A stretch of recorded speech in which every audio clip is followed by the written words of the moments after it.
The Divine Hunter Chapter 301 to 350. Chapter 301, Alonso's Treasure. Roy stepped past the puddle of blood, leaving the corpses behind him. He went to the second floor and made his way to the room where the screams came from. The young witcher knocked on the door. "Blair, is that you? Just give me a minute. I'm doing it." Roy knocked on the door harder. "Stop knocking, you bastard. You wanna die? I'll skin you alive," someone cursed. Roy heard hurried footsteps approaching the door. The man within opened it, revealing a young man. It was Horson Jr., an infamously perverted psychopath. He wasn't even 20 yet. He had blonde, greasy hair and blue, bloodshot eyes. He got his nose and lips from his father. The young man was gaunt. He wasn't wearing any shirt. There was nothing but skin and bones on him. It felt like the boy's growth was stunted. His temper was as short as him as well. His face was scrunched up, and the boy kept cursing. "Don't you know the rules around here, you son of a bitch? You don't disturb me when I'm having foo." Cyprian halted abruptly. He had a confused look on his face. "No, wait. Who are you?" The stranger outside was a lean, handsome man. He was at least 10 times more good-looking than the burly guys in the gang. And his golden eyes, that eerie red light behind him, and his blood-stained sword. Cyprian gasped, and his eyes twitched. "I'm just here to take out the trash." The witcher lashed out at Cyprian's belly. He flew through the air and fell with a sickening crunch. Cyprian held his stomach as he howled in agony. Roy strode into the room, sword in hand. He looked around, and what he saw was startling. The room was luxuriously decorated, and a gigantic bed sat conspicuously in the center of it. A dressing table stood beside it, and it was filled with every kind of torture tool available: tweezers, scalpels, steel needles, and even whips. There was someone on the bed, her face buried in the sheets. She was naked, her back covered in whip marks and signs of torture. The witcher could see that she was not breathing anymore. Obviously, she endured a great deal of torture before she died. He's 10 years younger, but still as insane as he grows up to be. But this is the last time he'll be laying his hands on anyone. Roy's eyes glinted with resolve. He swung his blade around, getting ready to cut this menace down before it could grow up. "Please don't kill me. I'll let you in on something," Horson Jr. roared in a last-ditch attempt to save his skin. Only moments had passed since the blood-stained stranger barged into his room. But Cyprian knew what must have happened. If he got this far, then everyone's dead, including father. And then he remembered something. He heard faint screams coming from outside a while ago, but he was too excited to care. Now the truth finally dawned on him. It was unbelievable, but that was the reality he was facing. Death was drawing near, but he refused to die. "I haven't had enough of their screams. I don't want to die just like this." Roy's blade stopped 1 millimeter away from Horson Jr.'s throat. It drew blood, but that was it. Before Cyprian brought that secret up, all Roy wanted to do was cut this canker down before it could infect Novgorod deeper. He never wanted any treasure, but things changed a little when Cyprian brought it up. The Vipers needed coins, and Alonso must have a mountain of it. He ruled one of the Big Four for decades. After all, he's not moving. "Is he sparing my life?" Sir. Good sir. You killed Alonso, didn't you?" He put his hands together in a prayer and groveled before Roy. He pleaded. "I know where he hides his treasure. And I can take you to it." It's in a secret chamber. Coins, jewelry, artifacts. He had everything. "You'd be set for life." "Please. Just let me go so you can get back at me." Roy cocked his eyebrow. No, I won't sir." "Believe me, Alonso deserved it." Cyprian looked horrified. He actually started cursing his own dead father. "I've waited for this day my whole life. I would have skinned him alive if I could. He was a demon. A demon." Look at this. He did this to me." Cyprian turned around and showed his back. It was grotesque, to say the least. His back was filled with scars, swellings, and scabs from all the lashings his father gave him. "That ass tortured me every single day, and just because of some random reason. If he was upset, he'd take it out on me. If he was happy, he'd take it out on me. And whenever he felt like it, he would just take it out on me. Roy was a little surprised. Like father, like son. Alonso was a ruler. He had everything he could want, and yet he subjected his only family to hell. Perhaps Cyprian grew up to be an evil piece of scum partly because of what Alonso did to him. Cyprian heaved a sigh of relief. Good. He's looking calmer now. He tried to force a smile, but it only looked like a grimace. He tried his best to ingratiate himself with Roy. You killed a sworn enemy of mine, and for that, I'm grateful. I would never try to hurt you. If you would love to, then I, Cyprian Wiley, shall be your most humble servant. I shall quell any and all obstacles for you. Still not enough to justify what you did, Kaer. Sorry. I'm going to the chamber and taking all the treasure anyway. And as for you, Roy shook his head. He glanced at the corpse on the bed and made a sign in the air. Kaer worked its magic and froze Cyprian in place. The light in his eyes dimmed as he turned into a puppet that would answer any questions Roy had for him. Roy started questioning Cyprian, and he answered stiffly. 2 minutes later, Roy had gotten all the answers he wanted. He thrusted his sword forward, and it pierced through his eye easily before turning his brain into literal mush. Kaer Jr. fell forward to his eternal, painless slumber. Cyprian Wiley Guild EXP +20. Orcs swung his sword backward. The blade buzzed, and the gang member that tried to ambush him froze. He held his throat and gurgled something, but the Witcher didn't hear what it was. He fell into a puddle of his own blood and spasmed for a moment. Then eternity claimed him. Orcs heaved a sigh and tore a piece of cloth away from the corpse. He wiped the flesh and blood stuck to his blade and looked around. Seret and Felix had ended their battles as well.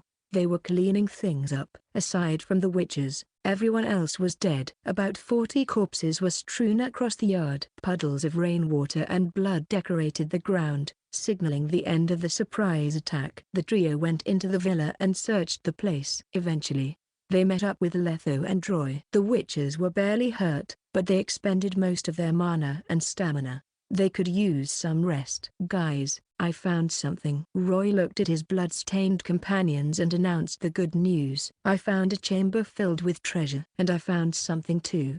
Letho swiveled around and nodded at the kitchen. If I'm right, there's a straggler in there. The witches found a chubby chef hiding in the corner like a scared piglet. She was covering her face, pleading for her life. Please, please don't kill me.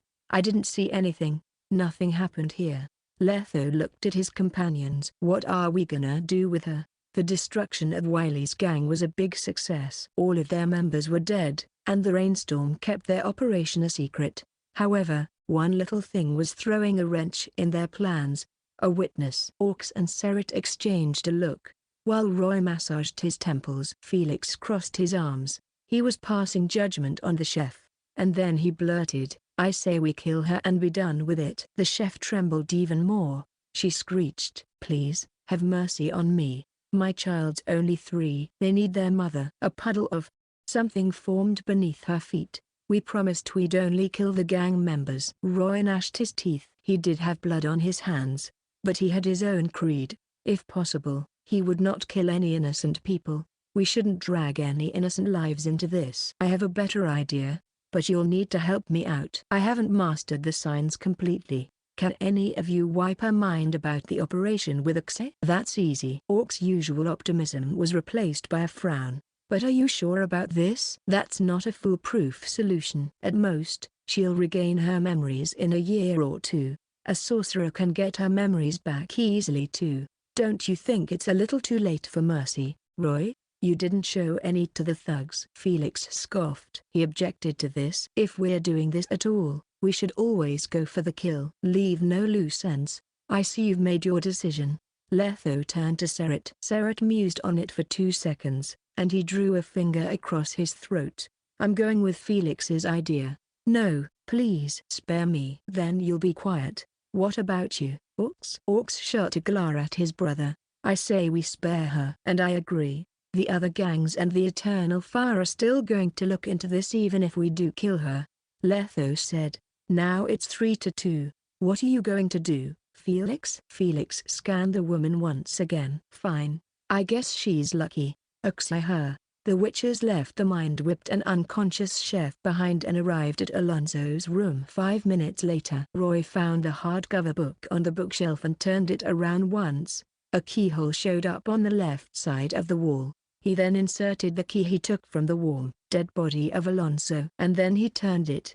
The contraption was released, and the walls slowly moved sideways, revealing a claustrophobic chamber behind it. There were 3 treasure crates in it. One was filled with crowns, one with jewelry and gold, and the last with ancient books, sapphires, diamonds, fluorides, and even spinels. Each of these costs at least 50 crowns. Orcs held up a clear ruby the size of his fist in awe. No woman can resist a gemstone this big. Those sorceresses are gonna be really happy if they have one of these. Bet they'll go on a really long date with the guy who gave them this. It's yours now, Roy. What? Why? Roy froze up for a moment. He was a bit confused. You're gonna make light to a very happy woman with that. And take this too. Orcs tossed a gorgeous pearl necklace to Roy. Every pearl was the size of Roy's pinky tip. The young witcher glared at Orcs, but he tucked the necklace into his inventory anyway. Then he fiddled with the books. Winter. The Adversities of Loving. These are all poem anthologies, and all them are handwritten. Out of print as well. He actually valued these as much as jewelry. Alonso was a poet at heart, I guess. Letho, Seret, and Felix were fiddling with the crate of crowns. The obscene amount surprised even the veteran witches. Fellas, we just struck it big. This is about 200 or 300 pounds heavy. There's at least 10,000 crowns in it. If we exchange the golden jewelry into coins, factoring in their worth according to Novgrad's market value, we're looking at least. Seret rubbed his chin and made the calculations in his head. 30,000 crowns. At the very least, most witches would have to work a few decades to make that kind of money.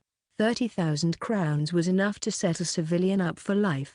This is one hell of a quick way to make money. With all these crowns, who cares about a house? Orc's breathing got heavier, and his eyes gleamed even brighter than the gold. He swung his hand down and announced, "We can buy a whole castle in Kaer. No, a whole piece of land for our new base." "All right, snap out of it, you big oaf." Seret smacked Orc's cheek. "We gotta share the earnings with Felix too." "We can talk about it later." Felix calmed his slightly ragged breathing. "I'll just take 2,000 crowns and no more." He was just planning on helping for free. The Witcher did have a debt he had to repay. Still, this amount of coins was tempting, and Carl needed a lot of money for his trial. "We don't deny our comrades their fair share," Letho said. 2,000 crowns is too little to be considered a fair share. "We're splitting them evenly, and that's final." "Felix, if it's fine with you." The Vipers exchanged a look. "Roy and I will be keeping all these for a while, or it's gonna be hard to take everything with us." "Very well." Roy tucked the gold and jewelry into his inventory space, while Letho tucked the crowns into his ring. Orcs picked the most lovable poem anthology from the stack and left everything else untouched. The witches came back out and locked the chamber up. It was a happy day for them. I wonder if they'd have gone mad if they found nothing but poem anthologies in a chamber thought to be filled with treasure. Roy thought it was regrettable though. The wealth hidden in this chamber was not even a tenth of what Alonso allegedly had. At least according to Cyprian's testimony. Alonso knew he couldn't put all his eggs in one basket. Most of his wealth was hidden somewhere else, and he never told Cyprian about it.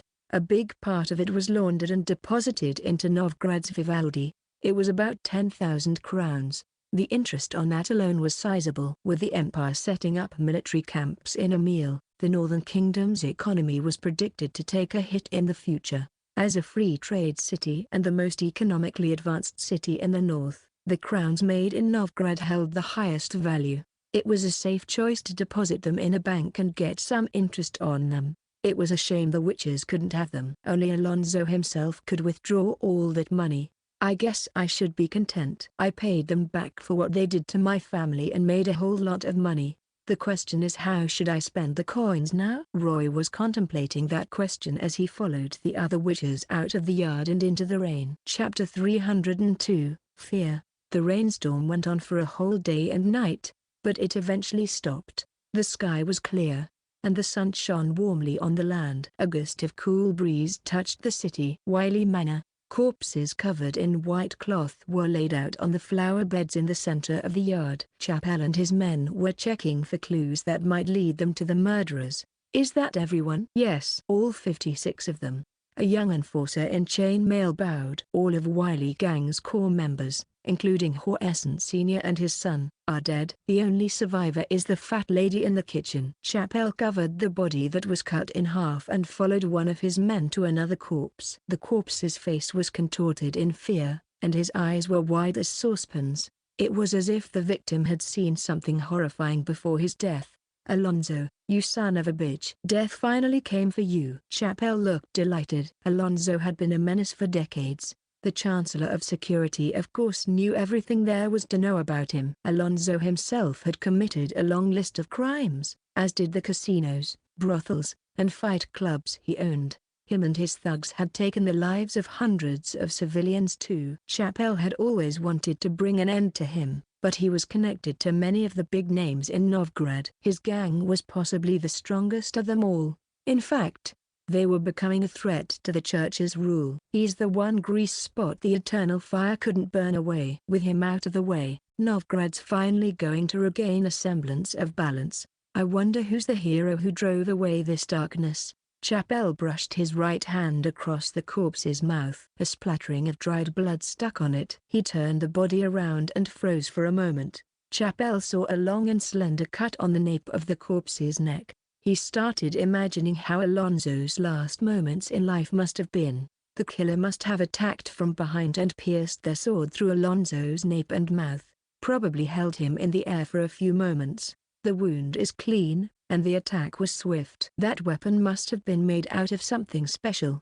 He then thought of the corpses he just checked on. Some were cut in half, some were struck in their vitals, while some lost their limbs and died from excessive blood loss. That's how the killer worked. Or should I say, killers. This is not the work of one man. Chapel took his leather glove off and rubbed his chin. But not more than 6 either. They've been hunting down these people, staked out right outside of the manor, and covered their tracks with the rain. The young enforcer looked shocked. This is unbelievable. Sir, you're saying 5 men did all this? Not everyone has the skills to fight off so many enemies all by themselves, unless they might be talented mercenaries, assassins, or they might not even be humans. Chapel was somehow reminded of the bodyguards Dandelion claimed he hired. They're professionals, and they don't look human. They have superhuman speed, strength, reaction, and pseudo-spells. These are our prime suspects.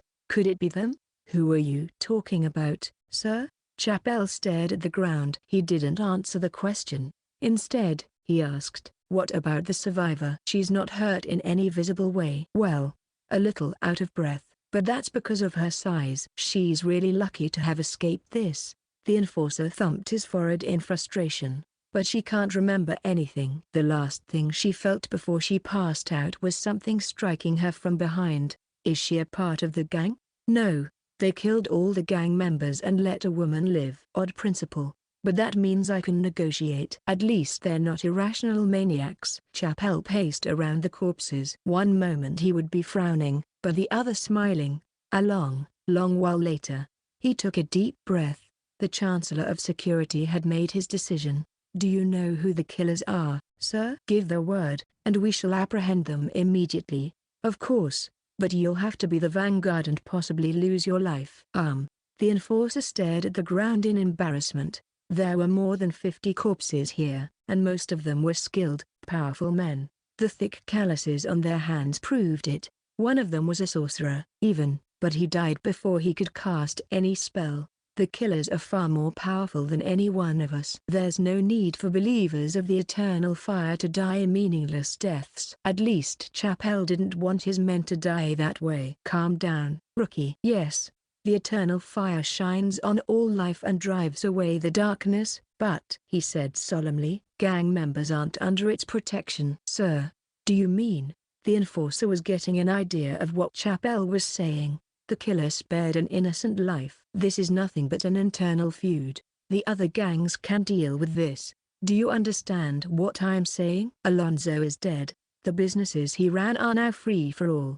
The other gang lords are going to fight for them soon. They're taking his treasures, so they're going to deal with the killers as well. They're not about to let someone who can take out a whole gang that easily run around as they please. Cleaver, Bedlam, and Olaf will contact the killers before we do. We're in no hurry, and the church might stand to gain something out of this. Smart move, sir. Don't just stand there. Did you search the manor? Everyone else did. There should be something in there. Did you find anything else aside from corpses? Part of Alonso's wealth should be here. If the church can get it, then we can share it with more believers. Well, they did stumble upon a chamber, but the enforcer had a weird look on his face. There's only a crate of bizarre, useless poems. Spear's Pit, the most famous brothel in Novgorod. The people loved it, and it was one of Wiley's assets. The brothel was usually open all day long, and it would be packed with people looking to release their lust, but for some reason, it was closed that day.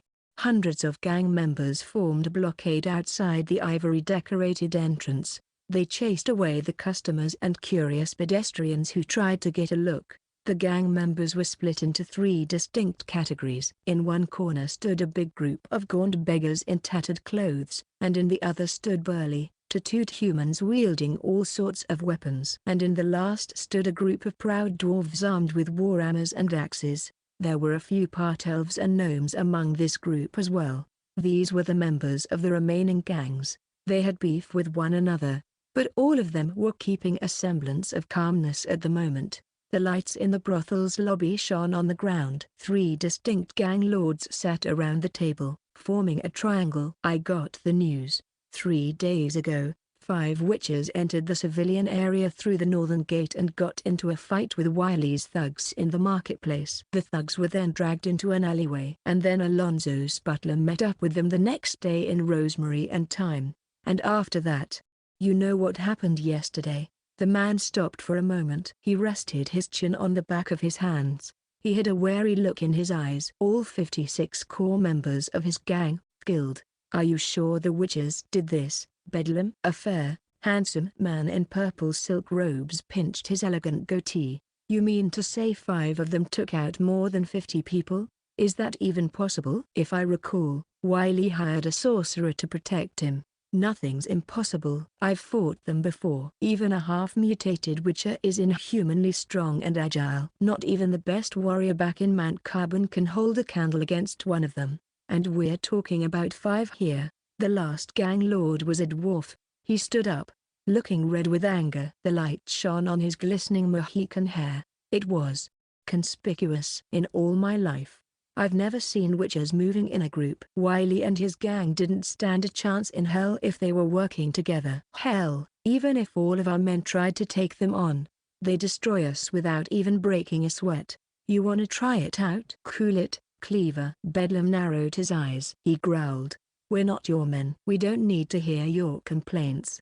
Now use your head and come up with something useful. How should we deal with the witches? We can't let them run around as they please. They might wake up one day and feel like attacking us the way they did to Wiley and his ilk. Do you want that to happen? Cleaver harumphed and sat back down reluctantly. My men saw them up close before. 4 of them were wearing viper pendants, and 1 wore a cat pendant. The vipers aside, you know how crazy the cats are. They're temperamental, impulsive. It's not beyond them to destroy Wiley and his gang if those fools got on their bad side. So you're saying the witches are our prime suspects? And the cat is a variable. He must be eradicated. The collector held his zircon pendant. The look in his eyes was dripping with venom. I say we work together and get rid of these pesky intruders. And I have a plan. First we prepare some dimeritium and bombs. Then we take the initiative and attack them. That'll take care of their pseudo-spells. The collector sneered, his cheeks red with excitement. Witches are nothing without their spells. What? You think they can do nothing without their spells? They're armed. The dwarf chortled in disdain. He straightened his hair up. But I guess you can send your men in as the vanguard, while my and Bedlam's men will play backup. Is that a challenge, Cleaver? No. It's a simple statement. We should learn from Wiley's mistake, and really, it's a bloody one. Cleaver's face fell. A group of witches is far more powerful than you think. Even if we can take them out, we'd have to pay a heavy price ourselves.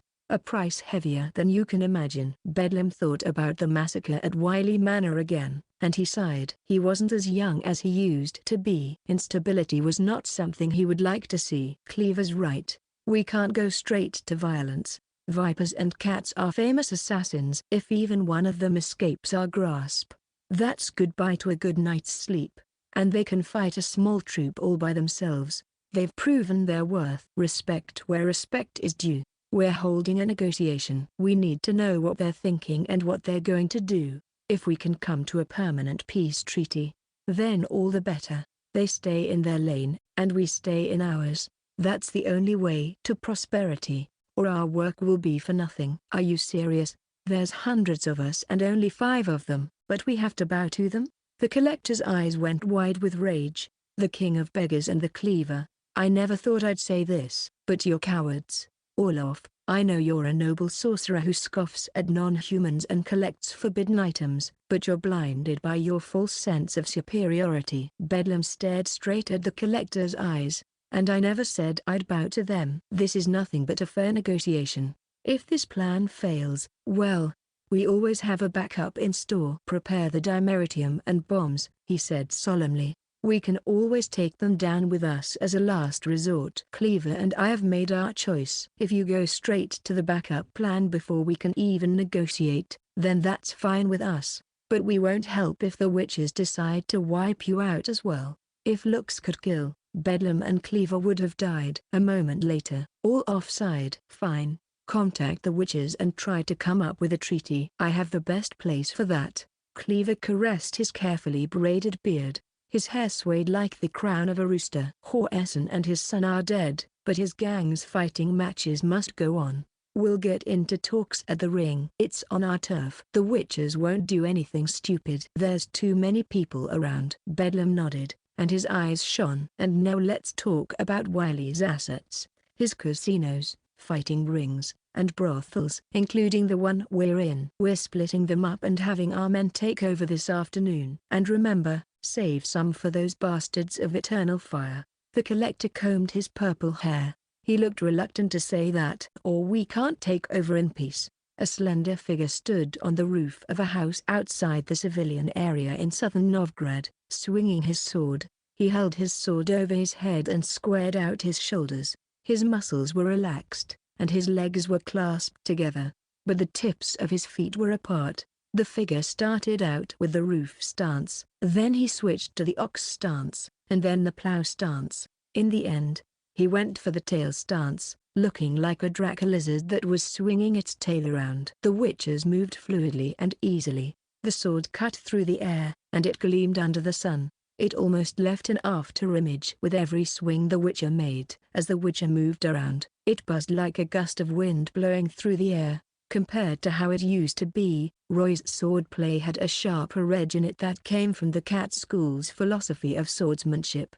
A moment later, he heaved a sigh and sheathed his sword. Then he scanned his character sheet. Sword Mastery Level 2, you have increased your mastery in swordplay. You gain a 5-10% increase in STR, Dex, and Con, allowing you to defend, block, dodge, and attack more accurately in close-quarter combat. You may activate this skill and double its effect. However, you will also expend double the stamina in battle. This buff lasts for at least 30 seconds. His swordplay improved after that massacre in the manor, and he realized an issue at the same time. Why has suppression worked a lot better than I thought when it came to regular humans? They got interrupted and start spacing out in about 10 seconds instead of minutes. It's like they saw something horrifying, and it stopped them from even fighting. This is really going to come in handy for group battles. Wonder how it'll hold up against a few dozen enemies. Roy was starting to imagine it, but his train of thought was broken. A young, chubby girl in braids and red dress came into his sights. She went past the narrow alleyway and came straight to his house, then she knocked on the door. Roy leapt down 3 stories and landed behind the girl safely. She turned around, looking pale with shock. The girl very nearly cried, but in the end, she forced to smile. "Hey, are you the Witcher?" "Yes." "Master Francis Bedlam sends his regards." The girl handed him a slip of paper. Roy patted her braids and stuffed a copper coin into her sweaty palm. So they want to negotiate at the ring? And in 2 days? I honestly saw this coming from a mile away. Guess it's time to see the bosses of the Big Four. Chapter 303, Our Turf. The year was 1261, and Novgorod's battle tournament opened its curtains one fine morning in a modified warehouse beside the southeastern canal. The tournament had a long history that spans centuries. The first record of it was during a celebration of the humans' victory against elves. The rulers eventually decided to keep it around to train their people so they could serve during skirmishes, which happened frequently. Time passed, and this tournament became a beloved sport second only to Gwent. Any city, inn, and alleyway in the northern kingdoms were filled with burly men drenched in sweat, either engaged in battle or cheering the fighters on. Ladies, gentlemen, and our fearless fighters, welcome to the annual fighting competition of Novgorod, the slick-haired announcer shouted. Had enough of boring, sleepy Gwent games? Then step right up for the spectacle of the year, a free-for-all, exhilarating match. You're in for a treat. This is a feast of gore and blood. The announcer scanned the burly fighters from the gangs. The men swung their fists and shouted like apes. The air was filled with the scent of tension and men. Are you ready, everyone? Oh, don't tell me. The excitement on your faces is all the answer I need. But before that, a few words from yours truly. The announcer smiled. This is, after all, the best entertainment. And what's entertainment without booze and a feast, and music? Of course, nothing's more exhilarating than the shouts of battle. The audiences on the outer ring were red with excitement. Some of the older women were touching the muscles of the fighters, and then they started shivering. The audience quickly swarmed the man with baskets tied to his waist. They tossed bags of coins, and then they spewed in his face. This was crazier than the marketplace in the morning. 10 crowns on number 13, Dark Scarecrow. 20 crowns on number 35, Snakeskin Alligator. 50 crowns on number 68, Desert Butcher. There's only one way to win in these brutal battles. You either incapacitate your opponent or make them surrender. The last man standing shall be the Fists of Fury. Francis was on the second floor of the warehouse. He held the guardrail, watching the crowd underneath. But of course, no cheating is allowed. Any cheaters will be eliminated and have their limbs cut off. A permanent ban, so to speak. A fair rule, I'd say. Roy and his companions were about 5 yards away. The young witcher looked at the gang lords and their thugs. Then he exchanged a glance with his companions. Only Letho, Seret, and him came for this meeting. Orcs and Felix were laying low just in case this was a trap. It was a surprise that the gang lords would come for the negotiation themselves. It was an honor, to an extent. The king of beggars was as kind-looking as he thought. When the Eternal Fire was starting their crusade against sorcerers and non-humans, Bedlam was the one who provided a safe haven for the oppressed in the Putrid Grove. All he asked was a small fee in return. This man hated fanatics and discriminators, and Roy respected that part of him. Cleaver had the same hairstyle Cantilla did, but he was less grumpy than Roy pictured. He and his sturdy thugs were silent in the presence of the witches. Roy was surprised to find that Olaf was a sorcerer. The talismans and rings on him were vibrating with magic. There was disdain and enmity in his eyes. It was honestly surprising to see a sorcerer here, as most of them would spend their time on research, not status or power. But those who would are always evil conspirators. Of course, without rules, there will only be chaos. Letho answered. And that's why all we did was punish the evildoers, not the innocent. The moment I found out you spared that poor wench, I knew you were men with principles. The dwarf swung his hand down. A muscular, bearded dwarf woman appeared with a bottle of wine. She poured a glass for everyone. The witches and the gang lords all took one, and I admire men with a creed. They're like me. We're all friends as long as you don't cross the line. But if someone does cross it, I'll pull that bastard's innards out, tie it all up, and toss him to the sharks. He raised his glass. A toast to you, witches. The crowd was roaring, while the gang lords and witches raised their glasses, and then they downed it. Right. We had our wine, and we had our little chat. Olaf put his glass down. He hissed, "Time to explain yourselves, witches. You came into Novgorod and killed one of our colleagues right away. That's a grave crime, despite whatever reasons you had. And you plan to take revenge? The witches shot him a withering glare. It felt like daggers were pointing at Olaf. His heart skipped a beat, and his mana stopped flowing for one moment. His men came forth and surrounded the witches. Calm down, Olaf. Tell your men to back away. We agreed on a peaceful talk, Bedlam demanded. Olaf scowled, but he told his men to back off. Settle down, witches. We aren't trying to interrogate. This is a peaceful negotiation. Let's talk about our differences and see if we can settle it. Of course, we'd rather not kill if we can help it, Letho said. We know what Alonso did. Bedlam rubbed his golden ring and glanced at the ring downstairs. Two burly men were already fighting there. He did get on your bad side at first, but taking down his headquarters and killing him without giving him a chance to explain himself is cruel, don't you think? Is the cat here? Can you represent him? Bedlam. We're his comrades. We risked our lives in more than one battle. We can represent him. If you're upset with what we did to Wiley, then I'm sorry, but Serit took a step ahead and stared straight at Bedlam. He announced, that's how witches do things. Just like Cleaver, we have lines that must never be crossed. Anyone who does will die at our hands. They had to make a strong stand. If they hadn't made an example out of Wiley, he would have turned round and killed them all. But what are your lines? Cleaver suddenly raised his voice. We gotta make that clear and set some rules. This is a tragedy we don't ever want to see again. We have to know what your line is, or our men might cross it without any knowledge about it. And what happens next? You take us all out? There's a need for rules. Yes. Roy looked at his companions, and they nodded at him. He announced, and our rule is simple. Stay away from our friends and family, and violence won't be necessary. That's a nice and easy rule to keep in mind, yeah? Bedlam heaved a sigh of relief, though he was surprised too. That's a reasonable term, but are you sure it's that simple, Roy?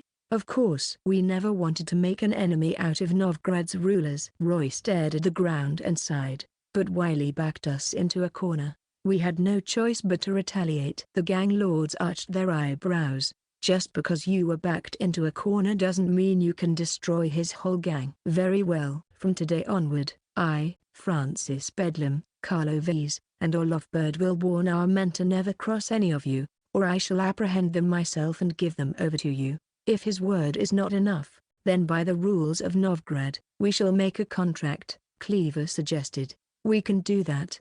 Letho looked calm, as if he knew this would happen. And now for one important question. What will you do from here on out, witches? Bedlam told his lackey something and looked at the ring. The battle was getting heated. The bloodied fighters were engaging in a brawl, rolling around on the stage. The ladies' screams of excitement were almost deafening. Will you stay in Novgorod, or will you make your departure? The gang lords were especially interested in this matter. None of them will want to see a whole group of witches stay around. The future is always uncertain. Serit suddenly smiled. We'll be visiting our friends from another school in a few months. Ever heard of the Wolf School, gentlemen? They did extend an invitation to us, so we might give them a return invitation. A tour around Novgorod sounds nice, don't you think? Letho said. You know witches are few in numbers. If we don't band together, someone's bound to exploit us. Even if there are rules we're supposed to stick to. The gang lords fell into silence. The vipers and cat were already hard enough to handle. If the wolves were to join in, the threat would be far too much to handle. It was possible that the witches were bluffing, but there still was enough reason to be wary. Even the collector dropped his plans of threatening the witches. So you're planning on staying then, witches?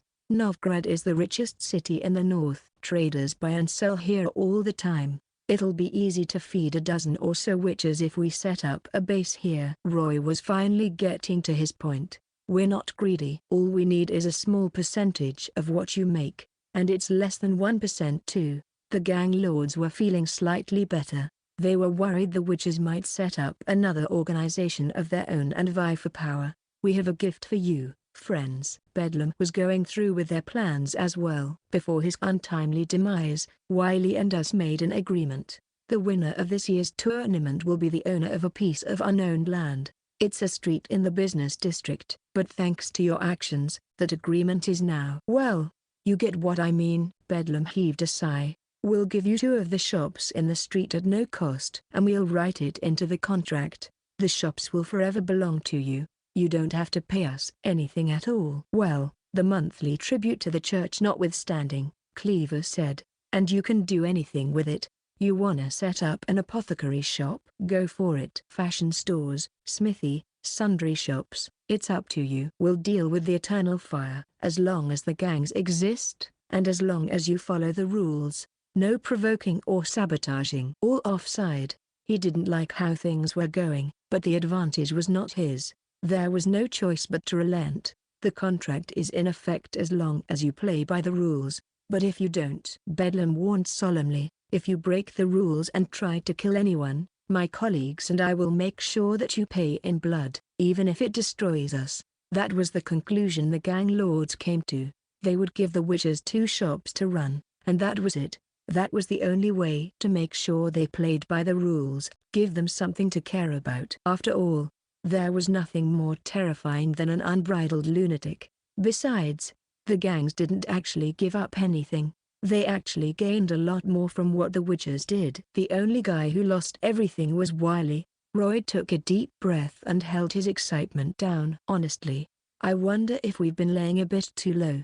We suffered indignity and humiliation for so long, but the moment we let loose, we get a mountain of fortune in return. He mused for a moment and realized the real reason this happened. No, this is the power of unity. The gangs are wary of us because we're working together. If a lone witcher did all this, he would have to be on the run for his whole life. Still, this is a one-time offer. We can't pull this off multiple times. Serit and Letho exchanged a look. They realized they were both feeling a bit odd about this. They spent decades going around the continent and eking out a living by taking requests. Never did they expect to land any estate outside of Gorthagvad and their new fortress. But here they were. Letho was a bit dazed. He was an expert in battles, tracking and alchemy, but not business. He had no idea how to run a business. Serit, however, looked excited. He was the wise guy of the team. He had always wanted to try making money through another way. As long as it doesn't go against the school's revival, we'll take the offer, gentlemen. Serit grinned. If it's all right with you, we can sign the contract right away. A moment later, 4 copies of the contract were signed and stamped. The process went fairly smoothly. The men shook hands. Pleasure doing business with you, witches. The gang lords felt a weight being taken off their shoulders, and they smiled. My men will be bringing you the deeds. Ch 304. Chapter 304. Apothecary Shop and Ballroom. It was business as usual in the business district that was one river across the slums. Though one tiny thing was different. 5 witches, 1 Zaracanian lady, and Carl were standing right outside 2 empty shops. Their smiles were as bright as the sun that day. One of the shops was bigger than the other. It was about the size of a regular inn, while the smaller one was enough to convert into a clothing store. Are you serious, lads? We own this now? Yep. Here are the deeds. Doesn't get more serious than this. Serit showed off the deeds to his colleague. Cantler and Carl looked at them curiously. Orcs happily went around the shops, knocking around. It was like he just saw an empty shop for the first time. He clicked his tongue. This is the fanciest stretch of land in Novgorod. It's gonna cost a boatload of crowns just to buy these shops. 20,000 crowns, to be exact. A smile curled Serit's lips. His voice was almost trembling with excitement. And nobody would be so stupid as to sell it. This was the most popular stretch of land in the Northern Kingdom's center of economy. Unless they were being stupid with operations, any moron could make money easily just by setting up shop here. The money they make would be enough to feed their families. They're generous. Orcs suddenly sighed. I should have gone with you yesterday. We'd have been more persuasive. And perhaps we could have gotten more out of this deal. Like a 3rd shop, perhaps. When that happens, I'm gonna quit taking requests. They're nothing but filthy, life-threatening problems. I'm running a shop instead. What about the school's revival? Roy clenched his jaw and shot him a glare. though he was amused by the idea of Orcs being a shopkeeper. Doesn't contradict the idea of running a shop, Orcs retorted, cocking his eyebrow. Everyone mused on it. Having a business didn't contradict their goal of reviving their school. Instead, they would have a constant stream of funds going toward that goal. The problem here was that witches weren't normally businessmen. Most witches had no talent for business. All they ever did was follow the tradition of taking requests and killing monsters. Fate wants us to do this. Orcs strode into the shop and spread his arms. He closed his eyes and spun around. I can smell the crowns. We just landed ourselves 2 shops, and we have no idea what to do with the fortune we found. Until now, we can renovate these babies and set up shop right away. He turned his sights to Felix and thumped his chest confidently. If you ask me, Felix, I say you should invest your share of the fortune in the shops. It's gonna make you more coins than you can ever imagine. Felix cocked his eyebrow. He hesitated for a moment. Cats were humble witches. They spent their lives taking requests, fighting monsters, and taking what life had to offer them. That was all. They almost never ventured into any other fields of work. Is this investment really reliable? Especially when the guy who brought it up is the biggest braggart of the team? He looked at Cal, who was really dazed about everything. Should I do this for Cal? He was hesitant. What kind of shop are we running? Do any of you even know how to run a shop? The witches fell into silence. Any ideas? Cantilla? Cantilla scratched her head. She looked lost as well. Business was not part of her plan for the future. She had no idea how to run a store either. A clothing store? The witches vetoed that idea. I've actually thought about this. Roy tossed a dried anchovy into his hood.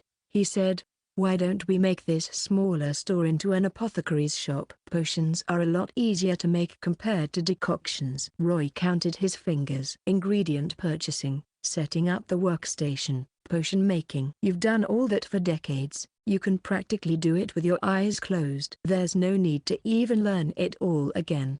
Besides, I recorded lots of potion recipes that remedy common ailments back in the academy. With the gang lords helping us, we don't even have to worry about patent issues. On top of that, he had a trump card given to him by the genius alchemist, Kalkstein, the spirit potion, or in simpler terms, liquid Viagra. A while back, Roy and Felix made poor Carl take that potion with the pretext of toxicity endurance training.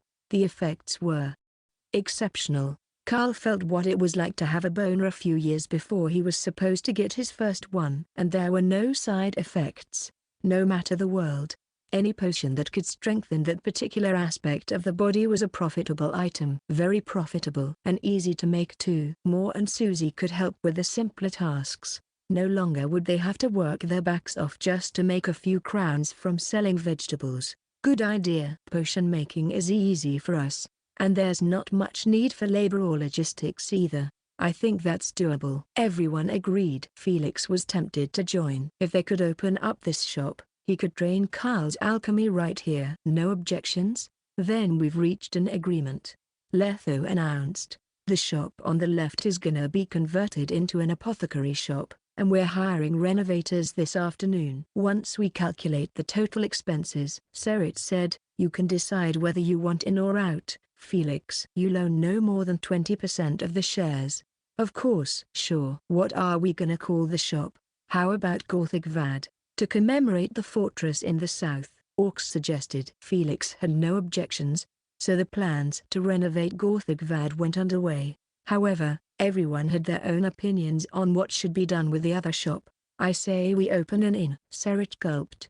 This whole city's filled with alcoholics. We're gonna have a steady stream of customers. And where there's customers, there's money. Simple logic. I know what you're really after. You're after that free alcohol, aren't you? Orcs shook his head in disdain. Inns are a hassle. Getting a steady source of alcohol is a big problem alone, and the customers can be hard to handle. You gotta be on the ground at all times. There's no way you can open it up and just let things run its course. And then he said, we ought to turn this baby into a brothel. If we're doing it anyway, we might as well go all in. Invest all the coins we have and make it as big as Spear's Pit. Monopoly sounds like a good idea to me. That's the best idea you have? A brothel? That's as much a hassle as an inn. Serit shot him a sidelong glance. And I know what you're really after. You're gonna recite that mushy, stupid poem of yours to all the more decent employees we'll inevitably hire, aren't you? Roy's face fell. A witcher who opens a brothel? What the hell are they thinking? Pimping out women and kill the guys who try to fuck for free? Wait, what the hell am I thinking? This isn't a proud profession. He objected to it. Shut up, you two. Neither of your ideas are feasible, Letho said. I say we open up a smithy. We're not master blacksmiths like Beringer, but we do have some skills. Forging regular weapons and farming tools isn't beyond us. All we have to do is hire some apprentices, and we can absolutely handle the business. I say we open up a swordplay training center, Felix argued. Everyone knows we're skilled. They're gonna want to have a witcher to train them. And with how powerful gangs are in Novgorod, everyone will want to train themselves. If we actually get to open a training center, I can train Kaer right here in Novgorod too. We've killed enough in our line of work, Orcs complained. I say we open a brothel. We're setting off for Kaer soon. I say we open an inn. I still think a smithy's the better option. Roy held his forehead and turned around. He met Cantler and Carl's gazes. The three of them sighed. Sunshine warms the heart, akin to a long-awaited reunion. An old friend sends his regards, and to you I greet, my friends. Hello, witches, Lady Cantilla, and young, lovely Carl. A handsome man in conspicuous red pants, floral shirt, and purple hat approached the group. He sported an elegant moustache over his lips. A plump, gorgeous, blonde lady was standing by his side. Dandelion.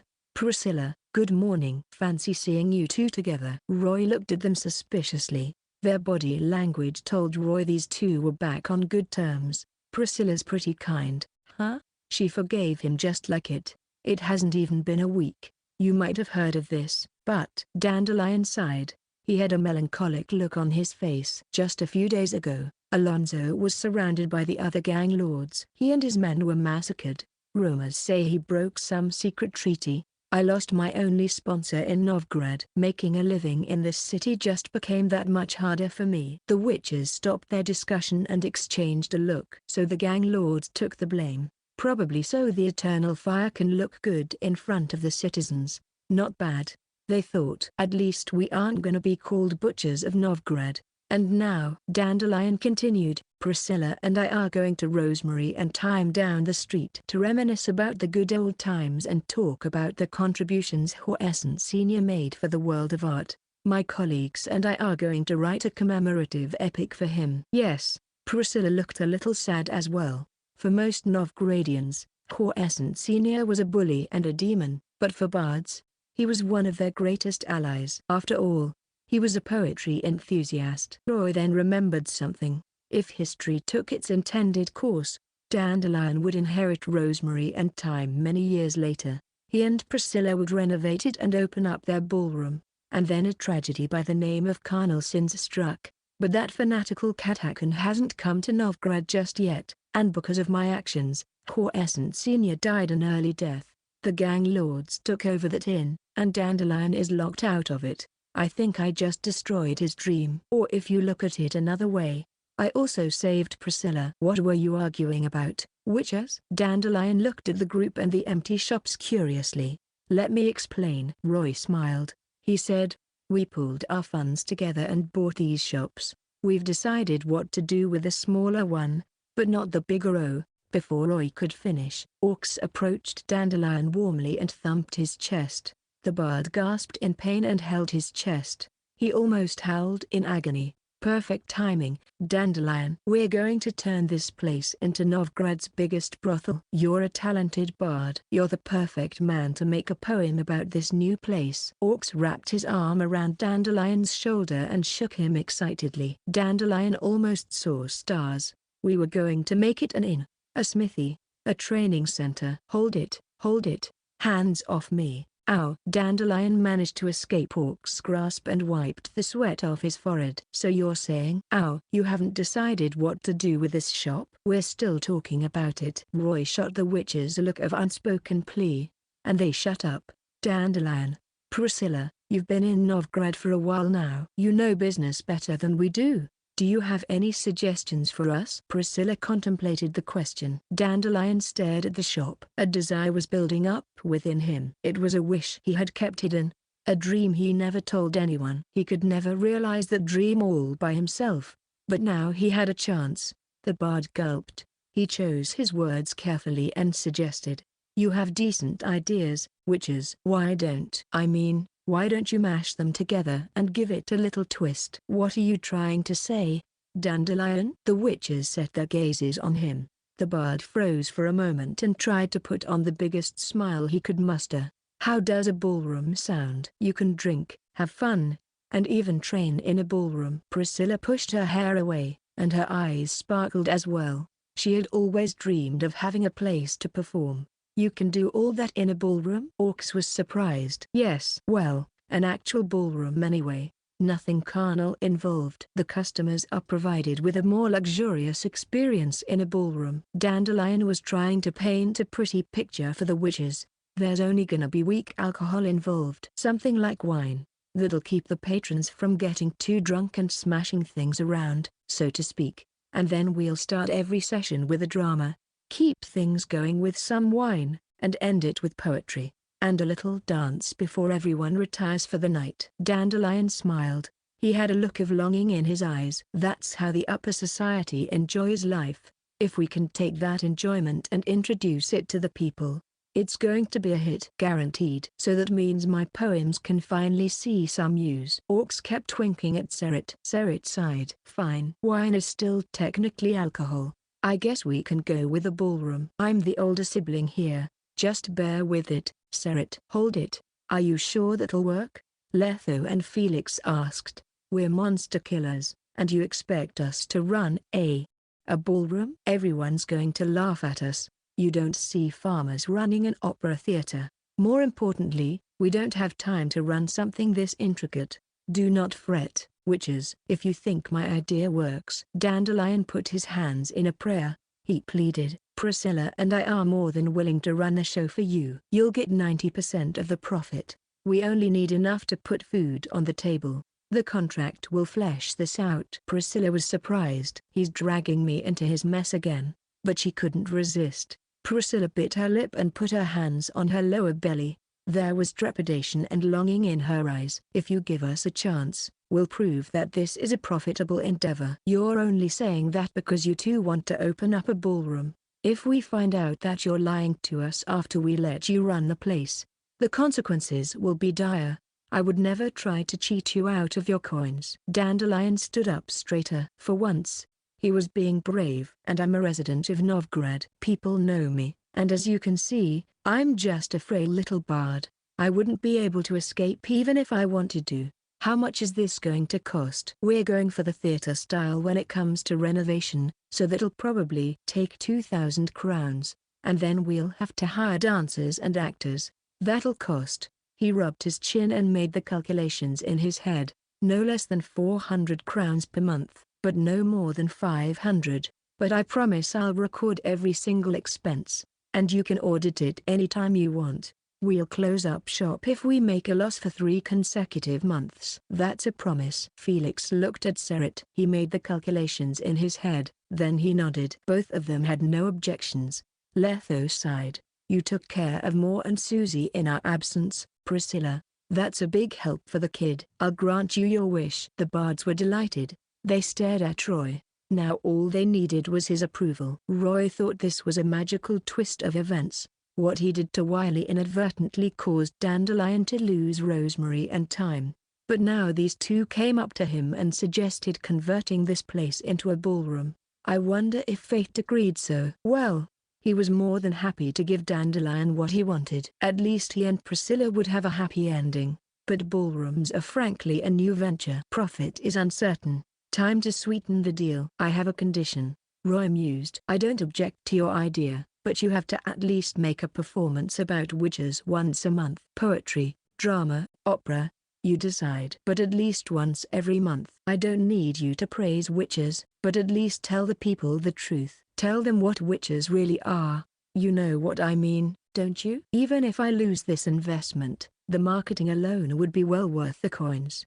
Novgorod is the trade center of the north. It affects the whole northern land. This is the best place to test out my theory. Felix frowned. He had no idea what Roy was thinking. The Vipers, however, had a guess. If they wanted to revive their school and take in new blood, turning the image of witches around and breaking the ugly stereotypes were necessary. They must leave a good impression among the people. Foltest refused to help them back in Vizima. They were willing to try it out again in Novgorod. Dandelion and Priscilla exchanged a smile. Witches, I promise I will create at least 2 new works every month to extol your virtues to the people. If everything goes well, I'll put even more effort into it. The poems and scripts will be written by yours truly. They'll be on par with that show in Vizima, the one they call Legend of the Sewer Butcher. Roy's lips twitched. Can you give that a rest? He shook his head and held Priscilla's hands. Then he patted Dandelion's shoulder. We can sign the agreement right away. He suddenly huddled closer to Dandelion and whispered, Dandelion, you have to stop flirting around, and protect Priscilla. Do not let her get harmed. Got it? Huh? Dandelion was a little confused. Did I break Priscilla's heart before? Nah, not important. The ballroom takes precedence. As you wish, Witcher. The bard held his chest and bowed. Once the ballroom opens up, Roy looked at the couple. I will be submitting a work of my own, and I would like Priscilla to present it. I look forward to a brilliant interpretation, and I shall be waiting. Priscilla bent her knees and nodded at the witches. Chapter 305. Beneath the Temple Island, the golden sunlight shone on Vizima for yet another day. The 2 empty shops in the business district were packed with dwarves. They were the construction team Cleaver recommended, and as a special favor for the witches, they charged 10% less than they normally would. The shops were going through renovations at the same time. It cost the witches 2,500 crowns. Felix had a 20% stake in that. The hammers banged away, and dust motes covered the air. There was a stench of paint hanging around as well. The renovations were well underway. Cantler and Cal were in charge of supervising the renovations of the apothecary shop, while Dandelion and Priscilla were watching the ballroom. Moore and Susie were holding Mino. A big smile hung on their faces as they watched the dwarves work. At the same time, the witches were a few hundred yards west of the Temple Island on the northernmost point of Novgorod. Eternal Fire's HQ and the People's Plaza were located right on that island. 4 figures were standing on a lone boulder near the sea. They stared down at the reef buffeted by the unrelenting waves. The droplets that sprayed into the air broke the sunlight down into the rainbow. Are you sure Roy's premonitions work? Felix stared at the sun in the sky through his sunglasses. There's actually a secret lab under the Temple Island. And you're telling me a cat is held prisoner in that same lab? Are you sure it's not a hallucination he got from a drunken episode? Felix, just trust us. Orcs crossed his arms, staring at the ocean that stretched into the distance. Every witcher gains a different ability after their mutation, and Roy's really lucky. He gained the ability of precognition after his trial. From time to time, he can see glimpses of the past and the future. Do you know how we got these swords? Seret unsheathed his steel sword and caressed the back of it. Roy caught a glimpse of the past and told us where the blueprints were. It was how we found them and got these weapons made. They couldn't possibly tell him Roy had elder blood, so that it was a little lie. The kid's precognition has never been wrong, if that's what he says. Lether was holding Griffon the cat. He said confidently, then you're in for a surprise very soon. Precognition? He gained the ability to see through time. That's almost one of a kind. I just hope it's right this time. Reminiscence glinted in Felix's eyes. Ever since he left the declining cat school and started his wandering life, it had been years since he saw another cat. Wonder who's the unlucky bastard. Wonder if I know him. While everyone was waiting, Roy was swimming like a fish in the water. He was wearing nothing but a pair of short pants and was armed with a rondite. The young witcher was closing the distance between him and the island. He was searching for the path that would lead to the lab. Thanks to Aqua Blessing, a layer of elements was covering him. Not only could he breathe underwater and walk on water, but he could also move freely in the waters like an aquatic animal. The resistance became a force that propelled him forward. His legs were clasped together and moving like a fish tail. while he swung his arms in rhythm with every swing of his legs. He was darting back and forth around the 5-yard depth, searching for the crack between the boulders and the base of the sea. If someone were to look down from the sea's surface, they would see something resembling a dolphin playing in the waters. After the gang problems were solved and the shop's renovations going underway, they had some free time to spare. Roy wouldn't waste time, so he set his sights on one dangerous spot in his plans. A poor cat school witcher was imprisoned under the Temple Island. There was a lab with multiple cat school equipment blueprints in it. 5 minutes later, Roy had moved from the western side of the island to the northern end. All of a sudden, alarm bells rang in his head. He scanned the depths of the sea and noticed 2 slimy humanoids with blue skin, scales, and webbed limbs quickly closing in on him. 20 yards. 10. Eventually Roy could see what they were. These creatures had white eyes and holes for a nose. Their maw was filled with sharp teeth. Drowners? Roy flicked his arms calmly and steadied himself. He made a yellow inverted triangle in the air, and covered him. The young witcher grasped the air with his right hand, and Gabriel appeared out of thin air. He pulled the trigger, sending 2 bolts flying through the water. It broke through the resistance, making 2 belts of bubbles underwater. The bolts hit them square in the face. The combo of guided arrows and stun bolts pierced through the monster's skulls easily. Crimson liquid splattered everywhere, but the seawater washed them away easily. The pair of drowners died before they could even touch the witcher. They turned belly up and slowly floated to the surface of the sea, but Roy didn't tuck his hand crossbow away, as 3 more drowners were approaching him from the darkness. His eyes glinted with murder. 2 bolts flew through the water and destroyed the drowners. Roy was just about to launch another bolt, but he could sense the stench of that last drowner closing in. It was already inches away from him. Roy could see its pale eyeballs and teeth in disgustingly clear detail. Still, he switched Gabriel out for Erondite without missing a beat. Fear. The fighters clashed. Roy's blade cut through the water, and the drowner's blood was swept away unceremoniously. Both halves of its body slowly floated to the sea's surface. 5 drowners killed. EXP plus 100. Level 7 Witcher, 1134,500. Roy broke through the surface of the waters and spat a mouthful of salt water out. He swam to a beach that was between the island and the sea. Roy took a towel from his inventory space to dry himself.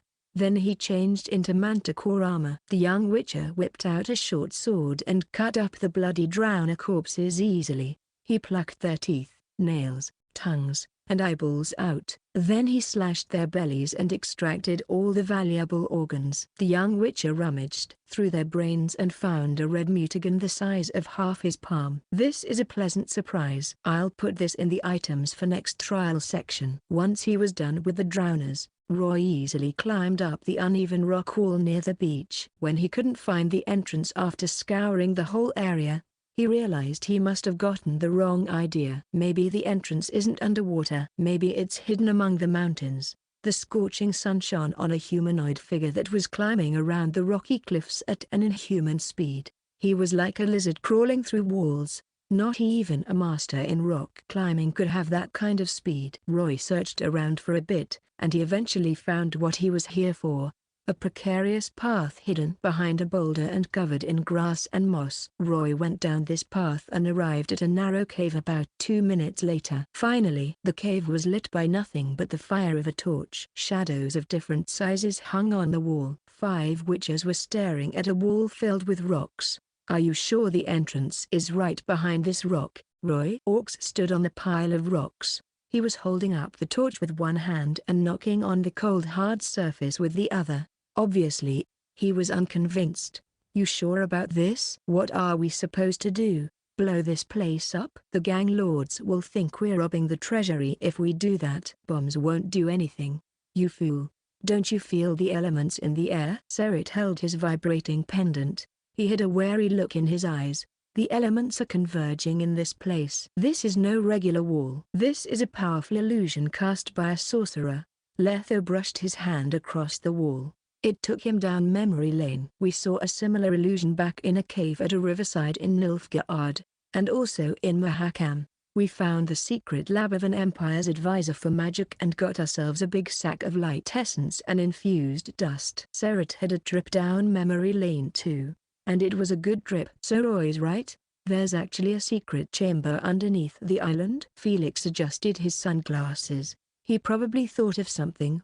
And he stared at the young Witcher. He was the youngest and weakest Witcher of his school, but at the same time, he possessed a powerful ability that allowed him to practically search for any kind of treasure that everyone would miss.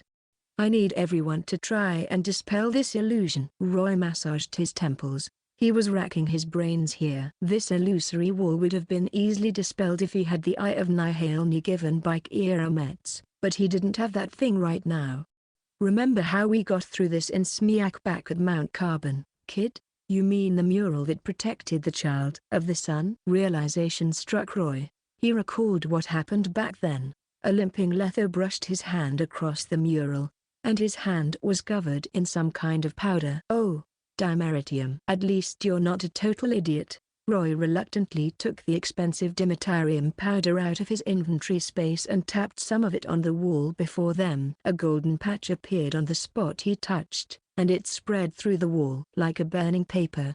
The wall started burning away, until it disappeared in full, revealing a dark cave behind it.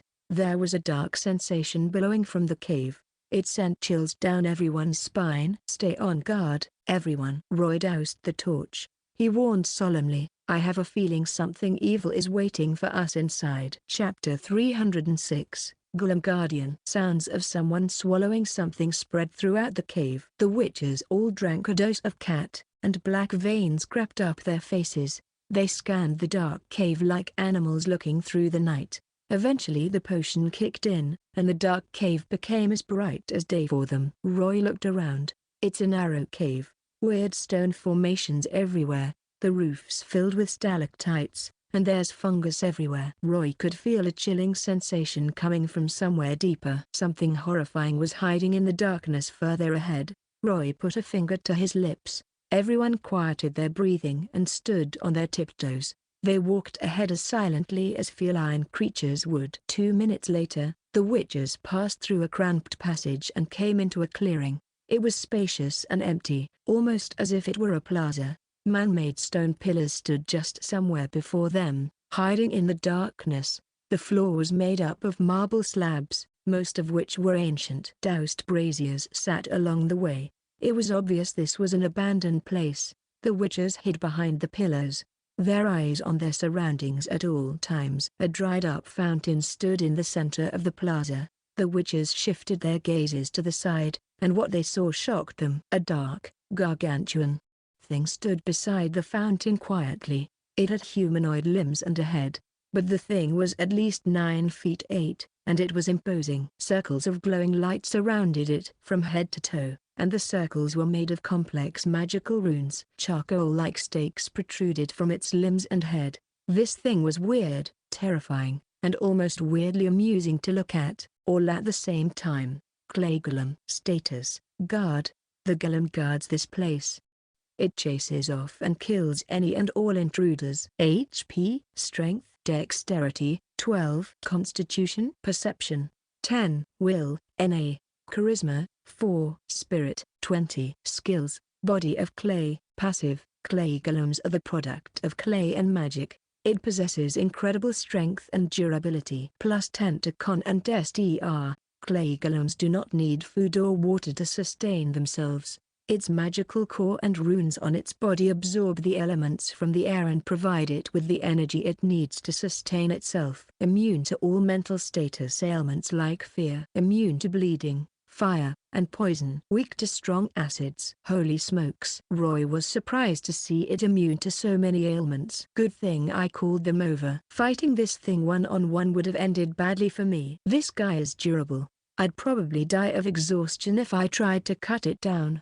And that's if it even lets me. And it has no will. In other words, it's as tough as marble. It cannot waver. Roy didn't think fear would have any effect on the golem. Golems were conspicuous and infamous. The witches were experienced enough to recognize it at first glance. They were either wary or excited. This was almost common sense. Lots of powerful sorcerers would purchase or make golems themselves. They made for great guardians. Golems were a lot more expensive than trolls, but they had no need for food and water. They were also too rigid to even talk to their masters. But that was a good thing. Unlike dumb trolls, they wouldn't be duped by humans. So we can't skirt around this battle. Letho fell into a moment of silence and whipped out some elemental oil from his ring and gave it to everyone. Elemental oils were made out of dog torlos and puffballs, both of which were common ingredients.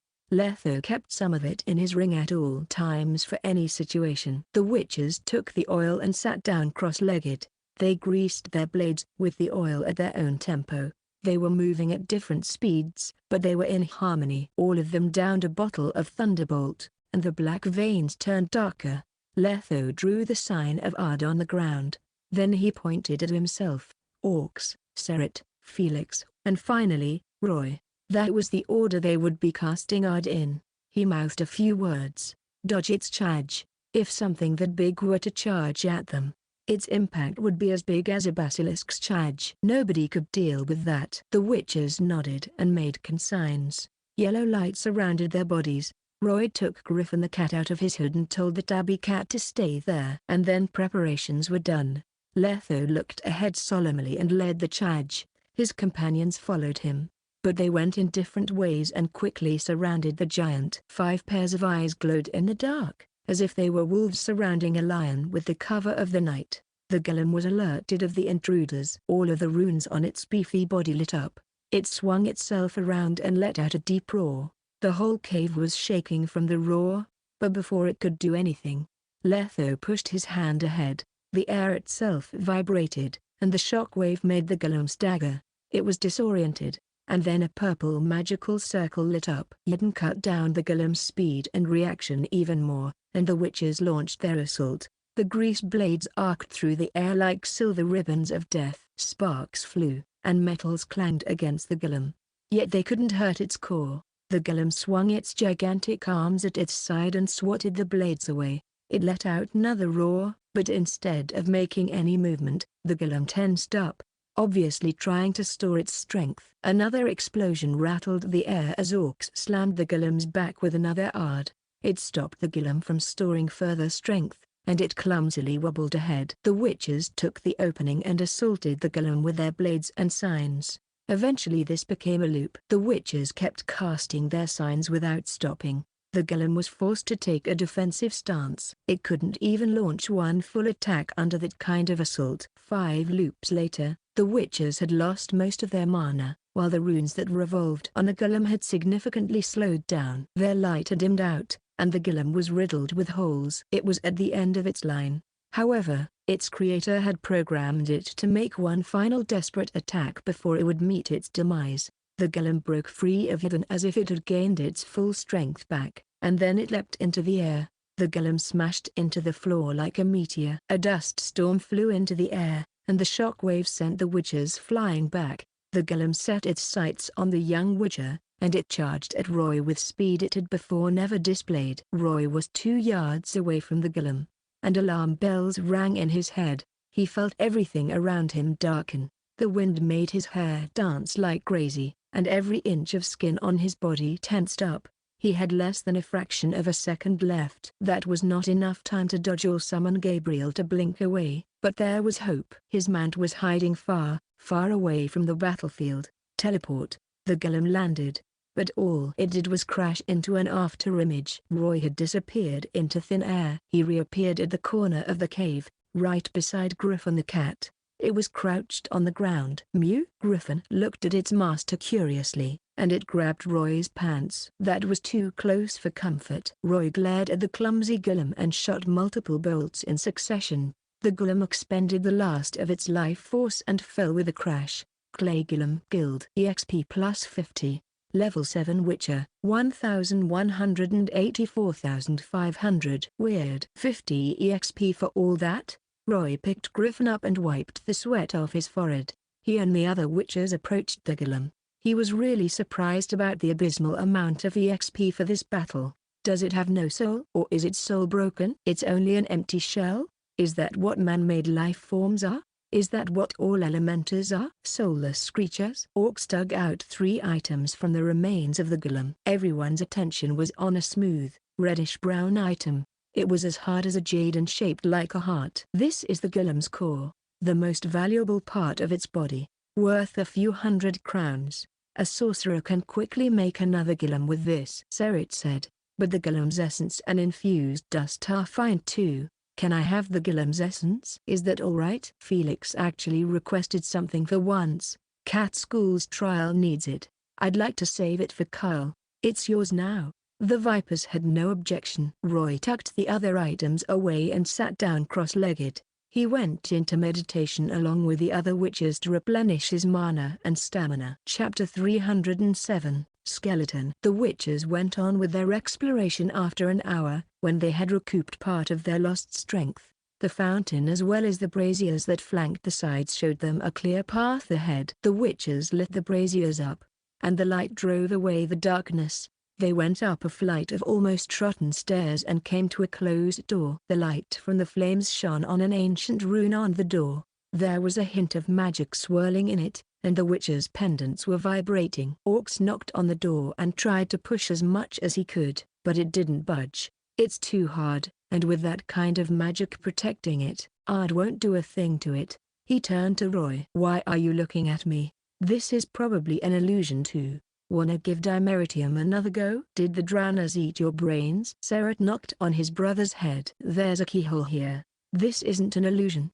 You fool. My dear brother, allow me to warn you. Orcs curled up and glared at his brother. He snarled, just because I went with your business idea doesn't mean you can insult me.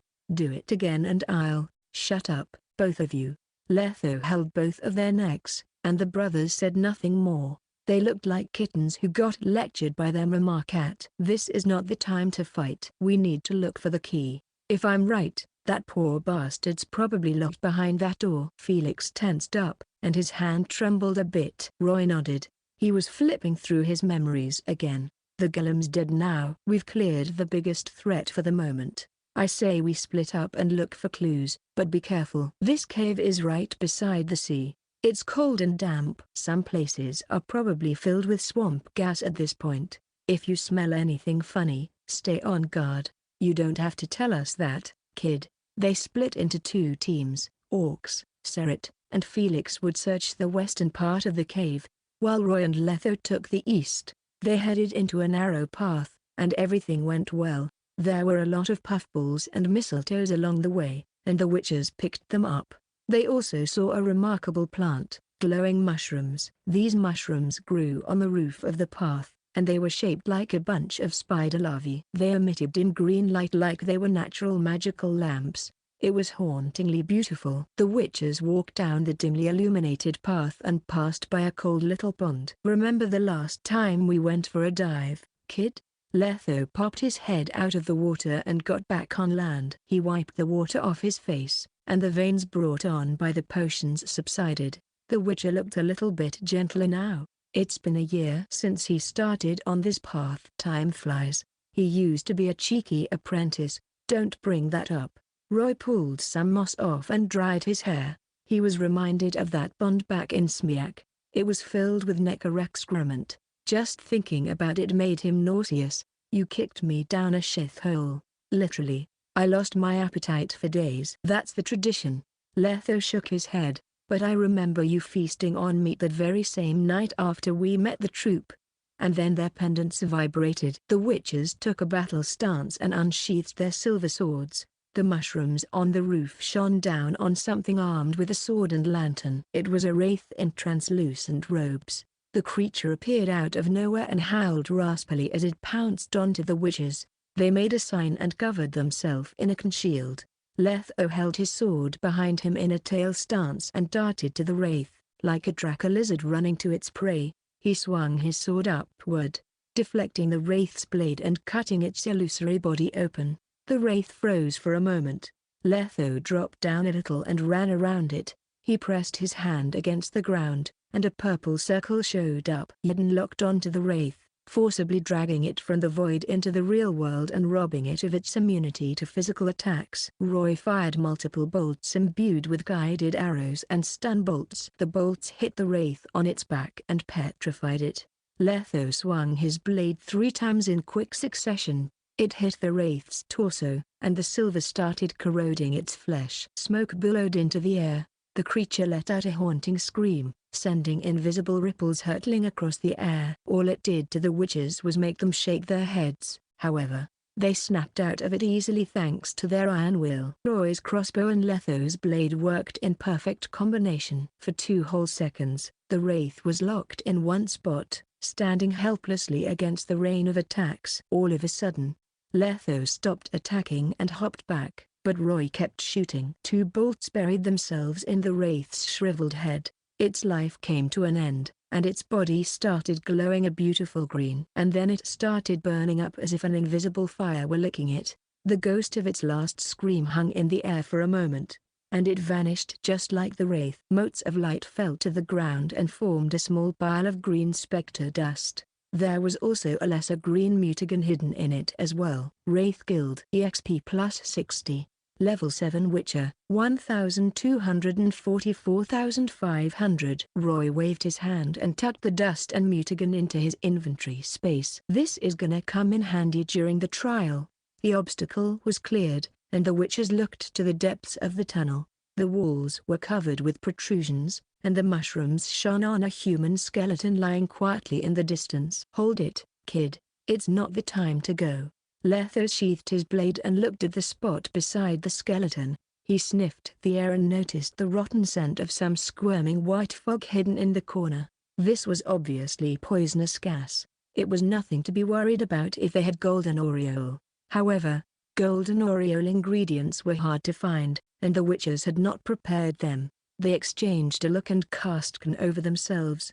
Letho shot a stream of igni at the gas from some distance away and ignited it. Sparks flew into the air, and a minor explosion shook the place a little, but the gas was burned off completely. The witches burned the spot a second time for good measure before approaching the skeleton.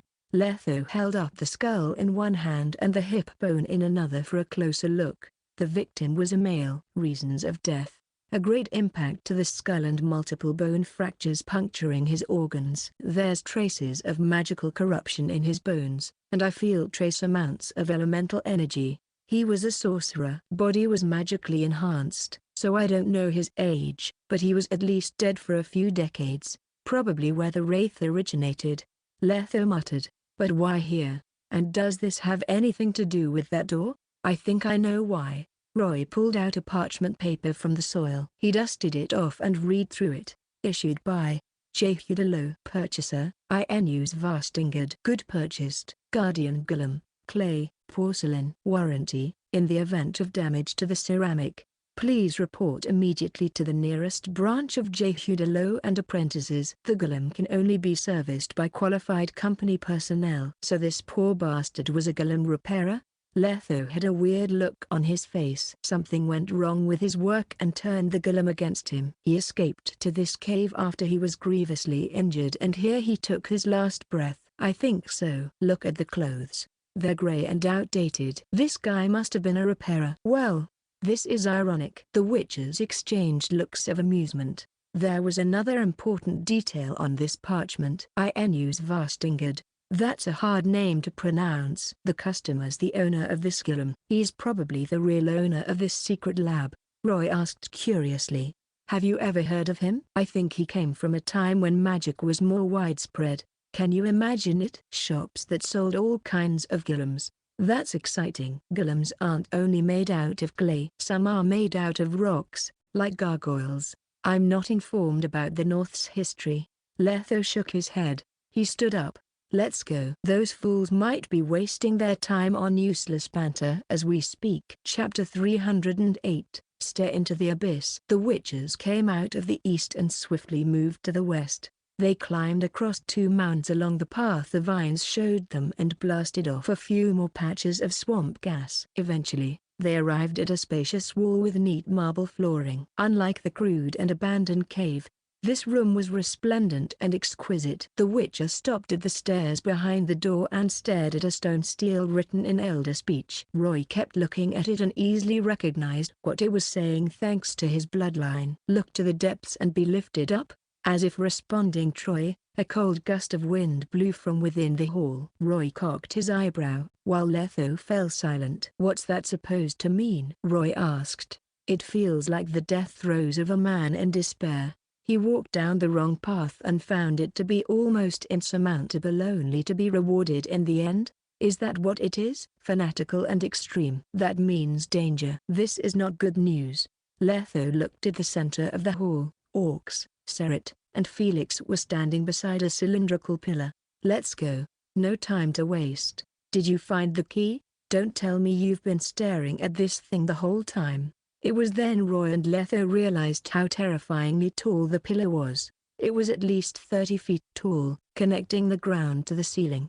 Patterns that resembled paddies were engraved around it. This place felt like it was a huge cage, but the spaces between the pillars were big enough for anyone to come and go anytime they pleased. A humanoid stone figure stood between two pillars. They looked like cold, inscrutable giants hiding in the dark, staring into the future. "We killed a wraith and found something." Orcs laid out an old parchment in front of Roy and Letho. The content read like a research journal. "We started researching drowner genes as per the orders of our teacher, Inu's Vastingard. All subjects lose consciousness after they're fed with puffer fish toxin. 24 hours after that, they lose all life signatures. It is impossible to go on with the experiment." Taken by Mato Sigula. "All right. We found a lead." Roy whipped the earlier parchment out and compared the two side by side. His findings excited him. This guy's teacher was the same guy who bought the Gillum, Inu's Vastingard. He's the owner of this lab. He must have the key to the door. "Calm down, kid." Seret doused his excitement. "We've searched the whole place. There's nothing but this journal and a dumb wraith. Not even a mouse. We found no key. This lab has probably been abandoned for years. Who knows where the sorcerer might be?" "See? Bombs are needed. What did I tell you?" "No, wait. You ran into a wraith?" "So that means a body should be lying somewhere," Letho said. "Sorry, we didn't find any bodies, but..." Felix approached one of the statues and looked up at the pillar. There was actually a lever there. "I found some doohickey." And he pulled the lever down. The floor rumbled, and dust flew into the air. The statues that were facing the witches turned 90 degrees clockwise. "If we turn these in the right direction, we should get what we want, the body and the key." Damn sorcerers and their annoying contraptions. "All right, let's do this." Orcs went over to the lever on the west side of the hall. "I'm going to crack this case. When you can't even solve basic arithmetic questions." Seret scoffed. "You don't even know how many possible combinations there are. It's going to take you forever just to crack it." Roy looked around.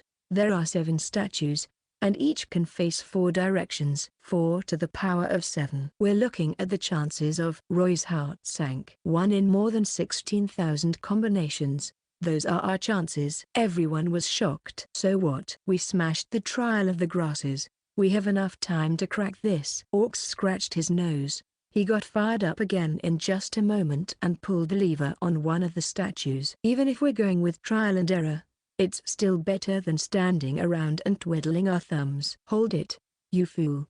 Leave mark." "You do that without making records and I guarantee you'll forget how many combinations you made in an instant." Seret went and worked with Orcs, and Felix helped.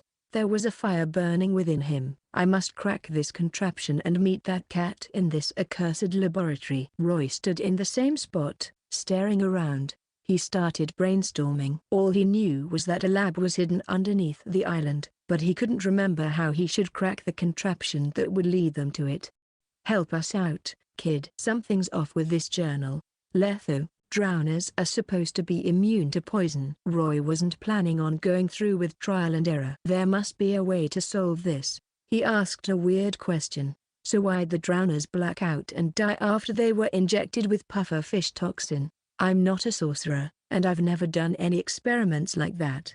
But what I know is puffer fish toxin is different from any other poison. It's a nerve toxin, and its power is unparalleled. That toxin works differently from any other poison. It doesn't corrode or hurt the flesh. Once it's absorbed, the toxin attacks its victim's nervous system and shuts it down. The victim is robbed of all life functions, and they die. Even drowners have nervous systems too. I see. Letho went back to the lever pulling after he answered Roy. Roy flipped through the journal and receipt, then he searched the hall twice, but he found nothing. Roy, you can't just slack off while everyone else is working their butts off. Orcs threatened. Move your ass, or if we crack the contraption, anything valuable belongs to us. You're not taking anything. Roy shook his head. He shrugged that little banter off and mumbled, this is a complex contraption. There's no way the researchers could memorize them. There must be a clue. But I went through the papers and searched the whole place. Did I miss something? What did I miss? He closed his eyes and imagined everything he saw ever since they came into this cave. 2 minutes later, he opened his eyes, and something glinted in them. Wait a minute. That cryptic message on the steel. Look to the depths to be lifted up. Look to the depths. That's it. These statues look like they're staring at something. So all I have to do is turn them around until they're facing the depths. That should unlock something. But what are the depths? Roy looked around again. The uneven walls outside the hall had nothing resembling the depths at all. Which means, he went past the witches and entered the circular clearing surrounded by the statues. Roy hunkered down and knocked on the marble floor. It's hollow. All right. That's enough, guys. I think I get it now. 2 minutes later, the witches turned all the statues until they were facing the center area. A crisp crack was heard, and the floor parted to the sides, revealing a deep, dark pond in it. There wasn't much light shining on it, and something seemed to be moving under the water. Ripples were spreading across the pond. So this is what the quote meant. This is the depths. We're getting too old for fast thinking. Gotta leave that department up to the youth. Orcs gave Roy's shoulder a pat of approval, and then he quickly cast a can shield on himself. Orcs rubbed his hand and nodded at the pond. He swung his hand down and announced, well, what are we waiting for? Let's get down there and kill that monster. The vipers hopped into the pond and created a splash, while Felix and Serit stayed back as insurance. The pond's surface started to churn and bubble. A few moments later, 5 drowners showed up on the surface, but they were all dead. Thanks to his companions leaving the last hit for him, Roy made another 100 DXP. Level 7 Witcher, 1,344,500. They came back up dragging a skeleton draped in strips of cloth. Human skeleton. Even after he was dead for years, there was still magic swirling around his bones. He was probably a sorcerer before he died. I wonder if this was supposed to be the owner of this lab or his student. Roy looked curious. Who cares? We got the key, and now it's time to see that poor bastard. Orcs was holding the rusty key they got from the skeleton. He looked excited. How did he die though? There are bite marks all over the bones. Serit picked a fibulin up and mused. He fell into the pond for some reason and was devoured by the drowners. No matter who this was, both Inus and the Matto performed horrible experiments on drowners. The puffer fish toxin experiment was a prime example of that. Wonder if they ever imagined ending up as their test subjects' food. Look to the depths to be lifted up? Maybe. Or maybe this guy went to hell. This is not a good sign. Orcs puffed his chest out, as if reciting a poem. He said, the architect, killed by the golem he repaired. The researcher, devoured by his test subject. Will we one day die at the hands of the very monsters we hunt? And that sent a chill running down everyone's spine. You shut your mouth. Serit snatched the key from him. Let's get to that door. Chapter 309, Real Pain. Lit braziers flanked the laboratory's entrance, the light of their flames shining on the figures before the door. Before we open this door, there's something I want to say. My precognition tells me there's something wrong with the Witcher locked in the lab. He's filled with the desire to kill, and his eyes look like red lightning bolts. There's no hint of sanity in him. Roy looked at Felix. He was nervous. I think he's lost all semblance of sanity and can't recognize friend from foe. Roy sighed. He might attack us the moment we go in. And he won't stop until he's dead. So you mean that poor bastard's a madman now? Orcs stopped turning the key for a moment. Can't you cure him? What did your precognition tell you? I can't be sure, but the chances of him regaining his sanity are slim. Roy was a little frustrated and sad. What he remembered was that the Witcher inside that lab had become a terrifying creature after all the torture he endured. He was no longer human. Roy looked at Felix. "Do you have anything to say, Felix?" Felix was sticking his ear to the door and listening intently. His eyes were closed, and then he clenched his fists. "What you saw was probably the side effects of the trial. He lost control of his emotions and fell into insanity. There is some chance of bringing him back, and there's 5 of us, but one of him. We should be able to pin him down easily, and then we'll decide what to do with him. We'll go with that plan." Letho looked at his companions, and they nodded. "But just to be clear, if things go south, we're putting ourselves first. I hope you can understand that." "As you should." "Very well. We'll stop him from moving with our signs and then tie him up so we can conduct further observation." Roy took a few ropes the size of an adult's forearm out of his inventory space and tied them up before giving them to everyone. Orcs opened the door, and the Witcher came into a spacious lobby. At first glance, the place was split into 2 parts. The right side was the living quarters and experimentation area. Bizarre alchemical apparatuses stood on the right. There was also an unknown metal canister the shape of a gourd there, and it was the size of an adult man. There were also necessities, furniture, and bookshelves around. Obviously, someone had lived and worked in this place for a long time in the past.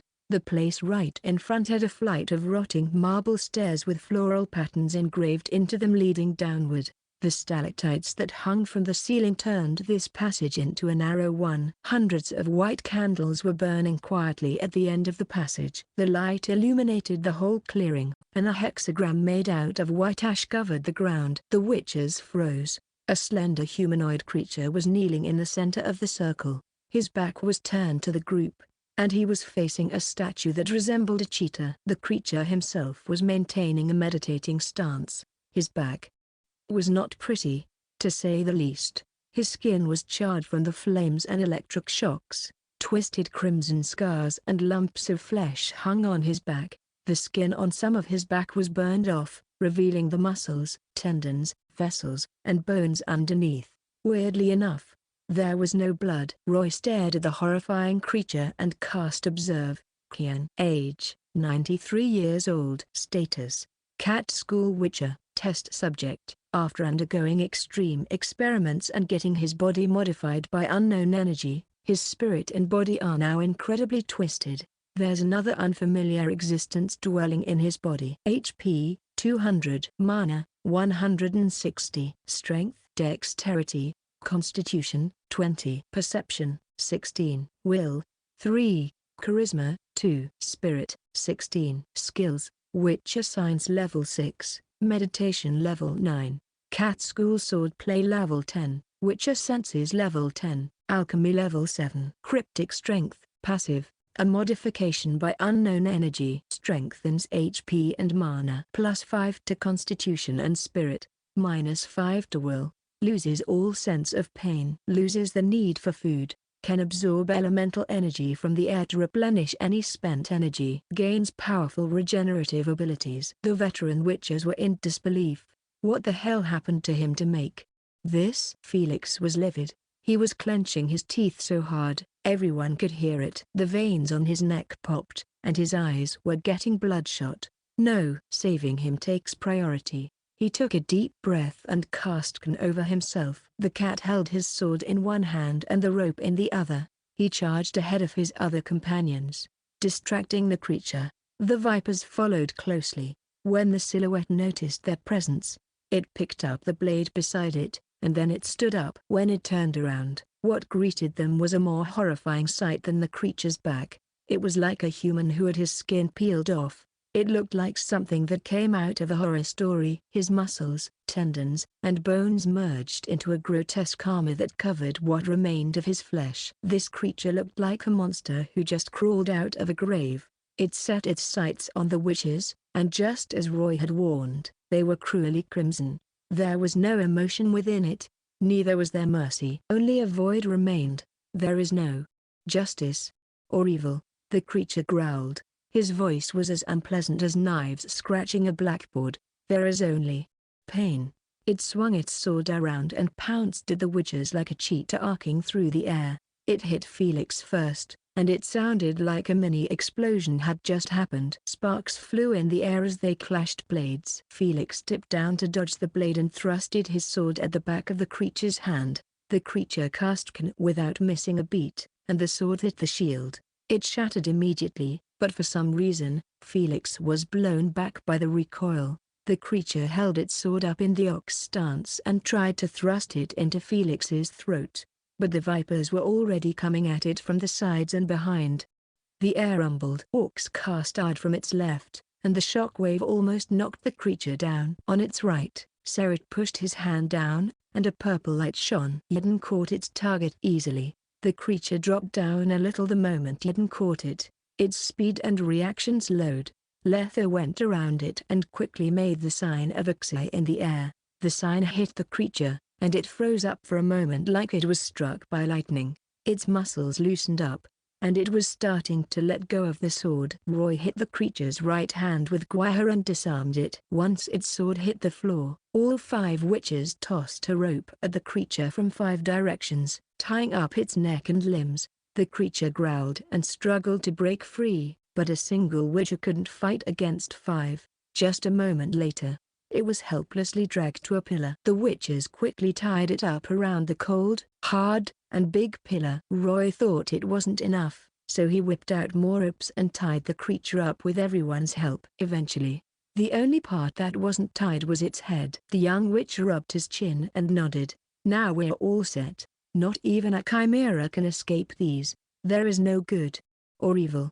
There is only the void. Even though it couldn't move, the creature kept muttering that indecipherable message. It was staring at the witches. So what now, everyone? Serit touched the creature's head. It was filled with crimson scars that looked and felt like dried jerkies. Not a strand of hair could be seen. We're checking his body and seeing what he has gone through. Felix kept staring at the creature as he tried to remember who this was. Can you recognize him? Felix shook his head. He thought the creature looked familiar. Maybe I've seen him once many years ago. But he couldn't remember who the creature was. He even wondered if this guy was one of them. I don't see the pendant anywhere. The witches split up their work and went for it. Felix and Letho checked the man's body, while Roy and the others searched the labs for clues. Chapter 310, Laboratory Notebook. Roy, Orcs, and Serit split up their jobs. Orcs and Serit would look through the living quarters and experimentation area on the right, while Roy picked Kaer's sword up. He flicked it around to see how it felt. The young witcher clasped his index and middle finger together, and he brushed them along the back of the blade. A frown furrowed his brows. There was actually a hint of rust on the blade, perhaps from the lack of greasing. He held the hilt with one hand and the blade with the other to observe the back of the sword closely. Moonblade. Type, silver sword. Components, dark iron ingots, cured draconid leather, powdered monster tissue, silver ingot. Specs, weighs 5.06 pounds, hilt measures 11 inches, blade measures 40 inches. Affixes, strength and Eden. Eden has slightly increased strength when you're equipped with this sword. Freeze. Whenever you hit an enemy, there's a small chance to freeze the target. -10 to dexterity when frozen. Not bad. The freezing effect is gonna make big, slow monsters easier to hunt. It's as good as Viper swords, but Kaer hasn't been taking care of it. Hold on for a bit. I'll give you a good shower once we get out of this place. He tucked Moonblade into his inventory space. We'll decide who gets this when we leave. Roy went to the end of the passage in the center and approached the hexagram Kaer was meditating in. What he saw surprised him. He didn't notice it earlier, but now that he was closer, he noticed a bunch of thick blueprints on the ground. When he picked them up and saw what they were, the young witcher was delighted. Feline trousers, feline gauntlets, feline boots, and feline armor. 4 blueprints all at once, and they detail how to make every part. Well, this is a big haul. Even an official cat like Felix was only wearing regular armor. These blueprints were more valuable than anyone could imagine. Gonna give them a surprise later. Roy now had 2 Viper diagrams, 4 Manticore diagrams, and 4 cat diagrams. These will be important to the school's expansion. He tucked them away in his inventory space and looked at another thing on the floor, a humble leather parchment. Roy picked it up and flipped to the first page. Day 1. Luckily we were teleported directly into my laboratory.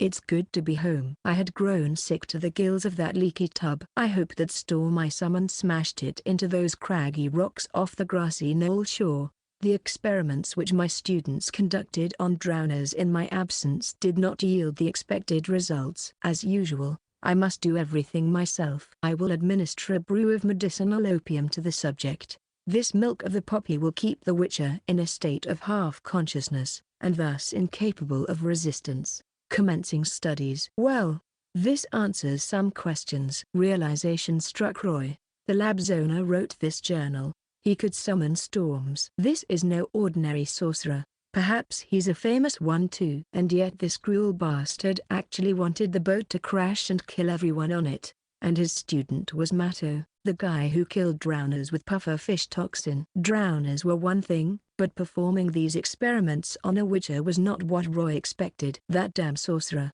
Did they kill their own humanity while they were doing all those experiments? Milk of the poppy. He used that to numb Kaer and took him back to this lab. Fury lit up in his eyes, burning his soul. Ever since he became a witcher and went through all the trials and tribulations that came with it, he saw himself as a proud member of this community. Anyone who would do something so horrible to my colleagues will pay the price. Roy took a deep breath and held his anger down.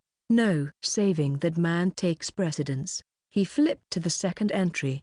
The gist was that Kaer told the sorcerer about the cat school's details and how they would train would-be witches after he was thoroughly tortured. Of course, Ineus noticed that most cats had elven blood. He suspected that Nsei started the cat school, and his guess was right. Roy knew the founder of the cat school was a part elf who had the worst of life thrown at him. But to torture a witcher just to get this information? Unforgivable. The Brotherhood of Sorcerers specifically prohibited anyone from performing experiments on humans, and that was inclusive of dwarves, elves, and witches. Anyone who broke this law would be subjected to dimeritium cuffs and a century of house arrest. Serious offenders would be kicked out of the Brotherhood. Of course, consensual experimentations and anything that had a contract of safety guarantee was another story. Of course, experiments no one knew anything about were as well. Roy flipped through the entries, and everyone was worse than the last. The sorcerer's experiments elevated into total perversion. Torture, poison, fire, ice, starvation, and dehydration were commonplace. That kind of hellish life lasted for months, and Kaer turned into something resembling a monster. When I see Coral again, I'll ask her if this bastard's still alive. Roy made up his mind. That body out there probably belonged to Ineus or Matto. Either way, one of those scums survived, and I intend to give them a warm welcome. Oh, a very warm welcome indeed. Roy thought he had seen everything, but the last page's content made his eyes bulge. Conclusion. As I suspected, the Witcher is a superb energumen. A demon trapped in such an excellently prepared body will become death incarnate, vengeful wrath made flesh, and placed under my command. No one has succeeded in creating a being of such power since the times of Malaspin and Altzur. So Kaer's mind is not his own anymore? Roy turned to the captive creature. Is mindless murder all he knows? No, no, that's not it. He refuted himself in the same breath. Observe showed me one important message. His spirit and body are twisted, and something else is within him. To be precise, there's something else dwelling in his body, and that is the demon. Somebody used this hexagram to summon it. Roy thought of another possibility. Two wills are fighting for control, so Kaer's will is far lower than most people's. The witch's soul is trapped in this beat-up body, while that demon Ineus summoned pinned Kaer down and took control. How the heck can I save him? Roy shut the laboratory journal and held his vibrating pendant down. He looked at the statue standing over the hexagram. It was surprisingly realistic. Roy could almost see a cheetah lying on the platform, staring into the void. It would have been a cheetah if not for its abnormal number of claws, split ears, and protruding spine. Hey, wait a minute. Why is there a tabby cat on the statue's spine? It's yawning and scratching its chin. Mew? Griffin? How'd you get there? Come back down. Roy picked Griffin up and tucked it into his hood. He scanned the feline statue's tail, but it didn't seem like any feline animal he had seen. Statue of an unknown animal. There's elemental energy surrounding it, and this feeling it's giving off is really weird, unfamiliar, even. Wait, unfamiliar? Roy got an idea. He had no idea how this statue came to be or what its use was, but it had something to do with the demon dwelling in Kaer. Time for a discussion. Roy was a little excited. There's 5 of us, and those guys are veterans. They might actually come up with some kind of exorcism and bring that guy back. Chapter 311, Felix's Past. The candles in the laboratory were still burning as usual. Roy told Letho and Felix what he found, and the findings shocked them. This sickly madman that was muttering under his breath had an abnormal heart rate and breathing, and that was compared to Witcher's as well. He had not an inch of unhurt skin on him. Judging from the scars, he was at least burnt, frozen, and electrocuted, and his body had been modified. Those were just a few of the dozen tortures he had to go through. These tortures were a lot worse than the trial. Most people would have died under that kind of pressure. Even witches, who had their immune system strengthened, would die from infections and multiple organ failures. But Kaer lived for some reason.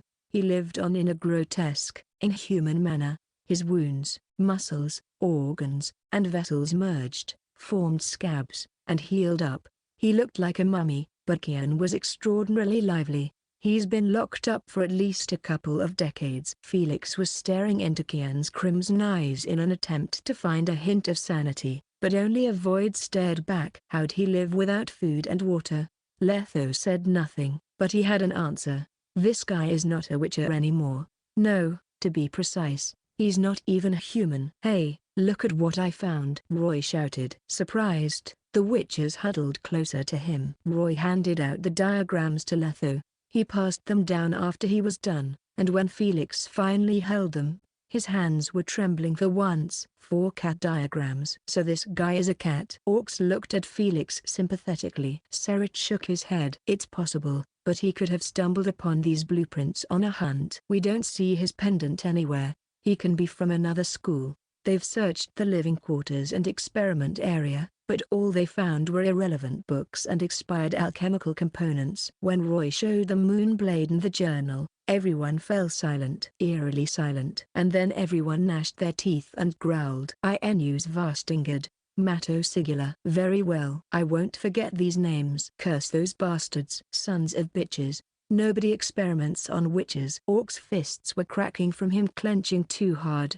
They'd better hope I don't get my hands on them, or I'll skin them alive and chop them up into pieces. They're gonna die a slow and painful death, and I will enjoy their screams. Which is still a merciful death, Serret answered coldly. If I were you, I'd do to them what they did to Kaer. And again, and again, and again and again. Most sorcerers would die before you could get through half of those tortures, Letho said calmly, but there was a chilling fury in his voice. We'll have to hire a healer and keep them alive when we torture them. Best if they can stay conscious until the last dregs of their pitiful lives fizzle out. Sorry, the drowners killed one of them, so we only have one guy left. Roy shook his head. They're a lot crueler than I am. Felix kept brushing his hand across moonlight. He stared at Kaer's burnt face and crimson eyes, and then memory lane came to invite him. His mind traveled back to decades ago, when he was traveling in the wilds with a certain cat. Reminiscence overpowered his fury and rage for a moment. You've recognized him, haven't you? Moonblade, red eyes, and these diagrams. If I'm right, he's an old friend of mine. His name is Kaer. Felix sighed. Tell us more. The vipers huddled closer. Felix started recalling his memories. I don't remember the exact year, but it was about 50 years ago when I first met him. I took an assassination request in Sintra and bumped into him when I was on my way to Temeria. Like me, he's a rational guy.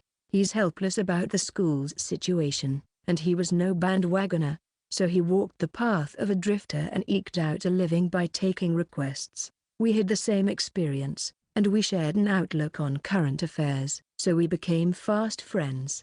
We journeyed together for a month. For a month, we drink in the wilds and talk about alchemy, battles, and our adventures. They had a fun time sharing drinks and stories a long time ago. Felix never thought their reunion would be this bad. He never thought Kaer would be tortured until he lost his sanity. Hold it. Roy looked at Kaer. He was still murmuring.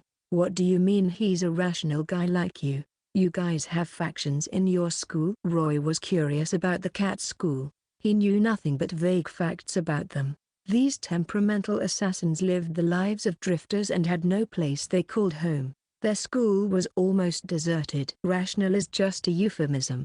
What I mean is any witcher who doesn't undergo a drastic change in personality and emotions after the trial. There aren't many of us. He laughed at himself. Any cat who retains a sliver of control and humanity won't kill anyone outside of their requests. Roy was reminded of two individuals. One was Aiden, the friend of Lambert, and the other was Claudine, a cat who gave up his slave business. They were both rational cats. Aside from the rational guys, the other cats lose control easily because of their personality defects and lack of control over their emotions. How did the cat school's trial cause this defect? Roy blurted. He would take the cat school's trial sooner or later, but he didn't want to go insane. Letho shot him a look of warning. He didn't like that Roy was so blunt. That's no secret. Really, Felix answered.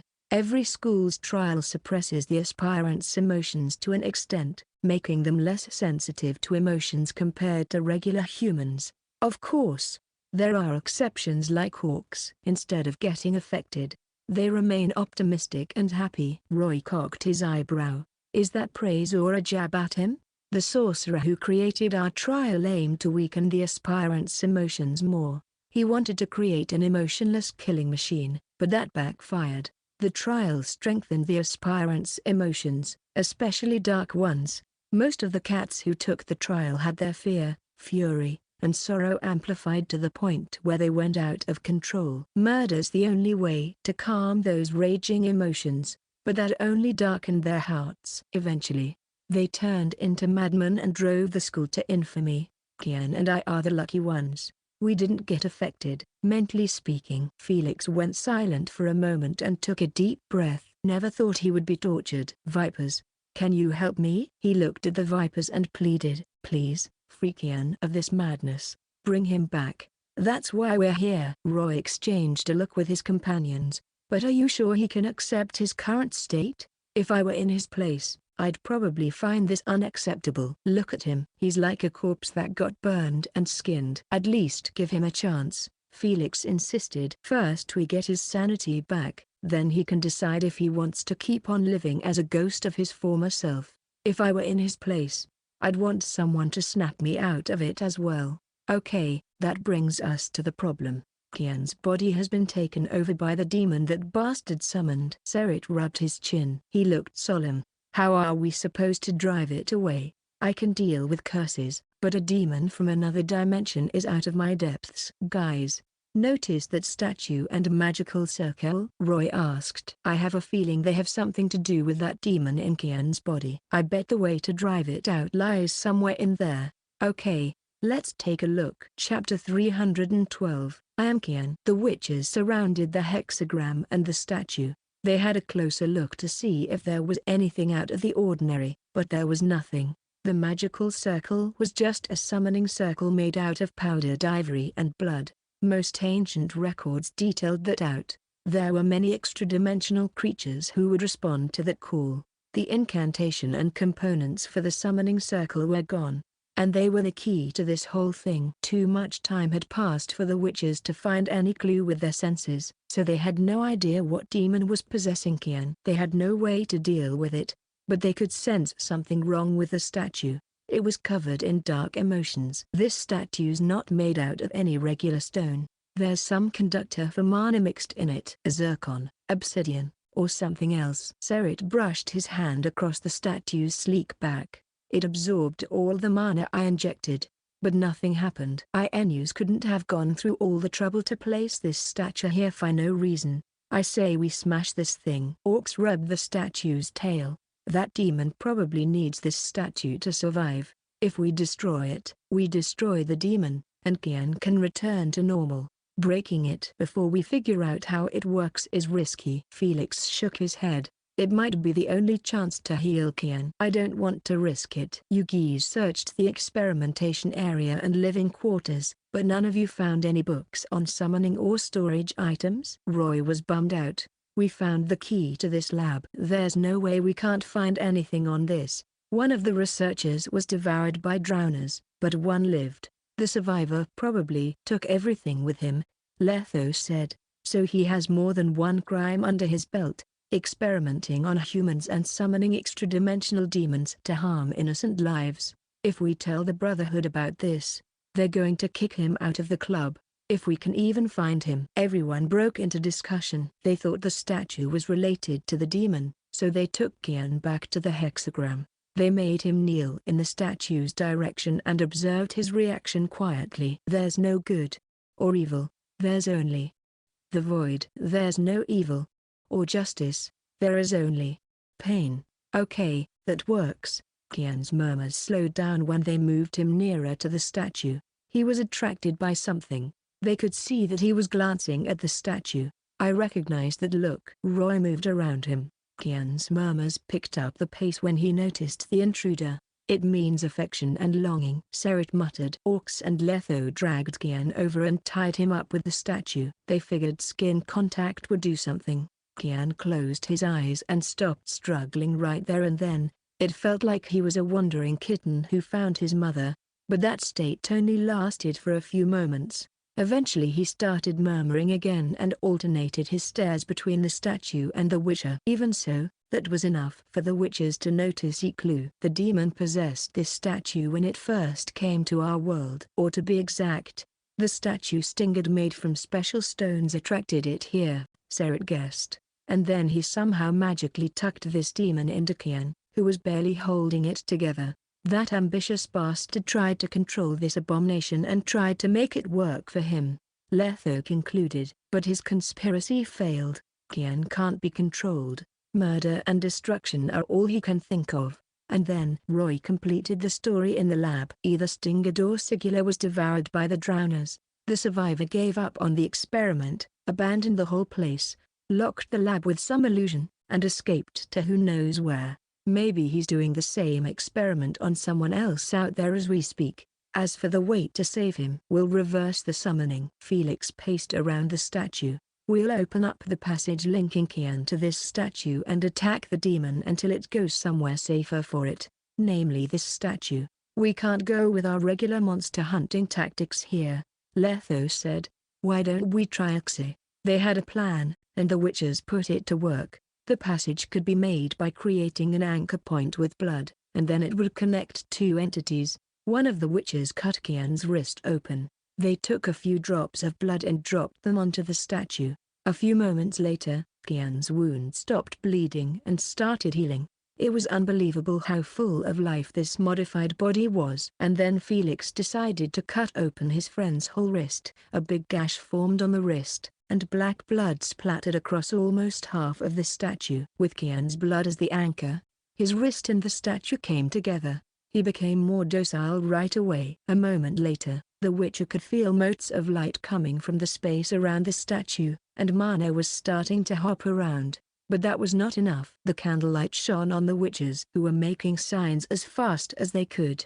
They cast isekai'd at the same time and attacked Kaer's spirit with it. And they did not stop. 2 minutes later, Felix, Orcs, and Letho had exhausted their mana. Only Roy and Serit had some left. They were about to give up.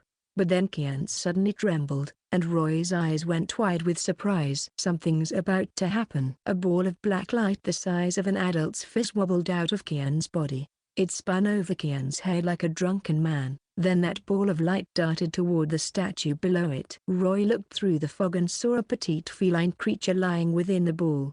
Its eyes were crimson and filled with murder and destruction. There was no mercy in it at all. It was a stark contrast to its adorable appearance. You're the demon Inu's summoned? You're the one who took over Kaer's body? You think you can stay in this statue until the next poor bastard comes along and unleashes you into my world? Piss off. Roy's eyes contracted. Fear. A crimson light appeared out of nowhere, and sounds of crashing waves roared in the air. A sea of blood formed behind the young Witcher. its stench nauseating. Bloody tendrils wriggled out of the void, and they swung at the statue. The black ball that escaped only realized that it had fallen into a trap. The tendrils constricted it easily. They tightened up until the black's ball was torn into pieces. Eventually, the back ball shattered into shards that were covered by black smoke. The shard tried to escape in all directions, but the suckers on the tendrils opened up like a maw trying to feast on something good. They absorbed all the shards, leaving not a single one behind, and then Roy swore he heard a faint sigh of satisfaction. You have devoured a demon, cat. EXP plus 300. Massacre has now powered up. Massacre. Any enemies within the range of 2-3 meters have a 20% lock-on required to be feared by Massacre. If they have a lower will than you do, they will lose control of their bodies for 2-3 seconds at most. You permanently inflict 20-25% more damage to the creatures you have hunted before. Fear. You may cast Massacre to fear single, multiple, or all targets within the range of 2-3 meters and perform a mandatory will check. If they have a lower will than you do, they will lose control of their bodies for 2-3 seconds at most. Cooldown for 3 minutes. Tip: this skill levels up as the types and number of creatures you kill increase. Whoa, that's a boatload of EXP. That comes from a demon? Roy was overjoyed. The last time he got 300 EXP was a long time ago. His enemy back then was Dagon's projection. And Massacre got a big boost too. Fear's range got bigger, the CD's shorter, and the duration is longer. But that was not the biggest reward. Roy finally realized that fear was fatal to any creature that was in their soul form. It could destroy the souls and gobble them up. All I have to do is summon the tentacles, swallow up the souls, and gain EXP. It's so simple. I wonder if there's something more behind it. Massacre is the first skill I got, and it's deeply related to the character sheet. While Roy was trying to figure things out, the other witches were staring at the man tied to the statue. They were oblivious to the change that had happened. Now that the demon was vanquished, when Kaer opened his eyes again, it was no longer devoid of emotions. Instead, he looked puzzled. "Me?" he asked. His voice was raspy from how damaged his vocal cords were. "Kaer, my old friend." Felix took a deep breath and took his sunglasses off. He held Kaer's hand happily. "Welcome back to reality, Kaer." "Is that my name?" Kaer looked around and saw a few men with feline eyes around him.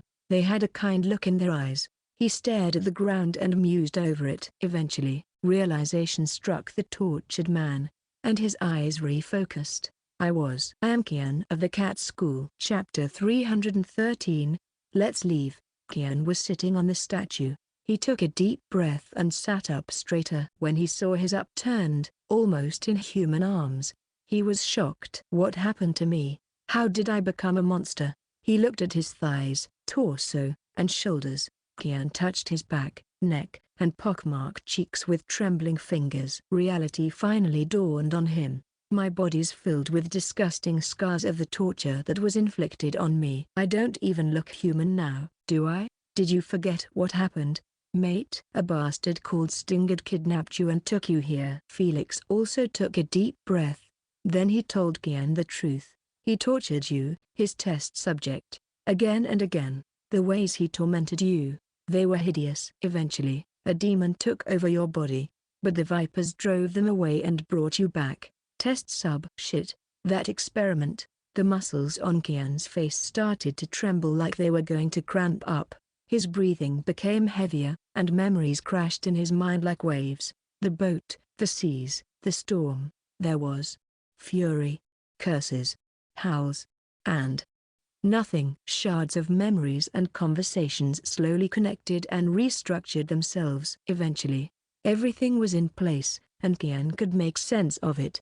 "I remember it now. Before I was spirited away, I was on the Flying Stag, working as security, and then one day, the captain told me I had to share my cabin with someone named Stinged because of insufficient space. Unlike most humans, that sorcerer didn't scoff at witches. He was soft-spoken and well-mannered. His eyes twinkled with wisdom. Everyone who talked to him felt respected. After some time, he started letting his guard down around the mage. and he didn't realize it. Unbeknownst to him, the sorcerer had some dark plans lying in wait. While he was meditating one fine night, Sting had numbed him with magic and drugs. Things were a blur for him after that. He could hear waves crashing against the boat, storms raging on the seas, ships clashing, and the crew howling in agony. Sting had cared nothing for that. He took Kaer back to the laboratory against his will, and thus, his days of torment began. The operating theater was his bed caked in dried blood. The tortures were relentless, and so was the pain. It slowly overwhelmed him. Kaer resisted in the beginning, but eventually he broke down and begged for mercy. He told the sorcerer all of the cat school's secrets, but still the nightmare went on. The demon never showed him any mercy. He kept pushing Kaer on, until his mind was numb to everything but death. The last thing he remembered was meeting the gaze of an animal statue. The crimson eyes sucked him into them, and his soul was freed from its prison of pain only to be trapped in yet another prison. He had no idea what was happening outside, nor did he dream. There was no delight nor sorrow in that state. He would hear the occasional shuffle and feel a faint glimmer of light. And now that nightmare had come to an end. The darkness could no longer bind Kaer. Every breath he took smelled like freedom. He wanted nothing but revenge. "You saved me, my friends." Kaer took a deep breath and snapped back to reality. He had never seen these witches before, and he wondered why they would save him. But why? "Do I know you?" "Allow me to explain. This is Letho, Orcs, Seret, and Roy from the Viper School. They went through a lot and saved you from a grim fate." The Vipers nodded at Kaer. "And I am Felix. We met once 50 years ago, while I was heading to Vizima. Do you still remember that?" Felix took on a warm attitude.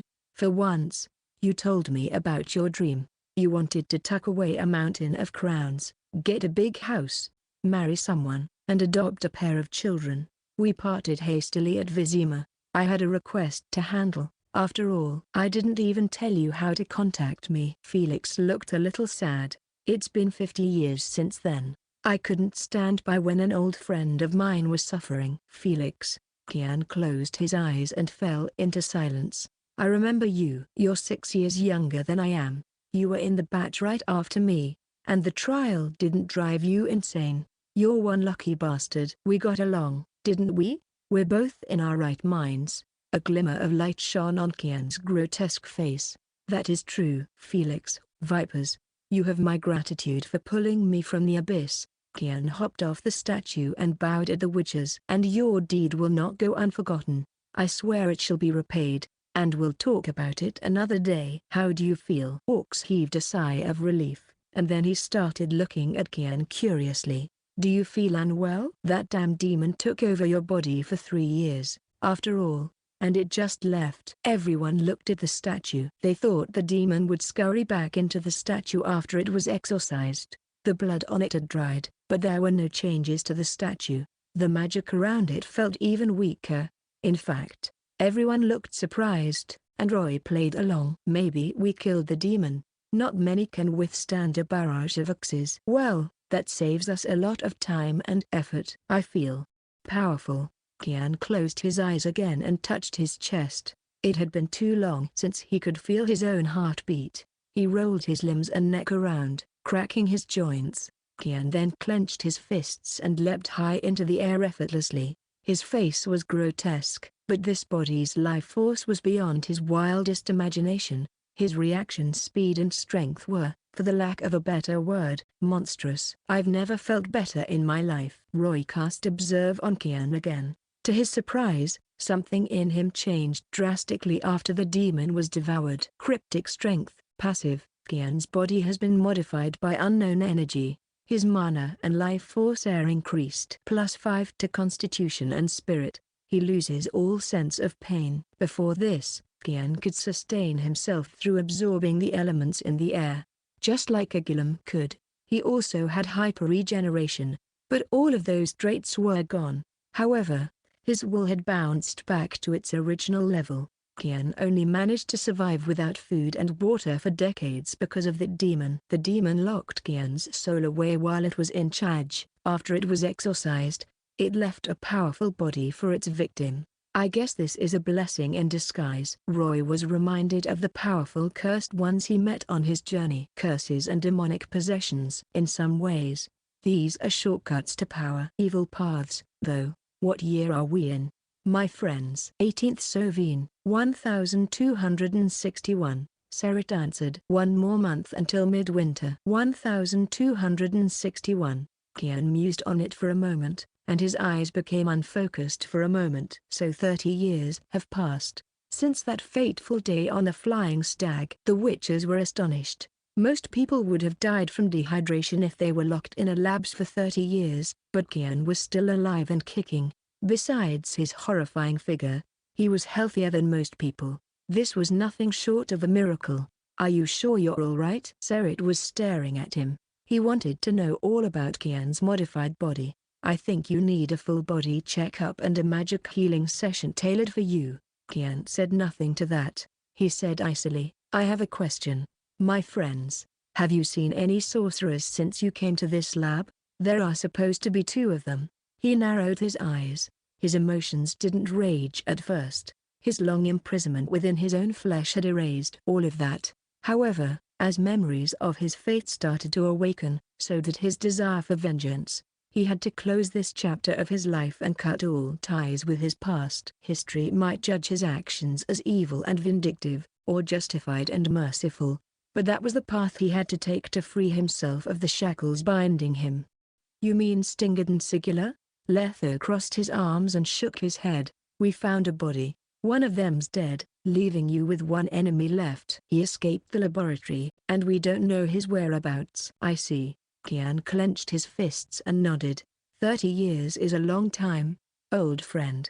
The world has changed a lot, and it'll take some time to get used to it. Felix extended his hand. Come with us. You need to settle down somewhere, then we can talk about your vengeance. Felix was extending an olive branch for a reason. What happened with the gang lords back in Novgorod was a grim warning. Witches had to band together if they wanted to stand tall among these people. The Vipers had gathered 4 members, and Felix thought he should get a cat on his side as well. What's outside?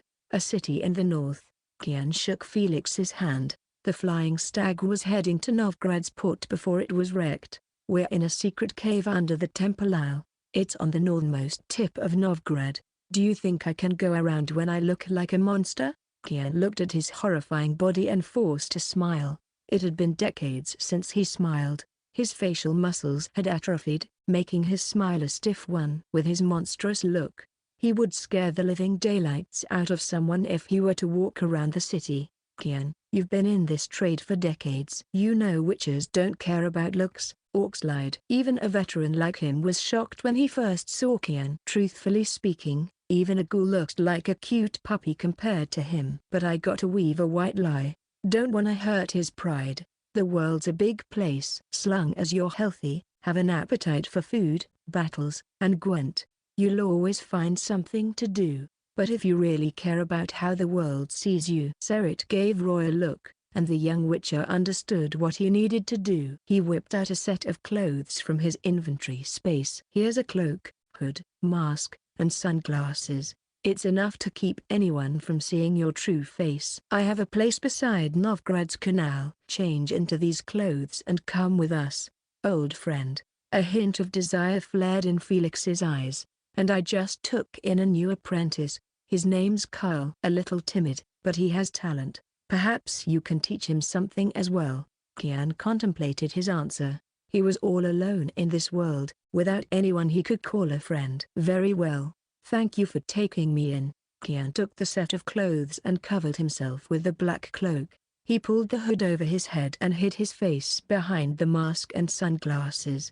He looked like a thief alongside a group of witches. The Vipers exchanged a look. Unlike Felix, they didn't know Kian that much. There was barely any trust between them. They sent the youngest member to see what kind of man Kian was. Roy pushed the weapon and diagrams he had acquired to Kian. Now that your mind is your own, I think I should return these. Kian took Moonblade and caressed it. He swung the blade round, and a silver ribbon flew through the air. The Witcher looked excited to be reunited with his trusty blade. He then looked at the diagrams. Moonblade is all I need.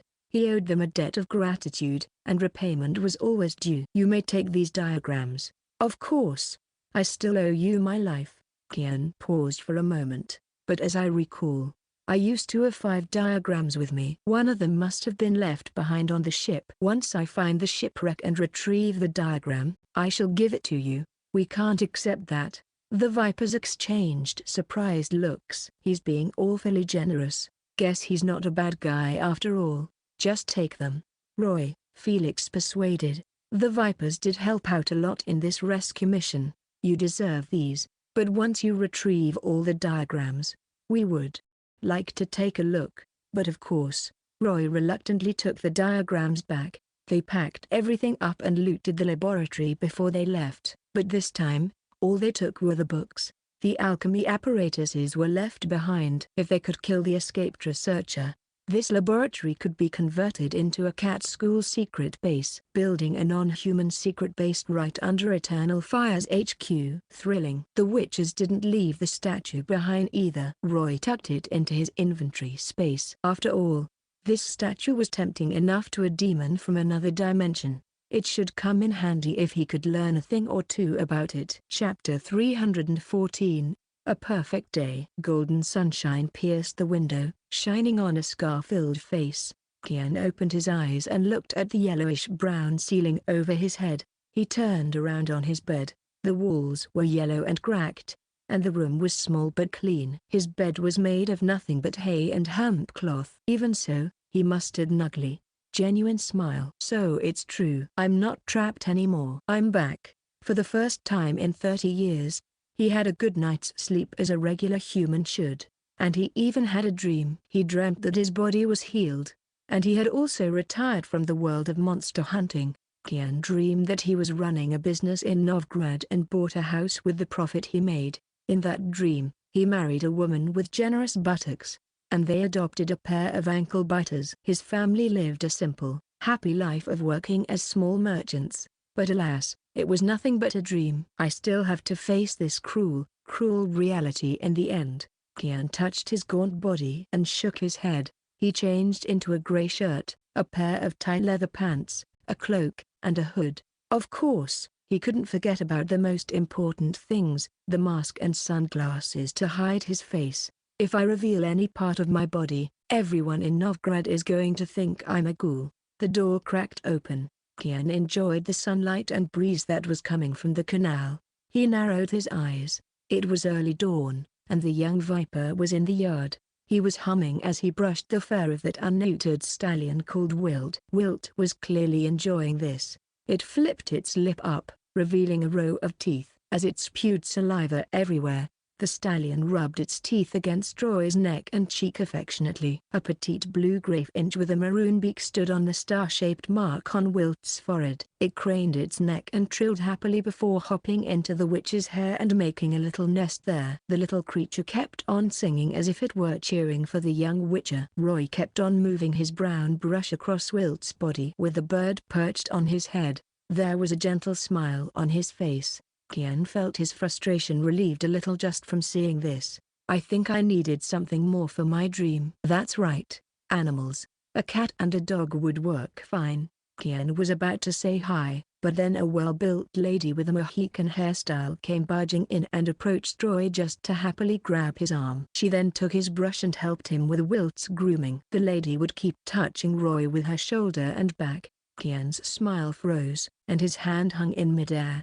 I can't believe they're flirting right in front of me. He shook his head and sighed. Things aren't looking good for me. Even back when he was on the Flying Stag, Kaer was already planning to save up enough money to retire and find someone to marry, but his plan was ruined. Even drowners would find his looks deplorable, let alone women. Hey, Kaer. Roy gently pushed the laughing Cantalou away and smiled at Kaer. So, how are you feeling? Getting used to the place yet? Compared to that hard-as-rocks operating theater? This place is heaven. Then you should get some sleep. 30 years of being awake must have taken a toll on you. No, on the contrary, I've been sleeping for 30 years and 2 days. I've had more than enough sleep. Kaer shook his head, smiling bitterly. His raspy voice and mysterious past caught Cantila's attention. but she didn't ask him any questions. Roy told her it would be rude if she did. Kian was starting to look forward to the new day. I just wanna stroll around Novgorod and see what the years have done to the world. Where's everyone else? Probably at the apothecary shop right now. They'll come back at noon. Let's go, Kian. I'll take you on a tour around this place. Roy led his horse back to the stables and told the little bird to keep an eye on things before stuffing it into the saddlebag. They left the house and went through the winding alleyways before passing an ancient stone bridge that led into the bustling business district. Kian stared around him curiously. The free city changed faster than anyone could keep up with. It had been this way forever. The Novgorodians were a lot more stylish than they were 30 years ago. Back then, people were wearing nothing but black, gray, and white shirts. Now they were in purple, red, blue, and all kinds of colors. The clothes looked different, and they even paired them up with accessories like rings, belts, earrings, necklaces, and head accessories. Fashion was alive in all Novgorodians, regardless of their status. As long as you don't slack off, you can always find a job and survive in Novgorod. Roy was looking around as well. It was the early hours of the morning, but Novgorod's streets were already packed with people. Coolies pushing carts filled with cargo, merchants with pot-bellies that were resplendently dressed, as well as regular people who were there to sweat off. All of them looked lively and ready to face the day.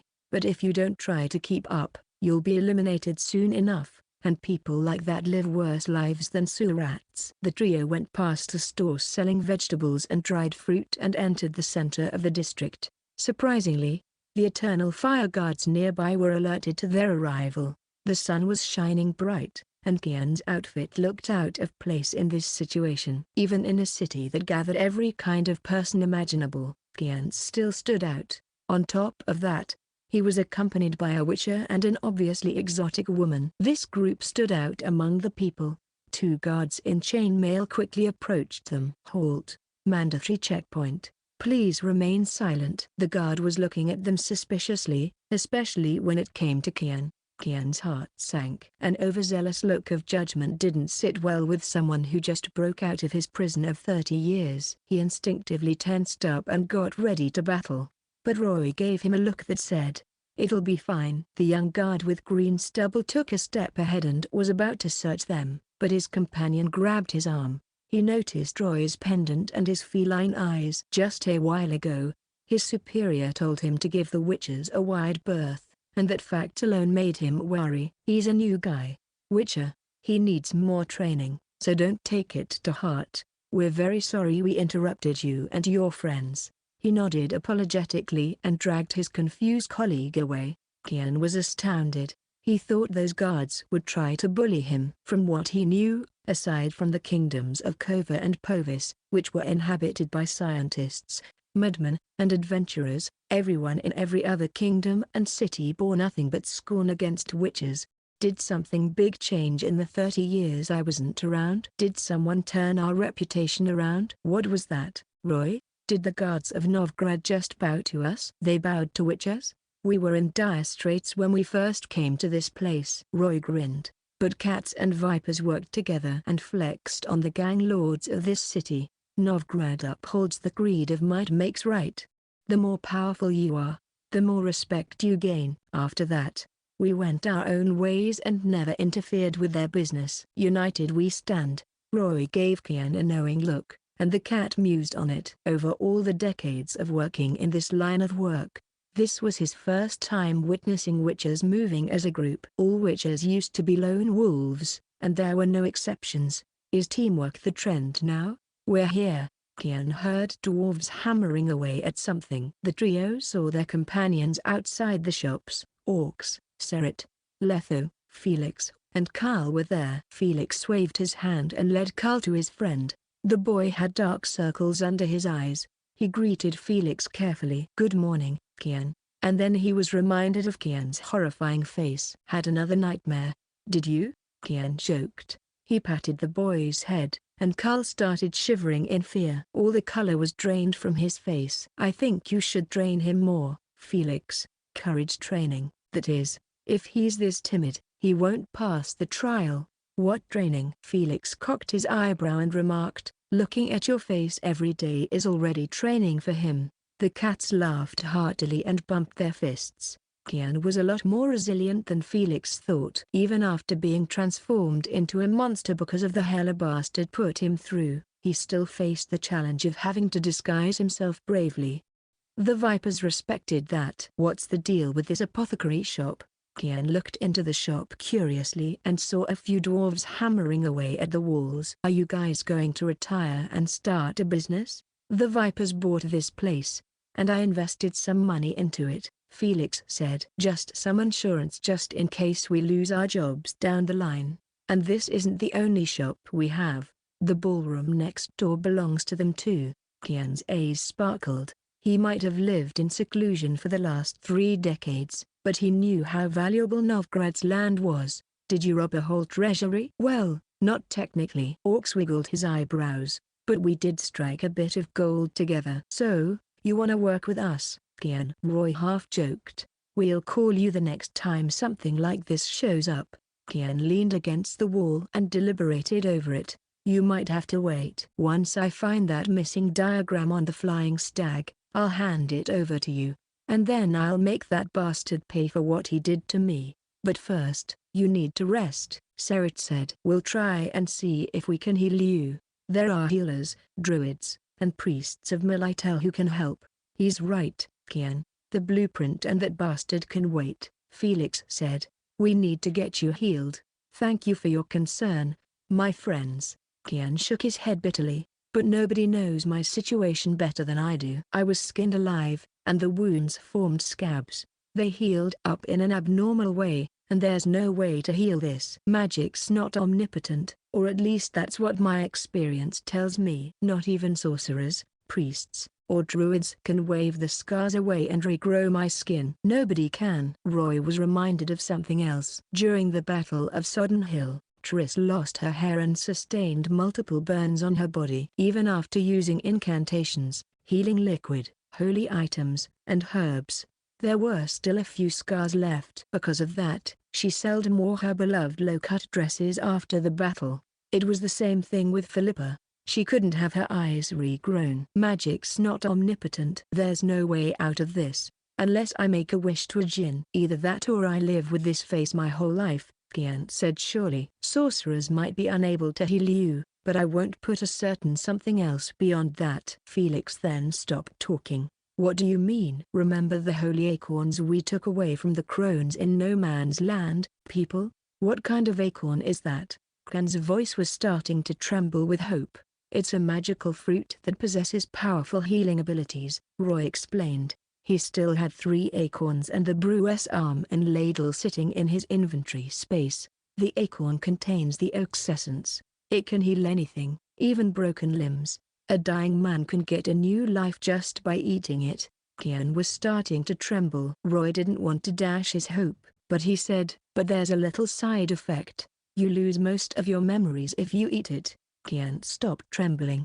He stared at the ground and started engaging in an internal struggle. His fingers were shivering, and a moment later, he shook his head. "That's a shame. I'm not me if I lose my memories, and just when I regain control of my body after 3 decades too. I don't want to lose myself a second time, so I'll pass." "By the way, do you need anyone to work in the apothecary shop? I'd like to make some crowns while I search for the diagram and the bastard, but nobody's going to hire me when I look like, a monster. I'd have to meet up with the employer for any requests I take, and they won't hire me if they see my face," he pleaded. "I'm a decent alchemist. I might have been locked away for decades, but I still have my experience. All I need is some practice, and I'll be good as new." This was a new life, and he couldn't possibly rely on his friends forever. He needed a source of income. Roy looked at his companions and extended his hand. "We'd love for an alchemist to join us." The young witcher had his own plans. Of course, from what he knew, Kaer was a cruel man even before he was locked up. He took a lot of assassination requests, and a lot of the victims were innocent people. But after he talked to Kaer, the cat surprisingly wasn't loud or insufferable. He had a line he would never cross. But that wasn't enough to deem him passable for the job. Since the Vipers would set off for Kaer, They needed some capable men to look after their business premises in Novgorod. Felix and Kaer were the best they had, and as a cherry on top, they could also guard the ballroom. Happy to be on board, Kaer laughed raspily. He felt a weight getting lifted off his shoulders. As long as you don't mind the lower rates and there aren't many witches left, we should band together. The witches put their hands together. Kaer felt like roaring in delight. This was the best day in his life after being freed of that demon. He never felt this level of trust and selfless help before from anyone. Perhaps I should stay after I get my revenge. Chapter 315. A talk with Coral. Silvery moonlight shone on the slums of Novgorod, the cold fall breeze blowing through a grey hemp curtain and swarming the small bedroom behind it.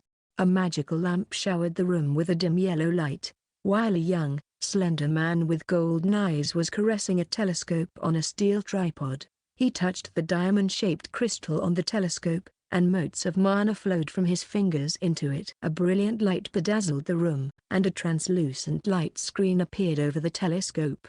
The screen kept blinking, as if something were interfering with it. Eventually, a beautiful woman showed up on the screen. She had fiery red hair that tumbled down her shoulder, and her eyes were as blue as ponds. Her nose was aquiline, and her warm, full lips were like the petals of a rose. The woman was in a white silk robe that showed off all her curves. The young witcher could vaguely see purple curtains and a fluffy white bed behind her, probably her bedroom in Kaer. "Well, look who decided to show up." Light crossed her arms and frowned. She scoffed. "What brings you to me? Roy of the Viper School. It's been 2 months since you bothered to call. I guess I should be thankful, shouldn't I?" The sorceress started firing off a barrage of questions like a lady who hadn't seen her boyfriend in months. Roy nervously wiped his forehead. He pretended to be calm and collected, but his heart skipped a beat. Work overwhelmed him lately, and he neglected Coral for months on end. Things weren't like this back when he was traveling from Vizima to Villan. They talked through the night for more than a month. Roy could see that Coral was mad. She didn't even bother to keep up her look of elegance and showed her true self instead. The only time he saw her acting this way was when they danced all the way back in Sintra. He stared into her eyes and bowed his head. "I'm sorry for neglecting you, Coral. Work demanded my attention, and I barely had time for anything else." That assuaged Coral, albeit slightly. She rested her chin on her right hand and leaned forward on her dressing table while pushing her hair away with her left. "Make it quick and don't bore me. Tell me all about your adventures, and I'll judge if you've done well." 5 minutes later, Coral leaned closer to the telescope. "Roy, you heartbreaker. No wonder you're calling me. You need my help, don't you?" It felt like she could step out of the screen anytime with how close she was to the telescope. What does she mean, heartbreaker? Don't give me that. I never said I liked Cantilla. Roy cocked his eyebrow and stared back into her eyes. Inu's vast ingot has the capability to summon storms. He must be famous among the Brotherhood. I take it that you know him, Coral? The sorceress suddenly turned around. All her anger had disappeared, replaced by a slight smile. It was as if she only pretended to be angry. Coral rubbed her chin and paced back and forth in front of the telescope. The screen swayed, and Roy could see her great bosom close up. She was showing it off on purpose. This wasn't his first time witnessing her beauty, so the young witcher managed to stay calm. "You don't hold back, do you? Fine. I'll help you. But only because the stuff you sent me back in Vizima was good." Stingard is one of the top 20 sorcerers in the Brotherhood. He's a mad scientist who specializes in biological experiments. That man constantly walks the line of the law. Mockery welled in her eyes.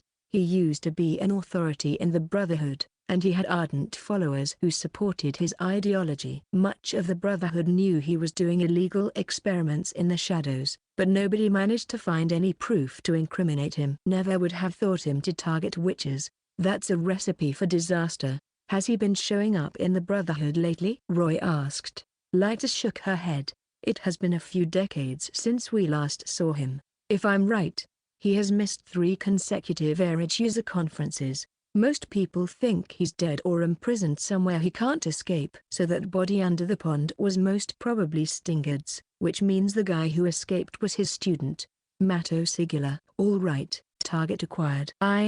I can guess what you want to say. Coral wagged her fingers, but contrary to her attitude, she had a soft look in her eyes. You're a kind heartbreaker. You want me to heal that poor cat, don't you? Yes. Do you think he can be cured? Roy asked. Most of his skin was peeled off in the experiments, and he was burnt and cut. Most of those wounds have closed up and formed scabs, though. Coral rested her chin on both hands and stared down in quiet contemplation. Roy waited for her answer in silence. He stared at her perfectly beautiful face calmly. Watching a gorgeous woman while she was thinking quietly was one of the nicer things life had to offer. Sorry, but magic isn't omnipotent. I don't mean to brag, but my healing powers can rank in the top 3 in the Brotherhood, but not even I can patch him up. All I can do is touch up his scars so they don't look so horrifying.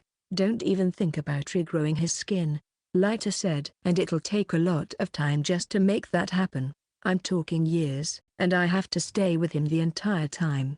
The things he'll need for the treatment can easily cost 5 figures, unless he's one of the Brotherhood's leaders, a top aristocrat, or one of the richest merchants out there. I don't think he can afford that kind of treatment, but that's my rough guess. I'll have to check on him to know the details. Roy pitied Kaer. He wouldn't take the acorn, and now he couldn't afford this treatment either. He's never gonna marry someone at this rate. Coral noticed the dejection in Roy's eyes. She said softly, I'll do you a favor. I can come over and check on him sometime. How does that sound? And dash his hopes of getting healed? No, thanks. Kaer wasn't a close enough friend for Roy to spend all his money just to heal his scars. If that's all you have to say, then it's time to say goodbye. I need to get my beauty sleep. Or at least that was what she said. However, she didn't leave the telescope. She was wondering if Roy had anything else to say. Actually, I have another question. Roy pushed through his embarrassment and asked, how much do you know about the cat school's trial? That's an infamous school. Coral looked a little disappointed. I've never seen their recipe myself, but the Brotherhood has records about it. Their trial is seriously defective. The aspirants who go through it will most probably develop some kind of mental illness, but you've taken the Viper's trial, so why are you interested in the cats? Wait, did you get your hands on the recipe? Leiter swept her disappointment away, and her eyes shone with delight.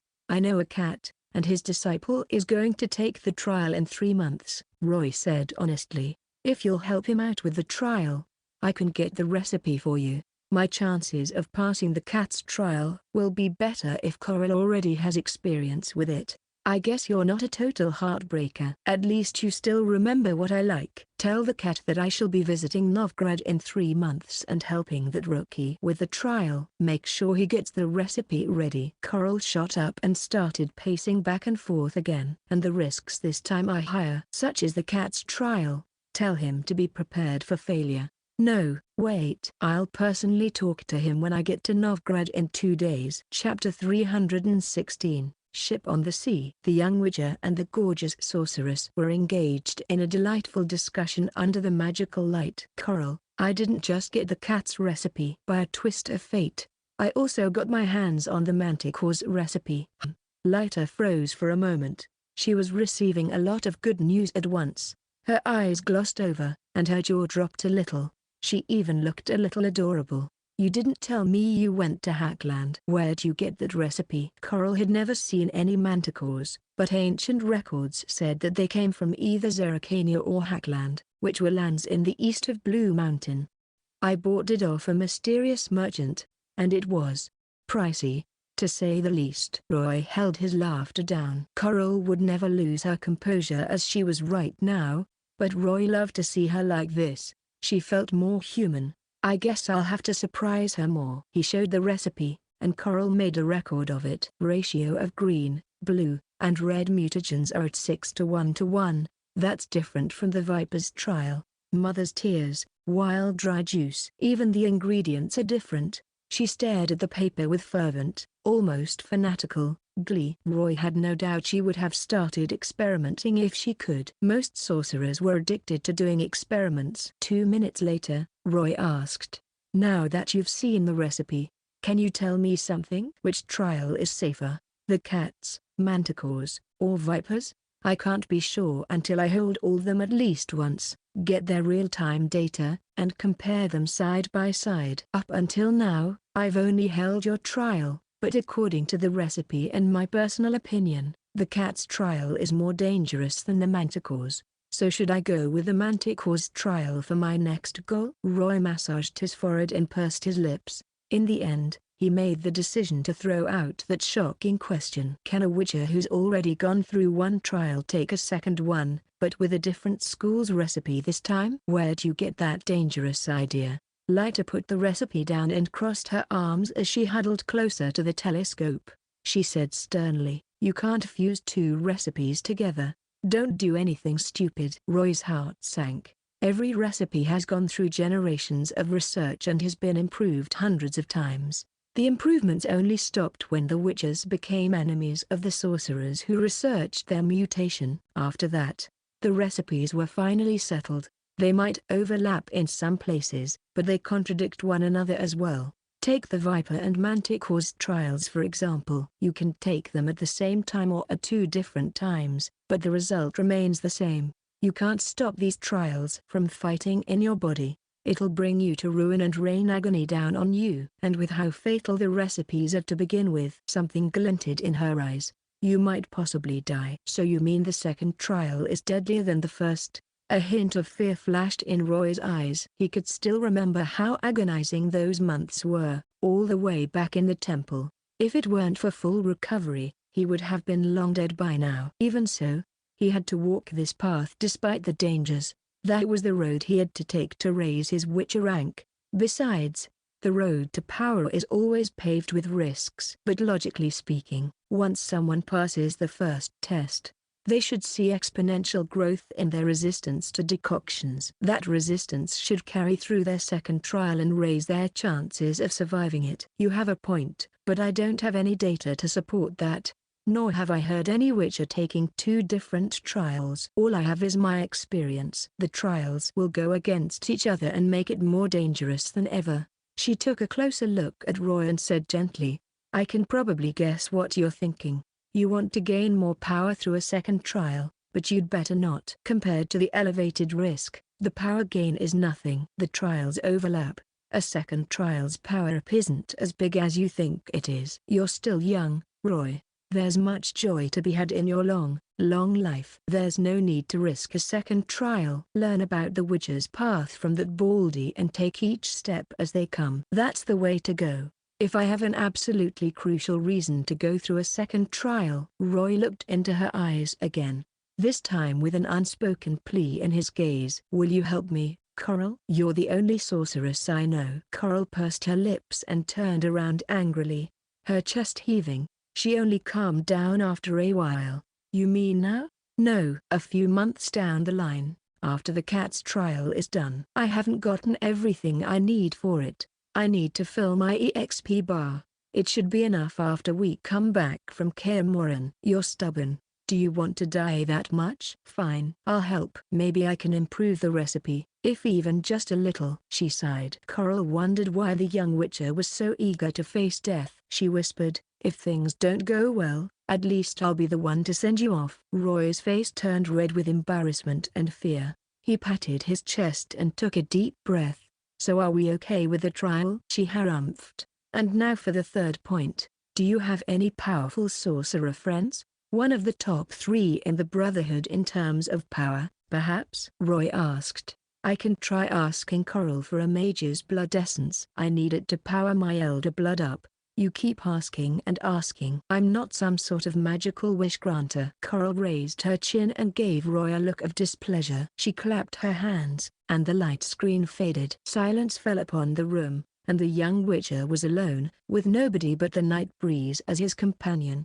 "Looks like I backed her into a corner. I haven't even given her the gift." Roy sighed. He felt a little guilty too. "I guess I shouldn't keep asking for favors when we just met after 2 months. And he learned something from this. I should always be nice to the ladies before I request anything. First I should lavish them with praise, then the lights came back on. The magical screen reconvened, and Coral was sitting right behind it. She could see the young witcher opening his jaw in shock and regret.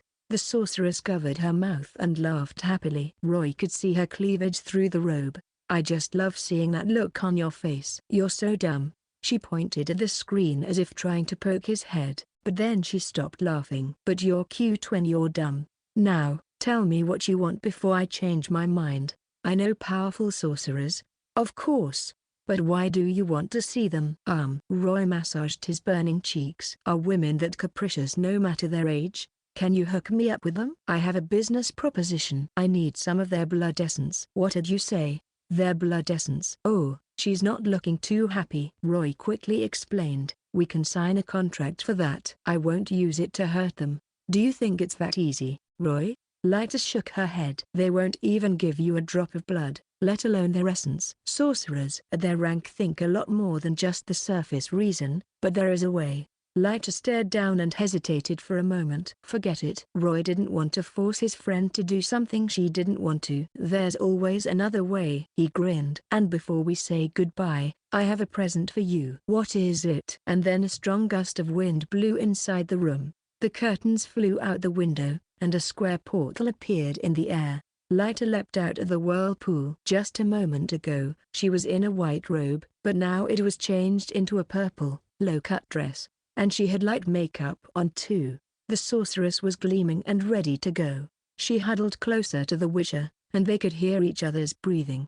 Lyta was all smiles, looking forward to the present. Roy's heart skipped a beat. Why do I feel like she's already prepared for this? We can talk about that later. Lyta interrupted him and held his hand. She waved her hand and chanted something. The sheer amount of mana made Roy's pendant vibrate. A second portal opened, and the two of them entered it. The air current blew everything in the room away. They made a splash when they left, and Letho came in just a moment later. All he saw was an empty room and a warm telescope.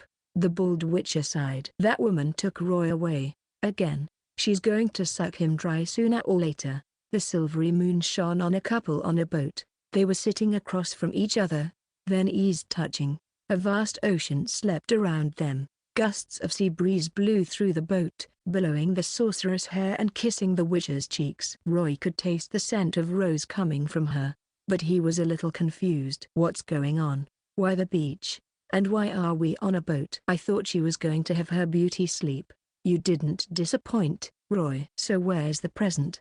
Light appeared at the young Witcher and extended her hand. Here. I hope you like it. Roy scratched his nose and took the pearl necklace out of his inventory space. He looted it from Alonso's chamber. Of course. Cantla took the zircon. She was going to embed it into her blades. The pearls glinted under the moon, reflecting its silvery shimmer. Nobody could take their eyes off something so gorgeous. Lyta stared at the necklace in delight. Her joy was almost palpable. No woman could resist the allure of jewelry, not even her. However, she didn't take it in a hurry. Instead, she turned round and pushed her hair aside, revealing her slender neck. Wait, what is she trying to say? Roy looked at the necklace and her neck. Oh. He carefully placed the necklace around her neck. As he brushed his finger against her supple skin, he could feel her life force bursting underneath. She turned around and held his hand.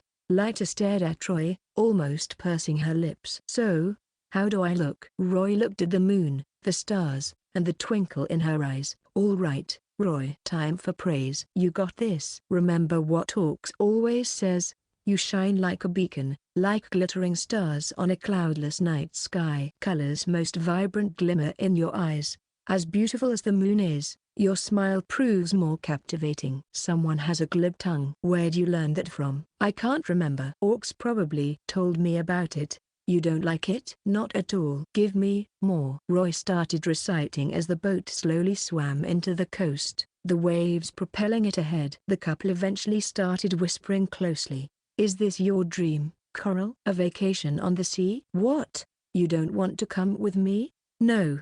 I just heard that Ophir is a faraway kingdom. We might have to row for months. We'll get there eventually. All we have to do is progress. What if the storms and waves break our boat? Then we'll get another boat. But I have a question for you. You've been reluctant to talk, but, she asked, why did you tell me not to travel to Sodden Hill? It's complicated, and it's a long story.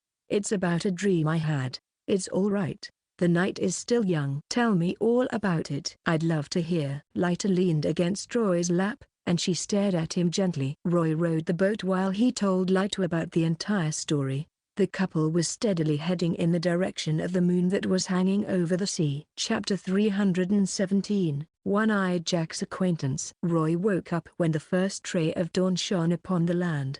He was lying on a haystack, his eyes slightly unfocused. The young witcher stared at his empty right hand. He swore he could still feel coral there. The smell of roses seemed to be swirling on his fingers still, but coral was no longer there. After a night of rowing through the seas, Leiter shoved him into the portal and gave him a parting gift. He was holding a beautiful tube in his left hand. It was filled with a crimson liquid, and the magic that shone from within was almost palpable, almost like it would shoot out of the tube. Blood essence, a powerful sorceress essence. Filled to the brim with magic. Leiter was one of the most powerful sorceresses in the Brotherhood. Naturally, her blood could temper his elder blood. Though Roy was surprised that Leiter would put her trust in him, even though she could potentially be cursed and maimed, Roy was moved. He held the tube and tucked it into his inventory space. I won't take this for free. Next time, I'm giving her more surprises. Hey,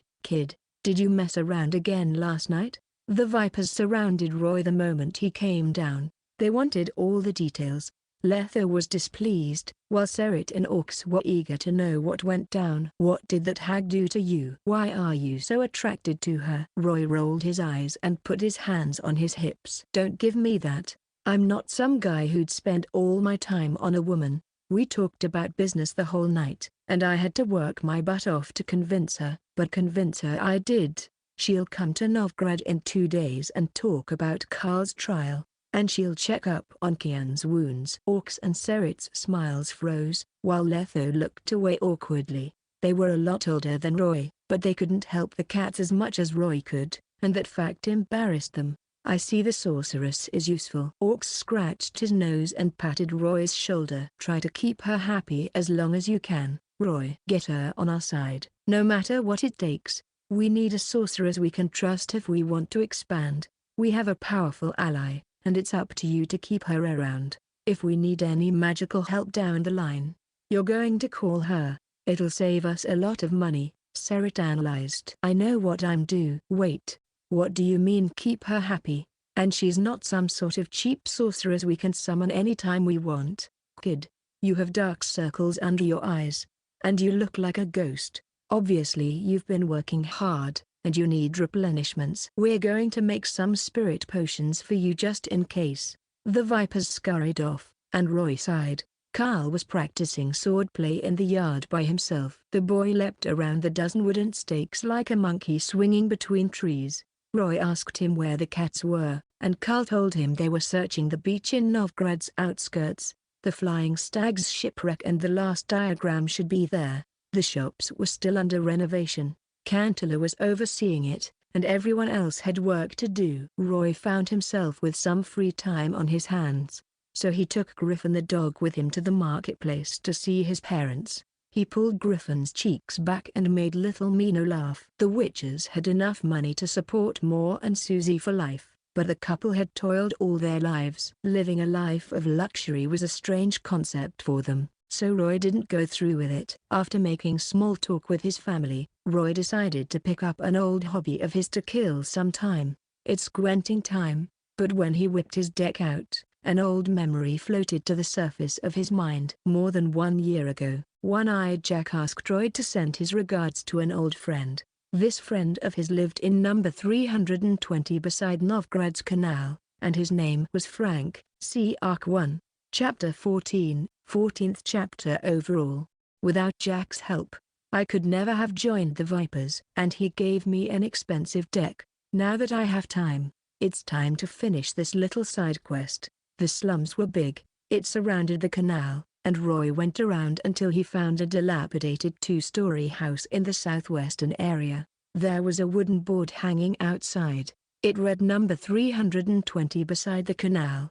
Is someone there? Roy knocked on the door. Frank, you in there? The door creaked open, and out came a dejected man. He was in his late 30s, and his face was chiseled, though his cheeks were protruding. His face glistened with grease from the lack of grooming, and his stubble extended up to his ears. Clumps of brown, greasy hair hung around his shoulders, and they smelled like expired food. The man's eyes were bloodshot from the lack of sleep. Despite how exhausted he looked, the man was built like a bear. He was about 6 feet 4, and to say he was made of nothing but muscles would be an understatement. Raw power radiated from every breath he heaved, and his hand was covered in thick calluses. Roy also noticed an old scar above the man's collarbone. Todd. Age: 35 years old. Gender: male. Status: mercenary. Who are you? The man stared at the Witcher. Dark leather armor, leanly built, and golden eyes.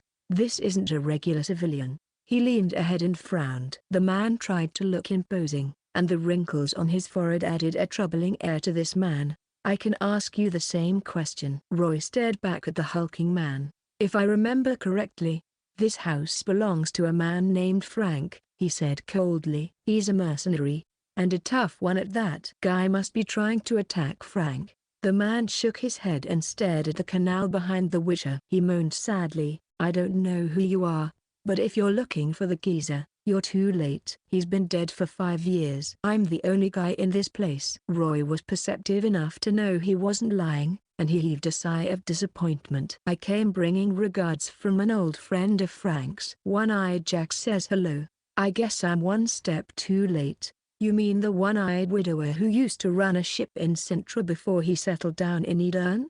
The avid Gwent card collector? The man sounded a little intrigued. In Skellige, to be precise. Ah.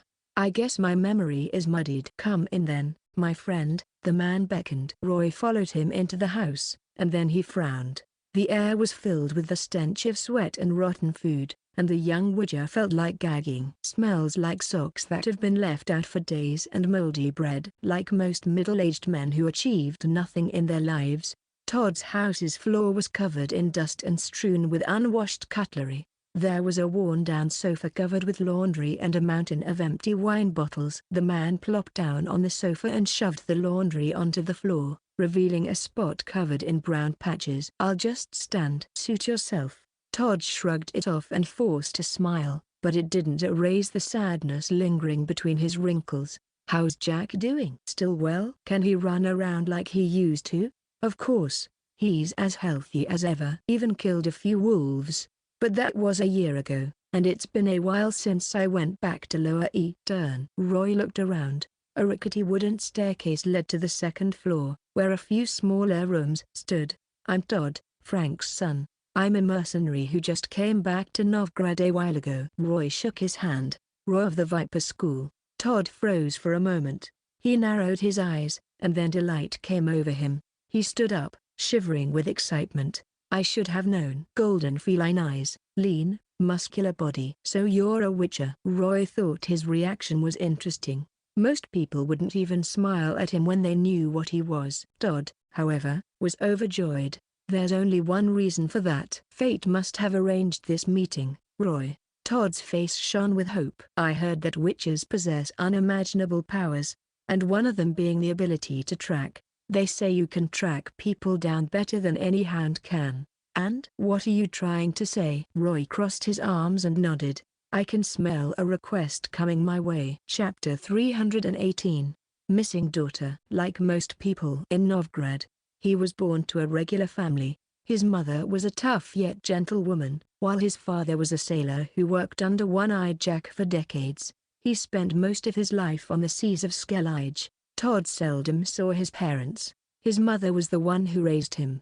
But the man got his abstinence from his father. He was unsatisfied with a peaceful life, and he wanted to make a name for himself. Even after he was married and had a daughter at 20, Todd stubbornly departed Novgorod on a quest for the thrill of adventure. 15 years went by. He roamed the lands of the northern kingdoms, heading in the direction of mayhem and destruction. Todd once helped Prince Head squash the rebellion in Elender. At another time, he helped a group of farmers rebel against the bandits who exploited them. When they finally claimed victory, he became Hogton's honorary citizen. Todd survived hundreds of battles and skirmishes in these long years and became an elite mercenary. As a consequence, he became a more heartless man than his father. Not once did he come home to see his parents or family. The man was already 35. At Callan's behest, Todd took on the job of being a spy in Emil. 1 year after that, Todd finally felt tired of this life.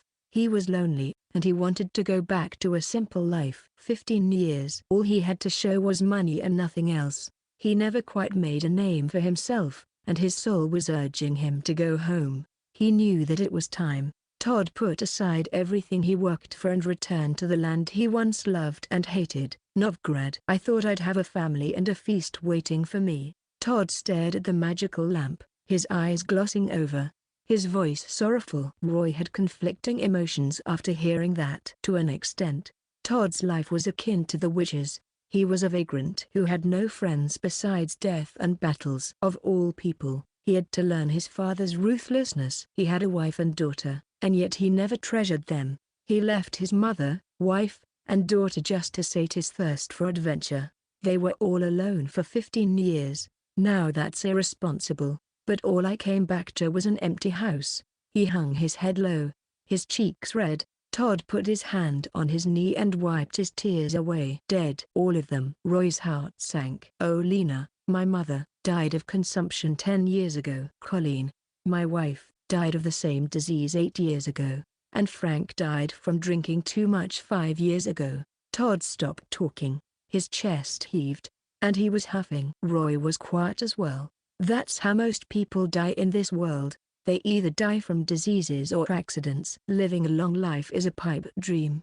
He sighed. You said you had a daughter? Where is she? And that's why I need you, Roy. Todd had a bitter look on his face. This is about my only family, my little Elsa. I've been searching for her since I came back to this city. Todd sobbed, but then he controlled himself. From what I know, Elsa lived alone ever since Frank died. She survived on the family's savings until 6 months ago. The savings dried up, so she moved to southern Novgorod and worked in a flower shop. She's been living in the shop since then. This discovery showed the weary mercenary another path in life. Roy saw longing and hope in his eyes. Things didn't go as you expected them to, I guess, he said. When I got to that shop, the shopkeeper told me Elsa's been missing for a month. He said coldly. She left the shop one morning and disappeared without a trace. He felt fury welling up within him. Todd got up and paced back and forth, but he managed to hold himself together. The employees searched everywhere, and the Eternal Fire soldiers helped as well. But it was no use. Roy shook his head. A beautiful young lady going missing in a city like Novgorod? Fate will not smile on her. Searching at random won't be of use, so I went to Francis Bedlam, the guy with the most intel in Novgorod.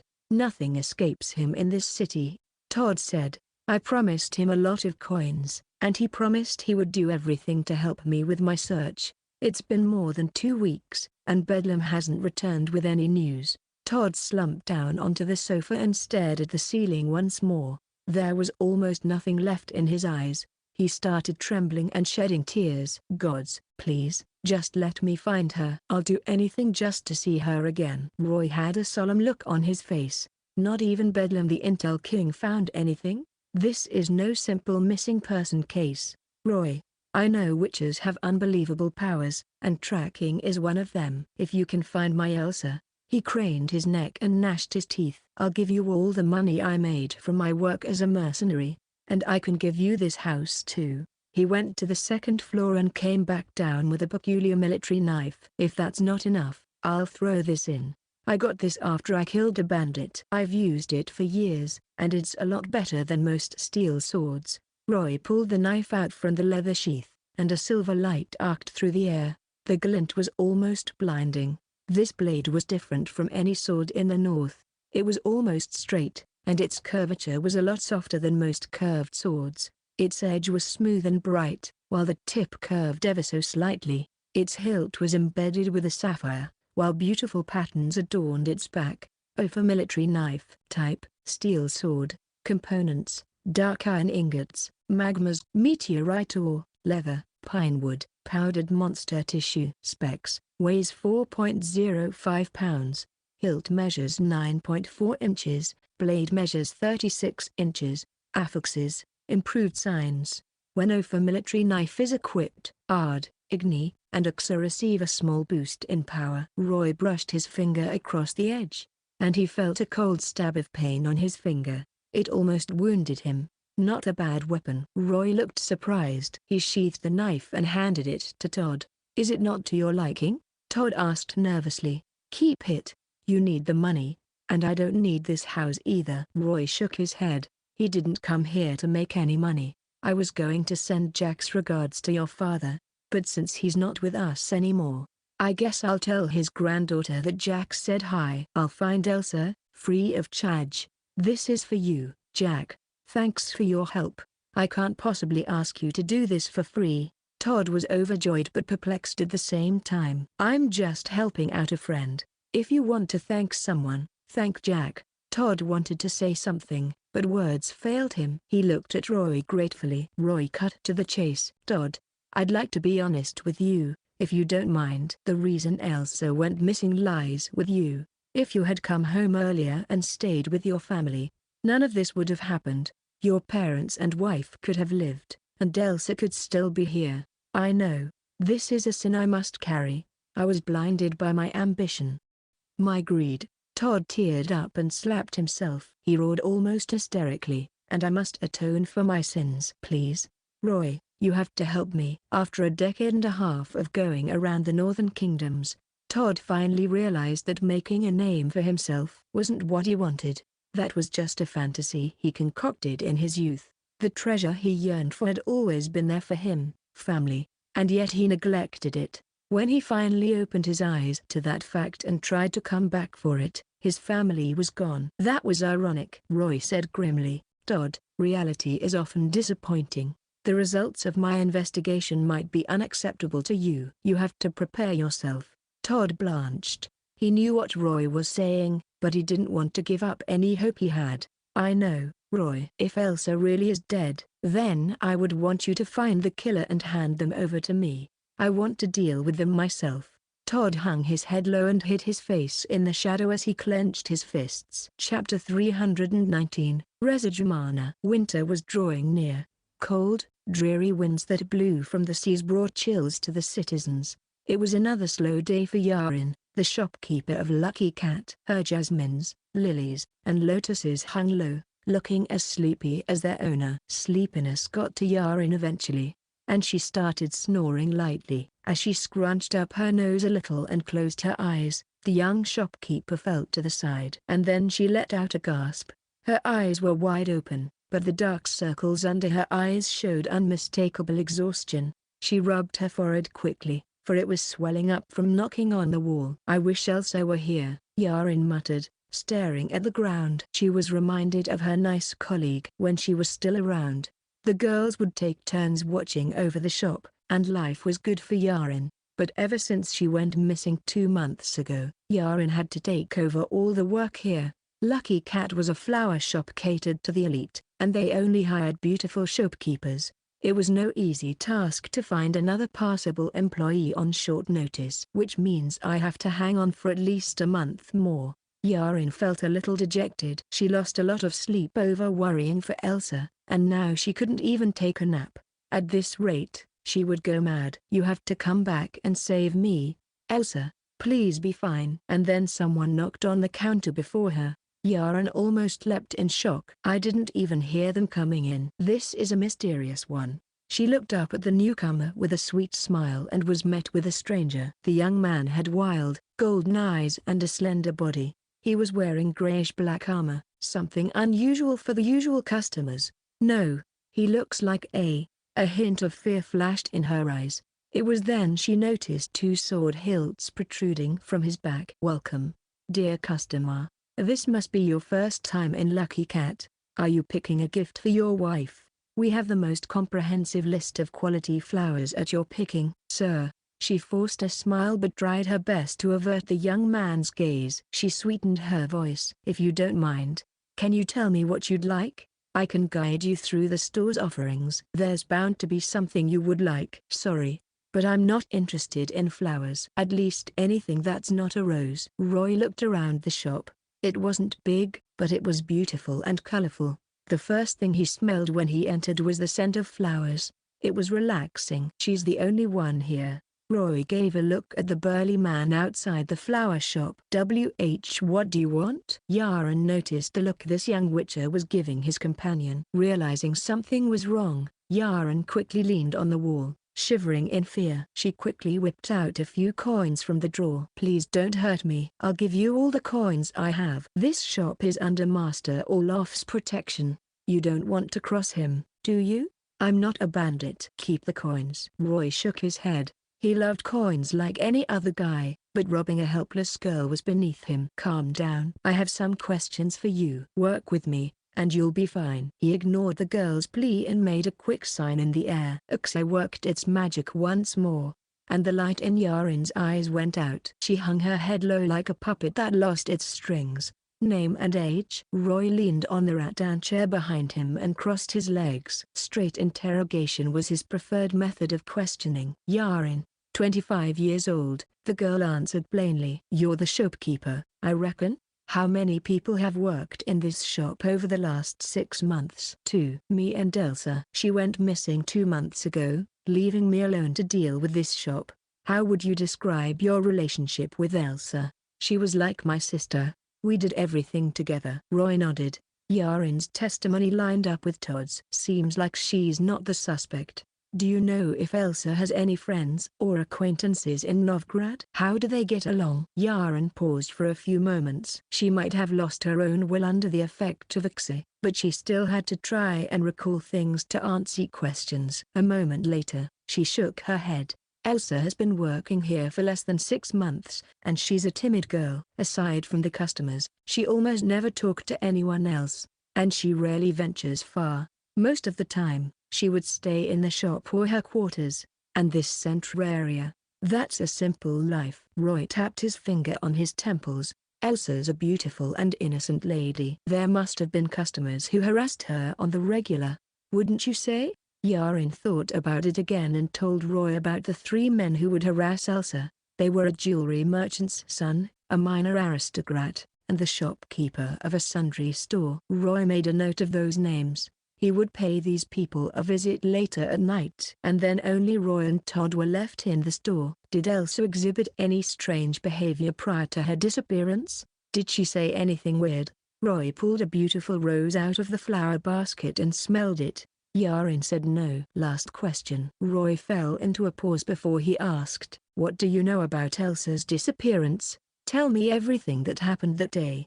I want every single detail. On the 9th day of the 9th month, Elsa and I opened up shop at 8. After that, she left the shop to make some purchases at the marketplace as usual. 5 minutes later. Welcome, dear customer. It must be your first time here. Are you picking out a gift for your lover? Yaren was wearing a sweet smile, but there was a hint of embarrassment in her eyes. She was sure that this young man saw her dozing off, but I feel like I've seen him before. Was it a dream? The young witcher winked at her mysteriously and left a crown on the counter. Yaren watched curiously as the young witcher picked up a rose and left her shop. What were you two talking about, Roy? Did you find any clues? Todd caught up to Roy as fast as he could. The wind was blowing the stench coming off him in Roy's direction. The young witcher rubbed his itchy nose and answered, you'll know soon. Judging from her testimony, Elsa went missing while she was on her way from the shop to the marketplace. That's about 20 minutes on foot. Roy led Todd around to scout out the geography of the place. Almost every shop in the business district catered to the elites. Security was tight, and armed soldiers would patrol this place every 15 minutes. It's not easy kidnapping a beautiful girl in broad daylight here, and the path that led to the marketplace was mostly bustling and packed with people. Everyone was heading to the marketplace at 8. There's no way anyone could kidnap her without making a ruckus, unless Elsa gave herself up willingly. The only place where Elsa could be kidnapped was the long, dark alleyway between the business district and the marketplace. It was situated near the fringes of the slums. Compared to the bustling path, it was a shorter path to the marketplace. A girl should reach the marketplace in 10 minutes if she walked normally. What is this? Todd crouched down and pointed at a crooked wooden stick in a putrid puddle in the alleyway. A pipe for tobacco. The Witcher picked the stick up despite how dirty it was. This is a perfect place for the addicts to gather. He looked at the stick closely. The walls on the sides were filled with moss, and some parts of them were covered in slurs and indecipherable graffiti. The ground was wet and slimy, and a few makeshift beds made out of hay and hemp cloths were stacked in the corner. Rotten garbage littered the ground, and some parts of the alley were filled with disgusting excrement. There was barely a clean spot here. Addicts? Are you saying those bastards kidnapped Elsa when she was going through this alley in a hurry? Todd mumbled, a look of worry appearing in his eyes. I won't exclude that possibility. They might have taken a liking to Elsa and knocked her out. The Witcher added, but if things were that simple, Chapel and Bedlam would have found out about it. Bedlam didn't come back with any news, and Eternal Fire didn't find any clues either. This is a cruel guess, but I don't think Elsa is still alive. All he could do was try his best to check the crime scene and fish for the culprit, but it had been 2 months since Elsa went missing, and there were a lot of disruptive factors at the scene. Roy spent half an hour looking for clues in the alleyway, but he came up with nothing. But something unexpected happened. Roy, I think the miasma of this alleyway is getting to me, but your pendant is vibrating. Todd pointed at Roy's pendant curiously. You're not seeing things. Roy could feel the vibrations, and he moved to the spot where they were most violent. The young Witcher spread his arms and felt the air for a while, then he froze up. In the center of the alleyway floated a light ball the size of his fist. It was almost hiding in the moss-filled corner, and the ball was very nearly extinguished. Not much, but this is chaos energy. Someone cast a spell in this alleyway before, Roy said. And in this dark, damp spot too. Also the spell was cast about 2 months ago. The timing makes sense. Shocked, Todd stammered, why you're saying Elsa is KK. Roy's experience told him one thing. Anything that was related to magic was always dangerous and hard to handle. I hope it's just a coincidence. Roy sighed. Or this is going to be more trouble than I imagined. Chapter 320, Lady of the Black Sun. Roy went to an apothecary shop in Novgrad's business district. Elsa? You mean the girl with gold hair and grey eyes who works at Lucky Cat? Of course I know her. She's a polite and likable girl, and she's the same age as my little Jasmine. The shopkeep sighed. Elsa would say hello to everyone she passed. Much more polite than my own girl. Roy took a marigold potion from the rack and twirled it between his fingers. You've heard of what happened to her, haven't you? Did you see her back on the 9th day of the 9th month? I'm sorry, but... Confusion flashed in the shopkeeper's eyes for an instant, and he said regrettably, all I remember was I didn't hear her saying hello to me that day. It's strange to not get greeted after 6 months of hearing good mornings from that girl. I talked to Pwilt next door, and we thought she must have taken the day off to settle some family matters. The shopkeeper didn't think the girl would go through that dangerous alleyway. I didn't expect security to have fallen this far, and in the business district too. A young girl disappearing just like that? Horrendous. The shopkeep started raising his voice in aggravation. What kind of monster would do that to an innocent girl like Elsa? Ever since she went missing, a part of my heart went with her. It's like I lost my own daughter. Even running this shop lost a bit of its appeal to me. A moment of silence later, Roy snapped his fingers and lifted Axe from the shopkeeper. The pudgy man shivered and woke up from his stupor. I'm so sorry for the grumbling, dear customer, but poor girl, that Elsa. The shopkeep was still wallowing in his sadness. He complained, the Eternal Fire soldiers came to ask as well, but those bootlickers didn't mean to find her. They don't care about the girl, all they did was search the surrounding area, and that was it. The shopkeeper looked at Roy. Do you think she could still be alive? Roy did not answer. Afternoon slowly turned into evening as the sun descended down the heavens. Roy asked everyone down the street who could have possibly seen Elsa, but he found nothing. When the sun finally set behind the horizon, Roy and Todd slithered through the night and searched through the homes of the sundry shop owner, the jewelry merchant's son, and the minor aristocrat. These were the people Yaren claimed to have harassed Elsa. Aside from the addicts in the alleyway, these men who harassed Elsa were suspects as well. Surprisingly, Roy found nothing suspicious in their houses, and Elsa proved their innocence too. The jewelry merchant's son and the minor aristocrat had powerful wives that controlled their lives, so all they did was tease Elsa and nothing more. The sundry shop owner was weirder. He was actually interested in Yarin, and the only reason he teased Elsa was to get Yarin's attention.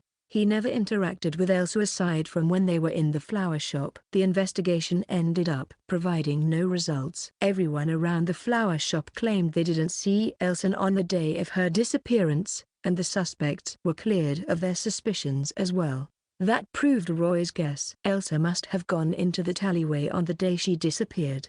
At the same time, a sense of unease was brewing within Todd's heart. Number 320 beside the river. That resident in the alleyway is a big suspect. We need to get them. Two men were seated around a round table in a squalid room, the dim yellow light shining on the young witch's eyes. Why don't we stake out the alleyway tomorrow and see who shows up? Keep an eye out for any suspicious characters, especially the thugs and addicts. Roy had two guesses about this case. 1. The addicts, thieves, and thugs in the alleyways kidnapped Elsa and took her away. Or 2.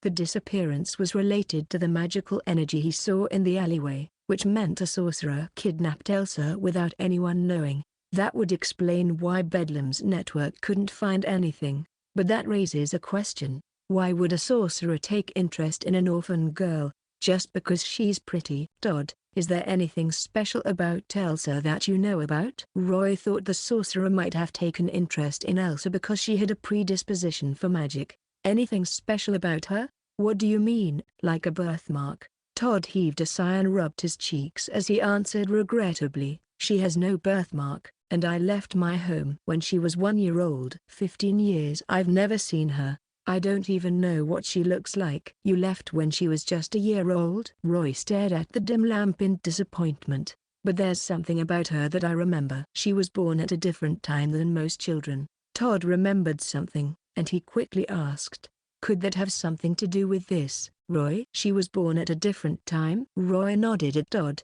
telling him to continue. Todd stared into the distance and recounted, Elsa was born in the afternoon. The sun was scorching, but then all of a sudden, everything went dark. You know what I'm talking about. A black circle engulfing the sun. It was daytime, but it was blacker than night. All my life, I had only seen that phenomenon once, and it left an impression. Roy sat down on the dirty sofa without hesitation, and he heaved a sigh. The look of sadness on his face was making Todd worry. She was born on a day of the black sun, and then there's residue magic in that alleyway. I think I know what happened to her on that day. What Roy said next plunged Todd into a pit of despair. Todd, have you heard of the curse of the black sun? Why yes I did. Then you should know your daughter is a girl of the black sun. So, she might have been killed by a sorcerer. Todd's eyes lost all glimmer, and his lips started to tremble. He knew all too well what kind of fate was in store for a girl of the black sun. Girls of the black sun were born during eclipses,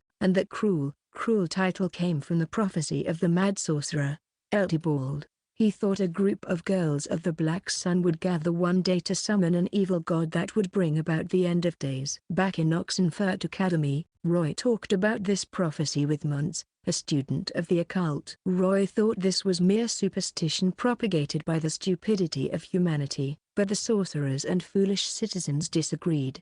Decades ago, the curse of the black sun was a popular prophecy that made its rounds around the continent, and with it, a group of unfortunate children was born. Renfri was an example of that, and Sylviana was another. That prophecy has been debunked, Todd muttered in disbelief. But some still believe in it. If the culprit is one of the believers, then they have a motive to kidnap Elsa, Roy said. Eltibald used to have a lot of fanatics who lauded his prophecy as true and just. They scoured the lands for girls of the black sun just to capture and lock them up in towers. And then they torture, kill or use them as test subjects for their inhumane experiments. A lot of these fanatics are sorcerers.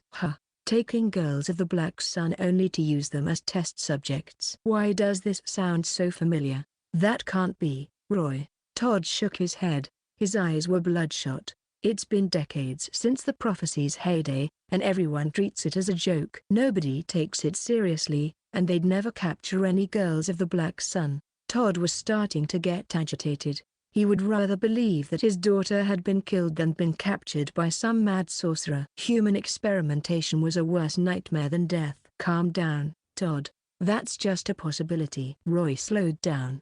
And complaining won't do you any good. Todd roared for a while before he quieted down and hung his head low. Calmed down, are we? Roy massaged his temples. The case was getting more troublesome than he imagined. If it was possible, he didn't want to antagonize any sorcerers. Fighting a magic user was a lot more of a drag than battling regular humans. Fortunately, he had companions here, and he was confident they could pull this off. Besides, he had some skills that were perfect to counter sorcerers. And now we have to search all the sorcerers in Novgorod to find out who's the culprit. Too slow, Roy. Do you have any faster ways? Todd was pacing around nervously. It's only been 2 months since she disappeared. If she was captured by a sorcerer who believes in that prophecy, then she might still be alive. But if we keep dragging this on, you want a fast way to find her? Roy frowned and closed his eyes to think properly. Todd stayed silent for fear of interrupting him. 5 minutes later, the Witcher said something nonsensical. Then we'll need someone who can dream in daytime. Dream in daytime? What do you mean? Todd stared at the Witcher. Roy kept repeating that phrase for a while, and then excitement flared in his eyes. That's right. We're in Novgorod. Todd quickly said, stop talking in riddles and tell me what you've realized. Witcher, Novgorod dreaming. Roy looked back into Todd's eyes. Perhaps someone might be able to see through dreams and give us an answer to Elsa's whereabouts. They can lead us where we need to go. Who are you talking about? Todd felt his heart thumping, and he held his breath. He was scared that the Witcher might suddenly tell him it was a joke. Do you know what an neuromancer is? Roy asked quietly. He was reminded of another time in his past when he was playing as Gerald, and a neuromancer in Novgorod helped him find a clue about Ciri. I think I heard of that when I was a kid. Neuromancers are a very rare type of diviner. Are you sure they're not scams? Todd was doubtful.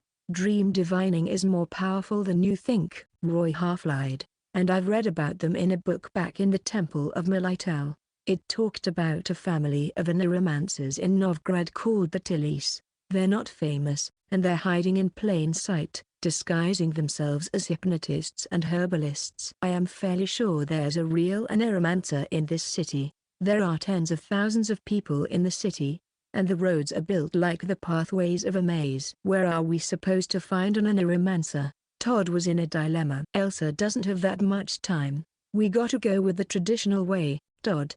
And you're gonna help. Bedlam can't find out where Elsa is, but he should be able to locate a neuromancer. Tilly isn't a common family name. I understand. Todd took a deep breath and resolved himself. I'll travel to the Putrid Grove to see Bedlam. He's going to help, or he's going to weep. Chapter 321, Novgorod Dreaming. Kaer Tilly led a regular life much like any other citizen of the city. She would go to the lobby in the morning and treat the insomniacs her friend referred to her and close up shop in the afternoon to enjoy the breeze beside the window on the second floor. Some tea and sunshine would add to her enjoyment, and then she would close her eyes to clear her mind. Tea time was not only an enjoyment, but her daily training. Because of her profession, Kaer had come in touch with patients from all walks of life. She had seen many dreams. Some were bizarre, some hilarious, and some terrifying. The pain, hunger, abuse, and negative emotions the patients felt in their dreams would be projected onto her. Coming in touch with these negative emotions in the long term placed a lot of stress on her mind. In the end, she had to spend every afternoon meditating and regulating herself. But then someone knocked on the door downstairs. Corinne cocked her eyebrow and turned around only to see 2 unfamiliar faces below the windowsill. One was a brutish man, while the other was a handsome lad who was walking silently like a cat. In just a few moments, that young man was already inches away from the entrance to her abode. She looked down and was met with a pair of wild eyes, and then all color was drained from her face. Damn those fools. They took my money and told these people where I live. Are you training your body, lady? The young witcher blocked the back door, stopping Karin from escaping. She had her back turned to him, and her legs were swinging over the window. Unlike her petite body suggested, she was an agile woman, but Roy's summon made her freeze. A moment later, Karin gave up escaping and went back to the balcony. As her dress fluttered, the gentlemen were treated to the sight of her legs, and they saw a crimson rose blooming on it. Roy finally could see her face. She was about 20 years old, and her skin was tanned. Her hair tumbled down her shoulders, and she looked great, though she was scantily clad, just like some sorceresses. However, she had no protective talisman around her neck, and the chaos energy swirling around her body felt thin. Karin Tilly. Gender, female. Age, 25 years old. Status, an aromancer. She can glimpse into the past and future through dreams and filter out the useless hints to find out real clues about the past and the future. Roy was surprised by what he saw. Aneromancers had low levels of mana, and they weren't that much more talented than him in magic. They have their own unique talents like soothsayers do, but their magical abilities aren't really great. The woman stared at the witcher nervously. Her face was white, and her voice was raspy and filled with terror. "Are you Chapel's soldiers?" "Chapel?" Roy was reminded of that brooding man armed with a lamia. They ran into that guy back when Dandelion was searching for that map. He was the head of patrols and the Chancellor of Security for Novgorod. The man was cruel and nigh omniscient in Novgorod. He was in charge of all the forbidden items in this city and would never allow any monsters prohibited by eternal fire to appear in public, or that would be negligence of his duty. All the small-time villains and anything heretical in Novgorod were terrified of Chapel and what he could do.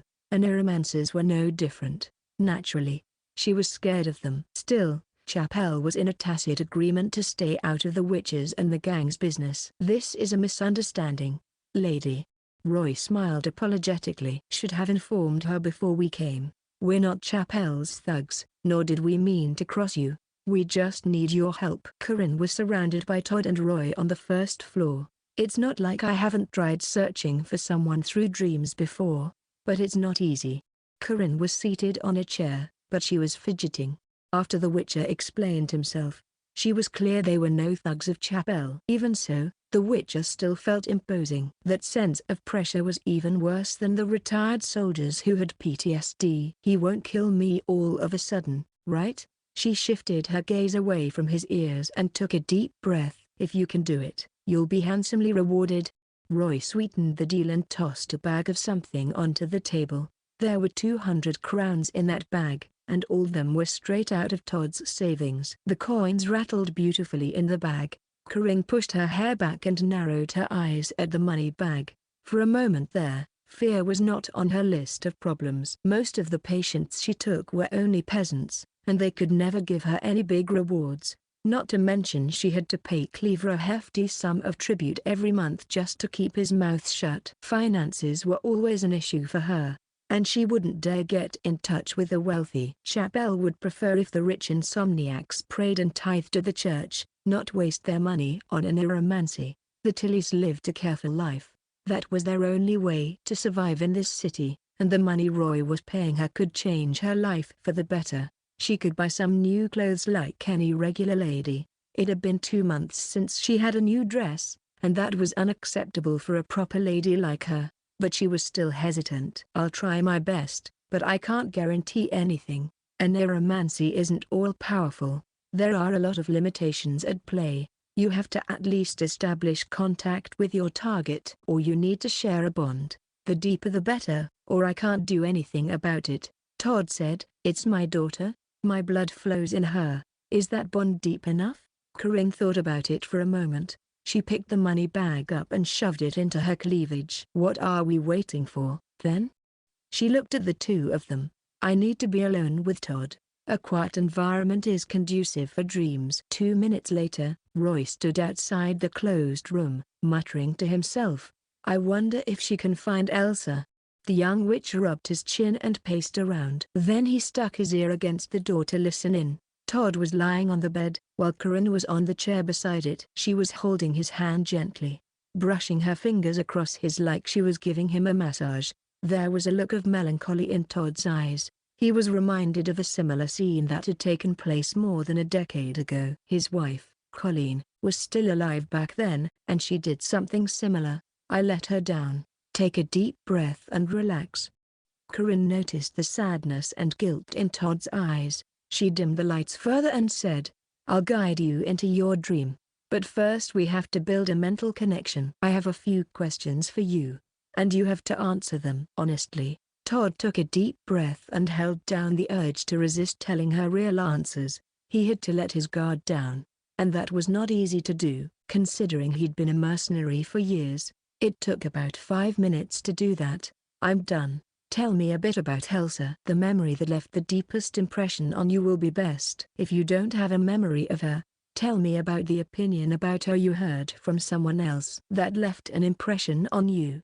"Of course." Todd looked into the distance and flipped through his memory. "My dear Elsa was born in Novgorod. On the day she was born, the sun, the day she took her first steps, she vaguely called my name." Todd kept talking for about 15 minutes, and he started tearing up. "Calm down and don't let your sadness take over you." Corinne stayed calm and put her hand on his forehead. "Now you have to lie down and relax. Hold my hand and tell me everything about Elsa. Tell me what you think happened to her, why she disappeared, and where she might be right now." Corinne lit up her scented incense, and white smoke that smelled like grass wafted into the air. The smoke slowly obscured Todd's face, and as he answered Corinne's question, the cloud of smoke slowly changed shape. Todd's voice slowly became softer and softer, until it was gone. He closed his eyes and breathed quietly. Corinne stood up to take a closer look. Once she determined he was in a deep sleep, she took a half-finished shirt beside her dressing table and started knitting it. The smoke engulfed Todd and Corinne, merging them into one. "Elsa, Elsa!" A silvery voice called. Todd snapped out of his sleep, his eyes refocusing. The first thing he saw was a petite, beautiful girl waving at him happily. There was fog covering her, keeping the girl out of Todd's sight. Around her stood baskets of flowers, but they too were shrouded in the mist. "Lucky cat, and that girl seems familiar. Where have I seen her before? Oh, right. She's Yarin, the shopkeeper." "Lost sleep again, Elsa?" "Thinking about someone, were you?" "You were thinking about someone, not me," Todd said, but he wasn't in control of his body. He heard himself giggle like a girl and left without turning back. "What's going on?" "I thought I was asleep, but I can't control my body." The world around him spun, and Todd realized he was leaving the flower shop. The sun was shining down on the streets, and the throng was jostling. Rows of shops littered the streets, and all kinds of merchandise were on sale, but everything was shrouded in the mist, and Todd finally realized what was going on. "I'm in a dream, and they called me Elsa." "Elsa?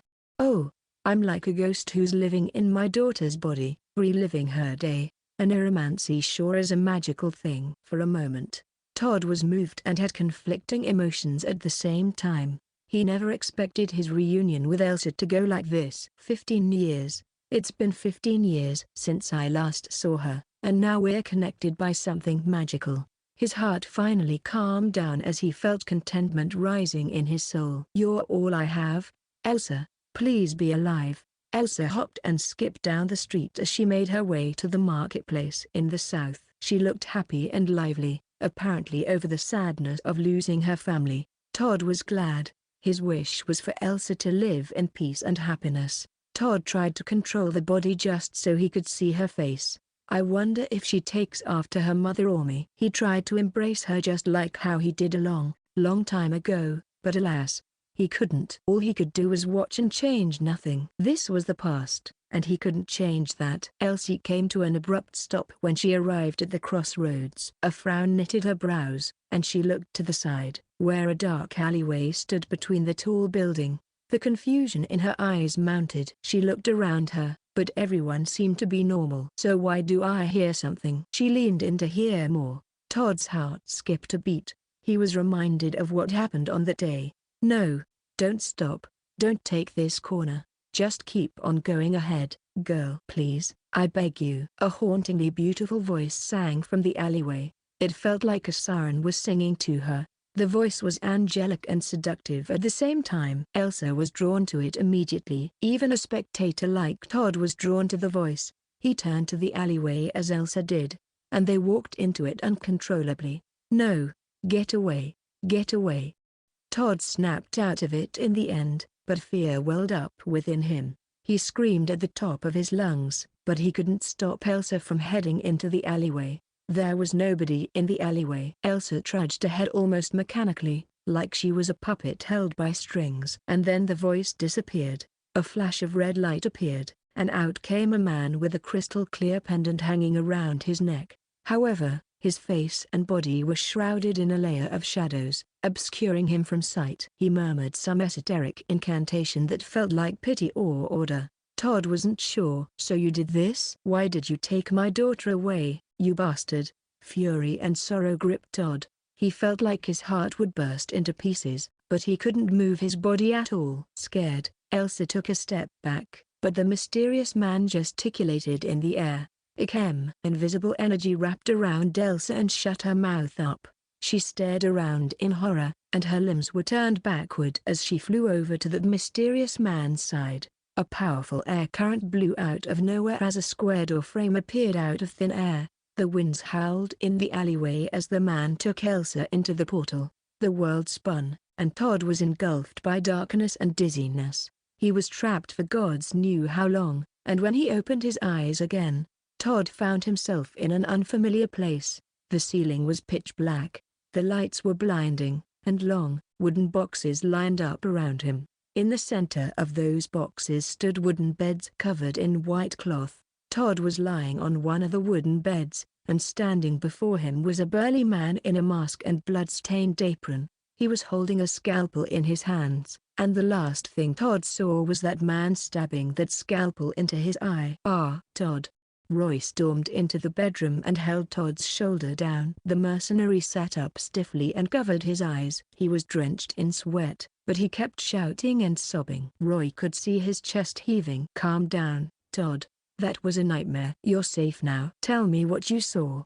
Todd didn't answer at first. He screamed in rage and buried his face in his hands as he cried his heart out. "Elsa, my Elsa." "She's no more." He was like a patient afflicted with madness. Roy couldn't talk to him when he was muttering to himself, so he turned to Karin. Karin put her half-knitted shirt into the box behind her carefully, and then she rubbed her cheeks in exhaustion. She too participated in that dream and saw everything Todd saw, and she was still shocked by the events that took place. Roy used isekai'd to calm her down, and it worked, though Karin still shuddered when she thought about it. Slowly, she said, "I saw what happened to Elsa on that day. She ran into a man in the alleyway, possibly a sorcerer. He controlled her with supernatural powers and took her with him." "Left in a portal. A sorcerer, you say?" Roy's face fell. This is the worst-case scenario. Dreams are usually laced with lies among the truth. Karin sipped some water and heaved a few long sighs. She said, "I can't be sure about the kidnapper's identity, since I couldn't see his face." She gave Todd a look of pity. He witnessed his last family member getting taken away. That must have been harrowing.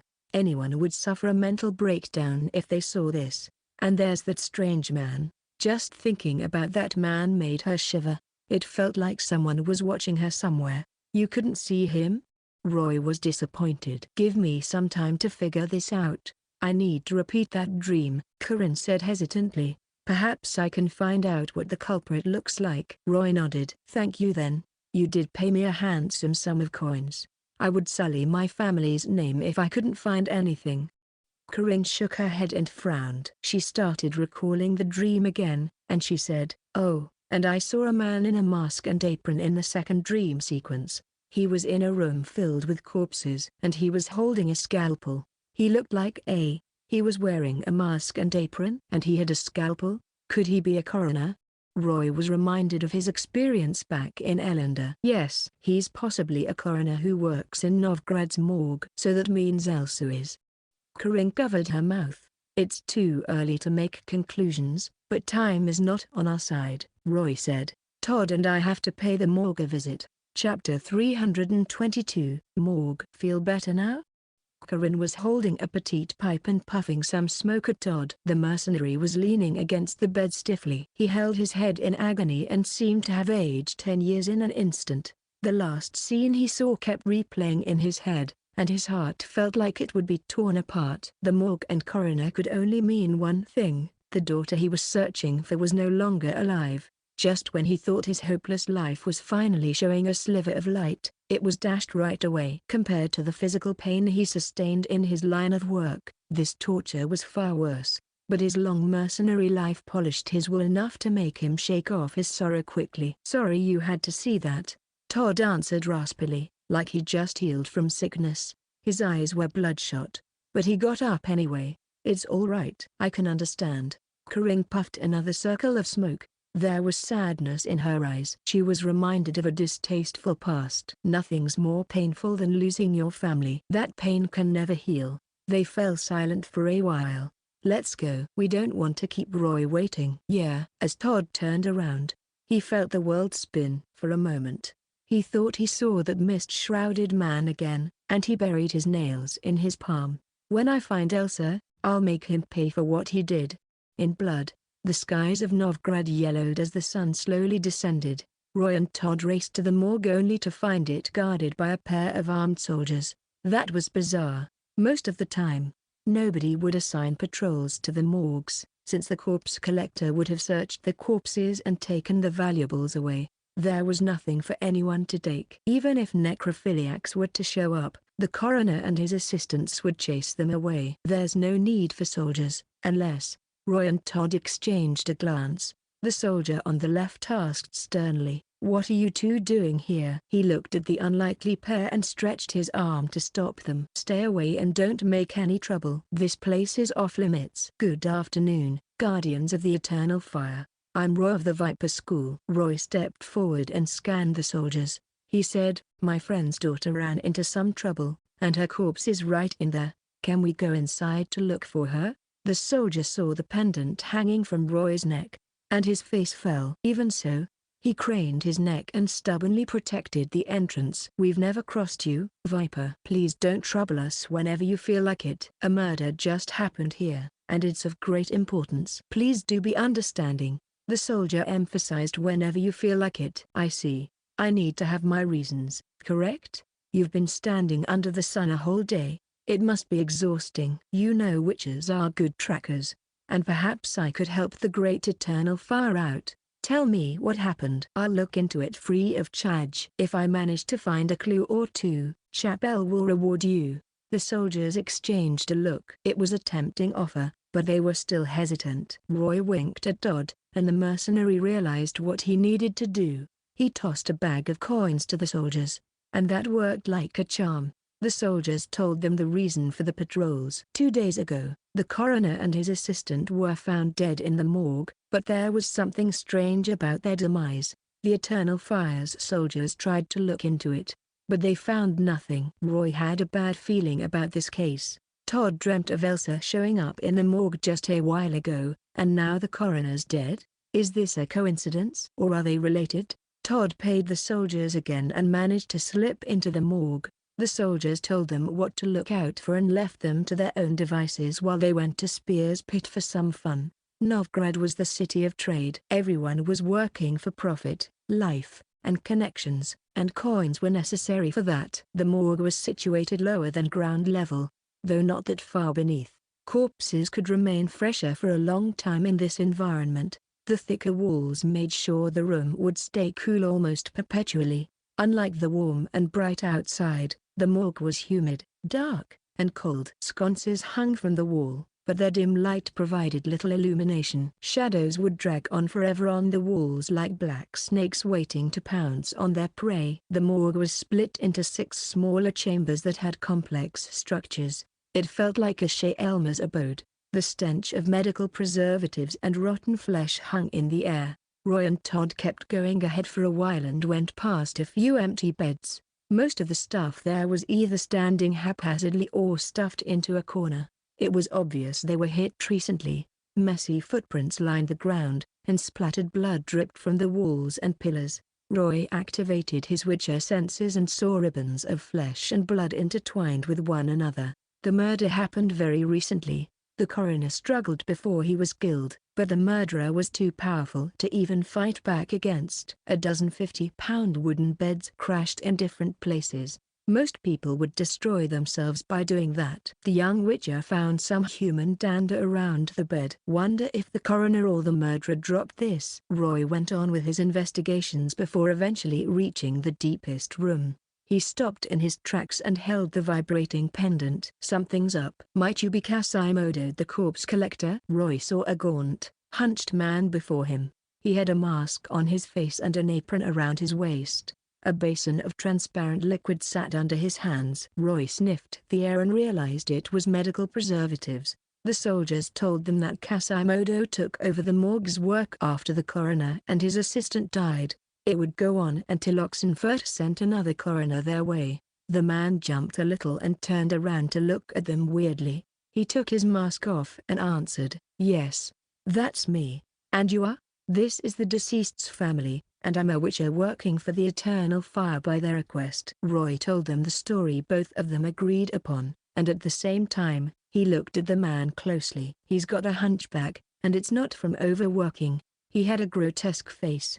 His hair was almost non-existent, his eyes were as small as beads, his nose resembled a garlic, and his teeth were yellow and rotten. Any baby would shut up in fear if they saw him. Kasimodo. Age, 36 years old. Gender, male. Status, corpse collector. Kasimodo was horrifying. He was second to Kaer in terms of ugliness. And he's afflicted with all kinds of conditions. Probably because he's worked in this environment for too long. And his stats are nothing to write home about. Roy said, "We need to check the corpses again." Kasimodo obviously doubted their story, but for some reason, he decided to go with it. He pointed to where the coroner and his assistant's bodies were located. They were on the outermost beds, and white cloths were draped over them. Two mangled corpses lay underneath the white cloths, but Roy could vaguely see that they were males. One was in his mid-30s, while the other was a teen younger than 20. Todd whispered, "I'll find Elsa in the other room." Roy stayed behind to check on the corpses. First, he noticed their eyes, or the lack thereof. Their eyeballs were gouged out, leaving empty sockets behind. And then he noticed marks of stitches on their bodies. Apparently, Kasimodo had checked on them thoroughly. "I've never seen someone die so gruesomely." Kasimodo stood behind the witcher, and his eyes glinted strangely. Their whole bodies were covered in a bunch of complex wounds. Bone fractures, cuts, and bite marks. Bite marks? Roy knew what he meant when he saw the heads of the deceased. Part of the cheek was chomped away, and a bit of the scalp was gone too. But judging from the mark, Roy was sure that the assailant wasn't a wolf, bear, or even a ghoul. It was a human. Who the hell would do this? And they didn't just kill the coroner.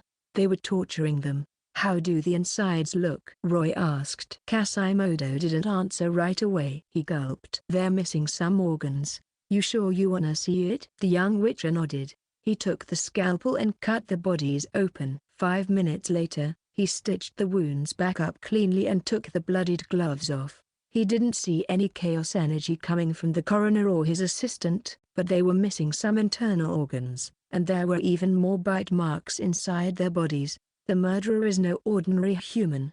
And what's with the bells? Roy noticed a silver bell dangling from between the deceased's ankles, hanging from a rope. He shook it, and the silver bell clanged. "It's to prevent anyone from moving the bodies." "You know how perverted some Novgradians can be." "Yeah, I'll look around." Roy went to the other side of the room. Kasimodo followed him nervously. "Be careful, don't ruin the bodies." The room inside looked normal. Unlike the room outside, there weren't a lot of marks of a battle here. As Roy felt his pendant tremble, he checked up on every corpse, searching for Elsa, and what he saw was surprising. Novgorod was home to all kinds of creatures, humans, part elves, dwarves, and more. There were bodies of almost every humanoid species here. There were a lot of causes for their deaths, but most of them were due to battles. More than a dozen gangs of different scales ran rampant in Novgorod. Gang wars were the most prevalent reason for their deaths. Diseases and hunger were next, while accidental deaths were last. No matter the reason, These bodies looked ugly after they were dipped in preservatives and patched up by the coroner. Poor bastard. Roy looked at the records of a corpse and covered the dwarf up. Died because he got drunk and fell into a shithole. He turned his attention to a half-elf. He died because his lover's husband castrated him after finding the half-elf sleeping with his wife. This place would drive anyone crazy. But why is this guy's mouth open? Roy pried the half-elf's mouth open more and pulled out a strand of black hair. What the hell is this? Beard? Nose hair? Or hair? He tossed it away and went on with his investigation. When he reached the 13th body, Roy finally got serious. His pendant was trembling violently. Roy eased up quietly for a moment before he pulled the white cloth away, revealing the body of a young woman underneath, about 15 or 16. I expected as much. The girl was beautiful, and her skin was fair, but her face was pale and lifeless. Roy's hand trembled. She looked so serene, as if she were asleep.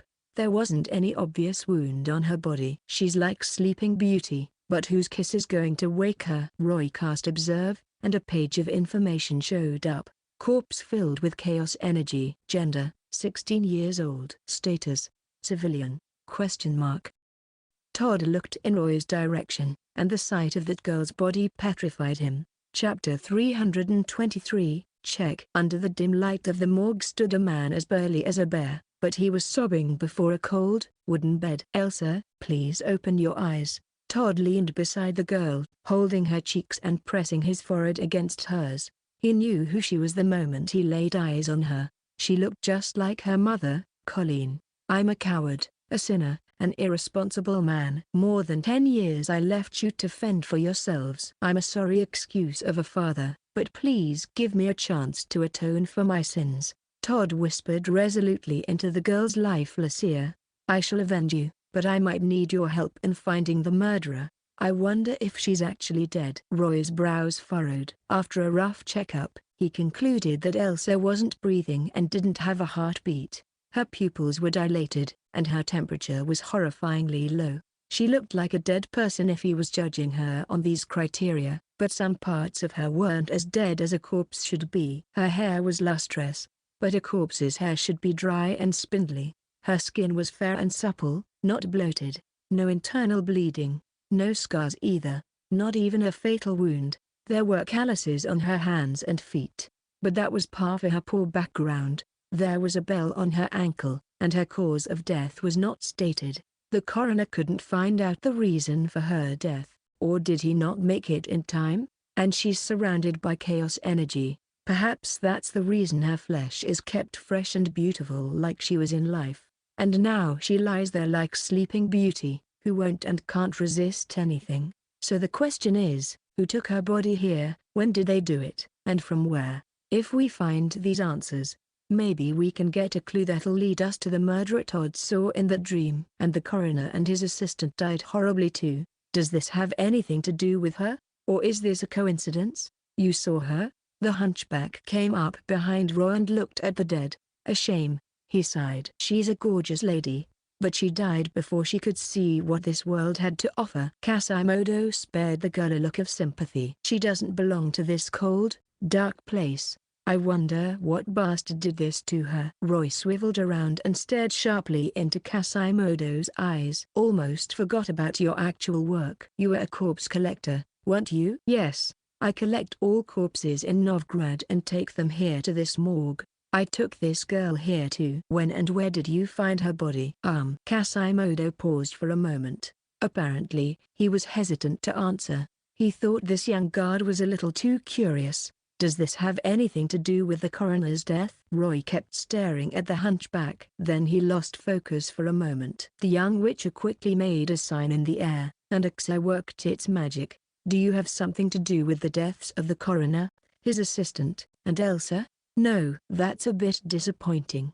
Tell me everything you know about her. Kasimodo stared at the ground and swayed his body. Dumbly, he answered, in the evening, 3 days ago, news about the robbery and murder of a merchant in the northern area reached me, so I went to collect his corpse, but I saw her on my way back. He pointed at Elsa. She was lying in the bush beside the path. I thought she was out from drinking too much. Or maybe someone knocked her out. When she didn't answer my calls, I checked up on her and realized she wasn't breathing and didn't have a heartbeat. She was dead. After the guards came and checked the place out, I took her back here. Once I handed her to the coroner to find out her cause of death. I left 3 days ago in the evening. That's 1 day before the coroner and his assistant were found dead. Elsa was taken back to this place, and then the coroner and his assistant were found dead the next morning. That's no coincidence. Did she look like this when you found her? Anything different? Kasimodo shook his head. The young witcher asked, did the coroner exhibit any strange behavior when he took the body from you? Or did you see anything you thought was out of place?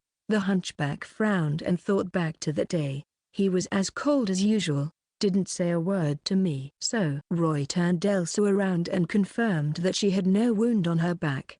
Do you think the coroner and his assistant would perform any autopsy on the bodies you sent to them that very same night? I only collected the merchant and this girl's corpses that day. From what I know about the coroner, he would retire for the night after he was done checking the corpses. That'd be about a while after midnight. Where's the merchant's corpse? Kasimodo led Roy to the doorstep, and the young witcher flipped through a file in the drawer. Bed number 12. No, the wood merchant. Left from Elsa. The young witcher took a deep breath and pulled the cloth down. Lying underneath the cloth was a middle-aged man with a big belly. His body was covered in preservatives, and his chest had a stitch mark on it. His body was almost green, and his skin was pale. Someone has done something to this corpse. Were you the one who checked this body? Kasimodo shook his head. It was the coroner. So the coroner must have died after he performed the checkup on this body, but before he had the chance to do that to Elsa. Didn't see any wounds on Elsa's body. So they were attacked after the coroner checked on the merchant? Roy looked at Elsa. That's the only guess I have.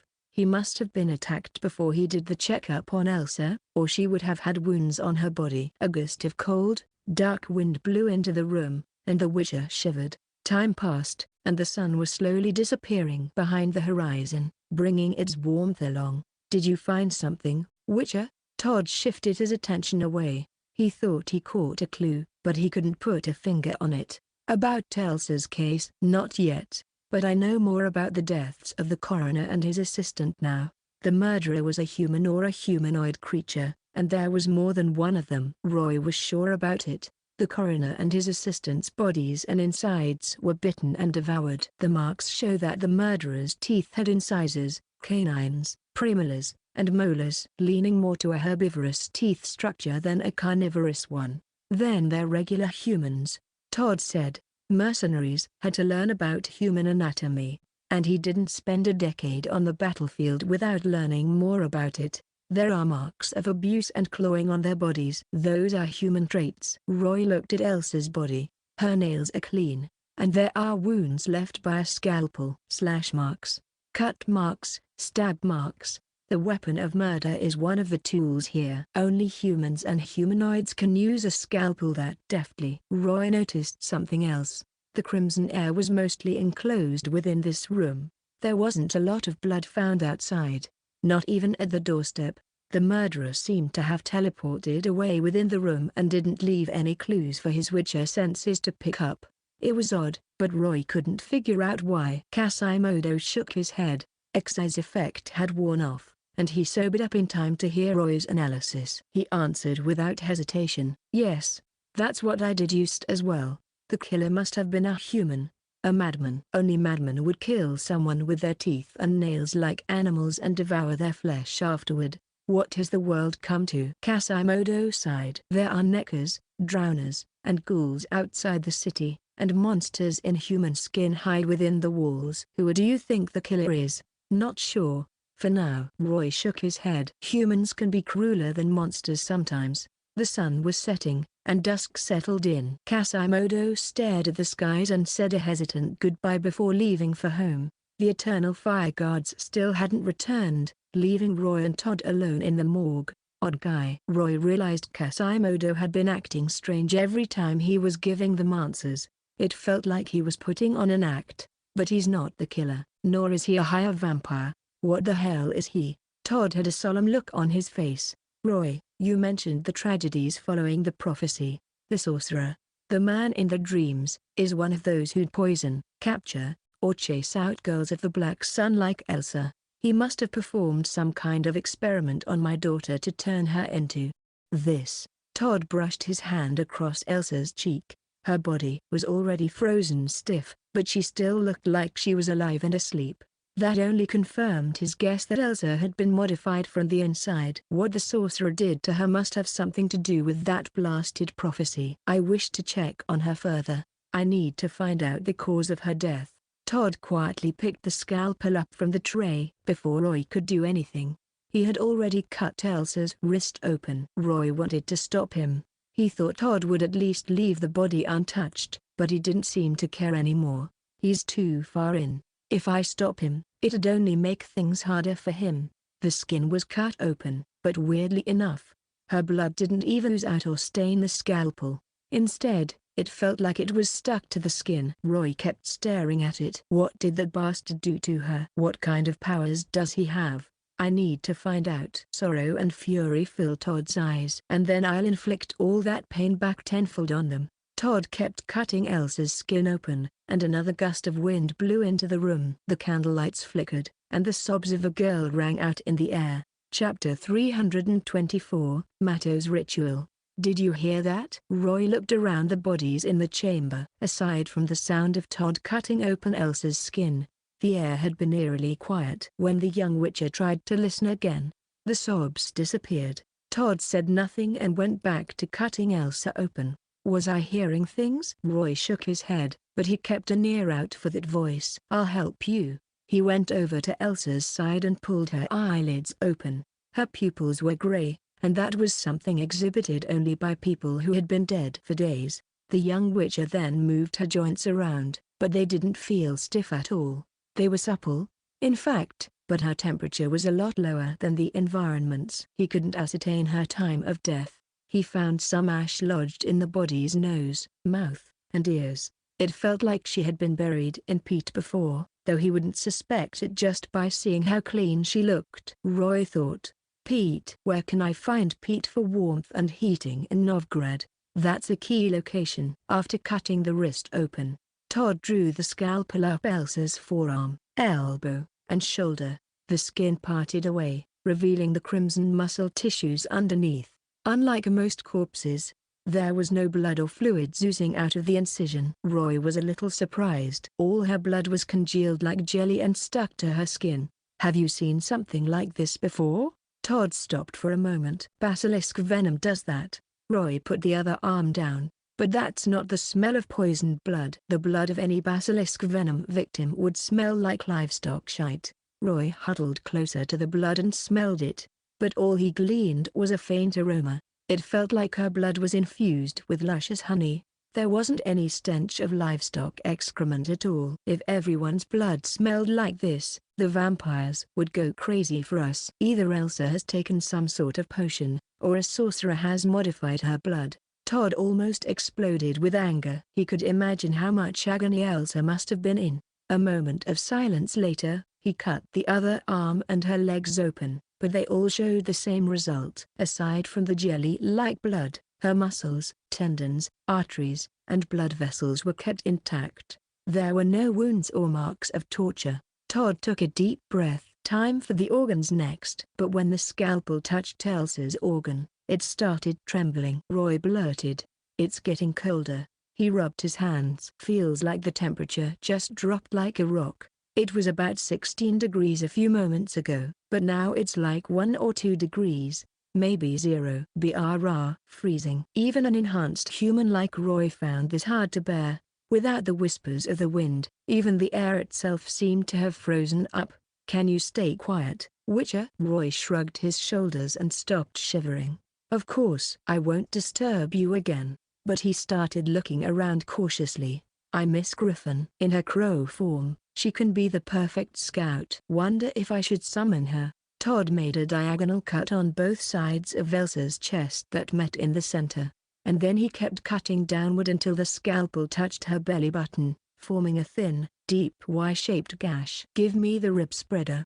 Roy picked up the supersized mole grips from the tray and handed them to Todd. The mercenary pointed them at Elsa's ribs and tried to spread them.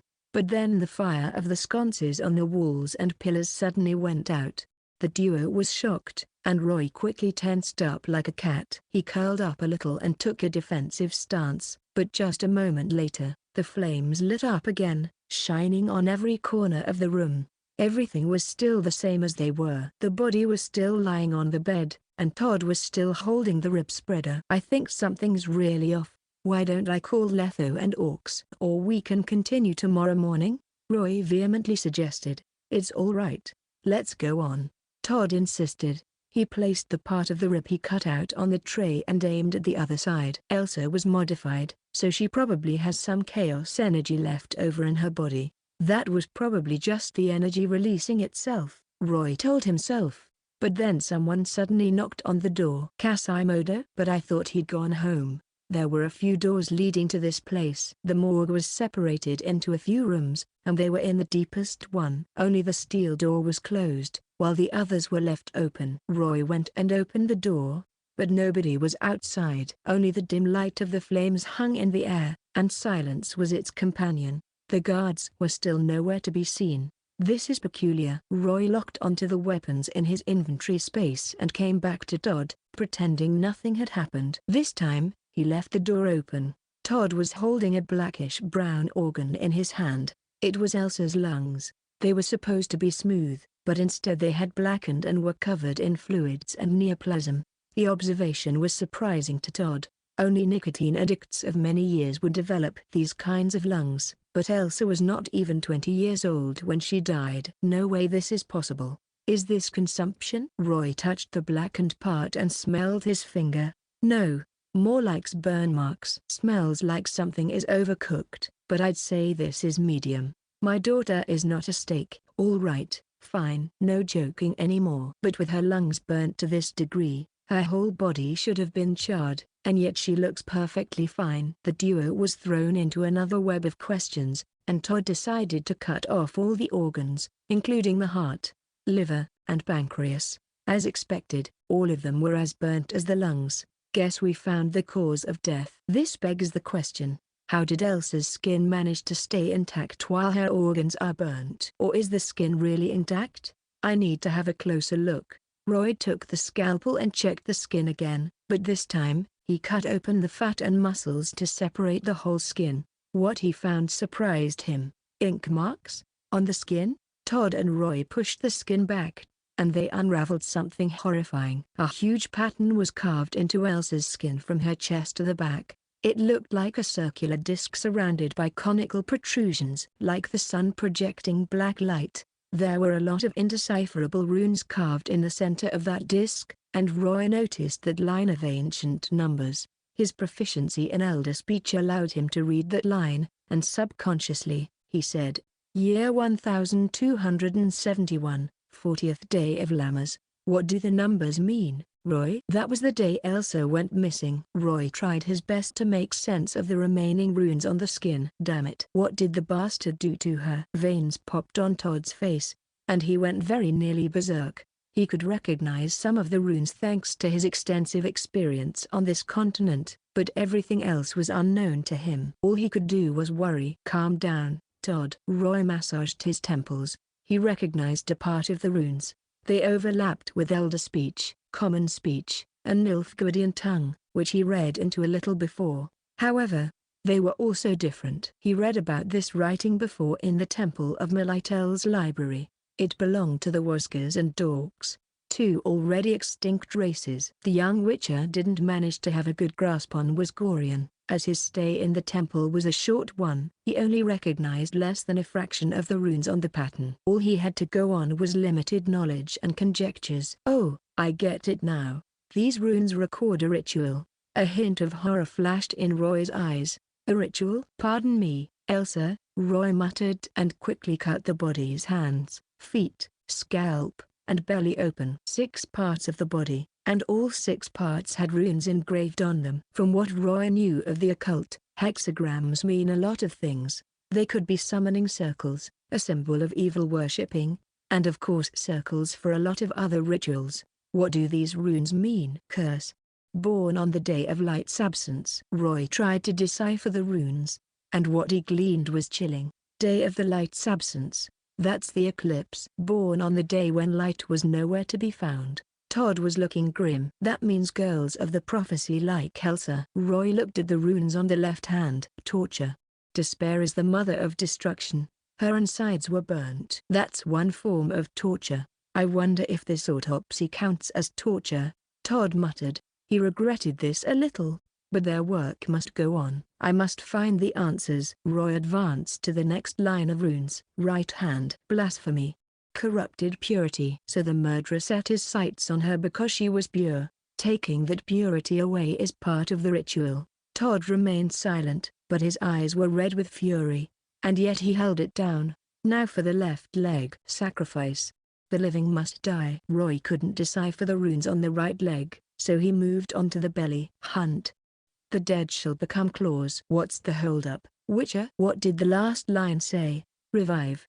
The dead shall return to life. I see. Realization struck Roy. I think I know who killed the coroner. The coroner's missing scalp and some black hair he found in the half-elf's mouth gave him the answer. The killer used every part of their body to murder the coroner. That was one mad killer, and nothing's madder than a dead body that came back to life. Hold on. There's one last line, Roy. Absorb. Ripe. Sorry. I can't understand this.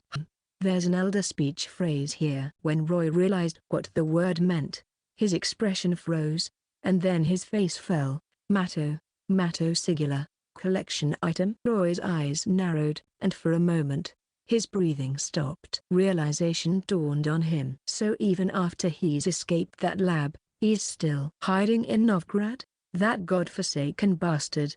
As if responding to the Witcher, someone slammed the steel door shut, and the impact made the morgue shudder. Then the bells started to ring. Roy and Todd froze up as the bodies on the bed suddenly sat up. Chapter 325, Revived. The pendant trembled so violently Roy thought it would fly away. At the same time, the 24 corpses looked at Roy and Todd unblinkingly. The air itself froze for a moment as the dead who seemingly came back to life turned their necks like puppets. Eerily enough, their heads made a 180 turn just to stare at Roy and Todd. This looks like a certain scene from a movie back in my world. The light from the sconces shone on the bruises, mangled wounds, dark patches, and rotting parts of their bodies. If this hadn't been a horrifying scene, these bodies would have looked almost clownish. Roy and Todd froze and huddled closer by instinct to cover each other's backs.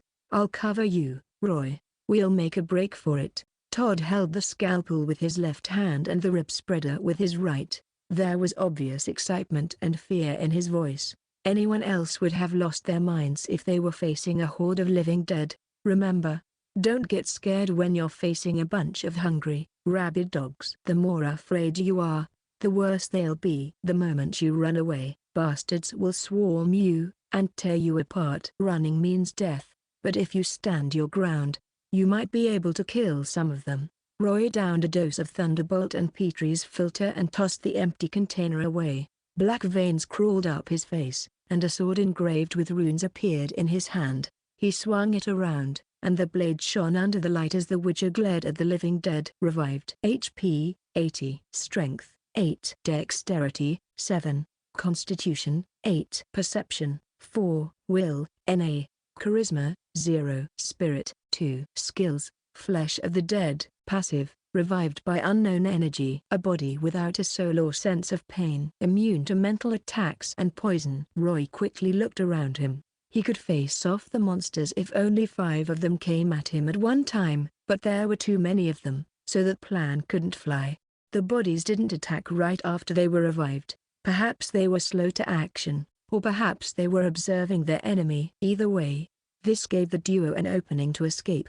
Don't make any sudden movements.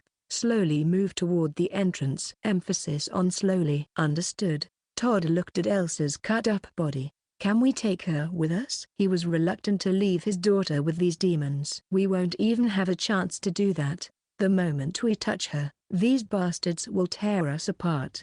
He pointed his sword at Elsa, and the living dead were whipped into a frenzy. They let out guttural roars, not unlike a bunch of rabid dogs that were ready to tear them apart. Laugh while you can, sons of beaches. The duo slowly moved toward the entrance. The outermost door was shut, but the door of the room they were in was still open, and that was their way out. I wonder what the mastermind is thinking. I have a feeling he has another goal here. Like torturing us, perhaps? Roy and Todd kept moving, but the living dead wouldn't stay away from them. They slowly and clumsily shuffled toward the duo, their bones cracking along the way. Roy thought these bodies looked oddly funny. The revived were covered in ugly stitches from the autopsies they underwent, making them look like oversized dolls that were torn and stitched back together. The coroner wasn't a good stitcher, and it deformed these corpses. Their necks were skewed, their eyes weren't level, and they had a limp. If someone were standing far away, they would have thought these bodies were a bunch of weirdly dressed models sporting bizarre styles walking on some sort of runway that only existed in cemeteries. The leader of the pack was the castrated half-elf. There was nothing on his crotch, not even a single strand of hair. His mismatched legs forced him to sway his hips with every step he took. If he wasn't dead, the half-elf would have looked alluring. The dwarf who died in a shithole stood beside him. The coroner's lackluster stitching skills failed to keep his guts inside. The dwarf was towing his intestines behind him like a cat with a big, fat, fleshy tail. As Roy and Todd made their retreat, the revived kept pressing closer. It was like an unspoken dance where each side would take a step only after the other side did. There was no tune playing, but an eerie rhythm started playing out. 1, 2, 1, 2. Roy was humming quietly as he made his retreat. A dance with the demons was slowly unfolding in the morgue. Why are you humming? To relax. The moment the duo exited the room, the revived's patience finally ran out. They bared their black, rotten teeth at them, spewing rancid air from their maws. Come, ye bastards, let's dance.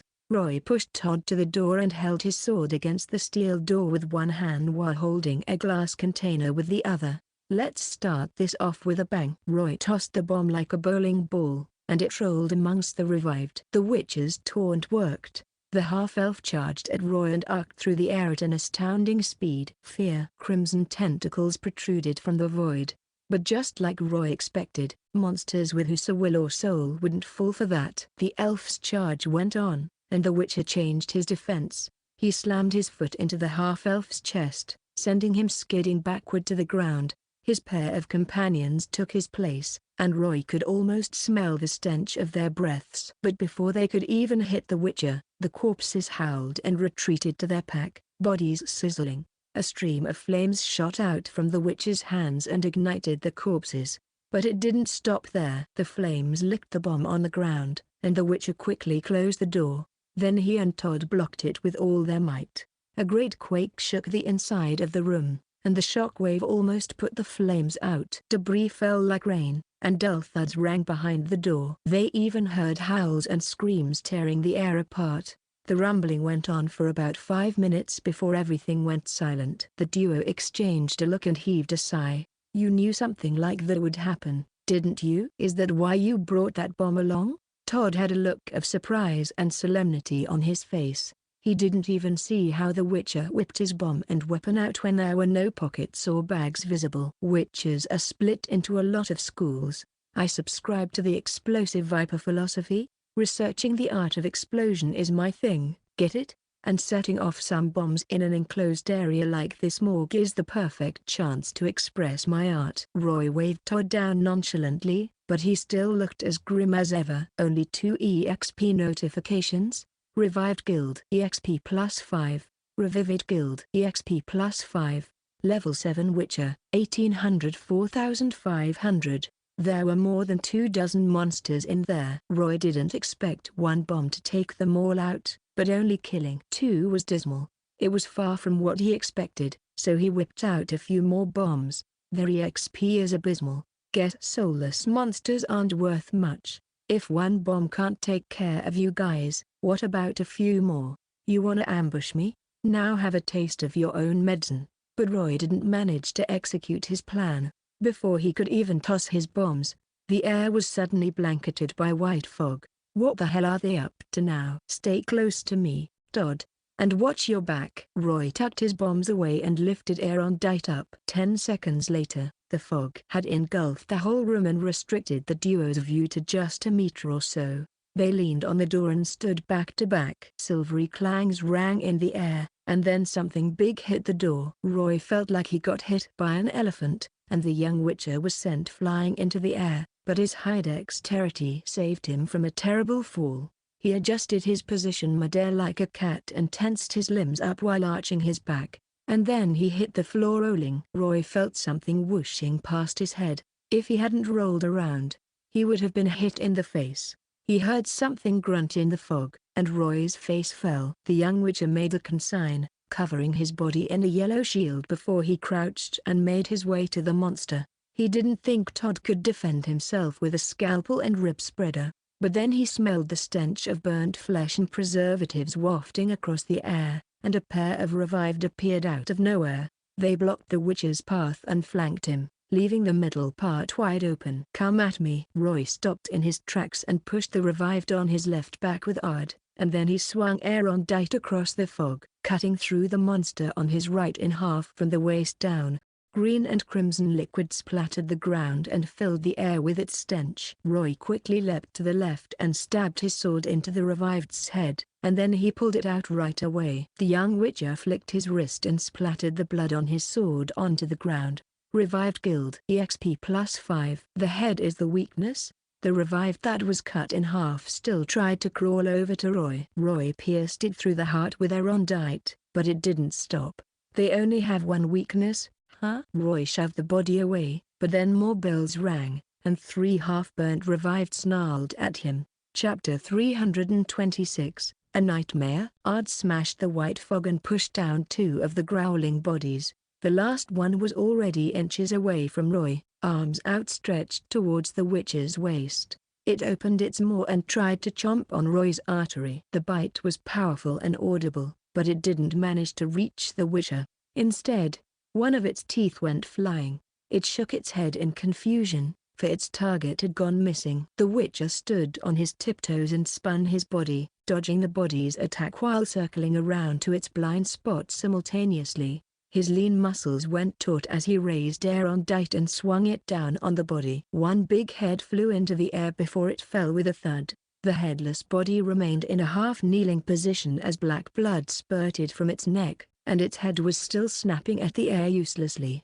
Roy heaved a sigh. It might have looked effortless on his part, but just those few moments of battle expended most of his stamina. His forehead was covered in sweat, and his armor was drenched, but there was no time for respite. 2 more monsters came charging at him. Roy remained in his spot, but all of a sudden, he grabbed a hand crossbow out of thin air. The young witcher pulled the trigger so quickly it left tough trimmages, and he didn't have to lock or aim either. Before the bodies could even reach him, Roy fired 2 bolts, and they hit the monster's head, sending it flying back with the impact. The bolt destroyed the body's brain before it came flying out of its head.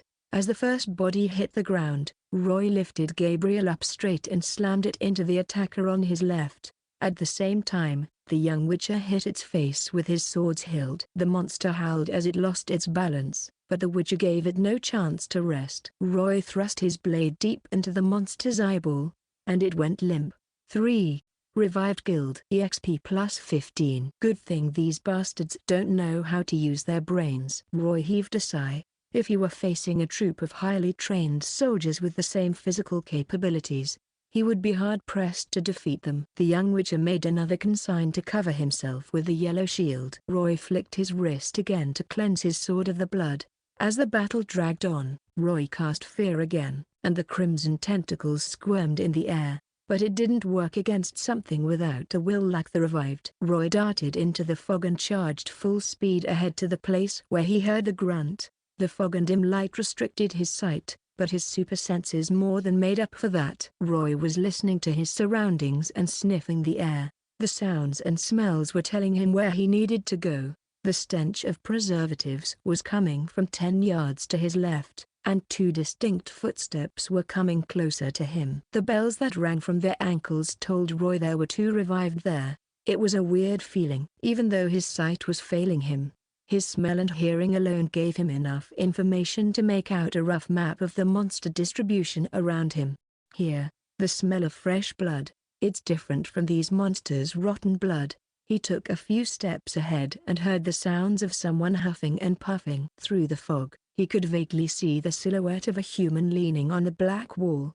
Roy cast a mini-isekai'd and blew away the fog ahead of him. Then he came face to face with the mercenary. Todd was in a worse state than him. Part of his right thigh was gone, most of his body was covered in blood, and his face was as pale as a ghost. Roy had never seen him look so bad before. His scalpel was gone, and the rib spreader was all he had. Filthy flesh and blood were stuck to it, and a revived with a smashed head lay beside him. The mercenary was crouching behind the wall's corner, pointing to his left nervously and telling Roy to be silent. Roy nodded and sat down beside him quietly, as if by magic.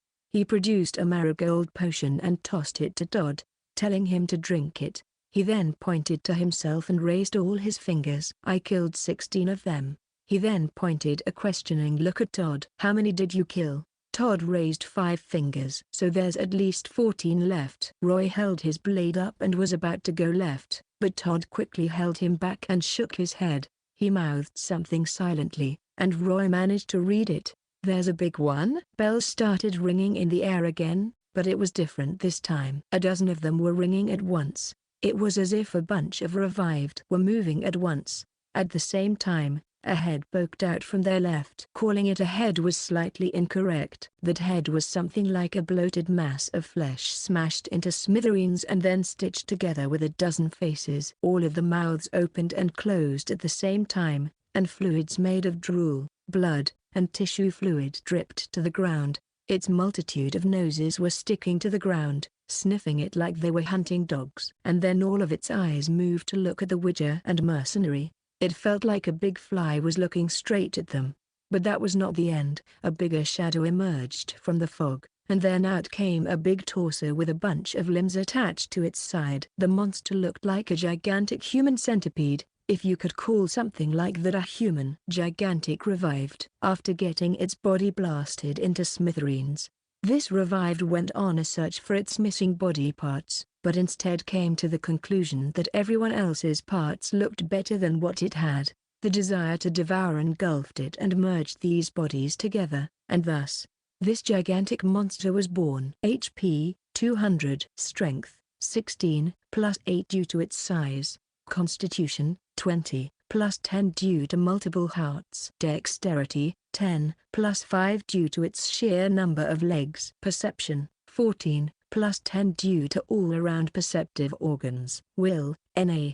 Charisma, 0. Spirit, 2. Skill, Flesh of the Dead, passive, revived by unknown energy. A body without a soul or sense of pain. Immune to mental attacks and poison. This is the thing that slammed the door and sent me flying. Roy scowled. He thought he had seen a lot of disgusting creatures in his life, but this one broke the record on his disgust meter. This is the stuff of nightmares and horror stories. A gust of stomach-churning breath wafted over the duo. Roy held Todd's arm and tossed him away. The mercenary grunted, but that was the least of their worries. Then the Witcher slid ahead on the ground the moment the creature tried to flatten him. He managed to hide underneath its head, but the monster slammed into the wall, and everything shuddered. It created a big hole in the wall, but the monster also looked dazed and stunned. The headbutt had injured it as well. Todd, who barely escaped with his life, struggled to get up, but what he saw made him gasp.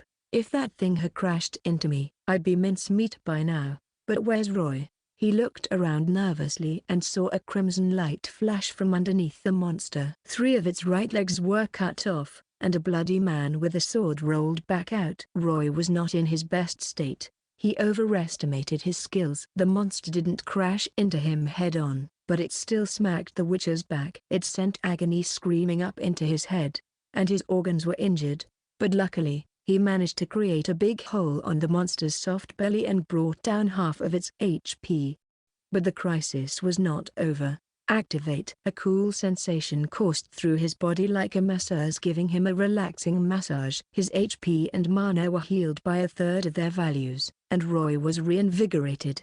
Getting injured sent the monster into overdrive. The eyes on the back of its head focused on Roy, and it turned around to pounce at its attacker. Roy was one step too slow this time. He was sent flying into the mist, and his magical shield broke, but it managed to offset the impact. He landed safely and staggered backward, but Gabriel was still trained on the monster. Once again, he let off the combo of guided arrows and stun bolts at the monster's grotesque face. Then he tossed Dragon's Dream and cast a jet of flames at it. The moment the bomb broke, the flames ignited the smoke and mist, and the explosion made the room shudder again. There was also the sound of something crying and howling in pain. As Roy peered through the smoke, he saw the gigantic revived rolling on the ground in an attempt to put out the fire that was burning it like a flaming porcupine. Its eyes were still firmly on Roy, and there was murder in them. Roy switched his hand crossbow out for Aerondight and cast another Knova himself. He held the sword behind him calmly like a draco lizard swinging its tail, and then the young witcher charged straight ahead at the humongous monster. He leapt into the air and stood firmly on its gruesome head before burying Aerondight in the monster's skull. As he ran down the monster's back, Aerondight made a smooth cut along its nape and back, opening a long and bloody gash. When Roy's attack came to an end, so did the monster's life. It fell with a crash, and its body split into two halves from its head. Gigantic Revived Guild EXP plus 50. Level 7 Witcher, 1900 4500. Phew. Roy felt his strength leave him as he slumped onto the ground. He didn't even have the energy to lift a finger. That's it? We won? Todd limped over, still holding that rib spreader in his hand. He stared at the mountainous corpse dumbly, still in disbelief that it died. He didn't see how the Witcher killed him, as the mist obscured his sight. That's it? You think that was a walk in the park? I would have left you behind if I hadn't been able to win just now. Roy barked, and then he realized something. With the death of the gigantic revived, the mist that was covering the chamber was slowly fading away, and their sight was not obscured anymore. The duo held up their weapons and took defensive stances as they looked around. But what they saw was a shocker. All the corpses of the revived and the gigantic revived were gone, leaving behind nothing but bloodstains. It was like the battle just now was a dream. But Roy's EXP did increase, and Todd was badly injured. The duo held themselves up and went into the morgue once more, but the deeper they went, the more surprised they were. All the corpses they fought just now had been returned to their original places by some sort of mysterious entity. The corpses that came after them like crazed beasts were lying on the beds once more like the lifeless bodies they were. Eventually, they turned their sights to a certain bed, the one Elsa was on. Roy arched his eyebrow, while Todd's jaw dropped in sheer disbelief. The cuts they'd done earlier were all gone, and the organs and ribs that were on the tray had disappeared as well. Where did those things go? Elsa was once again whole and unharmed. There was not a single wound on her, and she was sleeping on the bed like a little princess cursed by an eternal slumber. Chapter 327, Dual Identity. Flames from reignited braziers kept the room warm, and a pair of shadows stood stiffly on the walls as Roy and Todd stared at each other. Was that a dream? Were there revived bodies and that monster fake? Touch your wound. Does it hurt? Ow. Wait, so it was real? Why did everything disappear, then? Todd gasped. He then realized something more terrifying, and the man shuffled over to Elsa's body. He put his hand against her head, but her temperature was still deathly low. There was no breathing or heartbeat. She was still dead, but that only surprised Todd more. Roy pulled down some of the cloths and examined the other bodies. Dwarves, half-elves, and humans. They were the same corpses as before, but the dwarf left an impression on Roy. He decapitated the dwarf in the battle earlier, but now the head was reattached to its neck like magic. The young witcher scowled. This is a headache. Never ran into something like this before. He almost got himself hurt in that battle. Just when he finally destroyed his enemy, it was returned to its original state. The battle felt like a joke and a performance put on by a court jester. So who's the king watching the show? He turned his attention to Elsa's body again, but his eyes narrowed warily. She was unsullied, pure, and beautiful. Unlike the rotten squalor that was surrounding her. The living must die, the dead shall return to life. That matches the runes I deciphered. The coroner and his assistant died after she was sent here. So Elsa is the one behind the paranormal activities. But what is she anyway? She's just a corpse, and yet she can cast a spell of this magnitude? Is this some sort of forbidden necromancy? What's happened to Elsa, Roy? Is she still alive? Not sure. This is my first time running into something like this. Roy paused for a moment. But she's probably in suspended animation. She's not breathing, has no heartbeat or even body temperature. And her flesh cannot rot. Her soul is trapped in that body. So you mean she can still be saved? The news delighted Todd. Sorry, but this is beyond me. Roy fell into another pause, and he said coldly, the only one who can undo this is the one who set this up.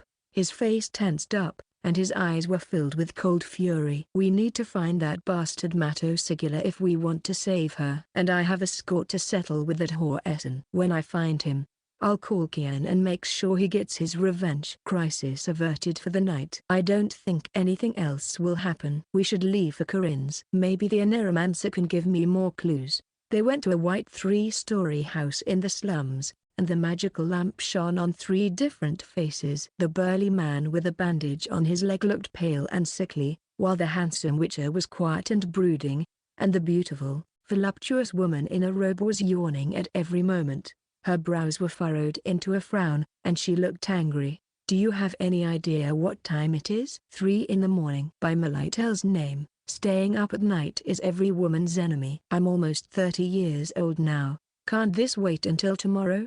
Corinne's chest was heaving with fury. I know you gentlemen paid me, but that doesn't mean I'm your slave. I can't take your requests at any hour of the day, and barging into a lady's house at 3 in the morning is inappropriate, especially for gentlemen like you. I'm very sorry, Corinne. We didn't mean to interrupt your sleep, but this is an emergency. Someone's life is on the line. Roy tapped his finger on the table and stared into her eyes. Corinne backed off a little the moment she met his intense gaze. Same thing as we discussed earlier. You've gone into Todd's dream a few more times, haven't you? Did you see the culprit's face? Corinne suddenly crossed her arms and pursed her lips. She was hesitant to tell them the answer. You found something, didn't you? Before I tell you the answer, you need to promise you'll keep this a secret and never tell anyone about this.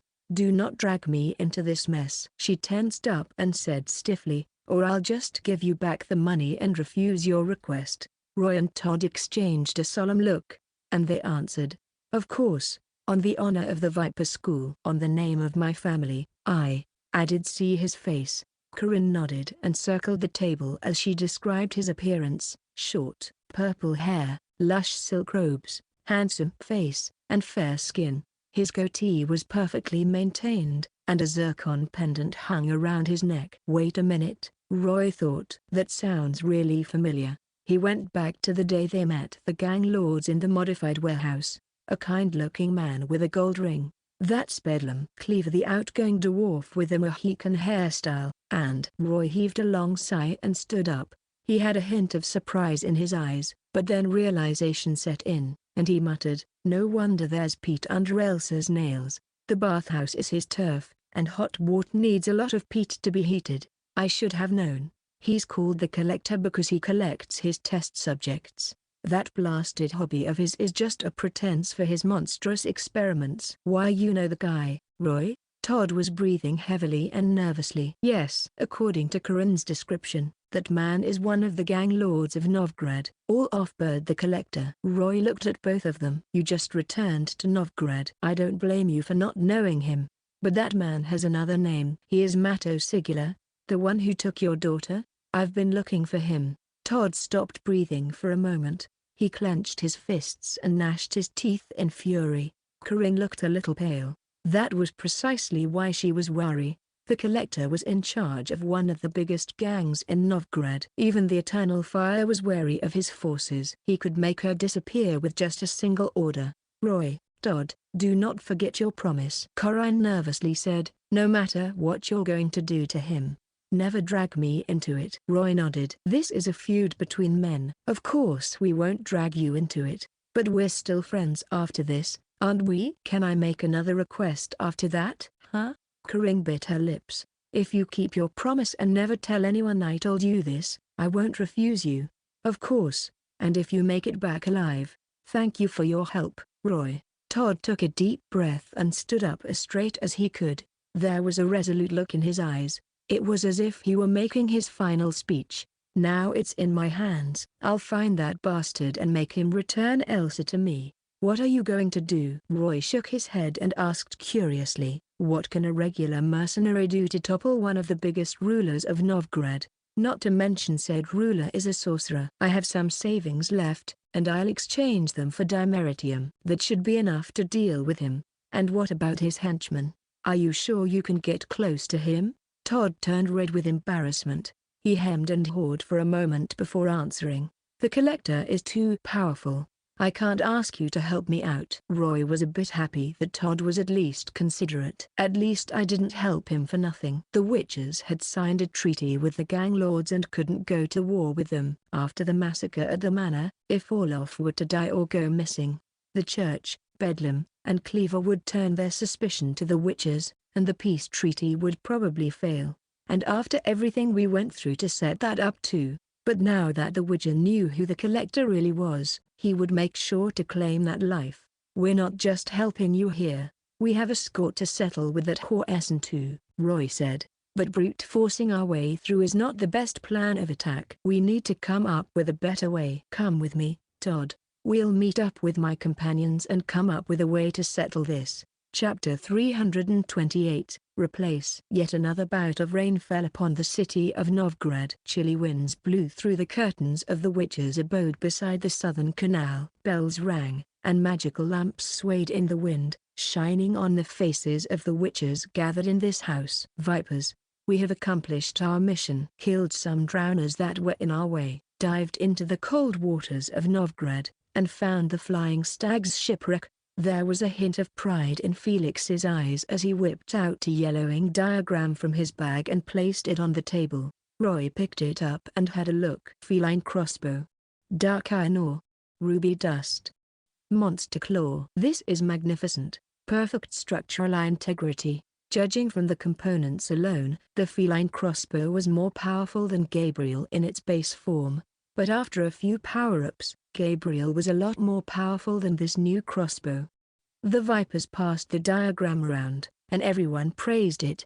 It was a surprise that the cats were collecting their diagrams faster than they were. We have 5 diagrams now. All we need are the diagrams for our silver and steel weapons, and that'll be a full set. A smile of excitement curled Felix's lips. You're not a real cat if you're not wearing a full set of legacy armor and weapons. Ever since the cat school's founder and his team left Stygo a century ago, nobody had managed to collect all the missing diagrams. Until now. I think I know where the rest of those diagrams roughly are, Kaer said raspily. One is in the ruins of Istaya around Oxenfurt. Well, all 7 diagrams came from those ruins. Actually, Kaer stared at the ground in silence, perhaps because he was reminded of an unsavory past. A few decades ago, I followed a team of archaeologists from Oxenfurt into the ruins and brought 6 diagrams out with me. 4 were left when Stingard abducted me. 1 was left on the Flying Stag, and the last one was entrusted to Prince Adrian, the last heir of the Sky Cats dynasty. It's in Draheim Castle on Novgorod's southern side, but from what I know, the castle is nothing more than ruins now. The witches kept their mouths shut and pressed for no details. Even the usually curious orcs held back in consideration for Kaer's feelings. Gorthagvad is still under renovation. If you don't mind, we can travel to the castle and retrieve that diagram. It's not that far from Novgorod anyway. Sorry, but we have more pressing matter to settle, Roy interrupted solemnly. I have found the escapee, Mato Sigula. What? A flame was lit within Kaer, and he shivered with excitement and fury, not unlike a volcano that was about to erupt. Where is he? Right here in Novgorod. 10 minutes later, Todd told them all about the curious case of Elsa. That bastard escaped, changed his name, and climbed his way to glory. Disbelief glimmered in Orc's eyes. He's now one of the big 3? The last time I saw him, I knew that Essen was no good. He's deeply discriminatory against non-humans. and I wondered why. So this was the reason. Even if he were the king of Novgorod, that's still not enough to erase his sins. Letho rubbed his head and stared ahead venomously. He tortured and tormented a witcher, and he must pay the price in blood. We just signed a peace treaty with them. People. Serit shook his head. If we break that treaty, it'll spell disaster. The shops will be taken back, and the whole of Novgorod's going to hunt us down. We need to come up with a plan. That's enough. You geese stay out of this. Every muscle on Kian's body was trembling with rage, but he managed to keep a calm look. He said, "You've done enough for me. This is my vengeance. I'll do this alone. Not like anyone in Novgorod has seen my face." He laughed. "All I have to do is take this disguise off, and nobody's going to think I'm a witcher." "Oh no. You don't get to exclude me." Felix crossed his arms and frowned in displeasure. "I went through hell to bust you out, and now you want to fight alone? You're gonna end up dead. If you think of me as a friend, then you'll forget about fighting alone." Cats moved together. "I'm not a fool. People. Do you think I'd barge in and get myself killed?" Kian patted Felix's shoulders and took a deep breath to calm down. "I'm taking this slow. 30 years of torture tempered my patience. This vengeance of mine will be delivered slowly but surely. Once I see that collector and ascertain that he's my tormentor, I'll keep a very close eye on him. Come rain, wind, or shine, I won't avert my gaze. When he shows an opening, I'll move in for the kill." Roy's heart skipped a beat. Whoa. If I knew a disfigured cat was out for my life no matter what, I'd be living in fear. And everyone knows cats are famous for their assassination skills. Kian. Todd huddled closer to Kian and gave the cat a pleading look, though he couldn't see the witcher's disfigured face. "May I be a part of this operation? I need to capture that bastard and get him to heal my daughter. She's in suspended animation, and only he can deal with this." Kian looked at Todd and nodded. "You seem like a reliable man. You can come, but you'll have to listen to me." "I'm going to." Orcs took Kian's side and grinned. "I'm not sitting this out. Not when a friend is in trouble. And the collector discriminates against us. Not to mention he's a bloody pervert, and we don't ally ourselves with perverts. Besides, Roy still has a lot of coins." He added, "If we get on Novgorod's bad side, we can just settle down in Kaer anyway." Serit had conflicting emotions about this. "Orcs is really not helping us here." "Stop with the pessimistic talk. There must be a better way," Roy interrupted. "The problem is how we can capture that Hoesen without exposing ourselves and destroying the treaty." "Why don't you ask for a mage's help?" Serit looked at Roy. "Ask Lyta. She might have an idea on how to deal with a sorcerer." Roy hesitated for a moment. He owed the sorceress a lot, and this time, he didn't want to rope her in. "Or we go with the stupidest way and create an alibi. We show up around the gang lord's turf and hire someone to abduct the collector," Orcs suggested. "You fool. Do you know how much that would cost?" Serit scoffed. "And even if someone were to take that request, they would sell us out and get their bounty money the first change they got." "Well, do you have a better idea?" "We need to capture him alive and make sure Eternal Fire, Cleaver, and the King of Beggars don't realize something's amiss." "That's mission impossible." "Why don't we get in touch with Eternal Fire, then?" Felix said. "They never liked mages, and this piece is just a facade. If we work with them, they're going to get rid of Matto for us and clean up any mess that might happen as a result." "And you think they like witchers?" "After they get rid of Matto, they're going to sell us out and work with the remaining gang lords to get rid of us," Serit argued.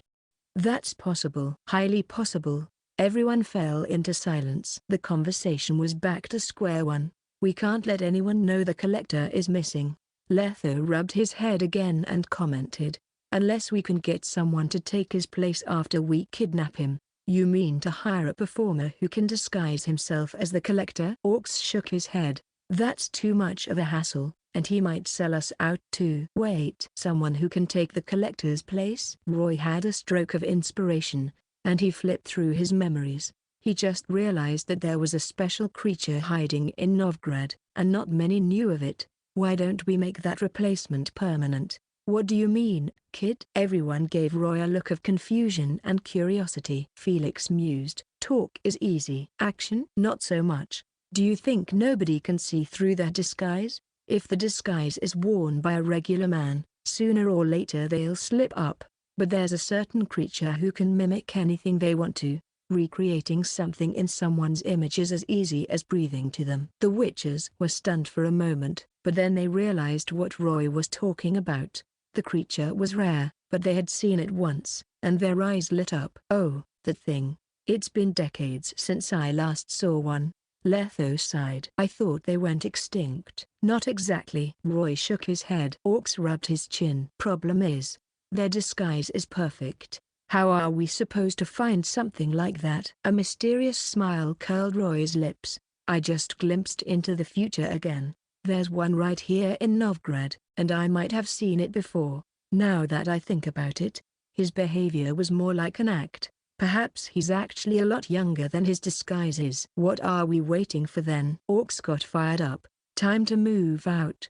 People." Everyone was ready to do this. "I shall be paying the Neuromancer a visit to get another clue to confirm my guess," Roy said. Chapter 329, Doppler. Dawn rose once more, but the sky was overcast, and black clouds were getting bigger with every passing moment. Cold winds blew through the empty streets, and Kasimodo, or to be more precise, Samsa, curled up and shivered. His mind drifted to the smoked chicken, grilled cuttlefish, and mushroom pies at the marketplace. Home was in the slums, and the morgue wasn't that far away. He would get some piping hot food every time he went to and from work. Work was just him dozing off for half the day at the cold, dark morgue and pushing his cart around the city in the afternoon. "I'm just a little corpse collector, and I want no trouble." Gon halted and struggled to crouch down before pretending to dust his boots off.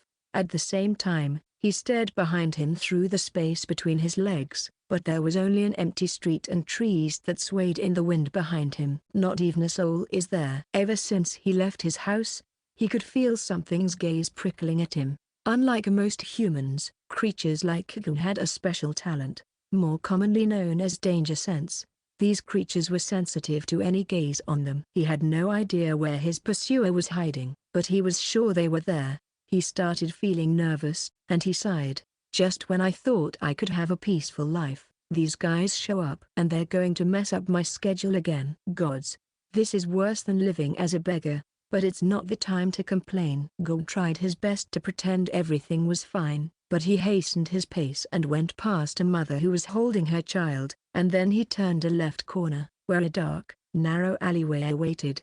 This was a path he treaded countless times. Moss and weed covered the walls and ground, filthy water flowed in 100 directions, and the paths branched off like a maze. For most people, these branching, interconnected paths were akin to a labyrinth they could never hope to escape, but for him, this was the perfect place to protect himself. Many a time had he passed these alleyways, and Gon had memorized all the paths. This web of alleyways was his buffer zone, and he was confident about shaking off his unknown pursuer just like the countless times he had with the eternal fire pursuers.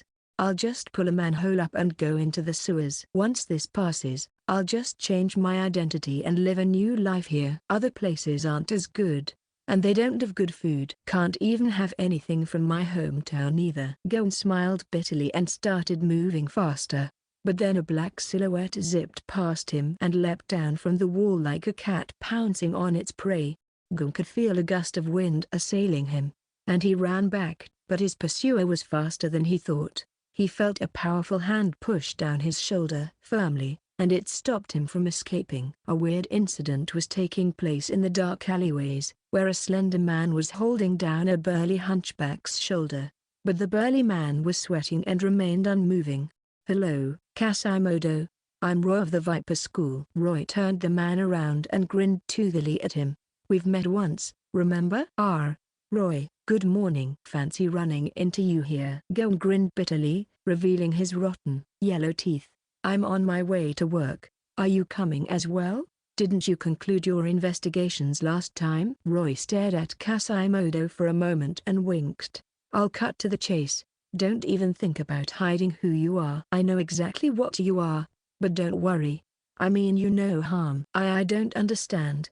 I'm perfectly human. I'm just a little more guard. A grotesque man with not many coins to my name. Gon averted his gaze nervously, still putting on the look of an insecure man. Is that so? It matters not. I'd love to see what the legendary Doppler looks like. Roy suddenly grabbed a wine glass out of thin air, and it was filled with silver powder. The young witcher splashed the powder at Gon, and the Doppler started trembling violently. His skin and bones started bubbling and contracting like boiling water, while his disfigured face faded into nothingness. Now it looked like a mixture of mud and flour that was squirming from getting kneaded by invisible hands. A few moments later, the hunchback was nowhere to be seen, and in its place was a bizarre humanoid creature. He was wearing a pair of oversized suspenders and was as tall as a dwarf. His head was disproportionately big, his features mashed together, his eyes beady and yellow, his nose was round, his lips were thick, and his ears were short and pointy. His face was covered in wrinkles like an old man, and there was no visible neck. His torso was connected to his head, and his limbs were as long as a spider's. His arms extended over his knees like a gorilla's, and his hands were bigger than most people's. There was black fur covering the back of his hands and equally large feet. Kasimodo/Gunsamza. Gender: male. Age: 25 years old. Status: Doppler, a humanoid creature that can shape-shift at will. HP: 60. Strength: 5. Dexterity: 7. Constitution: 6. Perception: 7. Will: 5. Charisma: 5. Spirit: 5. Skills: Mimic. Passive: every Doppler can mimic most creatures' voices, the way they think and act, as well as their technical skills from the day they were born. However, there are some limitations in place. Crisis sense: passive. See more. Roy stared at the creature closely, and he was in awe. So this is what Dopplers look like. Not beautiful, and not as strong as I thought they'd be. Showing your true face before any negotiation is basic etiquette. Now what should I call you? Mr. Gon or Mr. Doppler? The Doppler didn't answer right away. Instead, it stared straight at the witcher, and its skin kept bubbling and changing colors. Stop, I'm warning you. Keep doing that and I'll be forced to use violence. Roy was staring at the Doppler. If the creature kept shape-shifting, Roy would cast fear on him and stop the change, but before he could do anything, horror filled the creature's eyes. All the changes it was undergoing disappeared, and it was dumbly rooted to its spot. The dark clouds overhead finally opened the floodgates, and rain fell onto the Doppler's head. The creature covered his face in horror and cowered in a corner. As if he had seen something terrifying,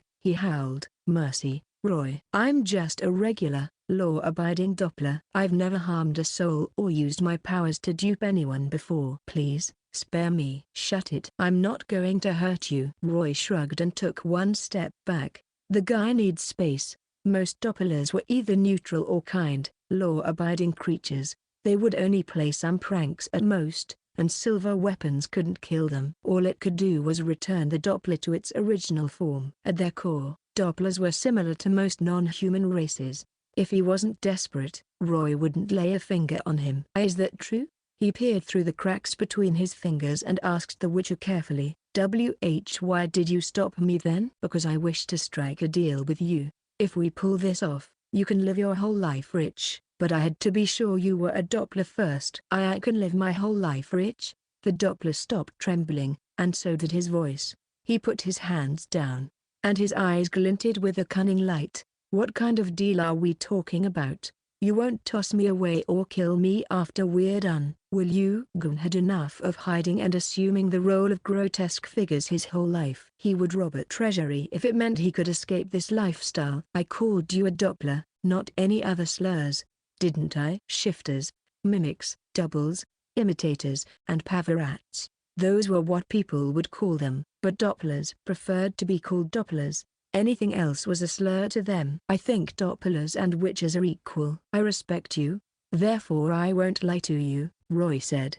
"But can you answer a few questions?" "Of course." Gon was slumped in the corner, but he was tense and in a defensive stance. "Were you trying to mimic me?" "No, I was just trying to change into a more agile creature so I could run away." "Can't make him mad," he quickly explained. "But the moment I tried, my whole body felt like it would explode in pain. You don't even look that much taller or heavier than me.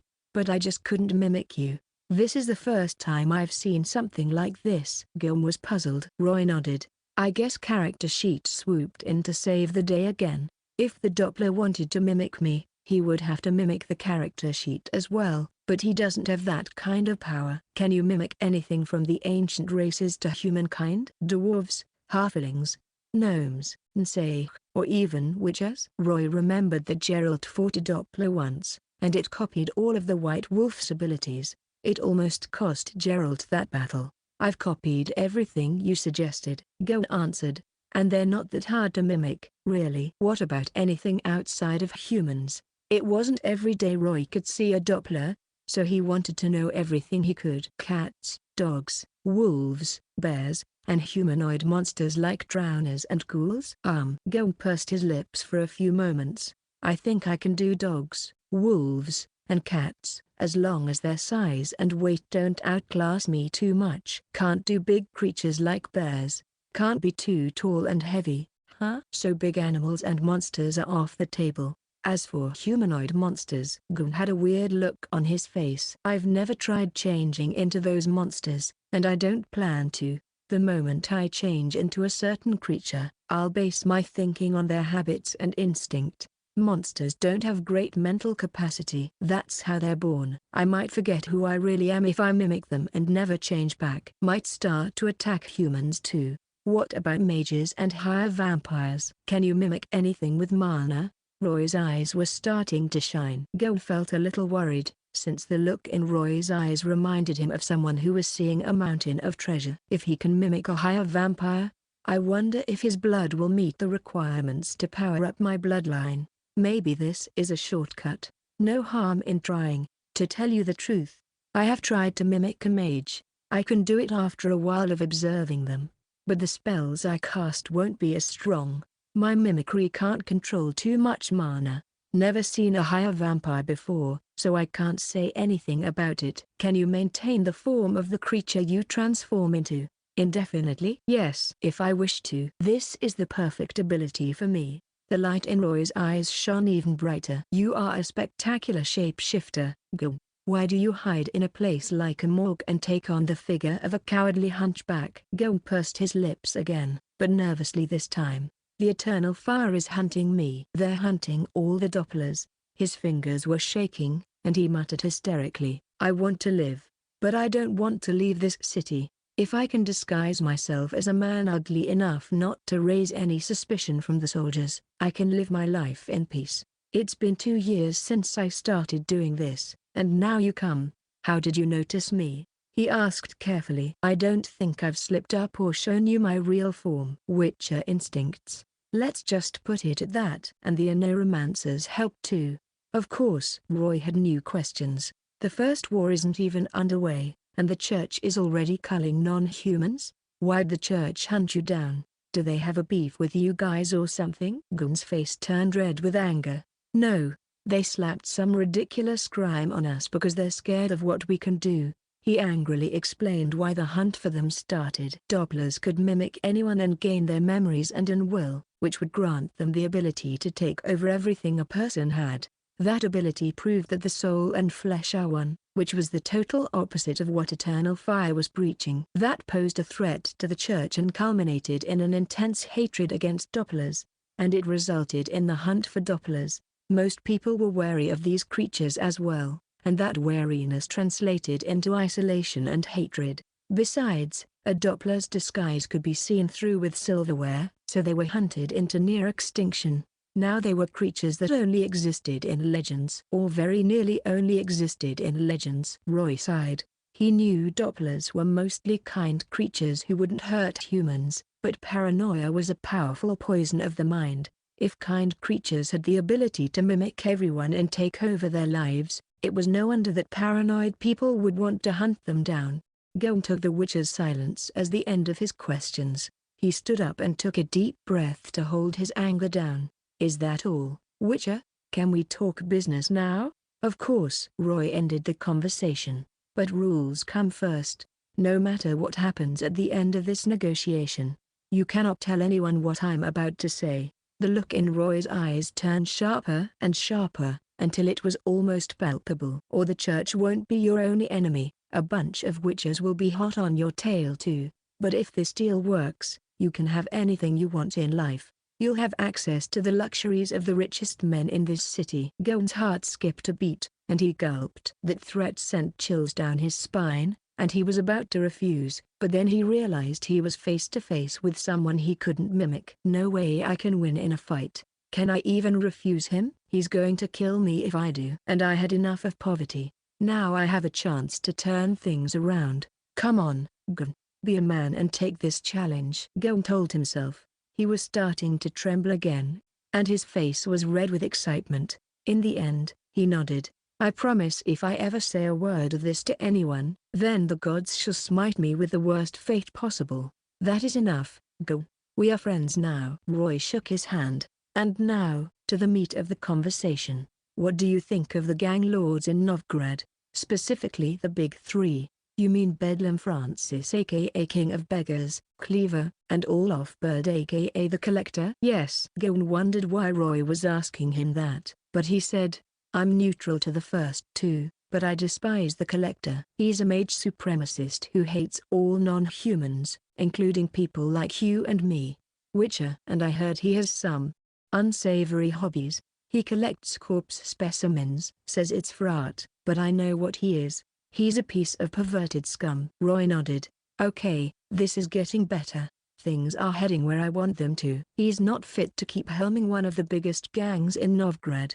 Don't you think? Someone like him having too much power. Not the best prospect for the people. What do you mean? Gon took one step back. He deduced what the Witcher was trying to say, but the mere thought of that plan almost made him shiver, and horror crept up in his eyes. Are you saying we take him out? No. No way. Olaf is one of the most powerful men in this city. He's surrounded by a bunch of bodyguards at all times, and he's a mage. He has a ton of magical items with him. Roy smiled and said confidently, my friends and I will take care of that pesky bastard, while you will stay behind until it's time to change into him. Then you shapeshift into that Horesen and take his place in the gang. You'll take over everything he has, and we'll also be your allies. Not a bad deal, if you ask me. Gon gulped. His face had frozen up in fear and shock. Gon, I, Roy of the Viper School, ask you this. Will you replace the Collector? He held out his hand to catch some rainwater, and then the young Witcher spread his arms as he stared calmly at the Doppler. Will you work with us and take that son of a whore out for good? Chapter 330, Disaster. Winter was drawing near. Rain pelted the streets, and cold winds blew from the seas. The people on the streets were shivering as they tried to find shelter from the downpour. Flames crackled in the hearth on the second floor of Spear's pit, and magical lamps shone on one resplendent room. The hands on the clock pointed to 12. Olaf was leaning on the windowsill. His eyes narrowed. The mage was staring at the marketplace downstairs through the curtain of rain. Sellers and customers were haggling in the shops and underneath the umbrellas that covered the stalls. They were shivering and twisting their clothes dry while every breath they took became visible in the air. This was Olaf's favorite time of the day, lounging in the room reserved for upper society and picking out the lucky ones from Novgorod's people so they could contribute their useless flesh for science. These people were just that bit better than lowly non-humans. They would never have the chance to know anything about magic. These fools should be honored. I'm giving them this chance. They should die happy. And most of them would still die without achieving anything in their pitiful lives. But those chosen by me, the great pioneer of magic, the exalted collector, shall become part of my exquisite collection. These honored people shall live in eternity. The name change didn't change Olaf's hobby and rotten personality. Compared to the dead Stingard, he liked collecting stuff more, but every collection had to go through some modifications before he would consider adding them to his collection. Take, for example, the beautiful and innocent girl of the Black Sun he found 2 months ago. Life is nothing but a beta test subject. They're useless unless they can be a part of my collection. Olaf kept staring at the marketplace and muttered under his breath, "Let's see which one of you will be the lucky guy today." A pair of burly men with thick chest hair in tight jackets were standing under the spear pit's plaque. They stared at every customer who came in and out of the establishment solemnly. A pair of men in grey cloaks squelched through the wet ground and slowly came into their sights. The guards extended their hands and crossed them, stopping the newcomers and taking their weapons. But the cloaked men quickly made two inverted triangles in the air, and a green light flashed before them. The guards fell into a stupor and followed the men into the rain, and then three more lean, cloaked men entered the premises. The lobby was dimly lit and filled with the sounds of indulgence, but the trio ignored them and went toward a table in the corner, where a Gwent game was heating up. The players were almost getting into an argument, and a crowd was watching. One of the audience members was a bald man, and the witches huddled closer to him as they scouted out their surroundings. 1, 2, 3 in the shadows. What are they looking at? Oh, the customers who are having fun with the whores. They looked up and saw a pair of burly men standing guard outside the leftmost room like they were gargoyles. The witches exchanged looks. An orc went to the madam in thick makeup. He smiled, cocked his eyebrow, and rubbed his hands like some guy who was going to make his pick. They started chatting happily, and the bodyguards on the second floor turned their attention to orcs and the madam, mostly because the witcher was loud. Letho stood behind the bald man and blocked the sight of the bodyguards, and then Seret patted the man's shoulders. "Do I know you?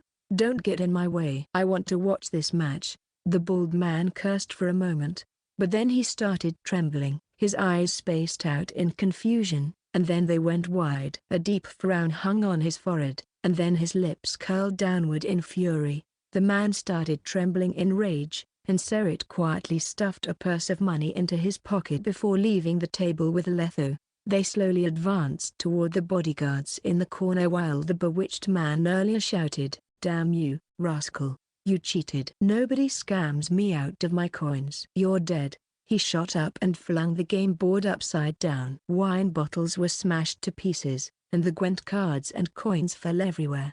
A commotion exploded in the lobby as the crowd started chattering about this fight. On the other hand, the bald man angrily shoved an equally furious Gwent player down before engaging in a brawl with him. The crowd cheered them on while they picked the coins up for themselves. But surprisingly, the bald man swung his arm back and dragged a bystander into the brawl. Much to everyone's shock, the pair of bodyguards in the corner were alarmed by that commotion and came to them snarling like beasts. At the same time, the customers and waitstaff in the lobby were gripped by the brawl. Even the bodyguards on the second floor were distracted as well. Orcs was still chatting up the madam, while two of his companions easily darted toward the last bodyguard. The mustached, red-faced man was about to call for reinforcements, but before he could do anything, he saw a hand with its ring finger curled hanging before him. An electric current coursed through his body, and when he looked at the witches again, a bizarre smile curled his lips. He went up the stairs while two bodyguards in the lobby were teaching the bald man a lesson. One of them was holding the man up by his arms, while the other kept punching his stomach. Nobody noticed the last bodyguard going upstairs. The bewitched bodyguard produced a purse of money and waved at his companions on the second floor eagerly. One of them was attracted by the rattling of coins in the purse, and then, a few minutes later, 5 burly bodyguards were laid out on a bed in a luscious room. All of them were snoring thunderously. Orcs and the madam were nowhere to be seen. Peace and quiet finally returned to the brothel. The remaining witches were following an honest man upstairs, and then they made their way to the room in the corner. Olaf was observing an ugly man with a big nose and an even bigger mouth who was in the marketplace. "That beast has an interesting look. Wonder what his parents are. A toad and a dog?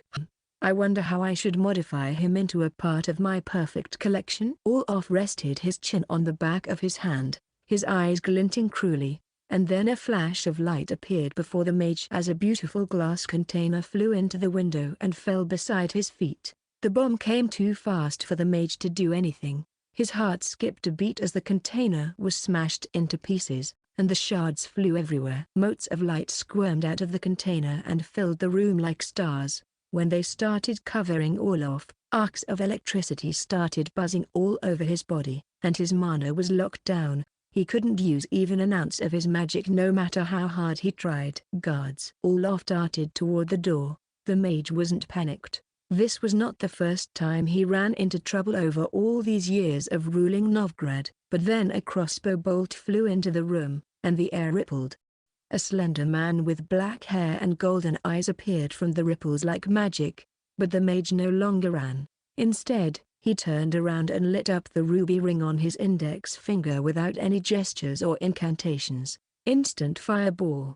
A small ball of fire charged toward the intruder like a little meteor, burning the air around it. In just a few moments, the fireball increased the temperature by leaps and bounds, distorting the air with its heat. The Witcher couldn't react in time, and the fireball hit him squarely in the chest. Flames faded, and shattered. The impact sent Roy flying back, and he grunted in pain. "A third of my HP gone." "Foolish. You think a dimeritium bomb alone can take me down?" Olaf snarled at the Witcher and touched the obsidian ring on his middle finger. Electricity arced across the room, lighting it up as a silver bolt of electricity slithered out of the ring and hit the fallen Witcher. "No, that's his afterimage." Roy had rolled away before the attack could hit, and the electric's bolt only managed to hit the red carpet, charring a corner of it. The young Witcher grasped the air and produced a hand crossbow. He quickly pulled the trigger twice, and a pair of enchanted bolts came flying toward the sorcerer, but he wasn't fazed. Olaf held the pendant around his neck, and 3 attacks landed on him. The bolts were deflected by the magical shield, but the stun bolts made him stop for 0.2 seconds. Any other mage would have suffered from the recoil of a failed spell, but not him. The equipment he made could cast spells immediately, without any preparation time. There was no recoil. After his shield deflected the bolts, Olaf still had some power to cast another spell. Resistance force field. A wave of white air lashed out around Olaf and charged across the room. It was like a typhoon just raised. The whole place, the sheets, mirrors, and magical lamps were blown away by the force field and taken apart. Roy just blinked to Olaf, but the air currents smacked him around like a ragdoll and smashed him into the wall beside the window. Pain seared his body, and strength left him. Agony flared in his eyes, but he clenched his teeth and held on. Activate. A cool sensation coursed through his body and calmed his pain. Before Olaf could launch another attack, all the color was drained from his face as his soul got plunged into sheer terror. For the first time in this battle, he was horrified, and that was also the last time he showed that expression. The crimson tentacles he saw pierced his shield like it was nothing, and then they wrapped themselves around his body, his will, and his soul. He couldn't move an inch, not even his fingers. Roy got back up right away and blinked toward the sorcerer. "Take this." Hilt attack, and the sorcerer fell face first into the ground and lost consciousness. Phew. Roy heaved a long sigh. Never had that hard a time with a mage before. "I shouldn't underestimate mages, especially when they're well prepared for battle." Roy grabbed the mage by his arm and dragged him to the center of the room before opening the door. "Did a ghoul bite your head, kid?" "What happened to you? That guy doesn't even look tough." "Shut up and close the door, Serret." Roy hunkered down and took off all the sorcerer's rings and pendant. "How's the situation outside?" "The fight was pretty loud in here. Don't worry, the Hoessen's bodyguards are asleep like big, fluffy babies. It'll be fine. Olaf will explain everything, after all." "Very well, then. Go. The stage is all yours." Roy looked at the regular guy amidst them. The man crossed his fingers before his belly and took a nervous step forward. He kept staring at Olaf, and the witches peered at the Doppler as they waited for the results with bated breaths. This was their first time seeing a Doppler in action. No way they would miss any detail. A moment later, Gun's features melted away and turned into something that resembled a ball of kneaded dough. His torso, limbs, and bones started contracting into the ball of mud-like item in the middle. A squirming ball of mud appeared, and a green light flashed. It was as if an invisible sculptor were making something out of that ball of mud. The limbs, neck, and head appeared quickly. The features were vague at first, but that soon changed. Just a few moments later, Olaf's twin brother showed up. Roy touched the Doppler's arms and neck curiously and handed the magical items to him. "Just like the real thing. You even mimicked his clothes." "Yep, not even his parents could tell the difference now," Serret said. Our plan is perfect.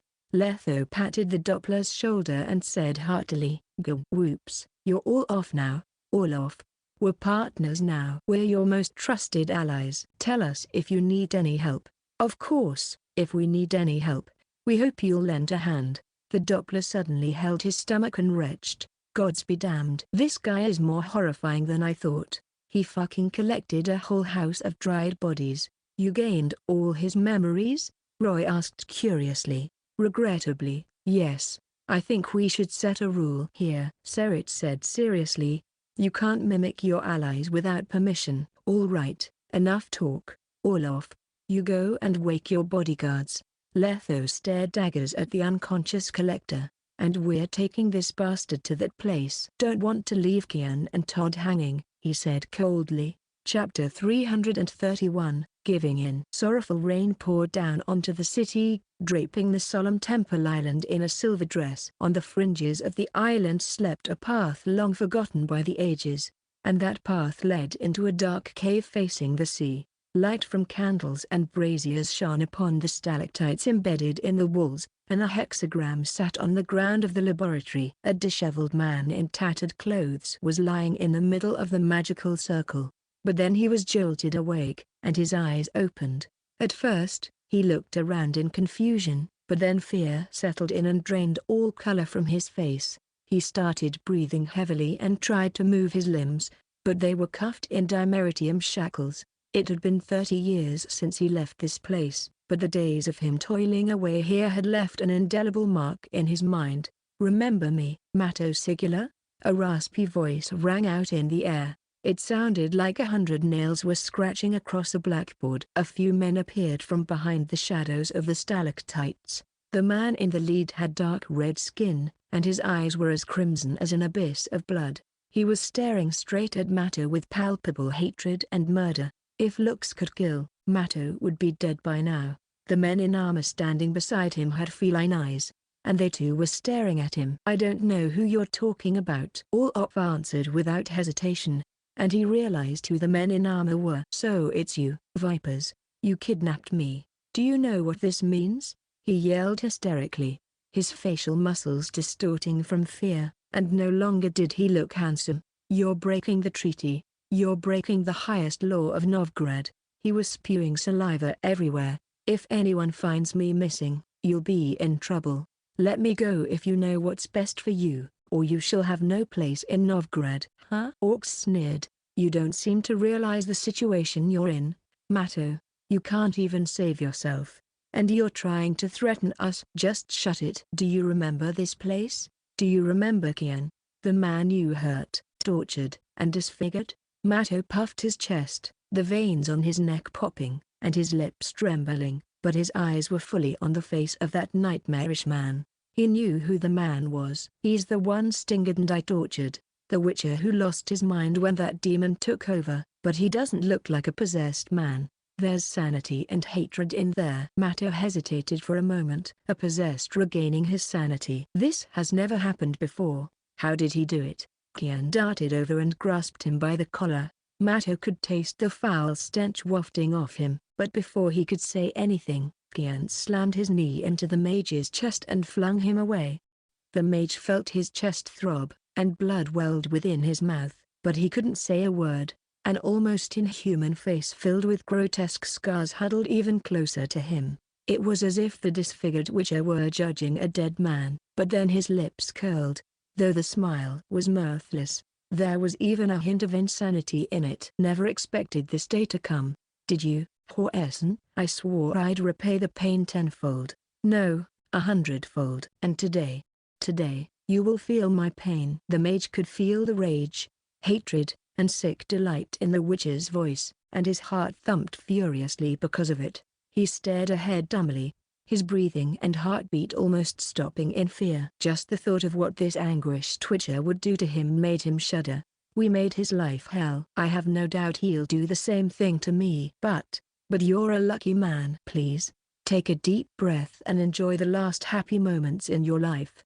Kian suddenly let him go and stepped back. "Here's another poor soul wronged by your actions." And then a burly, exhausted man appeared from behind. His face was contorted with sorrow and fury, while his eyes were filled with tears. The man was holding a slender girl in his arms. There was barely any color on her face, but it didn't take away from her beauty. She looks familiar. Ah yes, the girl of the Black Sun. Been observing her for days, but she's still unripe, and now she's once again in front of me. Mato led his whole life believing in science, but now he wondered if there was a god of justice in this world. No other explanation for two enemies coming to me at the same time on the same day. Todd gently placed Elsa in front of the sorcerer and caressed her golden hair. He then widened his eyes and grabbed Mato by the neck before lifting him up into the air. You son of a bitch. Release Elsa's curse right now and wake her up.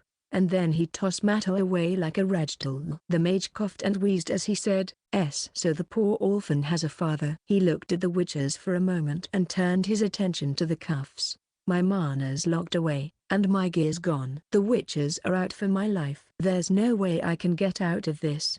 So why should I work with them? You unartistic brutes. You want me to destroy a piece of perfect art? Mato held the bruise on his neck and shook his head. If I'm dying anyway, why shouldn't I take the girl with me? And then someone punched him on his cheek, and he fell holding the bruised part of his face. If anyone could call that piece of skin a face, that is. You're negotiating? Fine, I'll turn you into mincemeat then. Abuse rained down on Mato, and the mage was like a punching bag that was about to have his insides punched out. Still, he didn't grunt or flinch. All he did was stare at everyone smugly. Eventually, the mage fell face first into the ground. His nose was pushed sideways, and blood spurted all over his face. Todd stopped to catch a breath, and then he raised another fist. Killing him so quickly, Todd? Didn't know you were that merciful. Serit sneered and showed a wooden crate to Mato. He took the lid off and showed what was inside, a bunch of small,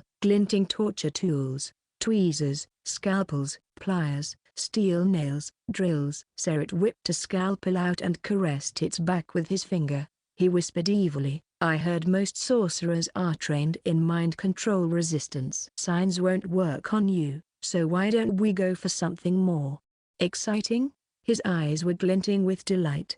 Let's place a bet. If you can hold on for 2 hours, we'll let you go. If you can't, let's just say the results won't be pretty. Hey, you're not hogging all the fun. Orcs crouched down and picked up a pair of tweezers. The light from the flames was shining on his teeth. Let's take turns. Half hour for each of us, but we can't push this too far. Don't want our toy to break. Relax. I have a bunch of potions with me. Marigold potions and some swallows will be enough. Guy's a mage. He's magically enhanced. Of course he can take a few potions and live to tell the tale. Roy shrugged and laid out a row of pretty potions in front of Mato. The mage's arrogance was stomped out, and his face twitched as his body trembled violently. There's an arachnomorph in Novgorod, if I remember correctly. Get it here and lock it up with him for a month. We should have enough hatchlings to make some spider barbecue. Letho looked at the mage. Ever done that kind of experiment? Ever felt spider larvae moving in your body like little insects? Great feeling. Even better than what you can get from the whores in brothels. Too much of a hassle. I'll skin him and rub some salt on the whore's muscles, and then I'll cut his flesh off bit by bit like a steak. Kian and Felix stood side by side, staring at the mage like hungry beasts eyeing their prey. Feline specialty dates back a long time. 360 strokes, and the victim dies after the last stroke is inflicted.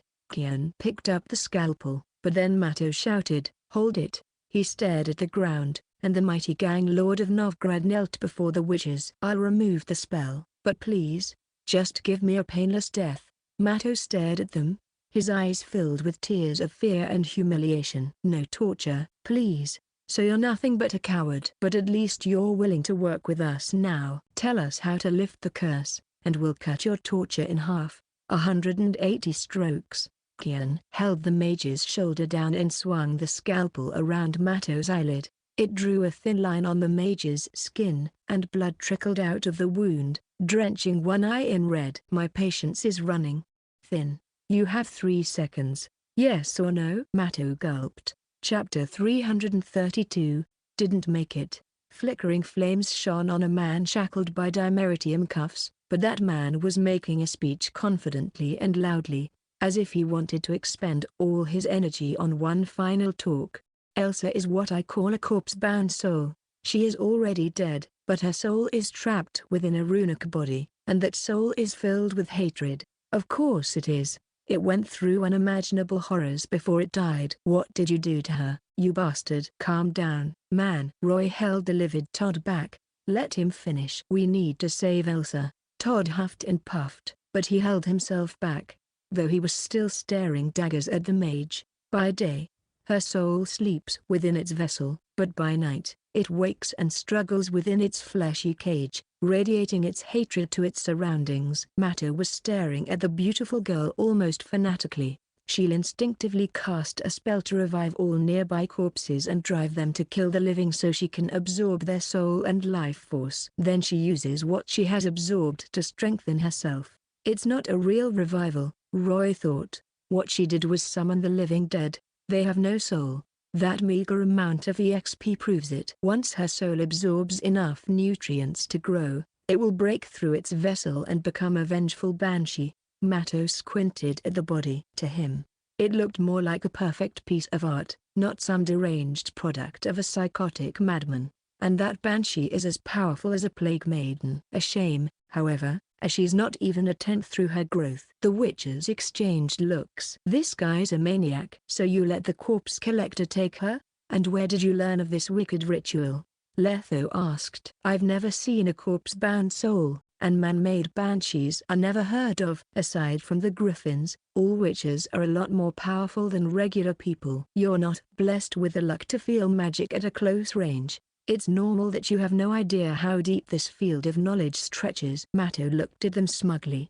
The guy was going to die soon, and he had nothing to fear. This is a magnificent ritual created by Stingard and yours truly. It took us more than a decade just to glean this ritual from the Wasker's mausoleum and the Dork's obelisk. Eltibold the Mad was right. Girls who are born on the day of the Black Sun are more special than any other girl. My previous experiments prove that cursed girls are built differently than most people. Their heads and spines have red sponge-like structures in them, and their organs are all in different places. Some of those organs are even missing. All of their innards are covered in fur and chunks of pink and blue flesh. Roy's heart skipped a beat.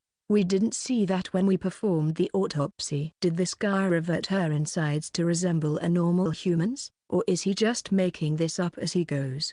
Mato explained. Regular girls can't be turned into corpse-bound souls, nor can they react to chaos energy. Only girls of the Black Sun can. They're special. But gods be damned, all these years, I only managed to find one cursed girl that fits the bill. The others are either held captive, dead, or living in remote areas, and you can't know who's a cursed girl from the surface. Because of that, my experiment slowed to a crawl. You're an animal. Orcs spat at him. You're insane. The banshee you planned on creating through this ritual would have wreaked havoc across Novgorod. What do you gain from getting your own turf destroyed? Letho asked curiously. You're nothing but brutes, witches. You'll never understand why I do art, Mato said proudly. If I can create a perfect work of art, what's a few hundred lives? These people are going to live their whole lives achieving nothing anyway. Might as well sacrifice them for magic. It's a higher purpose. You are no god. Serit cocked his eyebrow. You don't get to decide who lives and who dies. No. Roy shook his head. Even gods can't take lives as they want. Enough talk. People.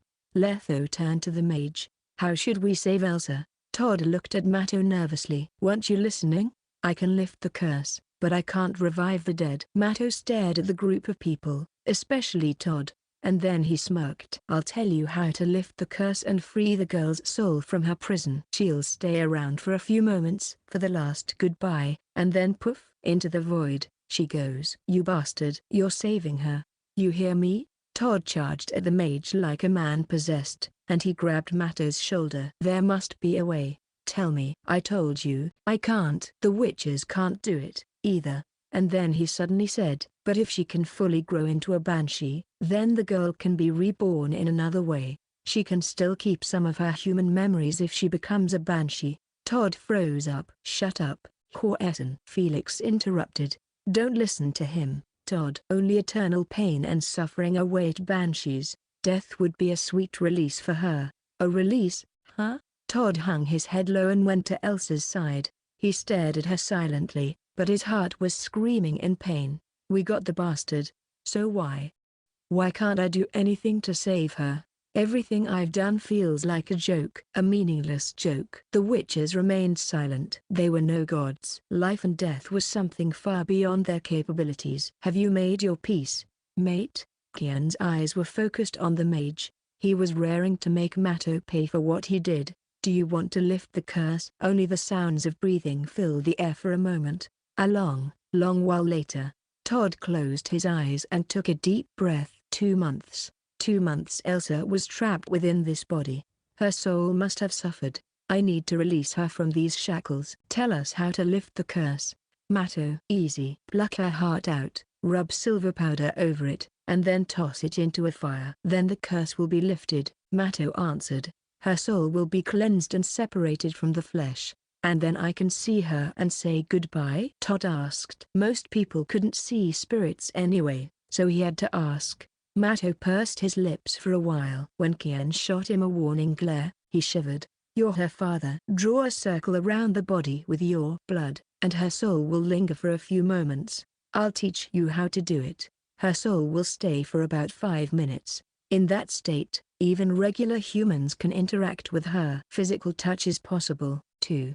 Only for 5 minutes, though. You know what will happen if you lie, Kaer growled. Matto blanched, and his body trembled uncontrollably.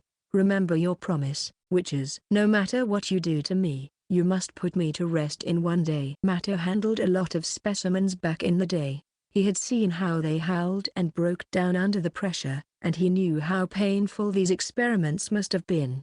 If the alternative was to suffer that kind of agony, he would rather go with a quick death. The witches and Todd went to the other side of the laboratory to prepare for the ceremony, while Roy hung back and huddled closer to Matto. Tell me something. How did you manage to summon that demon and make it possess Kaer? 300 EXP for every demon killed. No way I'm letting this baby go. Why are you interested in the forbidden spells, Witcher? Matto's eyes narrowed into slits. He stared at the young Witcher, and realization struck him. If I tell you what you want, can you tell that monster to give me a quick death? Sorry, I don't think I can. It doesn't matter. An eerie smile curled Matto's swollen lips, and his shackles rattled delightfully. I see you're interested in magical experiments, so I assume you took the statue as well? It delights me to see someone who shares my passion amongst witches. Listen closely. The incantation goes. And these are the components needed for the circle. These are the gestures. Everyone gathered around the wall where the statue used to be. Elsa was lying quietly in a magical circle made out of blood, and a blazing brazier sat beside her. Black smoke billowed in the air as the flames burned a certain something into cinders. The smoke disappeared about 15 minutes later, and a translucent silhouette appeared from the corpse. She was covered in a green light reminiscent of a wraith's. She was hovering above the ground, her hands crossed before her chest, and her eyes closed. She had a beautiful face, and her body was as clear and glimmering as crystal. She was wearing a green, frilled dress and a pair of leather shoes. The girl looked innocent and adorable, not unlike an elf wandering this land. The witches pushed their aggression down and calmed down. They were worried their air might burn this innocent soul. Elsa opened her eyes, and confusion struck. She then turned around to see where she was, but her brows quickly furrowed, and her eyes were filled with horror. Where am I? She had a silvery voice, but that quickly became a shriek. Who are you? Don't come any closer. Don't touch me. Get away. Dark memories came flooding back, and she wiped off non-existent tears with her hands. The green light flashed even brighter, and rotten patches appeared on her skin before spreading quickly across her body. She's going to turn? The witches quietly held their blades. Don't be afraid, Elsa. Todd took a step ahead and approached his daughter's soul. Tears welled in his eyes as he looked at her. Love etched itself on the seasoned mercenary's face, and he said gently, I'm back, Elsa. Todd's here. Todd? The green light stopped expanding, and the girl's eyes went wide with surprise. The look on her face changed from horror to curiosity. She was staring at this burly man ahead of her, and the patches on her face quickly faded away. The man called Todd was a stranger, but Elsa felt connected to him, like she was his family. But it's my first time seeing him. That sense of connection felt the strongest to a soul like her. Ever since Colleen, Olena, and Frank died, she never felt this connection anymore. "You're Todd?" "You're my father?" The girl's jaw dropped in disbelief. She had never seen her father before. Everything she knew about him came from her mother and grandparents. The girl stared at Todd with anxiety and longing, and then she asked him several questions about her family, her date of birth, and the black sun.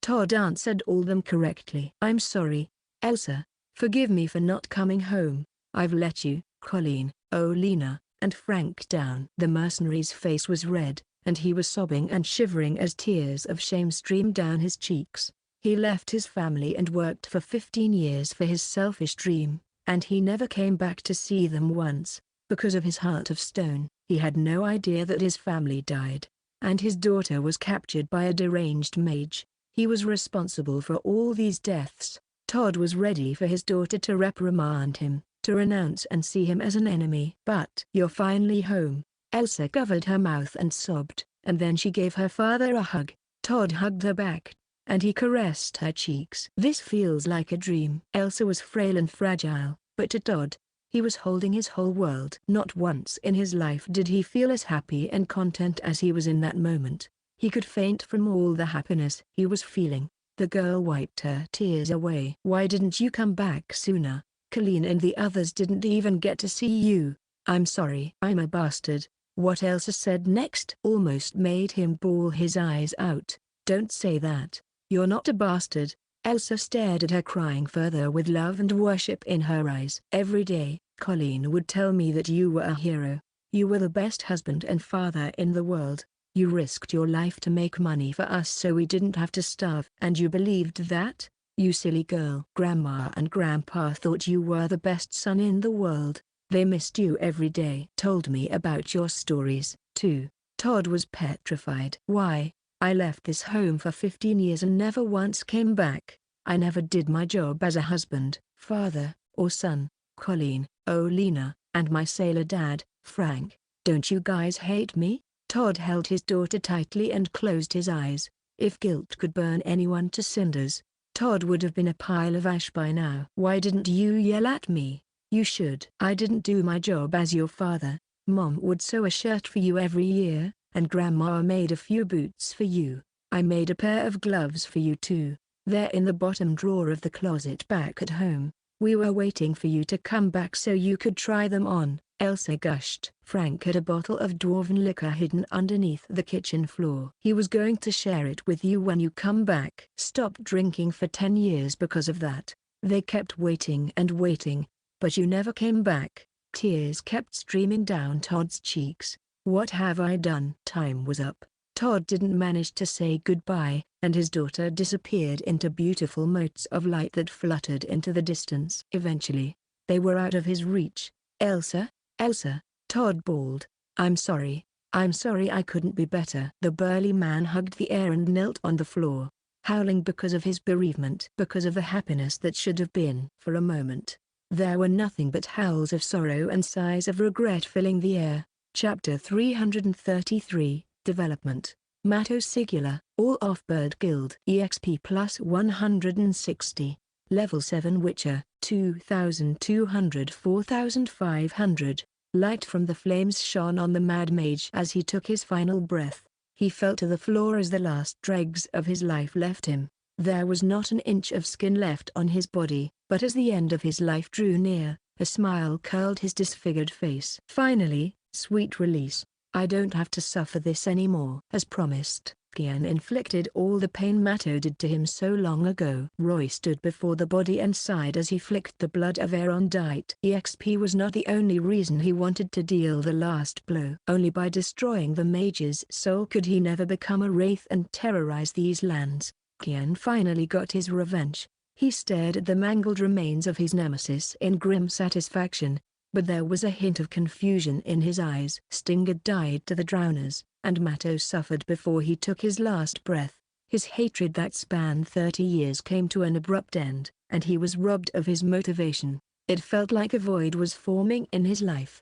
On the other side of the lab stood a few brooding witches. The vipers were staring at the burly man who was holding his daughter's lifeless body. They had conflicting emotions about the operation. The culprit was vanquished, but they didn't manage to revive the girl. This wasn't a good ending, and that was regrettable. Let's go, people. We killed the Hoessen and got our revenge. Time to go home. Felix patted Kian's shoulder. Stay in Novgorod from now on, Kian. Start a new life.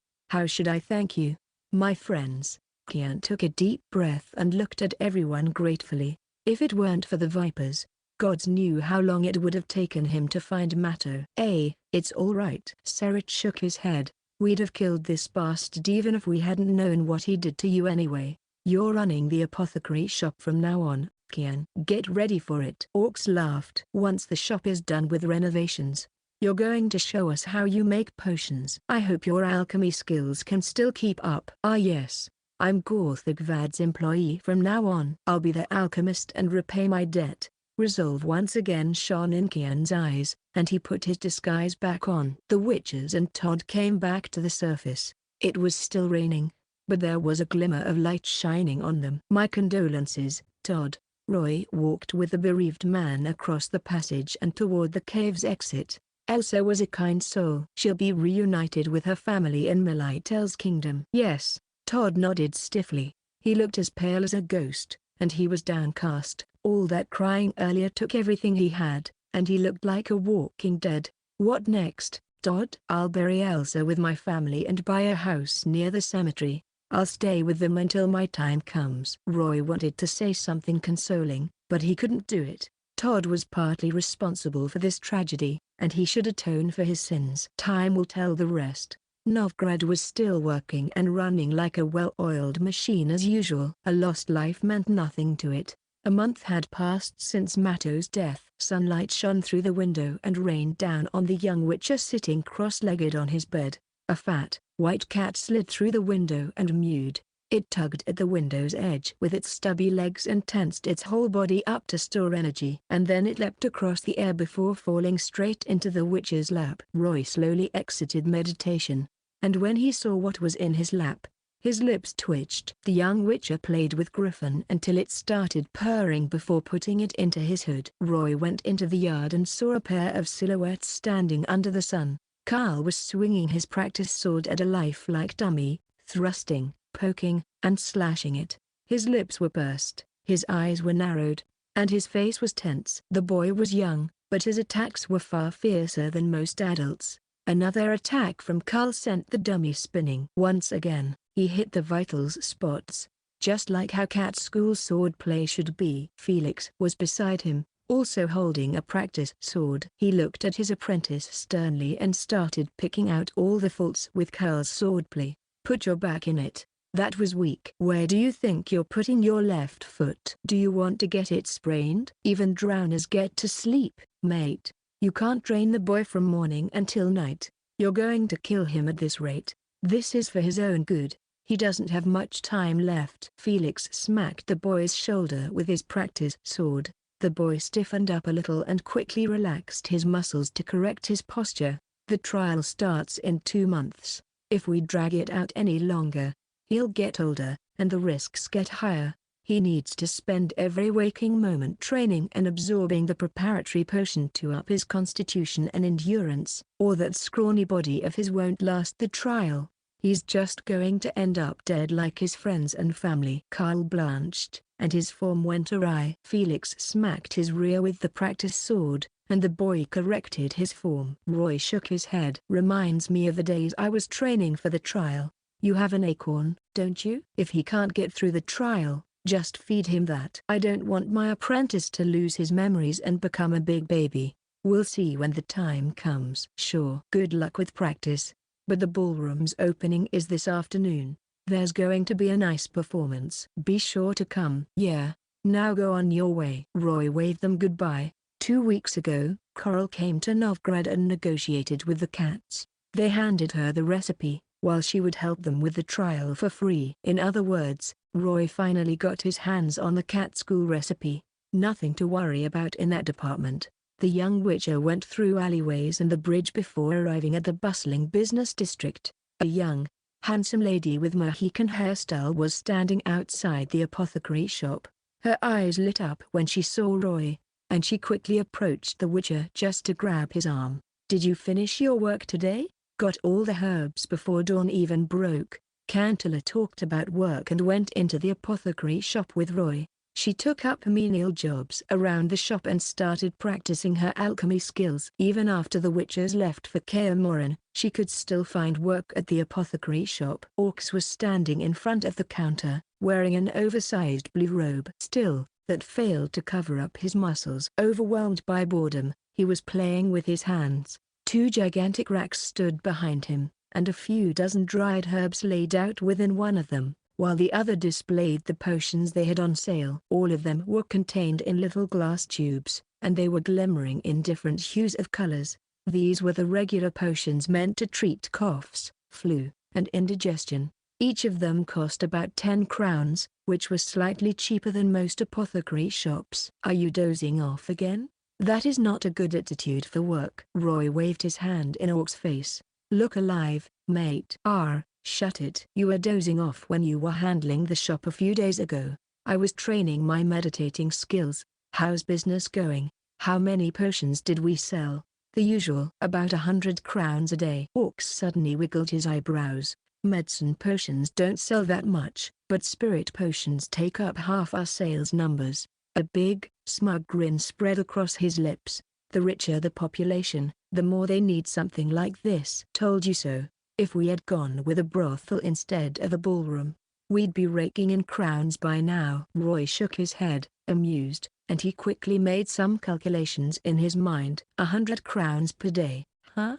30% of that goes to cost and taxes, which leaves us with 70 crowns, 2100 per month in total. Even after giving Felix his cut, we're still left with about 1600 crowns per month. It's like doing a dozen requests. Only this is not dangerous or risky at all. This is just one small shop, but we're raking in the coins." Roy was now sure opening up a shop was the right thing to do. Where did Letho and Serit go? Where else? The Dop. Olaf invited them to train his men at his manor. "That's a lot more exciting than just handling the shop. Don't worry, it's a big day today, so they'll be back by noon." Roy nodded. The Doppler was now great allies with the witches, since they had dirt on each other. Gun had enough of his old life. Now that he was one of the biggest rulers in Novgorod, there was no way he would give that up and go back to being a nobody. He knew he owed all this to the witches, and he made a pact with them. The witches would cover for him and deal with Eternal Fire's inspections, while he would support the witches and give them whatever they needed. To deepen the connection between him and the witches, Gon spent big money to hire the vipers and cats to train his men every week at the manor. The training was mostly about swordplay and combat. After he took Olaf's place, the Doppler was slowly enacting a series of changes. The people on his turf used to discriminate against non-humans, but now they were tolerant and accepting. He ordered his men to not isolate or bully non-humans like dwarves and part-elves. From what Roy knew, Karin took this chance and moved to Olaf's turf. The biggest benefit that could come from this alliance was their combined power. Now that the witches and Olaf were allied, their power was second to Eternal Fire. Not even Cleaver or Bedlam could match them in terms of strength. Now they were starting to have a firmer grip on Novgorod, and the guy is going to open up an orphanage after a while. Cantilla took over, and Orcs went to get some fresh air. Roy pushed the blue curtains back and went into the inner room. A magical lamp was shining on the room, and Kaer was working swiftly around the alchemical tools. He was wearing a jacket and blue apron. Alcohol burner, test tubes, pestle, mortar, and crucible. Kaer moved through them swiftly like a magician, weighing, crushing, heating, and filtering the herbs. Every movement was precise and perfect. He was like an artist dancing to the perfect tune, creating a magnificent performance. Most of the potions sold in the shop came from Kaer. The potions he made were second to Letho. Not even Felix, Orcs, and Serit could compare. Naturally, Roy was even further behind in terms of skill. It was thanks to him that the Vipers could have time to settle other matters. Roy kept staring at Kaer. Compared to how he was a month ago, the scars on his face were slowly fading. They were still horrifying, of course, but there was some improvement, and it was all thanks to Lita. She checked his wounds back when they were talking about Carl's trial, and as expected, there was no way to heal Kaer, but she could lessen the scars slightly. She left a bottle of salve that could lighten scars as well as its recipe. Kaer would have to rub the salve on his face every day for a few years, and his scars might lighten up a bit. At most, he would look like someone who got disfigured in a fire. He could then put on a thick layer of makeup and say goodbye to his disguise. At least nobody would think he was some sort of drowner anymore. What brings you here, Roy? Getting used to this life, mate. Roy shook his hand. It's all right. It's all thanks to you guys that I get another chance at life. Kaer grinned toothily. He still looked grotesque, but the smile was warm. Ever since he had his revenge, Kaer lost that air of violence and found some kind of peace. These hands used to kill, but now they're making potions, and good potions too. I've always dreamt of this life. And then he lowered his voice a little. It'd be perfect if I had a wife and kids. It's all right, mate. Keep on working and you'll get your wish someday. Not every woman cares about looks. About the remaining diagrams, we're not in a hurry. We'll talk about it after we return from Kaer Morhen. Just keep up the good work. Roy patted his shoulder. And remember to come for the show in the afternoon. It's right next door. Roy then went to the ballroom. It was renovated and looked resplendent. Chapter 334, Wolfenstorm. It was noon in Novgorod, and the sun was shining down from the zenith. After 1 month of renovation, the ballroom was finally open for business. The weather was warm for once, and everyone was delighted to walk around. They were watching the ballroom curiously. Several blue vases stood on both sides of the door, and the flowers in them had dewdrops on their leaves and petals. A gust of breeze sent their scent flying everywhere, and their petals danced in the air. A big blackboard stood in front of the vase like an out-of-place accessory.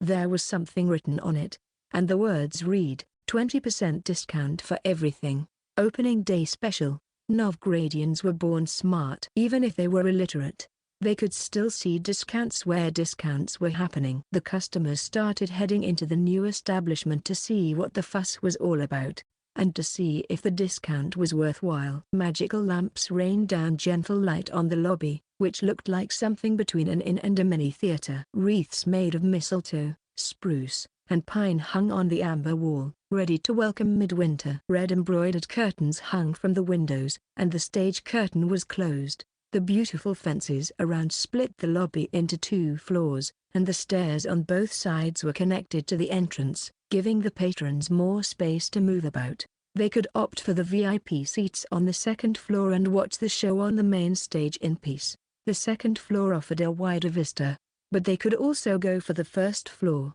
There were seats around the wooden table that flanked the lobby. They could eat and drink with their friends and family. Fresh fruit, succulent meat, and good wine were provided. It was noon, and the hungry, curious customers had taken their seats. Novgorod was a big city that housed tens of thousands of people.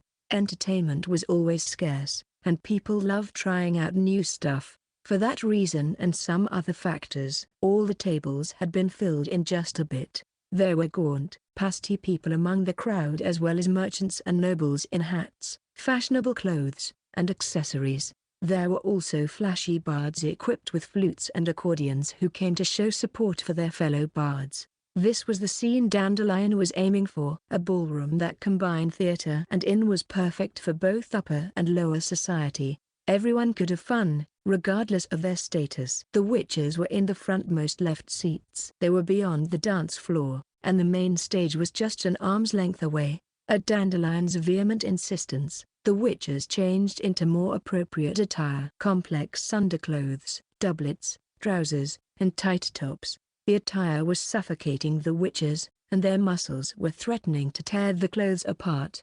It was akin to a peasant in a king's clothes or an illiterate trying to recite a poem. In a word, awkward. Serit took a swig of the wine and frowned. He looked at his collar in disgust and tried to make it bigger by pulling on it. "This is your surprise, kid?" Making us wear these clothes and subjecting us to torture in a ballroom? I bet my last crown I can't even kill a boar in this outfit. That's right, Roy. You'll have to compensate us for this. Orcs finished half a bottle of the wine in one go and wiped his lips. I think last month's profit from the apothecary shop sounds nice. He has a point. If the bards can't put on a satisfying performance. Letho put his elbows on the table and clasped his hands. He rested his chin on the back of his hands as he came up with an idea. You're going to take one for the team and dance on stage. Carl choked on his wine and clutched his belly. His face kept twitching, and he turned around to hide his laughter, but Roy could see that his face was already red from holding it in. Felix, who was right beside him, quickly refilled his glass with wine. No wasting. Carl stared at his mentor, and it killed his laughter. He held his glass up, a bitter look hanging on his face. Kaer was still in his usual cloak, hood, sunglasses, and mask. His outfit garnered a lot of curious looks, but he just went on with his business without a care in the world. Sometimes he would pat Carl's head, but there was a forlorn look in his eyes. There are performers for the stage, mates. I don't have to dance. And what's the rush? The show's only starting. Roy stuffed a purple fruit in his hood and raised a toast to the smiling Cantler and his reserved parents. Even Mina was here. A blonde appeared on the wooden stage holding a light yellow lute in the shape of half a pear. She was in typical bard attire made up of a tight blue shirt with red sleeves, and her pants were half yellow and half blue, while her leather boots had pointed ends. She was sitting on the stool, a confident smile curling her lips. Standing beside her was a handsome man in a purple hat and silk shirt. Dandelion cleared his throat and announced, "Ladies and gentlemen, good afternoon. I am Dandelion, the manager of this ballroom, and I hereby announce our opening starting this lovely afternoon. Thank you for your support. We greatly appreciate it." Dandelion held his chest with his right hand and bowed to everyone. The crowd turned silent. Even the people who worked the lowest jobs knew they had to be silent before a performance. I'm known amongst lovers of poetry, and most of you have probably read some of my works. Like The Adversities of Loving? One of the ladies gasped. Yes, that is one of my works. A small commotion erupted. Apparently quite a few customers recognized Dandelion, and a few of the beautifully dressed ladies were starting to give him beguiling looks.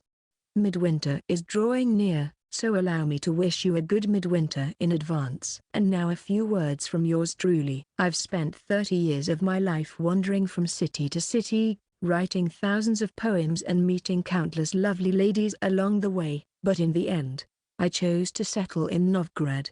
Do you know why? Because this city accommodates you. It doesn't care who you are or where you're from. Anyone can gain peace in this city. Of course, like any other city, Novgorod has its fair share of evil and unsavory memories, but there's kindness, tolerance, life, and prosperity to be found. That's why I wanted to realize my dream of opening a ballroom here. I want people of different races to come together and have fun. I want to put on performances that everyone can enjoy, no matter who you are. And today, I finally got my dream fulfilled. Special thanks to witches from the Viper and Cat School for sponsoring this.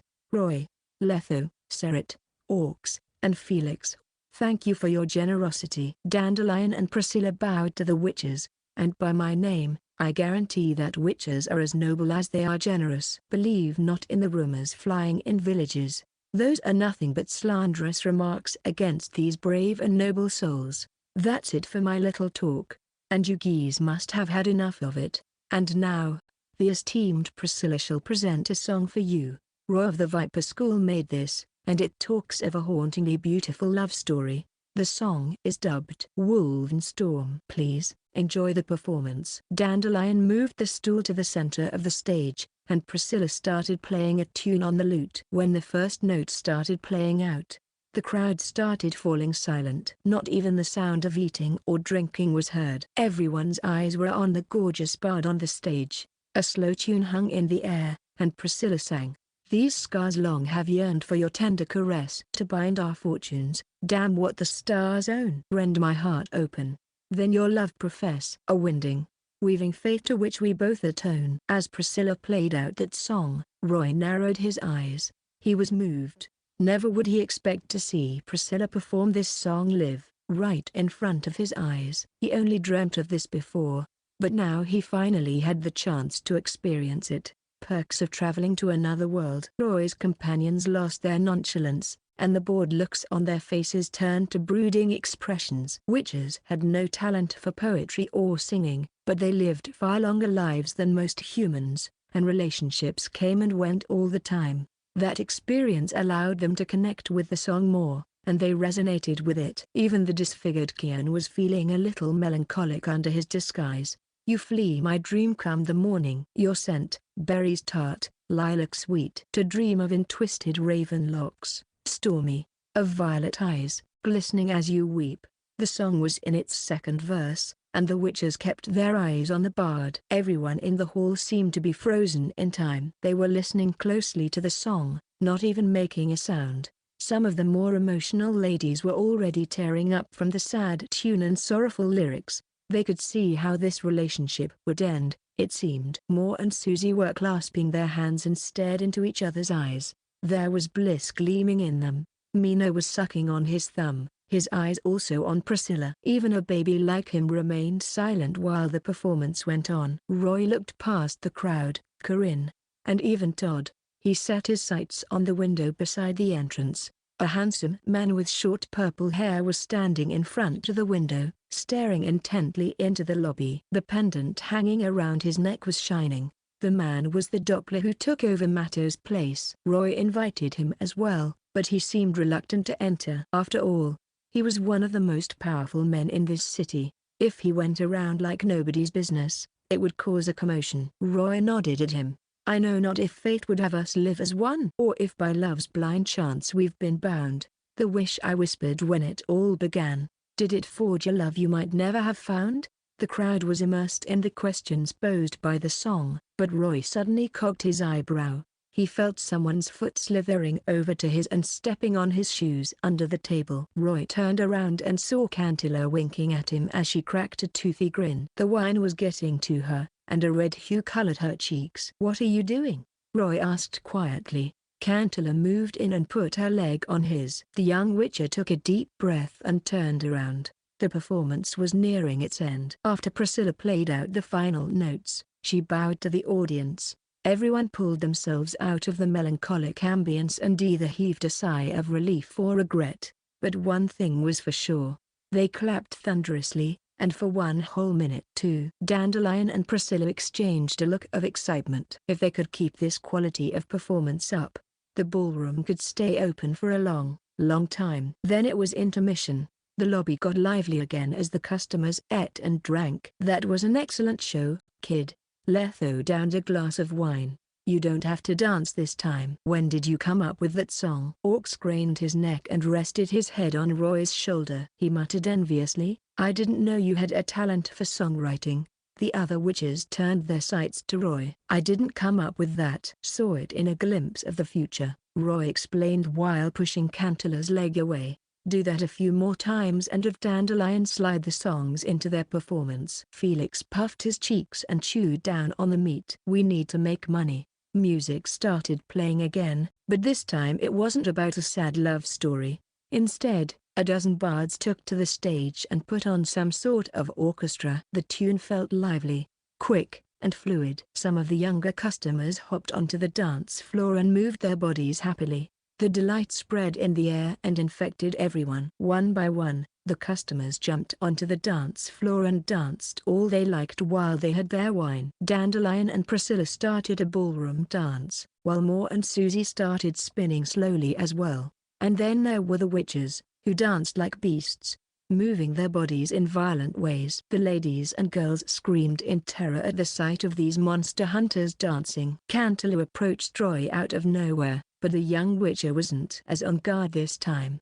He held her hands and danced his heart out with her. Things eventually started heating up, and everyone tossed their worries away. They enjoyed the here and now, and their shirts were eventually drenched with sweat. And then in came the sorceress with fiery hair and a black dress. She seemed a little angry for coming too late, but her gorgeous looks attracted everyone's eyes. She barged onto the dance floor and snatched the young witcher away from Cantilla. "I'm not opening a portal for you until we dance, you heartbreaker," she whispered. "Portal? Oh.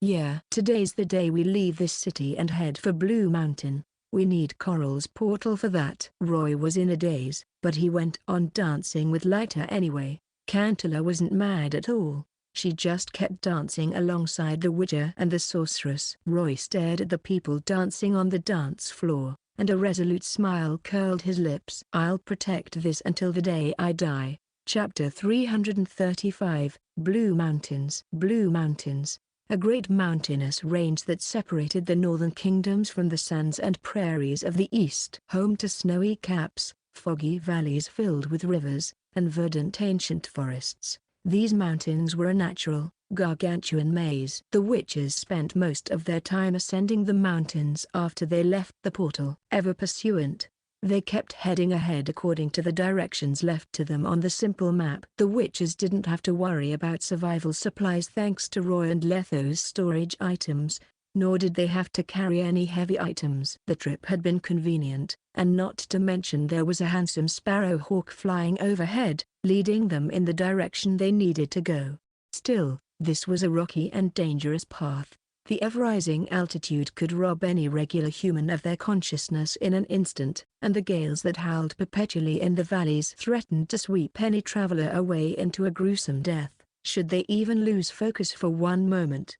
But not the witches. The witches were blessed with incredible balancing skills. Their cloaks might billow in the winds, but that didn't hinder their movements. They leapt and ran across the narrow path, but they were always as steady as a boulder. Sometimes they could even look down at the magnificent valleys too. The land they left behind turned into nothing but a speck of dust. The infamous land of Kedwin, helmed by Henselt, a hater of non-humans, was pulled back into the horizon over yonder. Everything was left behind. The vipers traveled from noon to dusk, and they finally hit a downward slope. The path before them twisted and turned like a snake, and a colossal valley unfurled before them. Thick pine trees swayed below on the land, and streams of water flowed into this valley before the witches. "That'll be all for today, folks." Orcs tucked the map into his pocket and looked at the sky. The sun was starting to set, and dusk was fast approaching.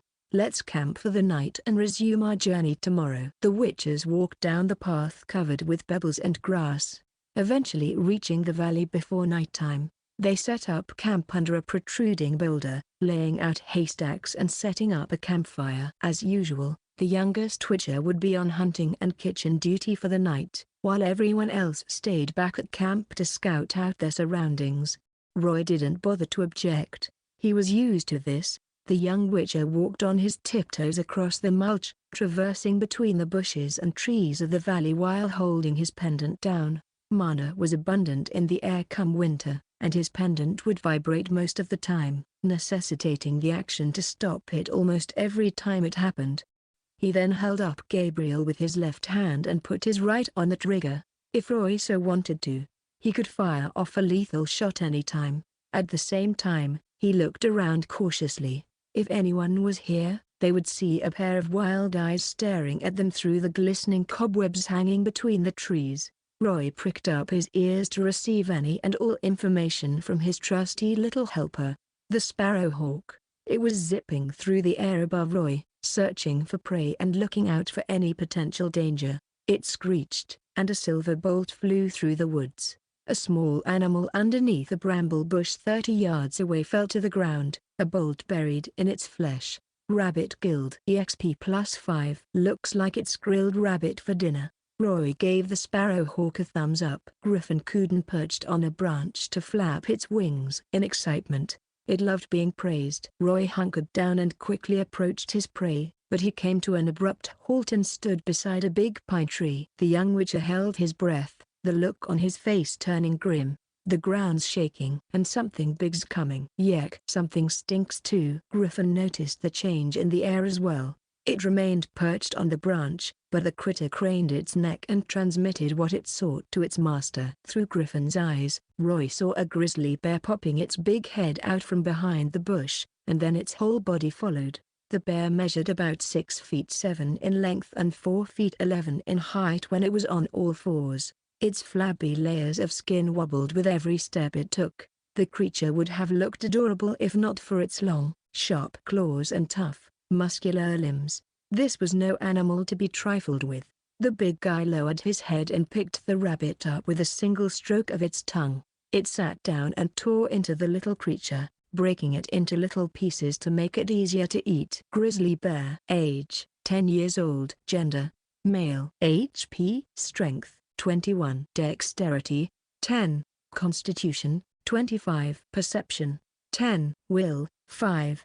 Charisma, 6. Spirit, 5. Skill, hibernation. Passive. Grizzly bears are born with a body composition that allows them to store fat before winter arrives and food becomes scarce. They will then follow their instincts and hibernate in a remote tree or cave. Their energy and stamina consumption will then be lowered, allowing them to pass the winter safely. You should have remained in hibernation, you big oaf, but you chose death instead. Roy shot an icy look at the bear and caressed his weapon.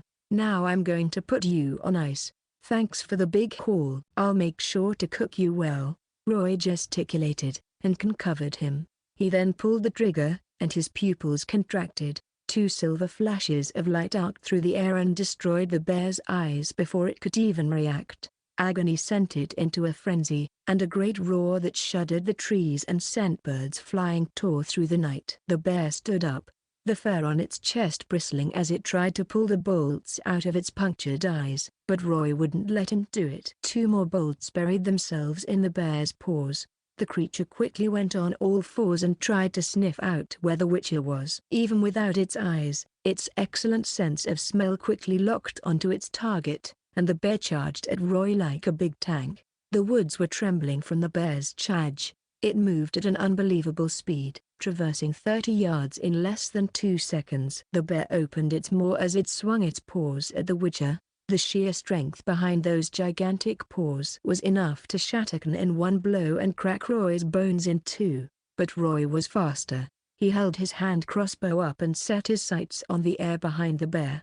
And then he pulled the trigger. Ripples spread across the space where the Witcher was before he disappeared into thin air. Then he reappeared beside a tree about 30 yards away. The bear crashed into the oak, its claws peeling off a layer of bark, and leaves rained down on it. Before it could reorient itself, 2 more bolts embedded themselves into its hind legs. The bear swiveled around in fury and charged ahead again relentlessly, but it was a futile attempt. Roy had the high ground, and he kept blinking around the battlefield like a sorcerer. Every time the bear was about to land an attack, Roy would evade it at the last possible moment only to appear in another spot and fire a few more bolts.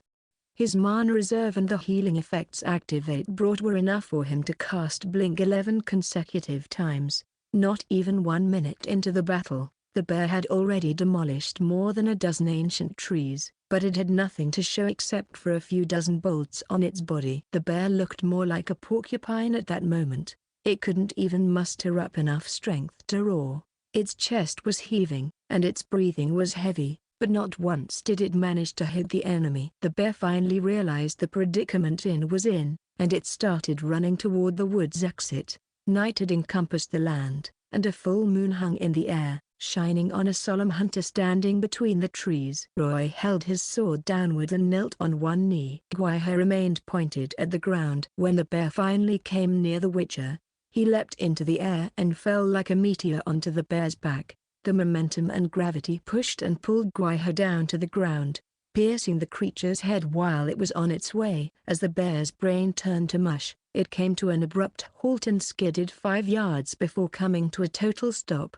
Its head was buried within the mulch, and not a sound came from its mouth. Grizzly bear killed. EXP plus 150. Level 7 Witcher. Roy leapt off the back of the bear, and Griffin flew down to perch on his back. It becked his hair lovingly, and Roy patted its head. The young Witcher wiped the blood off his sword with the bear's fur and pulled out the bolts from its dead body. He was delighted by the hunt. 2 minutes. I killed that big guy in 2 minutes and tried out a new combat tactic. This is a good haul. Someone interrupted his moment of delight. Did you step in Cover's salted fish today, Roy? That's a big haul. A hooded Witcher leapt off a branch and lifted up one of the bear's paws, and then he gave Roy a look. Roy grabbed the other paw, and they made their way back to the camp. A shame we can't sell the hide for much. You put too many holes in it. I can't engage in close-quarter combat with it as I am right now.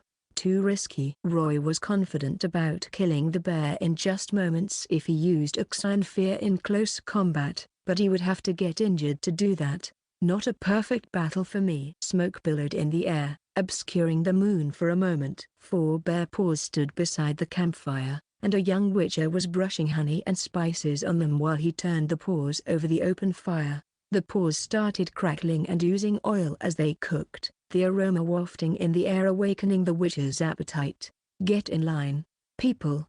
I dragged this big guy back, so I'm taking the front paw. Orcs licked his lips and rubbed his hands while gulping like a starving wolf. And you need to learn respect. Seret waved off the bugs that were flying in the air. So I'm taking the other front paw. And then he sighed. The last time we had bear paws was 3 years ago. Yeah, we were still in Nilfgaard back then. It was in a mountain near Gorthigvad. Ah, those were the days. Letho set his sights on one of the hind paws. They weren't as tight and tender as the front paws due to their relative lack of activity, but they were juicier and more succulent. Things just kept piling on since we got to the northern kingdoms. We were busy, and your bear traps weren't put to good use. This is really unexpected, kid. Getting a bear before midwinter? That's some luck. And this is just the first day of our trek. Fate decrees it so. This is a good start. Roy was grinning and drooling. I bet we'll befriend the wolves when we get to Kaer, and perhaps we can talk about something more than that too. Put that thought on hold and don't talk about the Brotherhood. Letho retorted. We'll see how they react to the visit. If everything goes well, we can invite them to Novgorod. The Vipers exchanged smiles. While most of their brethren were still eking out a living by taking deadly requests, they had already opened up a lucrative shop. They could live their whole lives without even doing anything. And that was an accomplishment, even though most of the coins were kept by a certain guy.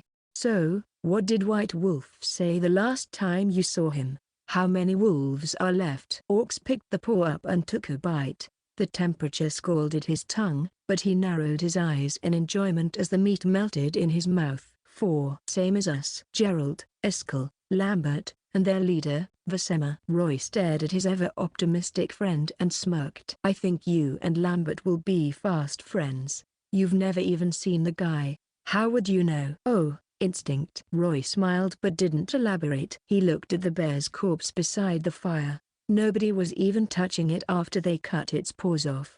And we're just going to waste all of the bear? Seret shook his head in disgust. There's something I need to tell you, Roy. From a veteran bear hunter to a newbie. Aside from their paws, bears are made up of literal fat. They smell like shite no matter how you go about it. Just cut off the gallbladder and peel the hide off. That'll make a good gift for the wolves. Bury everything else and give it back to the land. Sure. Roy turned the skewers again and cut off a small part of the bear's neck before tossing it into his hood. Griffin held it between its beak and gulped it down. The sparrowhawk wasn't picky about its food. How long until we get to the rendezvous point? At our current speed? 2-3 days at most. Roy stared into the night and through the woods and mountains. He could almost see a looming, ancient, but dilapidated fortress. I'm coming. Kaer. Chapter 336, Eskel the Welcomer. Dawn had not yet broken, but the witches were already well on their way. Meandering, twisting paths populated the Blue Mountains. Some led to the mountain depths, while some led through the mountain range. Most were only dead ends, and even more of those paths were home to dangerous beasts. Orcs led the way. Thanks to their extensive experience in traversing mountain ranges and the clues on the map,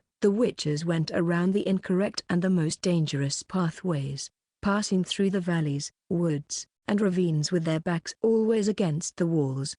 2 uneventful days went by. The witches hunted 5 beasts, had a few feasts, and earned some animal hides in the meantime. Then came the 3rd day. Golden sunlight broke through layers of clouds, shining on the Blue Mountains' snowy caps. The witches found themselves in a barren, meandering, and vast valley. Rocks were laid out haphazardly from one end of the valley to the cliffs on the other side. A wide stream flowed through the center of this valley, and the witches were standing in the upstream area. Standing across the river was a dilapidated, moss-covered wooden shack in a place filled with rocks and tall grasses. Orcs had grown a stubble throughout this little journey. He looked at the X-shaped mark on the map, wiped the sweat off his face, and grinned. "We're here, people." Orcs knocked on the door gently, and the witches waited for a while, but no one came to take the door. "I think we might be early." Roy massaged his temples. He didn't look too pleased. "It's the 23rd today.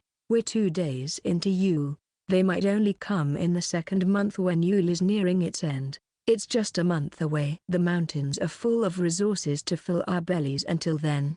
Letho hunkered down before the door and scooped up a handful of soil. "But you had better look around before you speak. The door might be locked, and there's no sound of human activity inside, but this place was clearly inhabited not too long ago."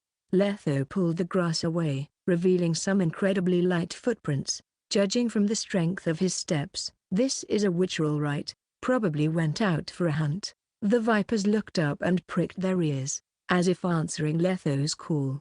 The sounds of footsteps flickered from the plains over the hills behind the house. A silhouette leapt through the forest's trees elegantly. He didn't even have to stretch his arms to keep his balance. Not even a monkey could move as fast as he did. The silhouette blinked through the trees and didn't even touch any branches on his way. Suddenly, he leapt down a tree and rolled on the ground to stop his momentum just to run all the way over to the vipers. And then what greeted them was a muscular man at about 6'4". He was wearing a red with black stripes shirt, and his broad shoulders pulled the fabric taut. His pauldrons were embedded with some metallic studs, and 2 sword hilts protruded from his back. The man was wearing standard grey witcher pants and a pair of leather boots. His hair was brown and parted in the center, and the man wasn't handsome by any means. His features were rough. His nose was tilted to the right, his eyes were feline and amber, and his cheeks looked flabby and swollen. His mustache wasn't cleanly shaved, and some stubble remained. But the most eye-catching feature was his scar that extended from underneath his right eye to his chin. If this man were to step into any city, anyone would think he was a deranged serial killer. Eskel. Age, 82 years old. Gender, male. Status, Wolf School Witcher. HP, Mana, 150. Strength, 22. Dexterity, Constitution, Perception, 16. Will, 12. Charisma, 4. Spirit, 15. Skills, Witcher Science Level 10, Alchemy Level 8, Meditation Level 8, Wolven Swordplay Level 10, Witcher Senses Level 8. Others? Roy observed the Witcher before them. He thought Lambert would be the one to welcome them, seeing as he was the more unorthodox one, but Eskel was a surprise. Eskel was the most mysterious wolf out of the 4 remaining wolves.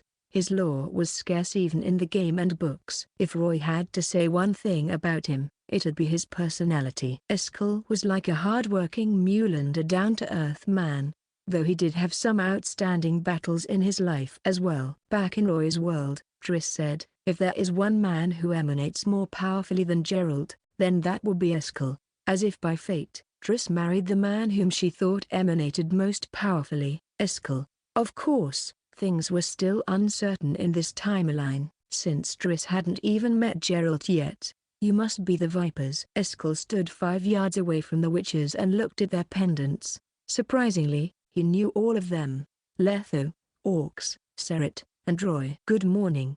I'm Eskel of the Wolf School. Came from Kaer. He raised the bloody deer in his hand. It must have been a long trek for you. Come in and fill your bellies. You must be hungry. We'll talk over breakfast. Eskel had a deep, reassuring voice. The house was stark and dilapidated. Grass grew from the cracks between wooden panels, and cobwebs hung around the corners of the house. Aside from a haystack, there were only a cauldron, grill, and some yellowing wooden bowls around the house. The witches sat on the hide rug around the cauldron, sipping down venison stew that had turnips, carrots, and potatoes added into it. Eskel tossed more charcoal into the fire. He looked surprisingly gentle, and his scar looked a little less intimidating. When Geralt came back 3 months ago, he told us he befriended a few friends in Sintra and wished to invite them over. It had been decades since he brought anyone to Kaer. Not a friend, not an apprentice, and not even a woman. I thought he had a lot of friends. Why didn't he invite anyone to the fortress before? Roy asked. I mean, yes.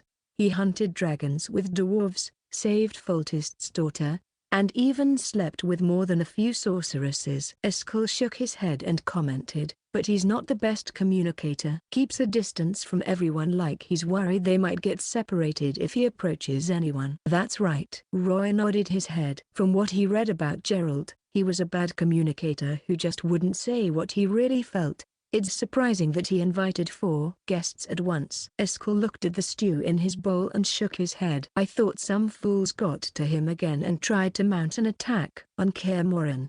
Again? Roy knew why Eskel said that. Kaer was once invaded at a large scale many years ago, and they went into a decline since then. So how did you guys decide? Orcs smiled. Vasema checked him from head to toe. Inside, outside, wherever you can think of. When it was clear he wasn't under a spell, it was time to vote. Eskel shrugged. It had been a while since Kaer had guests. The place is run down. Everything of value's been taken away, so we don't mind some guests from time to time. I chose not to vote, but Lambert objected to it for some reason. Gerald and Vasema were fine with it, so I'm on welcoming duty. Eskel slurped some of his remaining stew. I thought you'd only arrive in the first month.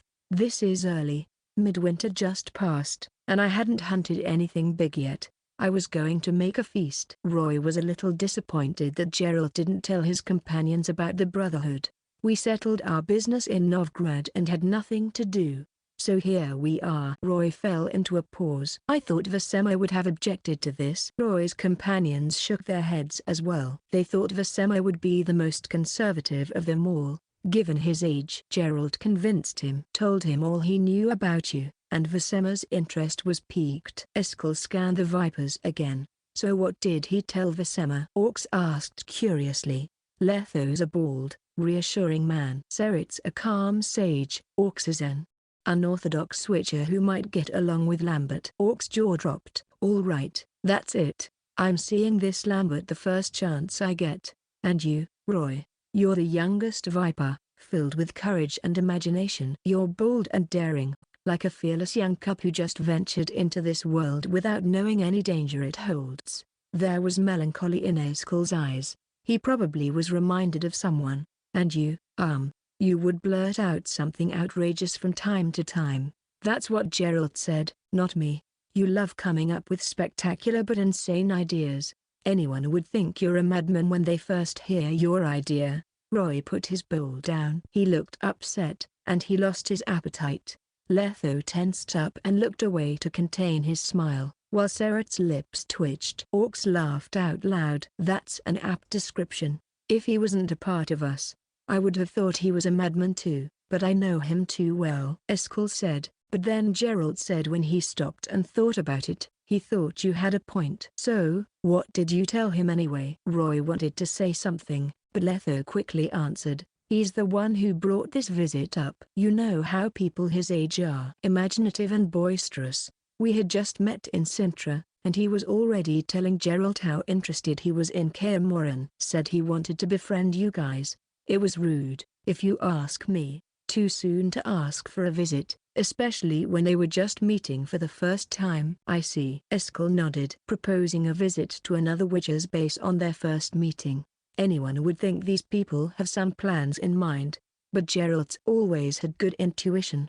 He agreed to the visit, so he must trust these people. You're not here just to get some new friends, are you? Eskel asked. Right on the head. Orcs thumped his chest. Things are changing now, mate. Witches aren't as powerful as they were before. Everyone and their mother are insulting us how they like. He stopped elaborating. He would leave the Brotherhood talk to a later date. So it's always a good idea to make some new friends. At least we can help each other out when we need it. Eskel's gaze turned downcast. This was his first time hearing such a straightforward suggestion. Most witches only cared about themselves and would never befriend anyone from another school. These people are a bit too straightforward about their goals, but that's not a bad thing. Welcome to the Wolf School, friends. The witches raised their bowls and finished the stew. I assume you've rested enough?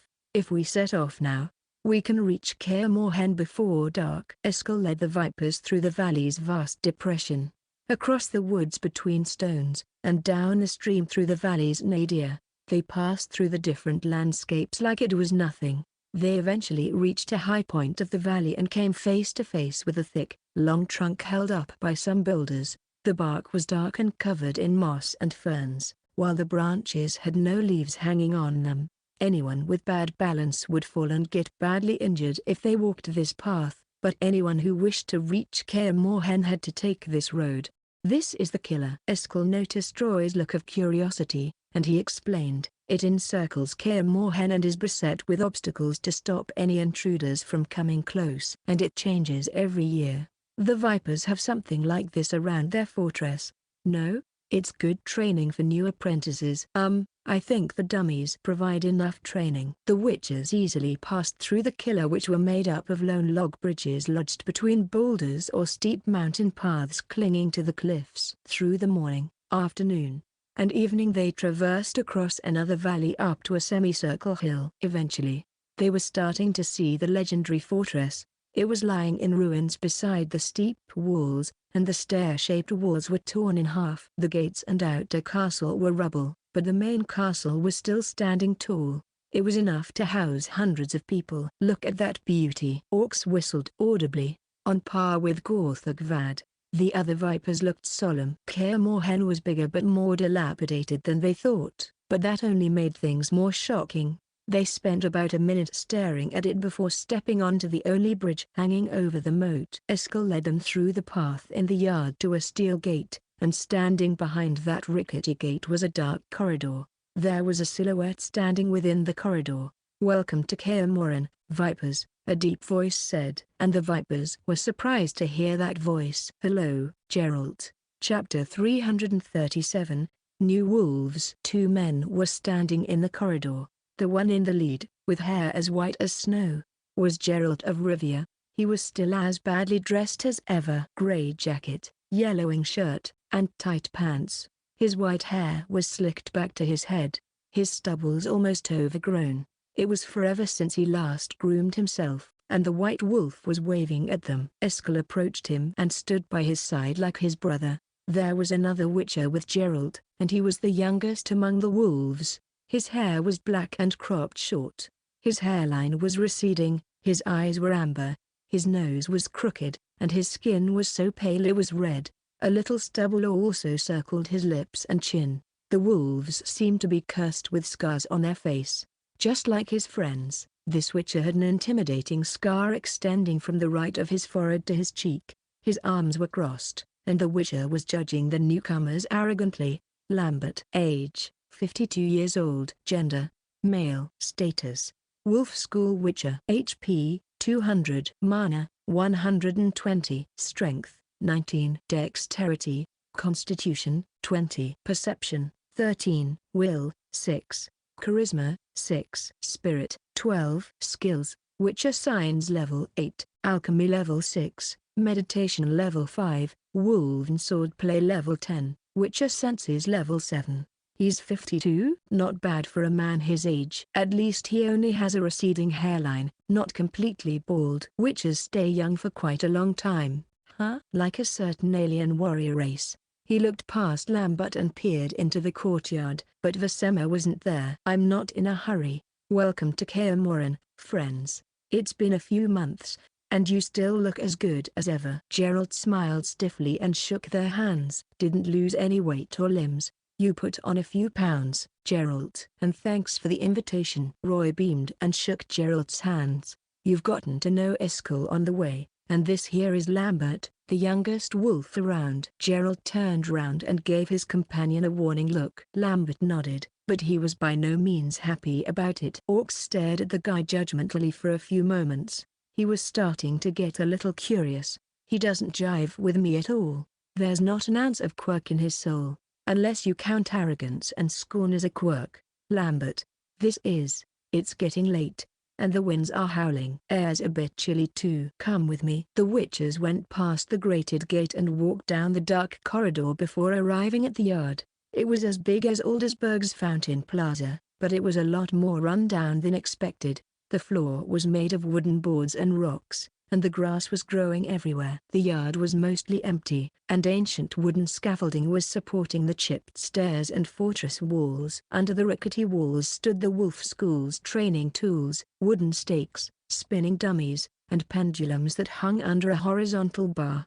There was also a whetstone to sharpen weapons. The veteran vipers exchanged a look. Kaer Morhen looked older than Gothic Vad, and more dilapidated too. They trotted up the stairs and were greeted by a big oak tree with a great canopy standing in the center of the clearing.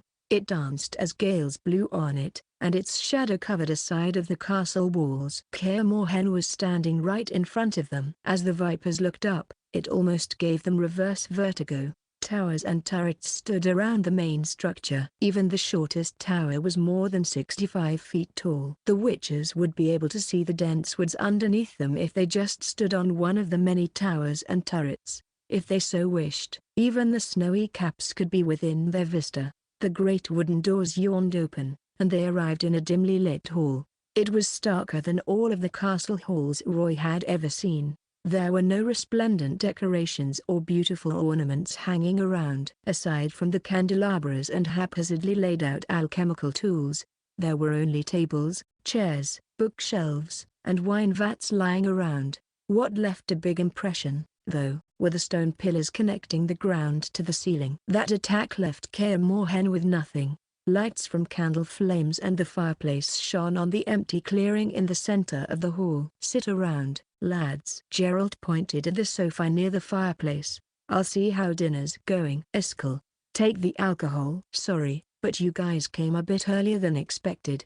The alcohol's probably not as good as intended." "It's fine. We don't mind as long as it's drinkable." Serret shrugged. "Lambert, you stay back and entertain our friends. And watch your tongue." Lambert let out a reluctant snort and plopped down onto the torn sofa. Gerald was about to leave, but Letho said, "Do you need help in the kitchen?" He gave Roy a look. The young witcher was looking around the castle and coming up with a plan for another adventure. "He's a decent cook. Better than most cooks in any inn. That'd be rude of us. You're the guests here. We can't possibly have you helping us out with the chores. Just enjoy your stay." Gerald really wanted to say yes. Wolf School's food was mostly edible, and taste wasn't the priority. None of them ever polished their cooking. Even Vasema's food was not bad at best. "It's all right, Gerald.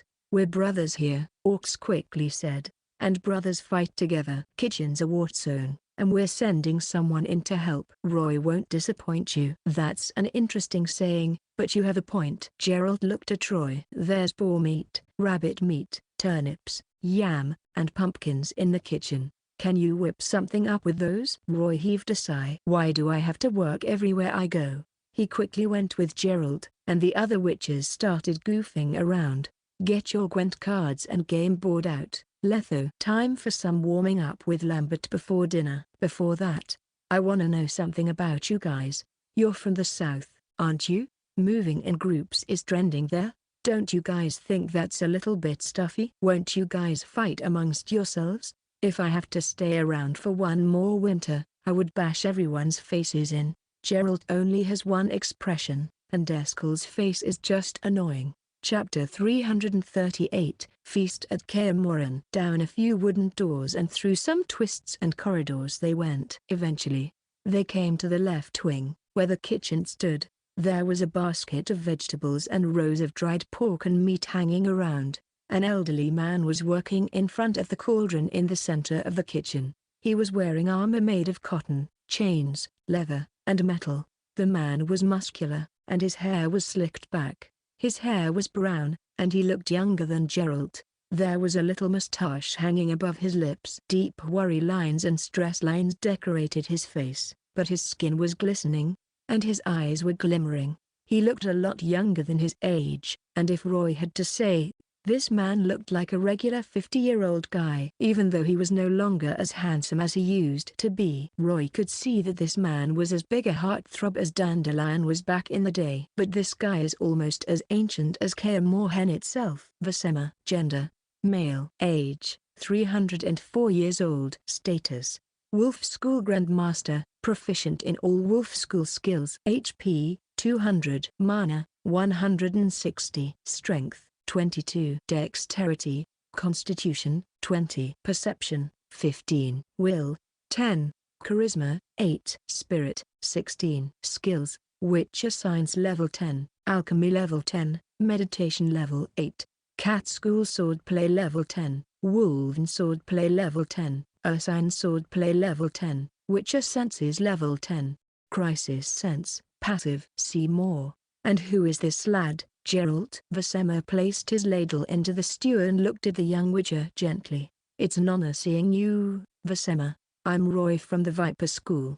My companions and I just got here. Roy gave the Grandmaster a look of respect and smiled at him. He had always wanted to see Vasema, especially after the Battle of Kaer in the game.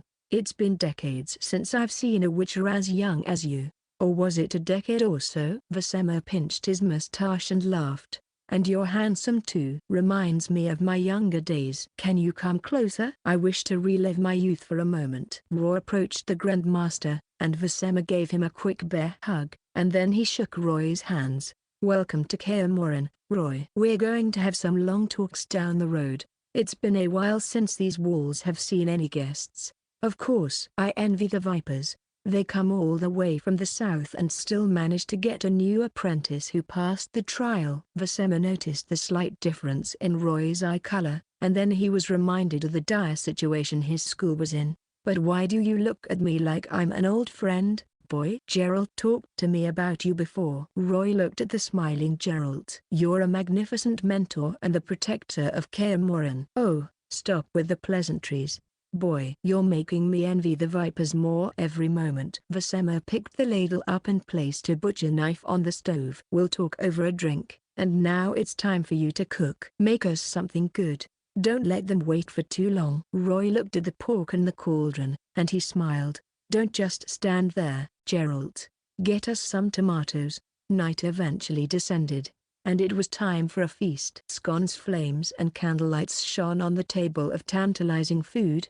Grilled venison, a cauldron of stew, seasonal greens, and fruits. The Vipers and Wolves sat around the long table draped in a red tablecloth. It's been years since we had any guests at Kaer. 4 guests at once calls for a celebration. Geralt, Lamba, Eskel, raise a toast to our guests. Vasem raised his mug and downed the booze all in one go. Everyone followed suit, and foam flew everywhere as the witches burped. Vasema announced, dig in, friends. Be at home. Don't mind if we do. Merry was the air at the table, and the witches spoke as freely as they wished. What do you call this, Roy? This is superb. How come you never made this before? Orcs was drenched in sweat, and he speared a long strip of boar meat covered in sauce. He swallowed it whole without even so much as chewing once, and then Orcs wiped the grease from his lips. Then he closed his eyes in enjoyment. I've never had something like this. Viper. Lambert speared a thin piece of potato and popped it into his mouth. The spicy taste made his tongue burn, but he kept taking more from the cauldron. Is this an Ulfgarian recipe or an original one? It's my first time trying this out. Glad you like it. Roy grinned at the sweating witches. Even Vasema was eating as fast as he could. Despite his age, he could move fast. How did you come up with this? Lambert sighed. This kind of cooking never even crossed our minds. Decades of food wasted. I drew inspiration from us gathering around this table even though our schools are hundreds of miles apart. So I thought, why don't I add everything I have into one big pot and cook them together? As you can see, a fusion of food makes things so much better. And then a jolt of pain seared the back of Roy's foot. He turned around and gave Letho a look, but the veteran witcher kept digging into his leg. Vasema fell silent for a moment. He put his cutlery down and raised his mug again. It's not every day you see a young man who can cook even better than me. This is exquisite. To Roy. So, Letho, why did you guys move to the north? Eskel gulped down his yam. The north isn't exactly fertile grounds for witches anymore. Monsters and requests don't come as much, and the people despise us. He was reminded of a bad experience and laughed at himself. Any family with kids is always on guard against us no matter where we go. Rural areas, cities, it's all the same. Is the south even worse? No, Emma hasn't been hostile to non-humans. Letho took a swig of his liquor and grumbled, at least he's better than Radovid of Redania or Henselt of Kedwin, but he wanted our fortress. He thought Gorthagvad was located in a strategic location. Emma was planning on taking over by force, but he gave up for some reason, and we're safe for the time being. The look on Vasema's face changed. He was also reminded of an ugly past. We had it worse than you, honestly. A long time ago, a bunch of peasants, thugs, and mages banded together and ambushed this very place, he recounted. They took over the fortress for quite a while and killed off most of the wolves. Ran off with a lot of our valuables too. Vasema sighed. He was the swordplay instructor back then, and he only escaped death by hiding under the corpses of his brethren. Though Vasema was out cold as well. Geralt and Eskel weren't even born yet back then. Vipers and wolves aren't what they used to be. Only 4 of us from each school remain. Everyone commiserated with one another. Letho explained. Orcs, Seret, and I realized we couldn't put our fates in the hands of nobles. We needed to find another way out, and thus we came to the north. It proved to be the right decision, as we found a new member less than a year after we came. Letho looked at his apprentice, who was munching on a chicken drumstick. But before we find a place to rebuild our school, we thought we should first come and say hello, build up a rapport. He scanned the wolves. We're all witches here. We know what difficulties we have to face. If we run into any trouble, at least we can help each other out, especially in this environment. No matter what we do, everyone thinks our existence is wrong. I know you understand what I mean. Geralt nodded. Eskel downed his alcohol solemnly. Letho has a point. You seem to be calm and reasonable people. We'd be happy to build a partnership. Vasema paused. As long as we never go against our creed of neutrality in politics. And I'd say don't pin too much hope on us. The whole wolf school is just the 4 of us, including me. We can't do much. You're being modest, Vasema. Letho said. You might be the oldest living witcher yet. Your experience alone is worth 3 or 4 witches in weight. Vasema nodded and drank some alcohol. We'll talk about the terms later. After all, time is on our side. I need some time to observe these vipers. A toast. Tell me how you geese managed to convince this kid into joining you. Lambert frowned. Law of surprise isn't as useful as it used to be. I tried using it for decades, but nobody would join us. How did you find one in less than a year? Patience. You're still young. There's much to be seen, Geralt answered. Vasema and Eskel took the chance to finish the remaining meat in the cauldron. You're still relying on the law of surprise to get new blood. Lambert. Orcs suddenly shouted, and it gained everyone's attention. The law of surprise is outdated. We need to keep abreast of the times. He raised his mug, the light from the flames shining on his face. Law is not a product of the law of surprise. How he joined us is a story worthy of a page in the history book of witches. Letho choked on his beer. An orc said mysteriously, but that's a tale for another time. If I bring that up now, the kid's going to also bring up the Brotherhood. Very well. I shall await your tale. Lambert didn't press for details. So how are you planning to rebuild your school? First, you'll need coins. A lot of coins. Lambert counted his fingers solemnly. And you'll need an officially certified land. Getting a kingdom's seal is not something coins can solve. Third, how are you going to recruit new blood if you're not going to rely on the law of surprise? The people are going to think you're kidnappers. Vasema stopped eating, and the wolves listened closely. We have enough coins. Our business in Novgorod netted us a whole treasure trove, Seret said. And land isn't that hard to find. We still have that lab under the temple island if push comes to shove. A smile curled Seret's lips. And this is a big world. There are plenty of orphaned, starving children who would clamor to join us as long as we extend an olive branch to them. But these children can't form a bond of destiny. They're no unexpected children. Geralt put his cutlery down and argued, the trial is nothing but a death sentence for these kids. But I'm an exception. Roy looked at Geralt and Eskel. He argued, so what about unexpected children? Not like they'd become apprentice witches anyway. We need to change if we want the schools to continue existing. Eskel touched the scar on his face, and Geralt froze. He was reminded of the girl he left back in Sintra.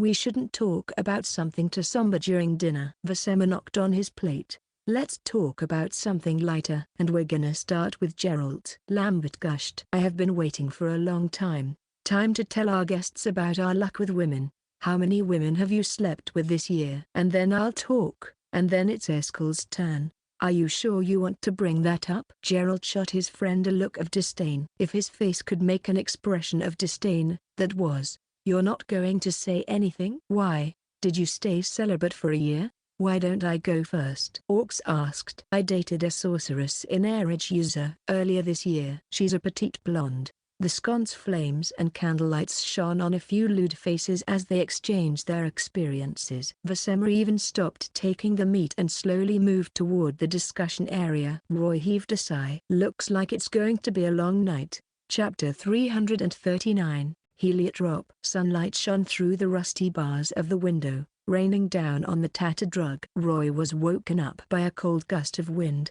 and he found himself on the best wooden bed in the school. The other witchers and Vasema gave him the best room in this castle, as he was the youngest witcher, cook, and dishwasher. Even so, their best room was as stark as everywhere else. There were barely any decorations or furniture. There was only a bed made up of a few wooden boards, a crate of clothes, and a chair. There were a few hides on the door and walls. Roy recognized some of them as wolves, stags, and pumas. It was the first time in a while since Roy had a good night's sleep. At the same time, he sorted through the plans he wanted to execute here. First, he wanted to make an alliance with the wolves.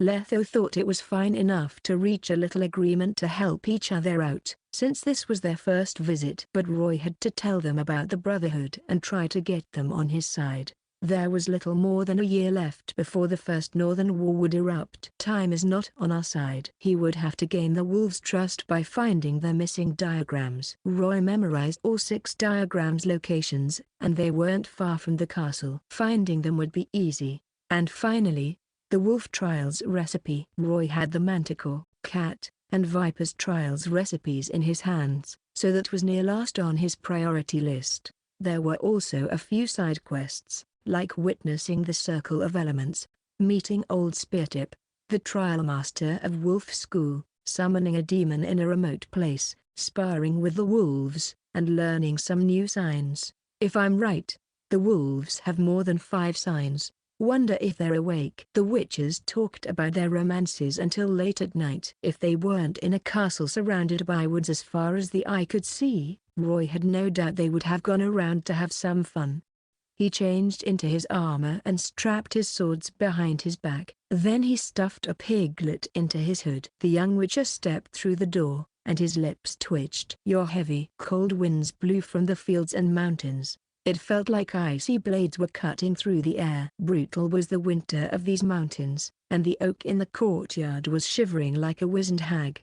It swung its branches against the winds, leaves raining to the ground. A silhouette was already in the training grounds going through his routines. His stance was solid, and he raised his sword over his head. His shoulders were relaxed, and his upper body was straight. His feet were joined in an L shape, and even though he wasn't moving, the man was reassuring to anyone who saw him. He took 2 slow steps backward and fought with the enemy he was visualizing, and then he swung his sword downward. A white line pierced through the air and made it buzz. The air current that gushed from this strike sent all the leaves around the man flying. He stopped swinging as the blade formed a horizontal line before him. Then the silhouette pulled the sword back like a giant holding a mountain. It felt like the man would almost produce a mountain and toss it into the air a moment later. He stopped moving and raised his blade up, positioning it beside his left cheek. The blade was at a slight angle. The silhouette was in the ox stance,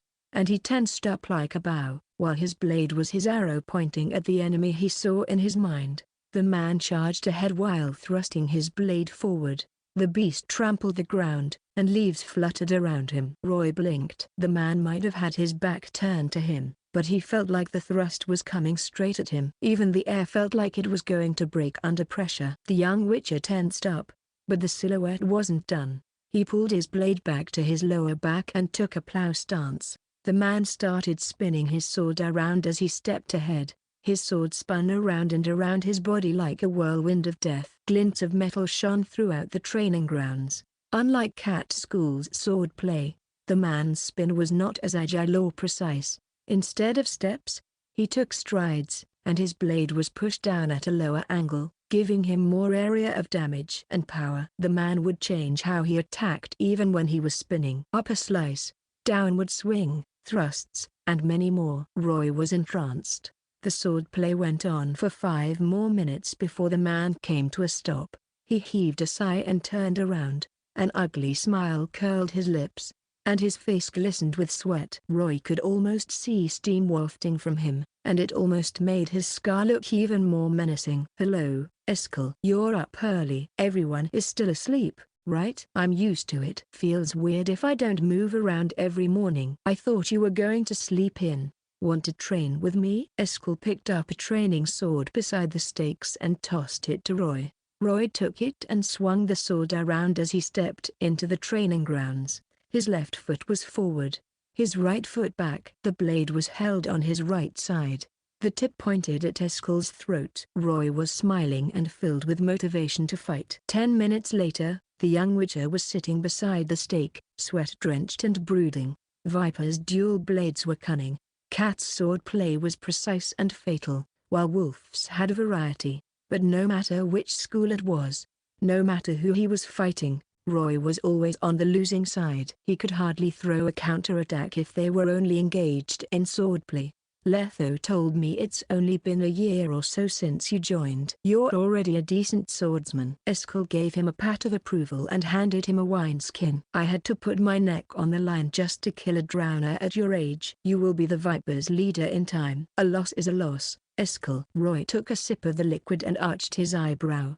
"It's not water." "What's this green liquid?" "Some sort of juice that quenches thirst and replenishes stamina." "Pardon me for asking, but who's the strongest out of the 4 of you?" "Battles ebb and flow. They're affected by physical and psychological variables, so I can only make a rough guess." Eskel leaned on the stake and scratched his head. "Lambert's the weakest no matter what in terms of swordplay or signs. He's still not at a witcher's prime age. In terms of swordplay, Vasema is the best one around." "Geralt's not bad either." Roy nodded. "Vasema was 3 times older than any of them. Not only did he master multiple schools' swordplay, he also had the experience." "I'm about average," Eskel said, "mostly assisting them in battles." "You're too modest, Eskel." "I don't think you're a worse swordsman than Geralt is." Roy saw the White Wolf's swordplay in Brooklyn. It was as elegant as a dance, while Eskel went for a wilder approach. "Can you teach me more about signs after this, Eskel?" "I would say it's a discussion more than tutelage. Cast the signs you know." Roy made some strange gestures in the air and cast all the signs he knew at the dummies. 5 colors shone in the air, each representing a different sign. Yellow for Kaer, purple for Eden, crimson for Igni, green for Uxie, and blue for Ard. Roy cast them in a loop. "That's enough, Roy." That was a surprise. Eskel crossed his arms and stared at Roy. "You've only passed the trial, but you're already mastering your mana to this degree." "Excellent." "Your casting is fine, the gestures are correct, but you need practice." "A lot of practice." "Try to shorten the time needed to cast the signs." Roy wiped the sweat off his forehead and heaved a sigh. Thanks to his elder blood, his elemental affinity saw a big increase, and his control over the signs had improved greatly compared to how it was before.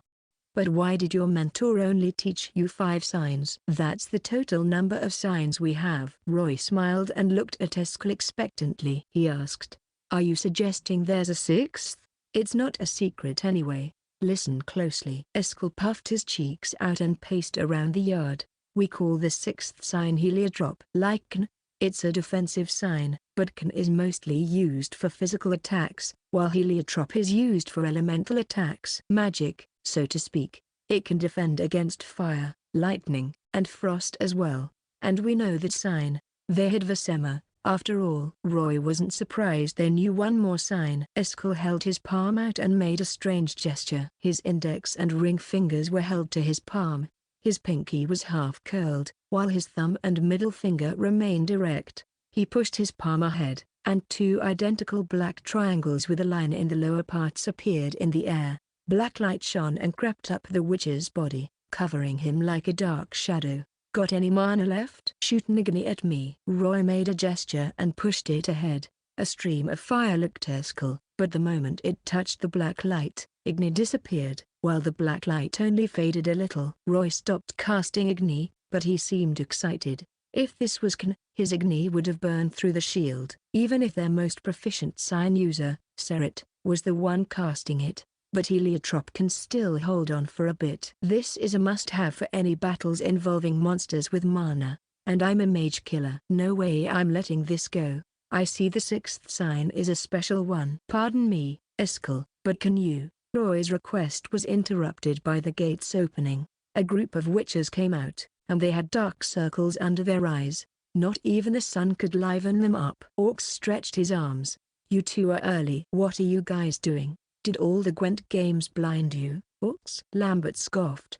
Obviously the most hard-working lot of both our schools are training together. You're the veterans here, but a newbie is more hard-working than all of you. You should reflect on yourself. Shut it, Lambert. Orcs shook his head. Everyone slept in, including you. If you feel so ashamed, why don't you hang yourself on the stakes right there? The witches started arguing, while Vasema went straight for the stairs beneath the oak tree. He nodded at Roy and glanced at the training swords beside the stakes. Hello, lad. How did the sparring go? Did Eskel go too hard on you? I was going to ask him about Heliotop, and... The Vipers listened closely. They hated the fact they only knew 5 signs. Now that the 6th was right in front of them, they wanted to know everything about it. Have you mastered it, then? Vasema gave Roy a gentle look of encouragement. Sorry, I'm not talented enough to master it yet. Well, what are you waiting for, Eskel? Vasema shot Eskel a glare. You have 1 week. Make sure the lad masters Heliodrop. That's all right, Vasema.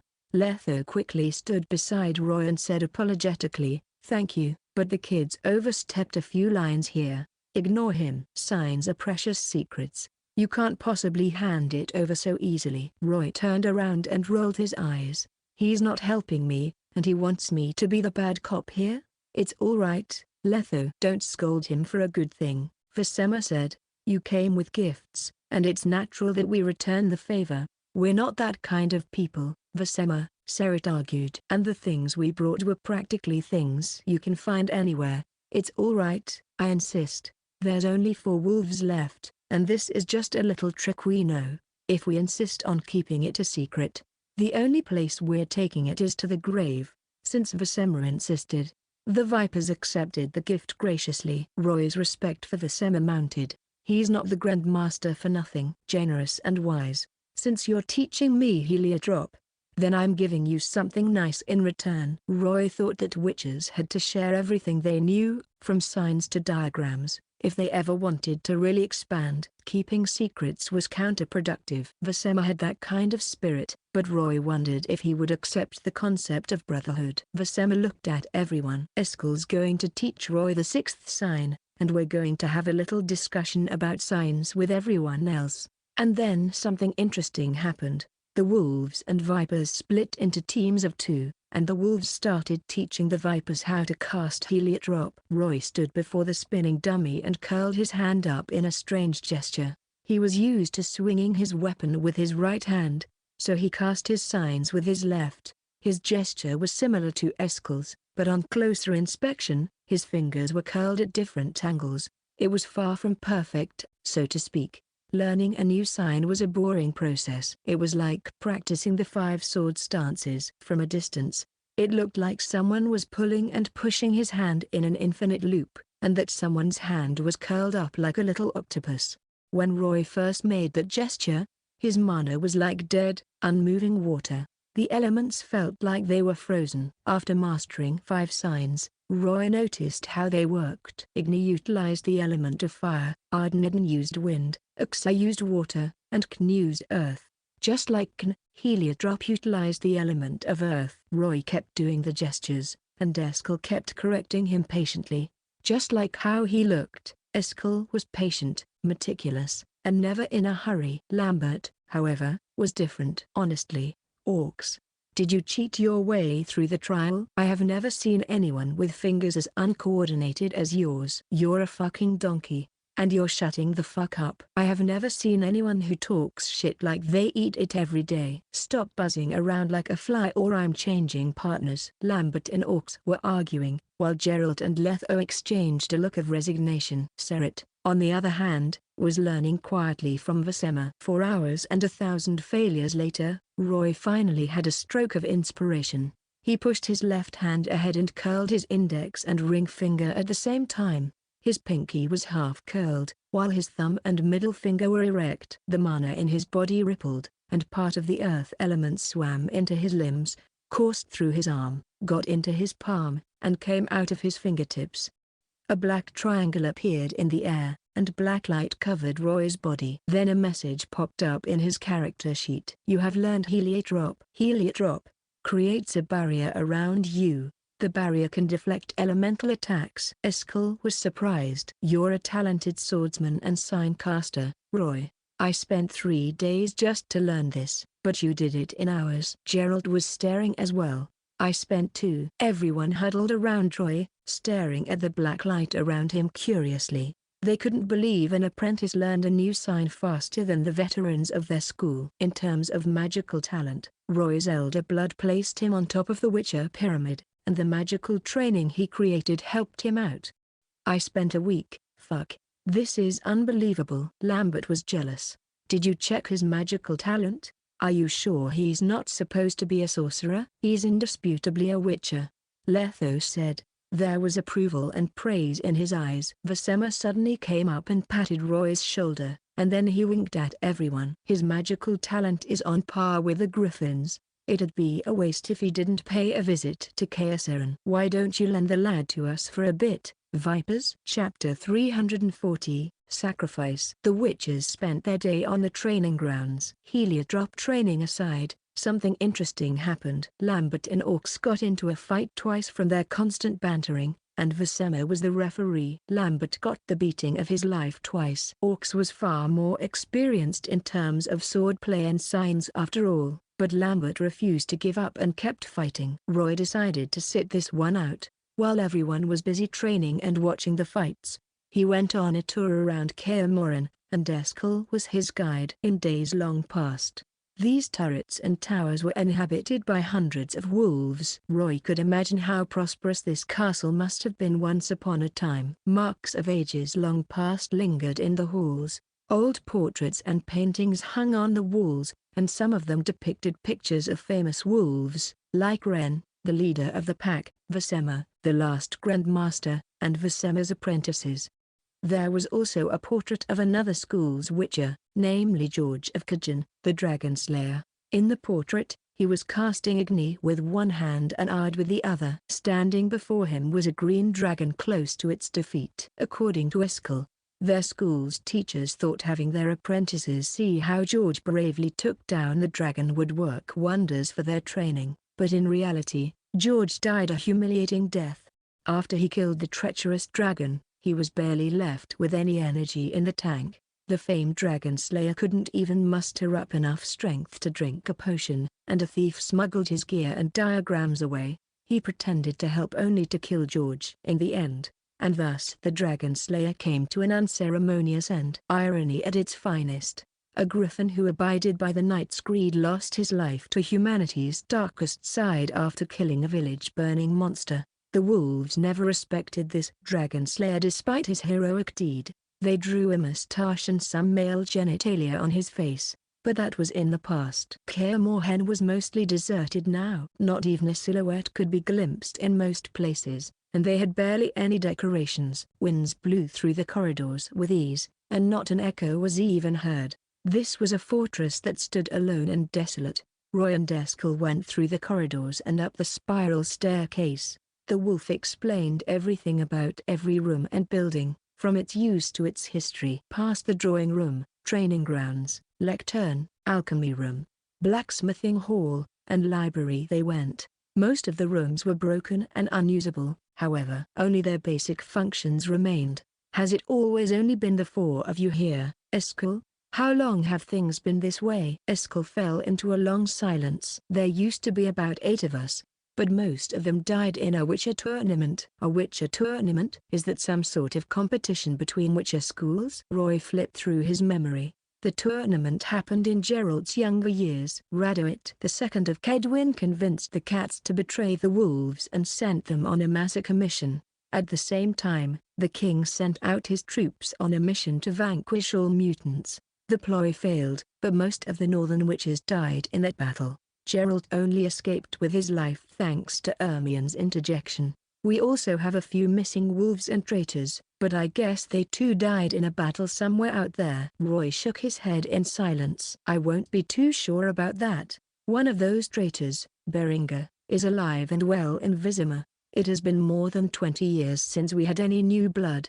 The last one was an orphan Vizima brought back with him, but without any sorcerer's help. He failed the trial. Death was an unpleasant experience for him. There was dejection in his eyes. The 4 of us have been holding this whole place together for more than 20 years now. Vizima spent most of his time in the castle, while Geralt, Lambert, and I would return every winter to eat, drink, and talk about our experiences. Spring would come, and the cycle would continue. Roy felt a little sad for Vizima. Geralt and his friends could at least go on adventures and have some fun, but Vizima had to stay in this forlorn castle for decades all by himself. Roy wondered how that must feel. But why? Why wouldn't the wolves make any change? Are they just going to let the annals of history take them? He asked. Vizima sighed. Have any of you taken in new apprentices? Eskel froze in his tracks and touched the scar on his face again. He was reminded of the one who gave him this scar. It was his unexpected child. Eskel made the choice to let her go. She didn't become a witcher, though her life took an unexpected trajectory toward brilliance. Geralt and I don't have much luck with apprentices. Witches are bound to fate a lot of times. Our rise and fall are but pages in a history book. If the law of surprise dictates that I can't get any apprentice, then so be it. Roy cocked his eyebrow. Never took him as a pessimist. He's just going to wait for an apprentice to show up all wrapped up like a present from destiny. Nothing good comes from waiting and twiddling your thumbs. Eskel, if none of you are willing to make a change, there's only going to be fewer of you who can come back every winter. Doesn't that make you sad? I'm used to it. Eskel shook his head. Witches die all the time. You went through the trial. You know how painful the mutation is. Eskel stared at the empty hall and said something Roy would remember for the rest of his life. Every unexpected child who goes through that trial is a family broken. Every aspirant that passes that trial becomes a mutant haunted by loneliness and discrimination from the world. But that pain comes with a reward. The sacrifice means something, Roy argued. At least witches possess incredible power and lifespan. We can knock back bandits and intruders and survive in most hostile environments. The world is our oyster. You're still young, Roy. I don't blame you for not understanding where I'm coming from. Most people prefer a peaceful life. Eskel shook his head. Witches stand to lose far more than what they gain. At least that's what most people think. And we lost our sorcerer a long time ago. Nobody knows how to use most of the alchemical tools here. Holding the trial in these conditions is too risky. A death sentence for the aspirants, if you will. Is that what Geralt thinks as well? Eskel didn't answer. Or to be precise, that was a silent yes. No wonder they wouldn't talk about change. Vizima is probably the only one who still takes in new students. Lambert is in an awkward position. So the fall of this school partly lies on Eskel and Geralt's shoulders. They don't want to see any more children suffer the trial, so they gave up on their unexpected children. If destiny never gives them an orphan child, they'll probably never take new students. Roy heaved a sigh. It wouldn't be hard to get into an agreement with the wolves, but Roy had a strong feeling that getting them to join the Brotherhood would be a tall order. How should I change their perception? No, first I gotta gain their trust. Let's go, Roy. You've seen all there is to be seen. Time to make dinner. Chapter 341. Missing diagrams. Dinner wasn't as sumptuous as the one they had before, but meat, stew, and greens were available. Training exhausted the witches, and they could have devoured a whole bull. They chomped through the meat and bones easily, eating as fast as they could. It was like a competition of who could eat faster, and in 5 minutes, there was nothing left of the deer but its bones. Letho put down the leg bone and gave his companions a look, and then he raised his mug. "Thank you for your tutelage, Vasema. A toast to all of you, to the wolf school, to Kaer Morhen, to everlasting friendship." The wolves returned the toast, though someone harumphed a little. "Just because you're more experienced than I am in battle doesn't mean you're a better drinker, orcs." Lambert raised his mug as a challenge to orcs. Flames shone on his eyes where determination flickered within. "Wanna have a go?" "Sure. But we gotta have some stakes." Orcs accepted the challenge. "What if you lose?" Lambert announced.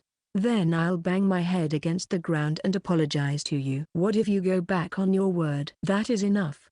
Letho shot Orcs a deadly look, and the latter shut up. "Sorry." Orcs is a straightforward man, never filters what goes off his tongue. Lambert is the same. Gerald looked at the bantering witches. "He only shoots off at people he likes. It's his way of showing concern." "Huh?" The bantering witches turned their attention to Gerald, the intensity of their gazes making the white wolf shudder. "I said that's enough. Now let's talk business."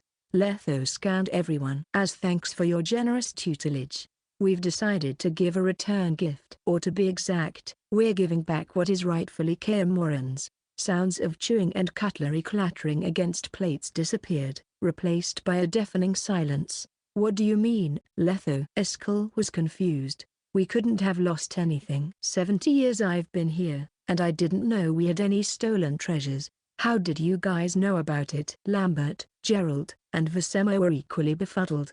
Letho looked at Troy. "This has something to do with the kid. The trial granted him a special power. Premonition, if you will. He can see glimpses of the past and future, especially when he's under pressure." Roy took over. "The first time I saw Kaer Morhen, I was assailed by my instincts. They were telling me something." Roy stared vacantly in the air as if there were something terrifying hiding there. "When you brought up the attack on Kaer Morhen last night, I saw something. Smoke rose from this fortress, and flames were licking it. A great army surrounded it, and sorcerers rained down the full might of the elements on the castle. Wolves and their apprentices alike fell in the pools of their own blood and lost their lives." The witch's breathing almost stopped as Roy told them about the scene he saw. Vasema took a deep breath. Memories kept flooding into his mind, and he took a big swig of his liquor, though that didn't stop his hand from trembling. "Hold it." Lambert scratched his chin, and a frown furrowed his brows. "You sure that wasn't a drunken hallucination? If I'm right, that attack happened 2 centuries ago." Vasema sighed. "Gerald, Eskel, and I were probably still in our father's ball sacks." "You're telling me you can glimpse back to 200 years ago? Perhaps it was some kind of mana reflux," Gerald suggested. "Maybe that's why you had that nightmare." "And what does it have to do with the things Letho said?" Roy didn't answer. Instead, he continued, "I saw 2 sorcerers in the ruins near the castle. If I'm right, they must have been the mages who worked in Kaer Morhen a long time ago. While the castle was under siege, the mages were in their rooms, using their magical tools to analyze a set of beautiful armor and weapons. They were trying to make out the compositions of those items and come up with their diagrams, and they stayed in touch with another witcher through a telescope." The wolves fell silent again. Roy's story was starting to have some veracity to it. Resident mages and telescopes only existed in Kaer Morhen before that conflict centuries ago, and none of them had told Roy about it. That witcher was in the blacksmithing hall, making the equipment drawn out on the diagrams, but he was interrupted before his work was done. Shock filled Roy's eyes as he recounted the horrifying scene he saw. The thugs and troops were already infiltrating Kaer Morhen. They outnumbered the witches 10 to 1. Try as they might, the witches couldn't turn the tables. "So Letho was talking about the diagrams, wasn't he?" Gerald turned to Vasema. "He was never told of any wolven diagrams existing," but then Vasema nodded his head. "Can you give me the names of the mages and witcher, Roy?" Vasema asked with an almost imperceptible tremble in his voice. The mages were Hieronymus and Cherd, while the witcher was Viren. Vasema closed his eyes and leaned into his chair. He was too relaxed and looked like a big blob of jelly, but everyone could see the sadness and hint of joy on his face. Viren was an old friend, Vasema muttered. I just hit my 80th birthday before that calamity happened. Was still a sword instructor here. Vrin was the combat and blacksmith instructor. He spent his whole life searching for the legendary witch's armor and weapons. He aspired to recreate those items and gear all new witches up. Couldn't whip those stiff as rocks newbies into monster hunters otherwise. Vrin was already making a breakthrough when the attack happened. Just before he could turn his ideas into reality, those thugs broke through, and he defended Kaer Morhen with everyone else. Lost his life in battle. The castle, watchtowers, and fortress were ransacked and almost demolished. I tried to search for the diagrams, but to no avail. Thought the intruders took them away too. Vasema fell into a long pause. I was the only survivor in the castle. The handful of witches who were venturing the lands escaped that terrible fate as well. And then everyone fell into a sorrowful silence. Dozens of witches and some resident sorcerers were a force to be reckoned with, but still they were almost annihilated when faced with a horde of frenzied invaders. They were crushed and smashed apart like a lone wooden boat in a raging sea. Resolve glinted in Roy's eyes. I won't let history repeat itself. We must change for the better, and first, I need to gain their trust. So Roy's premonition was spot on? Lambert gulped in disbelief. He's a talented swordsman and sign-caster, and now you're telling me he's a clairvoyant? Is he even really a witcher anymore? Of course he is. This is beyond your imagination though. Orcs patted his shoulder. He's the sign of the Viper School's rise.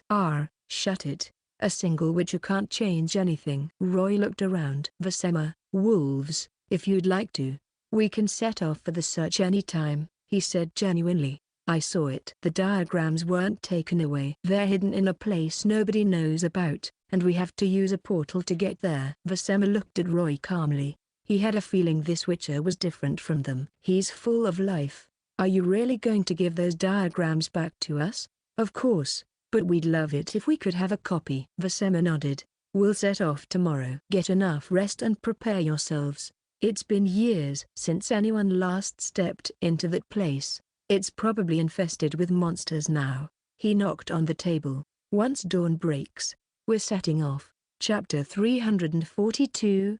Watchtower's portal. Kaer Morhen's plains were once again visited by a chilly dawn zephyr. Snow fell on the fourth day after midwinter, draping the land in a silver coat. Pine trees swayed on the plains as horses trekked through the snow. 8 riders in thick cloaks sat atop the mounts as they made their way west of Kaer Morhen. Nice horse, Geralt. A mare, isn't she? What's her name? Roy patted the black horse beneath him. He was reminded of Wilt, who was stationed far away in Novgorod. The Blue Mountains weren't easy to trek, so he didn't bring Wilt along. Wonder if Cantala is feeding him well. Roach. She's a lively girl. Geralt held the reins with one hand and patted her mane with the other. There was a gentle smile on his perpetually stiff face. She's mostly obedient, but sometimes she gets jittery and flings me off her back in battle. And sometimes she just goes against my orders. Roach bared her teeth and made a weird noise of protest. Roach sounds like an insect's name. Roy was reminded of something interesting, and he smiled.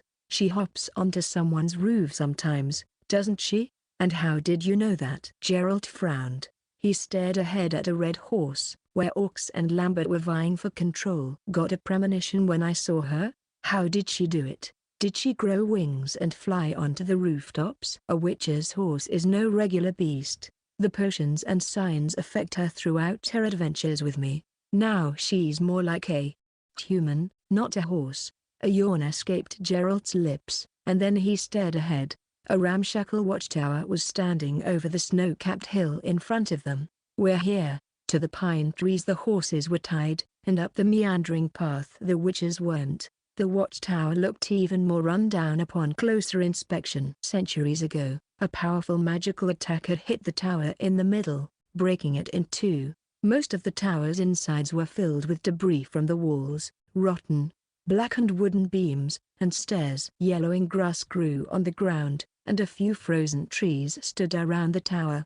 Are you sure there's a diagram here? Roy. Vasema stopped looking around. I searched the whole place after that siege, but I found nothing. Geralt and his companions were confused as well. Growing up at Kaer meant exploring the fortress and areas around it for fun, but they didn't find anything either. Perhaps you were too besieged by sorrow to find anything. But there's 8 of us here now, Roy said confidently as he led the way into the watchtower. I saw a wolf's mark and a crystal in my premonition. Find them, and we can find the secret passage. The watchtower was only the size of a regular inn, and 8 witches scouring it made for an efficient search team. But something happened 15 minutes in. A screech that resembled a baby's cry rang out, and a purplish-brown humanoid monster came crashing down while flapping its wings like an eagle hunting for its prey. This monster went straight for the scrawniest of the team. Roy felt a gust of wind coming down on him, and he instinctively ducked and rolled away. Once the winds were gone, he stood up and came face to face with a repulsive creature. The creature's wings were over 6 feet long. Its humanoid body was covered in ugly cuticles like it was the victim of a fire, and long, black talons hung from the ends of its limbs. One stroke from those claws would be enough to shred Roy's flesh off. Its head resembled a human's, but there was a huge beak where its mouth was supposed to be. The monster gnashed its teeth in fury, the screech from its teeth mashing together grating. Erenia. Age, 5 years old. HP, 100. Mana, 89. Strength, 7. Dexterity, 10. Constitution, 10. Perception, 7. Will, 5. Charisma, 4. Spirit, 5. Skills. Chimera, passive. Erinias possess the strengths of eagles and fish. They can fly and move underwater. Their stomachs are powerful enough to handle rotten and fresh meat. Human flesh included. +2 to dexterity, constitution, and perception. After missing its first attack, the Erinia flapped its wings again in an attempt to take to the skies. But Roy shot the monster an icy look as he quickly shot an ard at it. The sign hit, a loud explosion rattled the air, and the monster was sent tumbling down to the ground. Screams of agony escaped the monster's lips as it tried to flap its wings and escape, but it was too late. With Aerondight in his hands, Roy leapt into the air and swung it down on the monster, easily cutting into its flesh. Roy then landed back on the ground and flicked the blood away from his blade. At the same time, the Erinia stopped moving. A crimson line appeared on its ugly, flabby neck, and blood spurted everywhere. As if in slow motion, the monster's ugly head moved from its neck ever so slowly. It eventually hit the ground and rolled over to Roy. Erinia killed EXP +80.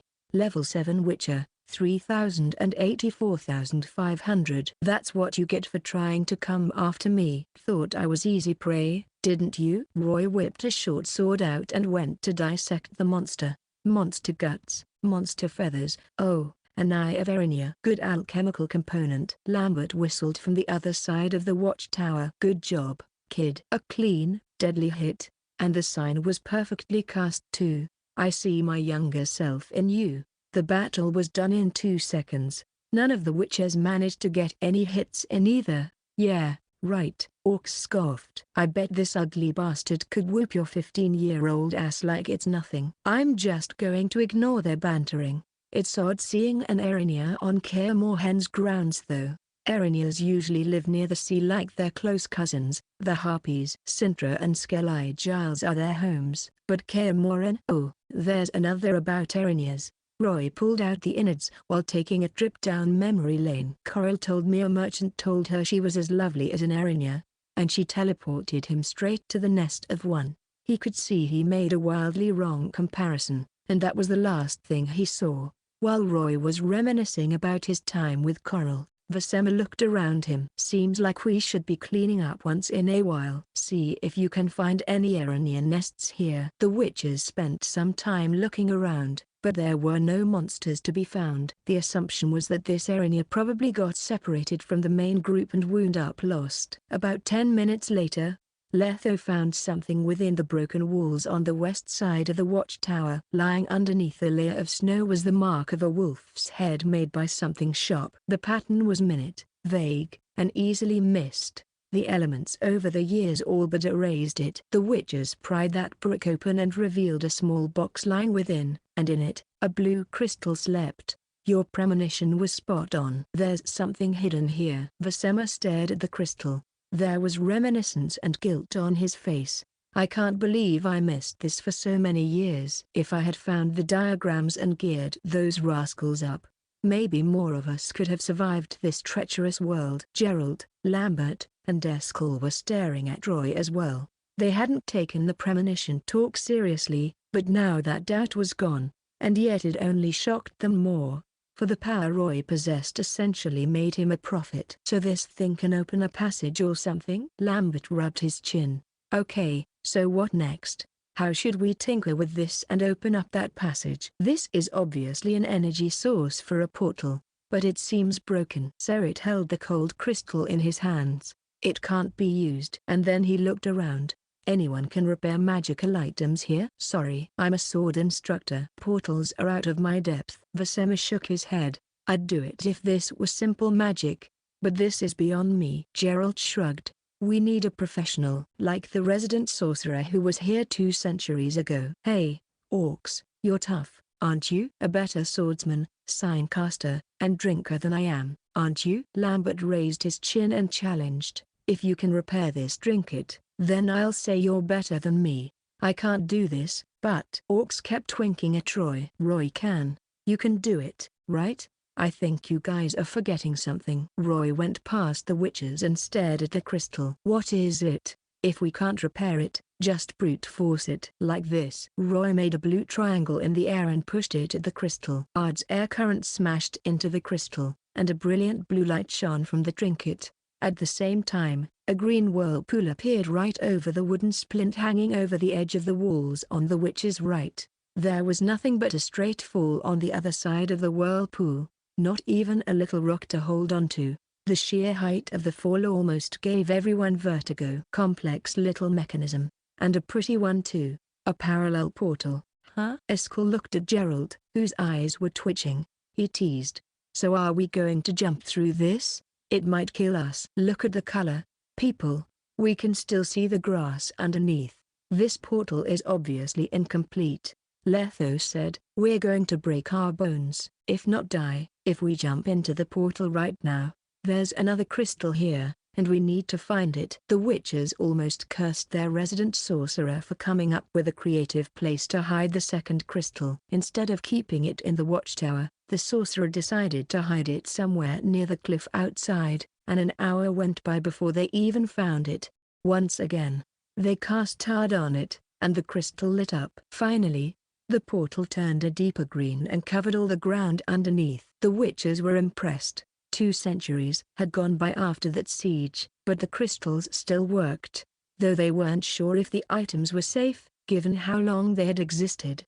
Nobody knew what was in store for them on the other side, and they argued about who should go first. Vasema volunteered, but the other witches wanted to go first as well. While they argued, Roy handed his little duck to Letho and exchanged a look with him. He cast 2 signs, covering himself in yellow and black light, protecting himself from physical and elemental harm. With confidence in his heart, he left the squabbling witches behind and leapt into the whirlpool. Everything around him spun as he hurtled through the portal into a seemingly different world. One moment he was in the lands of Kaer, but the next he found himself in a dark, claustrophobic place. Jumping through a portal sure is better than walking through one. Didn't feel nauseous at all. He snapped his fingers and produced a small flame with his left hand. As his surroundings lit up, Roy slowly realized he was in a dark, narrow cave. The ground was covered in rocks and twin flowers, while yellowing vines slithered down the top of the cave. With shields covering him, a small ball of fire in his left hand, and aerodite in his right, Roy slowly moved ahead. White light shone from the nearby exit, and a ball of green light popped into existence.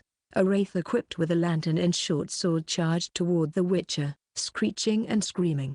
Roy put his hand against the ground, and purple light shone into the air. He swung aerodite around and held it near his waist, pointing the tip at the creature facing him. The moment the wraith was constricted by Eden, Roy thrust his blade a few times at its chest, and the silver burned through it. The young witcher wasted no time in getting around the wraith through its underarms and burying his sword into its back. The wraith extended its burning body and let out a harrowing scream, but it was useless against Roy's powerful will and the power of Heliodrop. Time to finish this. Ox and Fear locked the wraith down like a pinned prisoner, and Erondite swallowed it in a wave of crimson cuts. The wraith didn't even last a single moment. It screamed and howled, but not even its desperate attempts could save it from being turned into a pile of dust. Wraith Guild EXP plus 70.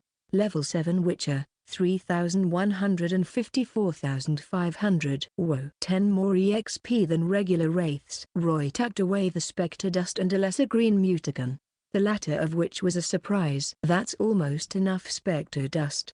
And this is a remote enough place. Wonder if I should summon a demon here? Roy left Guiher around as his teleportation waypoint. He kept pushing forward and found a skeleton at the edge of the cave. Roy searched the skeleton and found 4 dusty but intact diagrams on it. Armor, gauntlets, trousers, and boots. And there was also a note written by a shaky hand. Cannot move. Spine broken. Liver, perhaps spleen? Pierced. New jumping into portal was extremely risky with only 1 crystal powering it, but still better than certain death at hands of enraged peasants. Mob broke into tower, cut off path to second crystal, had to flee. Grabbed diagrams for wolf school gear before going, hoping Varin will come save them.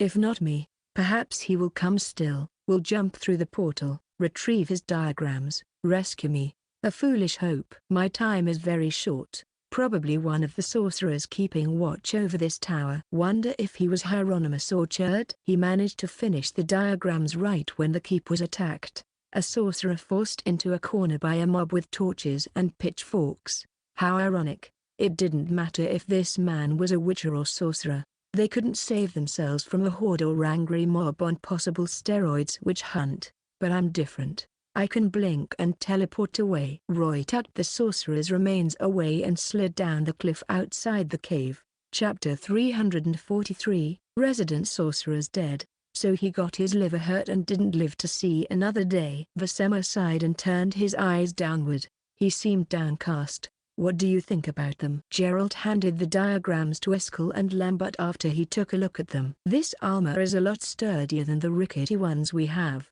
but making it won't be easy. The alloys and components aren't something regular blacksmiths can handle. Only a master blacksmith is up for the job. Cherd and Hieronymus were kind souls. They weren't arrogant and temperamental like their brethren. Their kindness extended to even the apprentices. Vasema could almost see the images of a balding man in purple scholar robes in his mind. He never interacted much with the sorcerers during his sword instructor days, but he was grateful for their contribution to the school. I have a question. Where did the sorcerers come from? Erich User or Bernard? Roy wiped the sweat off his forehead. What's the difference between them and the mages who attacked the keep? Your mentor never told you about that? Letho scratched his nose. Gorthagvad had long lost its resident sorcerers when we joined. So you passed the deadly trial all by yourselves? Not bad. Vasema explained. Most resident sorcerers graduate from academies. They're experts in mutation and human experiments. Most of them are friendly to the first witches and are willing to coexist with us. They're an indispensable part of any witcher school. Trials are that much less lethal thanks to their help. But the mages who whipped the peasants into frenzy are on a different end of the spectrum. They see witches as disposable test subjects and a treasure trove of experiment results they could take by force whenever they want. Their test subjects will be of no use to them the moment they get their hands on what they want. Apparently, they finally got what they wanted. Most mages don't think highly of us now, nor do they hate us. They're just uninterested in us. I don't think so. Roy shook his head. He was reminded of a certain woman he knew, and she was the best candidate to be the Viper School's resident sorceress. But I have another question. Are you one of the first witches, Vasema? Have you seen our founders, Altzur and Cosimo then? They're Isberg's resident sorcerers to an extent. Technically, I'm a second-gen witcher. Vasema shook his head. I've never seen our founders, but the first gen talked about them before. The creed held by the Griffins came from Altzur, before he was a mage.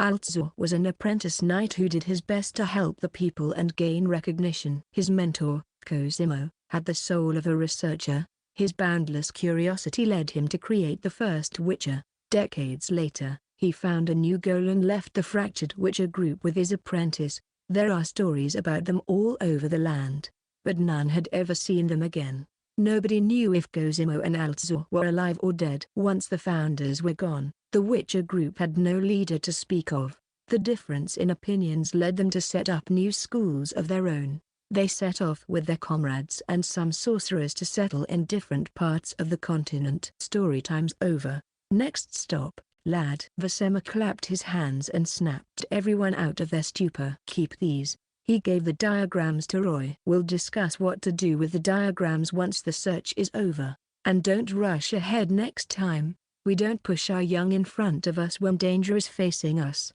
The next diagram was also hidden in a ramshackle watchtower. It was located northwest of Kaer onwards the Witch's Road, but halfway through the journey, one little episode halted them. 3 grizzly bears appeared from behind a snow-covered pine tree. Their roars shook the trees and sent the birds flying. Even the horses flung their riders off out of shock, but the witches broke into 2 teams and cast con on themselves. And then the hunters became the hunted. Surprisingly enough, both schools fought in similar ways. First, they trapped the bears with Eden, then they cast isekai'd to bemuse the beasts, and finally, they buried their swords deep in the bears' heads.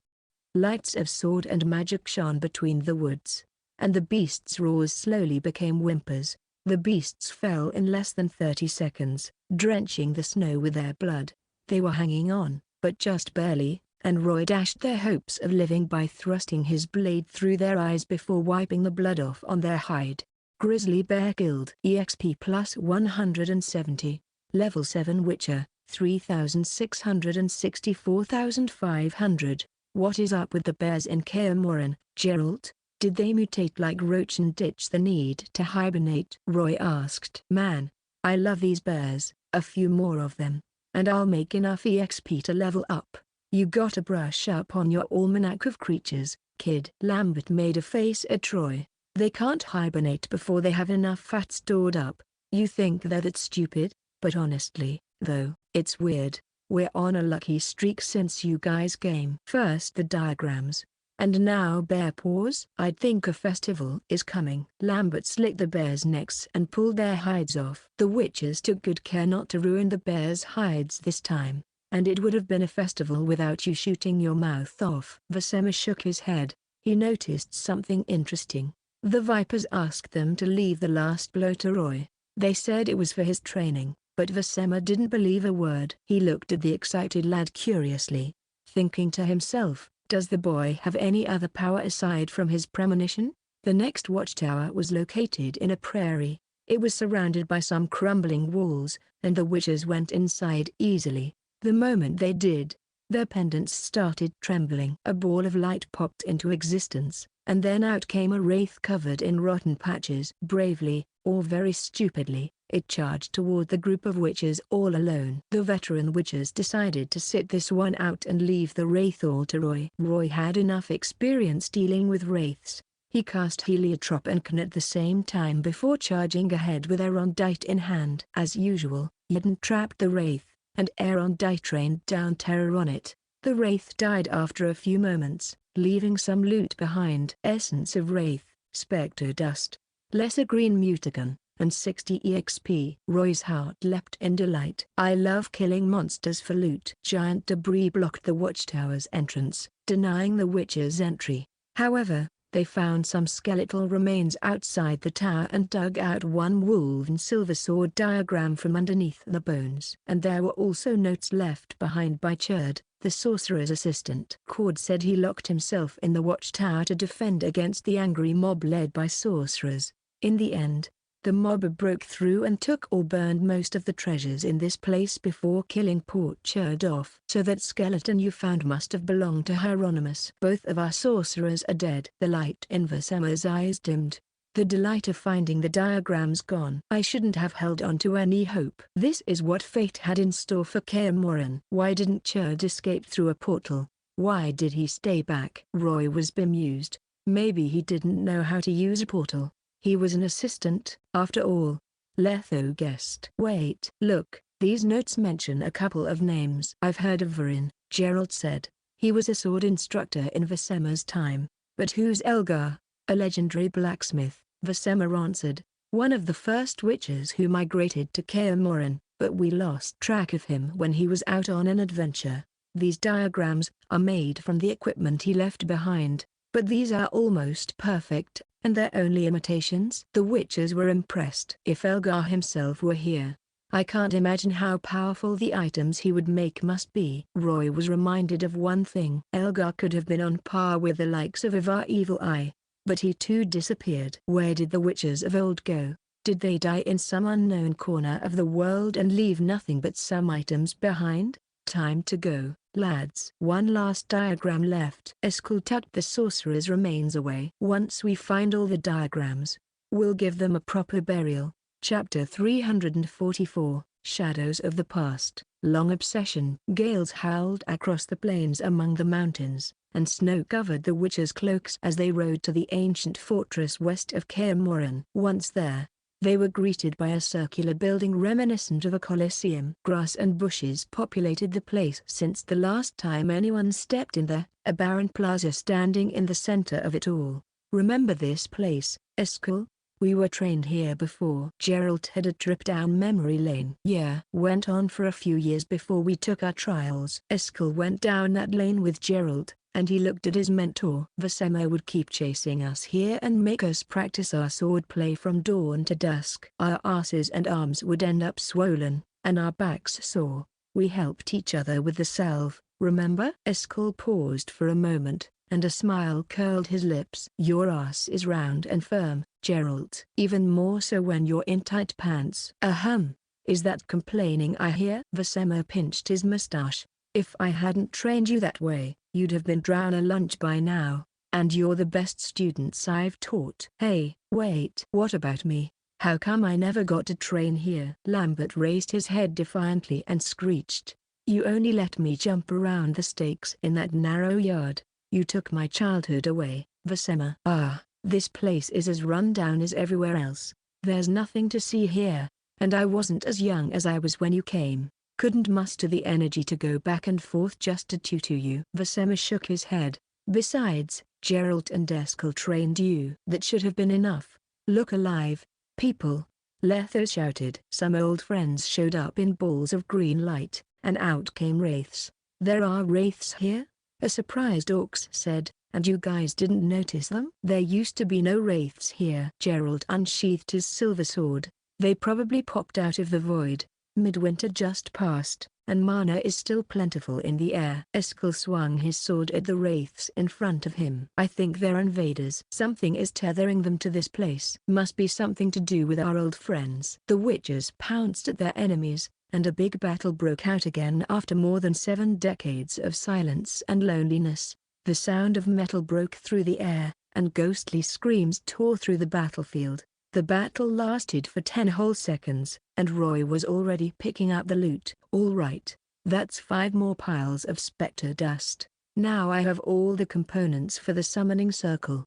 Level 7 Witcher, 4,000 5,000. The witches started exploring the place. A third skeleton was found hidden among the grass and snow. This one was Varin, the blacksmith and sword instructor who was also Vesema's colleague. They found the last diagram underneath his body and uncovered a page of his chipped diary. The entry talked about what happened on that fateful day. Varin was about to make a powerful silver sword with the guidance of this diagram, but the mob started attacking before he could even start up his furnace.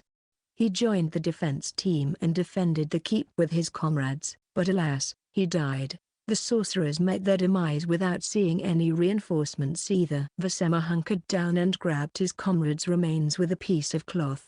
The sorcerers and Varin shouldn't rest in the wilds. Kaer was their home, and that should be their final resting place. A somber feeling tinted the air, and Vesema raged years in an instant. Seeing the remains of 3 comrades in one day was a harrowing experience. Kaer was invaded, and only a handful of wolves were left. 200 years went by, but Vesema failed to bring Kaer glory back. Instead, He witnessed its horrible decline. I let these people down. Guilt made his face tremble, and the wolves were grasped by a slight sadness. Job's not done. People. Roy held his trembling pendant. We still haven't found the thing that tethered those wraiths to this place. There's mana around here. I bet it's nearby. The witches went back to work and searched the place, but they couldn't find anything. In the end, Vasema posited a guess. Their pendants were trembling, but they couldn't see where the mana was coming from, and their witcher senses were showing nothing.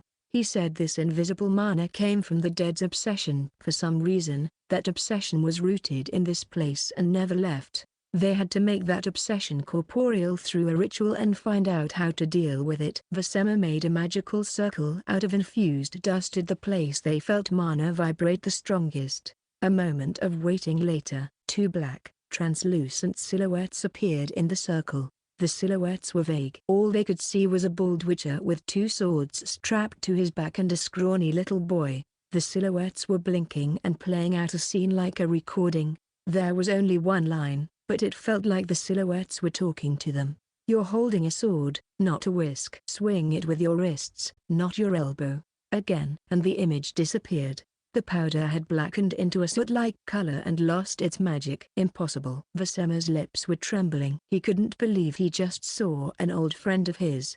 Varun? You mean this sliver of obsession dates back to 200 years ago? Lambert was incredulous. How the hell did this thing stay around for 200 years? What kind of obsession is it? Yes, that was either Varun or his apprentice. And that wasn't the only image they found. Another one was hidden behind a battered shack, and Varun's image was still chiding his young apprentice. You halted your training without my permission. Get back up and continue. Bleeding is not an excuse to stop. Pull that bandage down and keep training. You're not getting any chance to heal until I say you've passed your training. Wow, he was a lot stricter than Vasema. At least he would let us bandage our wounds. Lambert shook his head and muttered, weird. It's been decades, but I still can remember how Vasema yelled at me. Everyone fell into unanimous silence. Every witcher there had undergone harsh training from their mentors. It was a painful experience, but looking back, they were memories they cherished. This is reality, people, Gerald commented. Happiness doesn't last. The only thing you remember is pain. They found a third image on the walls. War horns? The witcher's silhouette shouted, something's wrong. Hide and wait for me. I know you've trained with real swords, but your skills and strength are awful. Now hide behind that boulder and don't make a sound. Hey, I don't know if you've noticed this, but Vryn's the only one who's talking. What about the kid? Serit said, he's never said a word. What is he, mute? No. Letho looked at the corner of the city walls and saw the skeletal remains of a child. He's the source of this obsession. He never forgot about his mentor's teachings. Not even after 200 years. The witches fell into a stupor again. Just like the apprentice, they were trained in these walls and lived in the keep for decades. The ones who left the deepest impression weren't their lovers, friends, or even enemies, but the mentors who trained them harshly when they were kids.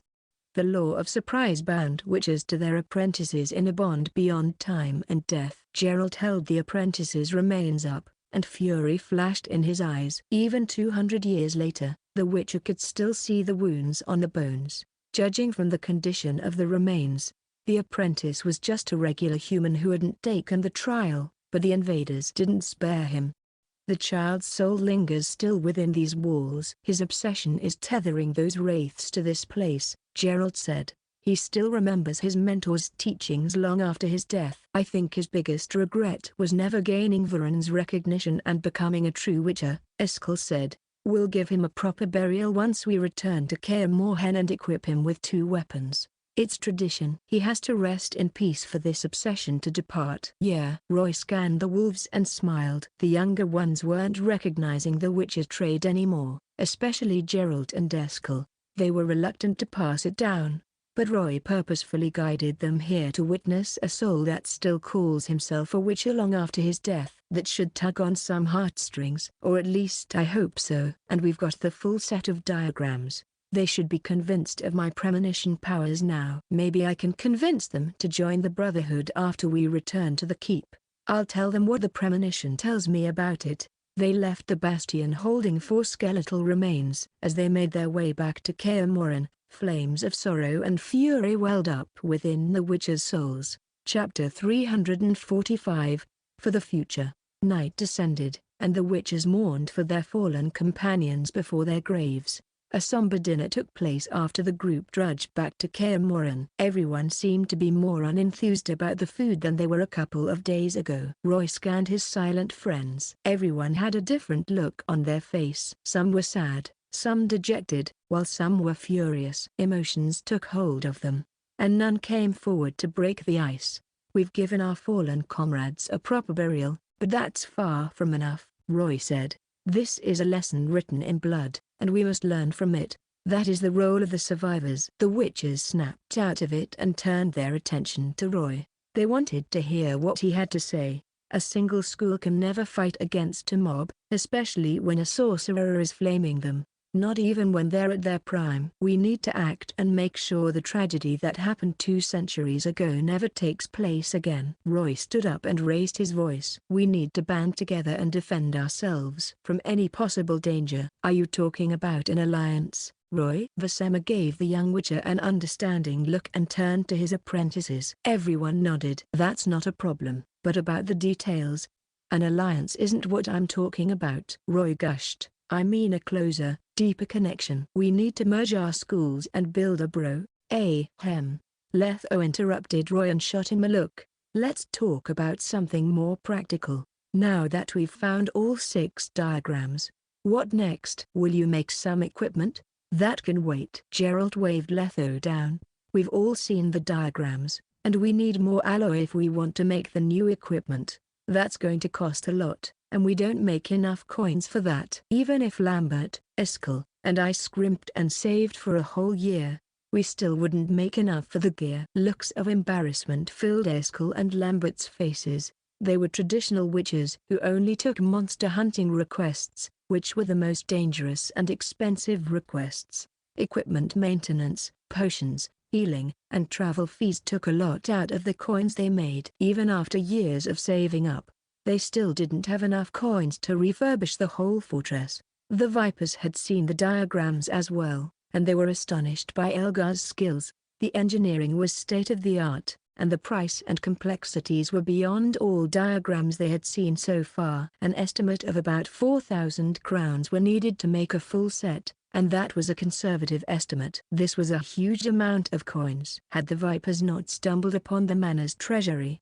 they would only have about 2,000 crowns in reserve. Coins aside, we need the right man for the job. The process involved in making these is complex. Nobody can recreate these unless they're a master blacksmith. Eskel shook his head. Not even Vasema can do this. Vrin was the blacksmith instructor.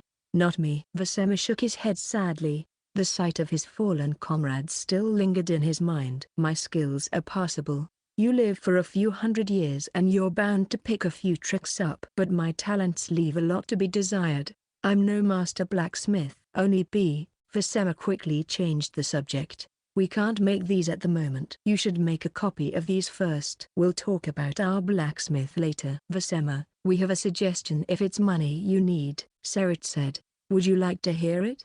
Of course. Taking requests isn't the best way to make money. We've found another way to get more coins. Not too long ago, we struck it big in Novgorod and managed to take 2 shops from one of the wealthiest men in town. Whoa, what did you do? Do they still have that request up? Wait a minute. Lambert looked at them suspiciously. Did you people rob someone? Not the point. Seret's lips twitched. We're running an apothecary shop and a ballroom, and we're friends with one of the rulers there. We're planning on setting up new branches in other cities once Novgorod's apothecary shop establishes itself. Since we're forming an alliance, you can help us with the branch. All we need are your skills, alchemical and martial alike. It's a lot better than taking dangerous requests. But if running a shop sounds too boring, we also have another way to make money. Novgorod's collector is a friend of ours, and he's more than willing to hire a few powerful, noble witches to train his men and guard his turf. And time is flexible. He also pays well. Giving out some benefits to the wolves and strengthening the alliance was one of their plans. Lambert was obviously interested. A young witcher like him wasn't averse to trying out new stuff. I have a feeling you had this all planned out. First you help us with the diagrams, and now you're trying to convince us into this little scheme of yours because we need the coins for the gear. Gerald looked at everyone else. But I'm sorry, tradition says we make a living by killing monsters. We're not witches if all we do is alchemy and protecting wealthy men. But thank you for the offer. You guys are traditional. Roy shook his head in resignation and exasperation. He just couldn't understand why the wolves were such sticklers to tradition. They hold their tradition up like the Bible, suffer the world's insult, live in poverty, watch their school languish, but can't make enough coins to refurbish it, and they still won't change, not even when we're giving them a chance. Why won't they try it out? Roy couldn't keep quiet about this anymore. He wanted to change this. Letho noticed the look in Roy's eyes, and he gave the young witcher a warning glare, but Roy shook his head. He was resolved to see this through. Very well, we won't push you into this, but I'd like to talk about what I think of you guys, just from my observation alone. He scanned all the wolves. I knew you had no concept of respect, kid. Lambert cocked his eyebrow and smiled. But I like your honesty. So you have a problem with us? I'm all ears. Roy counted his fingers as he told the wolves about their abstinence. I've noticed what you do. You guys rely on the law of surprise to recruit new blood, but you gave up on your unexpected children. Yeah, I'm talking about you people. Gerald, you gave up on Ciri of Sintra, and Eskel. You refused to take Deirdre of Kaenorn back with you. She's the one who left that scar on your face. The looks on Gerald and Eskel's face changed. Eskel didn't remember telling Roy who his unexpected child was. Vasema was staring at the young witcher in silence, while Lambert wiggled his eyebrows at his berated companions. As if that's not enough, you insist on only making a living by taking requests. What? You think that's a noble pursuit? Most employers won't thank you. You'd be lucky they didn't insult you. And the number of monsters are dwindling by the day. Coins won't come by as easily anymore. If you keep holding on to those traditions, you'll eventually run out of coins to even heal your wounds, and you can forget about making your gear. Roy raised his voice. If you don't change, sooner or later Kaer Morhen is going to be nothing but a ghost town. That's enough, kid. Letho rebuked. You might be a guest, but that doesn't mean you get to lecture us. Lambert slammed the table and shut up angrily. You're not even half my age. What do you know? Just because you're young doesn't mean you get to run your mouth. The other wolves said nothing. I didn't say anything wrong. Even the ghost of the Bastion remembers the glory days of Kaer Morhen. Even he wished to be a witcher long after he died. Don't you want to revive your school? It's not every day we get to gather around the same table. The chance to change is right in front of you. Don't you want to take it? I said that's enough. It's all right, Letho. Let him speak. Vasema crossed his arms, but there was praise in his eyes. The young should always be rambunctious. Speak your mind, Roy. Tell us what you think of Kaer Morhen. We're too old and stubborn to see the error in our ways, but perhaps a bystander would be astute enough to point it out to us. Roy took a deep breath and stared at the wolves. I know what you're worried about. Gerald, Eskel. You think witches give up more than they gain, so you refuse to take in any new students lest they suffer the trials and tribulations of our line of work. Am I right? They're both more than 80 years old, but they never took in even a single apprentice. Or maybe they won't. Vasema nodded quietly. You know the pain we have to go through, Roy, Gerald argued. Of course. I had to go through months of hell for the trial, Roy said, but that can be solved. We can improve the recipe and up the chances of survival. Reduce the suffering. We'll do it like how Altzur and Gozimo did. Create a better future for the witches who come after us. A few of the witches had longing in their eyes. All witches would love to reduce the death rate of the trial. Told you you knew nothing, kid. Lambert scoffed. Even if we band together, what can a few witches do? Not like we have enough knowledge to improve the recipe. Without a sorcerer, we can't even use those alchemical tools, and the death rate will still not change. Roy rebutted calmly. First, I am on good terms with a sorceress, and she's interested in witcher mutations. She helped me with my trial, and she's willing to help more apprentices out in exchange for data. The looks on the wolves' faces changed. And Gerald, you know Yennefer. She's a royal consultant and a decent mage.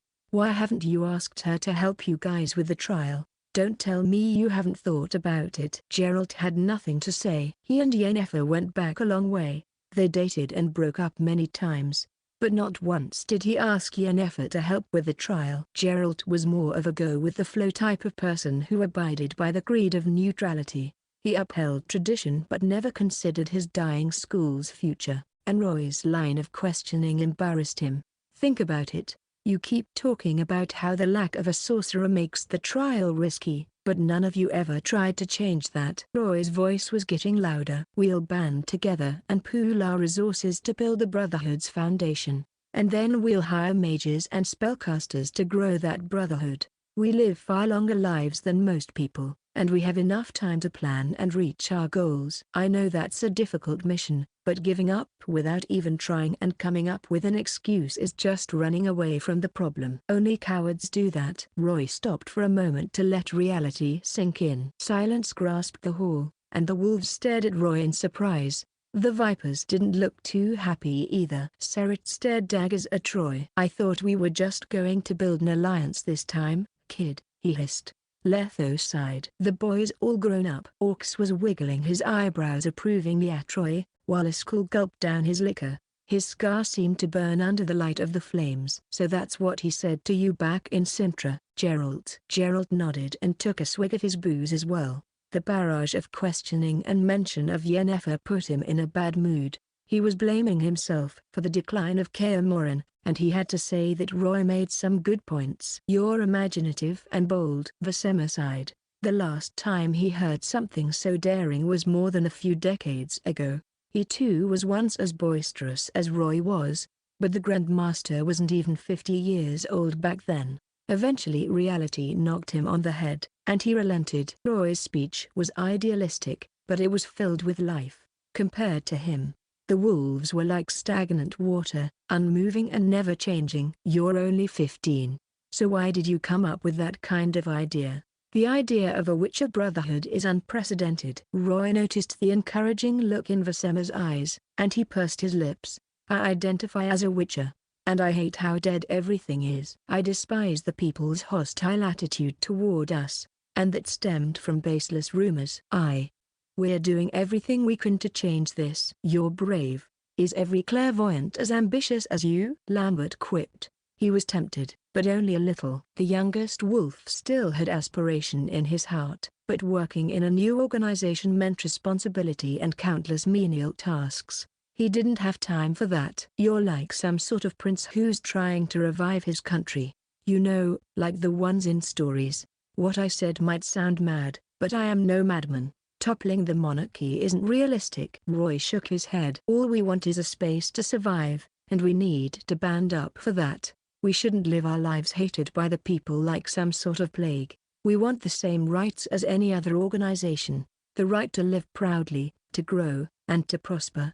The wolves were slightly invigorated by the pep talk. "So what do you think, wolves?" Roy kept coming up with a better future. "We're moving past the alliance. Vipers, wolves, and even the cats in Novgorod. We'll build a base together and share everything we have with the members. Alchemy recipes, diagrams, swordplay, signs, and we'll look for witches from all the other schools. We'll get some sorcerers we know to be the resident mages, and they can improve the trial so fewer aspirants will die. We'll take all the good parts from every school's training regime and come up with the best training plan for new witches." "Hold on. You said we're going to band with cats?" Vesema asked. "Yes. We befriended a couple of them in Novgorod, the rational ones, so to speak. They're not bloodthirsty murderers, and they've agreed to join the Brotherhood." Serret covered his face. "I don't remember Felix or Kian talking about this, but I don't think they'll object." Gerald was stunned.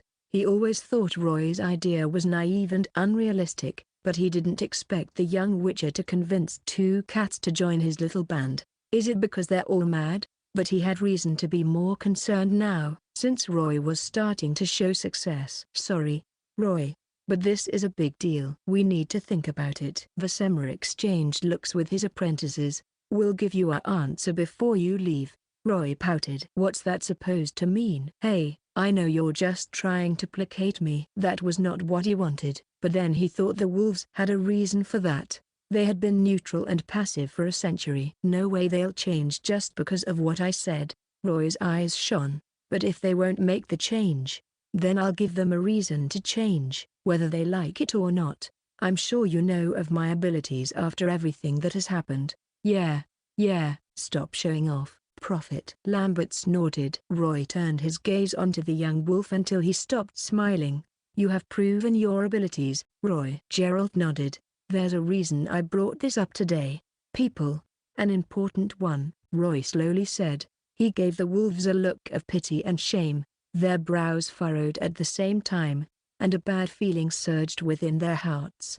Did he get another glimpse of the future? I saw a future of despair. In 10 years, an enemy more horrifying than the mages and mob who attacked the keep will mount another siege against Kaer.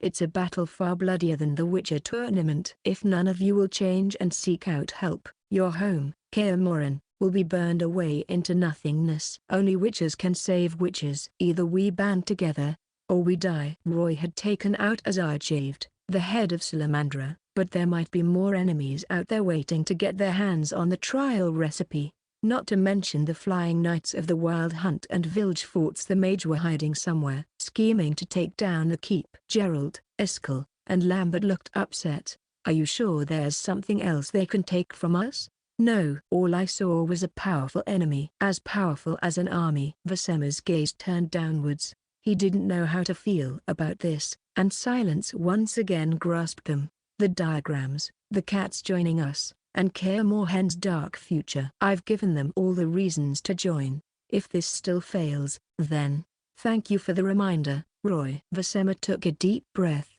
I support your idea.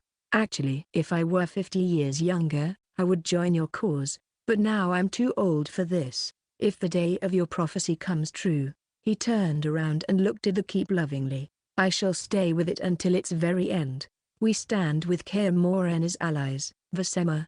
Letho said. Vasema stood up and gave them a grateful yet apologetic look. I'm exhausted. Time to retire for the night. Ask the Yunjins if you want them to join the Brotherhood. They have some fight left in them. Gerald gave Vasema a knowing look before turning his attention to his companions. That's one hard question you tossed out, Roy. We'll get back to you after a discussion. Chapter 346, Summon the Demon. Unlike usual, all after-dinner activities were cancelled, and the wolves went away. Letho, Orcs, and Serit went back to their rooms with the diagrams in hand. They were going to make a copy of everything. Roy was left alone in the hall like a guy who got on everyone's bad side. Left with no choice, he returned to his room. Do you think I might have gone a bit too far? Maybe I was in too much of a hurry. Roy patted Griffin's furry head. He wondered if he should have taken Letho's advice and just come to a simple agreement with the wolves. Griffin becked his palm and spun its chubby little body on Roy's lap while flapping its webbed feet. You support me, don't you? And that's reason enough not to give up. Roy stared outside the window, where stars shone in the night sky. Resolve shone in his eyes once more, like how the stars twinkled in the sky. If they still won't agree to the idea, then I'll convince them one by one. Roy still had a lot of information about the future he didn't get to use, and they were all about the wolves. A sigh escaped Roy's lips. The candlelight in his room flickered, and Roy disappeared into thin air. Everything around Roy spun, and when he came to, Roy found himself in the cave where he killed the wraith that morning. Winter's nights were silent, and there was nothing but darkness in the passage. Not even the stars would shine on this place. A cold draft blew from the entrance. Roy rubbed his cheeks and tied his torch to the vine-covered walls. He then picked Guiher up and set it down beside Griffin the duck. Then he started meditating to replenish the mana he spent for the teleportation and daytime battles. 2 hours later, a golden flash shone within the cave. Roy had regained his lost mana, and he waved his hand. A stone statue of a cat the size of a cheetah appeared out of nowhere, its obsidian eyes glinting eerily. The statue seemed like it would come to life at any moment. And then a loud screech tore through the air. Griffin had returned to its original form. It lay beside the Witcher, its eyes staring at the statue like it was an enemy. It's all right, it's all right. This is a fake. Roy patted its furry neck and stared at its burly body. Ever since Roy took Linus' advice and raised Griffin according to his program, the Griffin had been growing at a rapid pace. Now it was the size of an adult male lion. Silky and lustrous was the mane around its neck, and so large was its wingspan it could overshadow an adult male easily. Its talons, scythe-like and gleaming, its body sleek and muscular, not unlike a modern-day Kaer. Before Roy knew it, his little Griffin was growing into a fine predator. "All right, girl. Go around and play." Roy brushed his hand down the Griffin's spine until he touched the tip of her tail, and then he whistled. It made the Griffin jolt. Griffin rubbed her head on his lap before she flew into the snowy night, roaring happily. Around the statue went the Witcher, spreading white dust made up of a large amount of wraith essence and spectre dust in a circle. Long he had hunted, and finally, with the killings of the Bastion's wraiths, he finally had everything he needed for the summoning circle.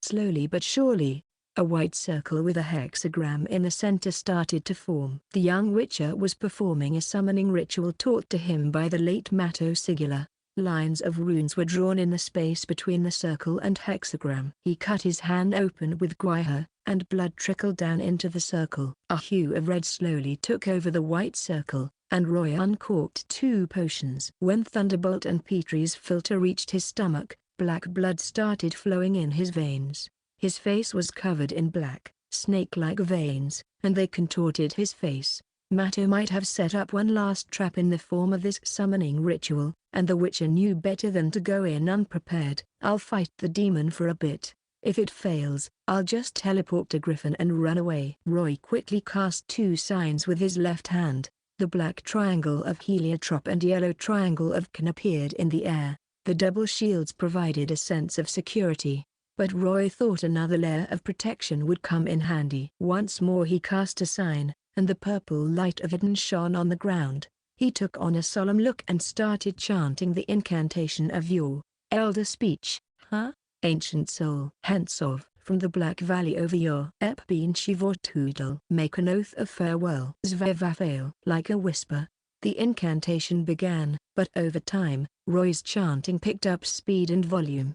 As the incantation went on, lightning and thunder boomed within the cave, as if heralding the arrival of a storm. Deafening was the sound of thunder, and debris fell from the cave's roof. Gales howled within these walls, and the vines danced like they were possessed. Flames on the torch flickered and surged. The statue's shadow on the ground started wriggling for no reason, but it couldn't escape the prison Roy had created for it. The incantation came to an end, and an audible crack came from above the magical circle.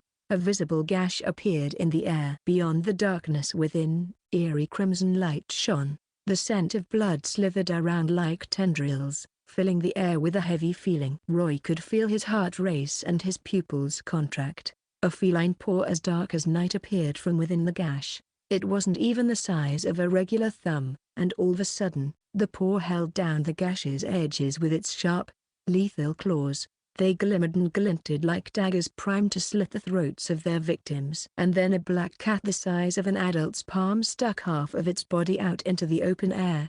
At a glance, the cat was adorable and sweet, but the look in its eyes was anything but. Its eyes were crimson and filled with nothing but wanton destruction. They were almost mind-bending and hypnotic. Cat? ? Status: demon. An extra-dimensional creature that exists in the form of souls. Stats? ? Skills: Flesh of the Void. Passive: the cat is even more untouchable than wraiths. Immune to all physical damage. Overshadow. Passive: the cat can take over the body of any creature. If their will is low, the cat will completely take over the victim's body and turn them into a mindless killing machine. Demonic Howl. Passive: the cat can emit a sound wave that attacks the soul. It knocks out anyone with a low will. When the last syllable was finally uttered, the cat made its full appearance in this world by leaping into it. Its tail stood up high in the air as it slowly stepped down an invisible flight of stairs. Into a black ball of light it turned, and to the statue it went. It let out a meow, and an invisible wave of sound lashed out at everything around it, including the Witcher. Thankfully, Heliotrope stopped the attack. "You can't run," bud. I have a better place for you to stay. Roy locked onto the target, but he was in no hurry to use fear. First, he made a blue triangle in the air and shoved it at the black ball of light. The air rippled as an air current shot out from Roy's hand and hit the demon. It was pushed from its intended trajectory, and the air current stunned it. Once again it let out an ear-piercing scream, but he whittled the attack down. Without missing a beat, Roy shot Igni at it. The flames licked its body, but they couldn't do anything to damage it. Still, the witch's repeated provocation stirred the demon's anger. It bristled and roared, its tail standing up. It bared its fangs and swung its claws as it charged at the young witcher. Wrong move. Fear. Crimson light surged, and sounds of waves crashing against reefs rippled across the air. Behind Roy stood Notion of Blood, the breeze blowing over it nauseating and disgusting. Blood-covered tentacles wriggled out of nowhere and wrapped themselves around the cat. They contracted, constricted, and tore the soul into pieces with ease. Like a greedy eater, the suckers on the tentacles opened up and consumed the destroyed demon. Just one moment later, the weird phenomenon disappeared, and peace once again returned to the cave, as if the demon had never been here before. Demon Cat devoured. EXP plus 310. Level 7 Witcher. Whoa, Matto wasn't lying.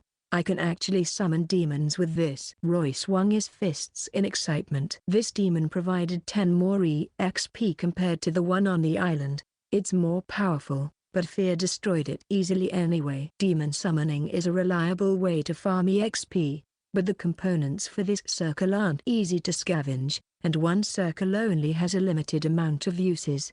He stared at the warm circle made up of blood and powder. It seemed to have lost something after the summoning was done, and Roy could feel it, but it still has one more use before total destruction. I can fill up my EXP bar with it. Roy started meditating again and waited for fear's cooldown to finish. Another draft came again. It was chilly, but his jovial mood couldn't be marred. Tonight is going to be a good night. Chapter 347, Lambert the Guide. Dawn arrived, and Roy exited his meditating state. One look at his character sheet, and he felt like roaring in delight. Even though he used up the components he spent a month collecting, he gained more than 600 EXP in exchange. It was worth it. EXP bar is full. Full recovery can be used anytime, and I have almost everything the Manticore trial needs. Roy was getting closer to fulfilling the terms of becoming an intermediate Witcher. Witcher rank. Beginner. Rank up conditions. 1. Take another trial, non-Viper. 2. Kill monsters who have greater than 10 in any single stat and gain their mutagen. 8/10. 2 more mutagens and I can ask Coral to hold that trial for me once we're in Novgorod next time. He tucked Griffin the squirrel into his hood and went down the stairs. When I see the wolves again, I'm going all out with the convincing.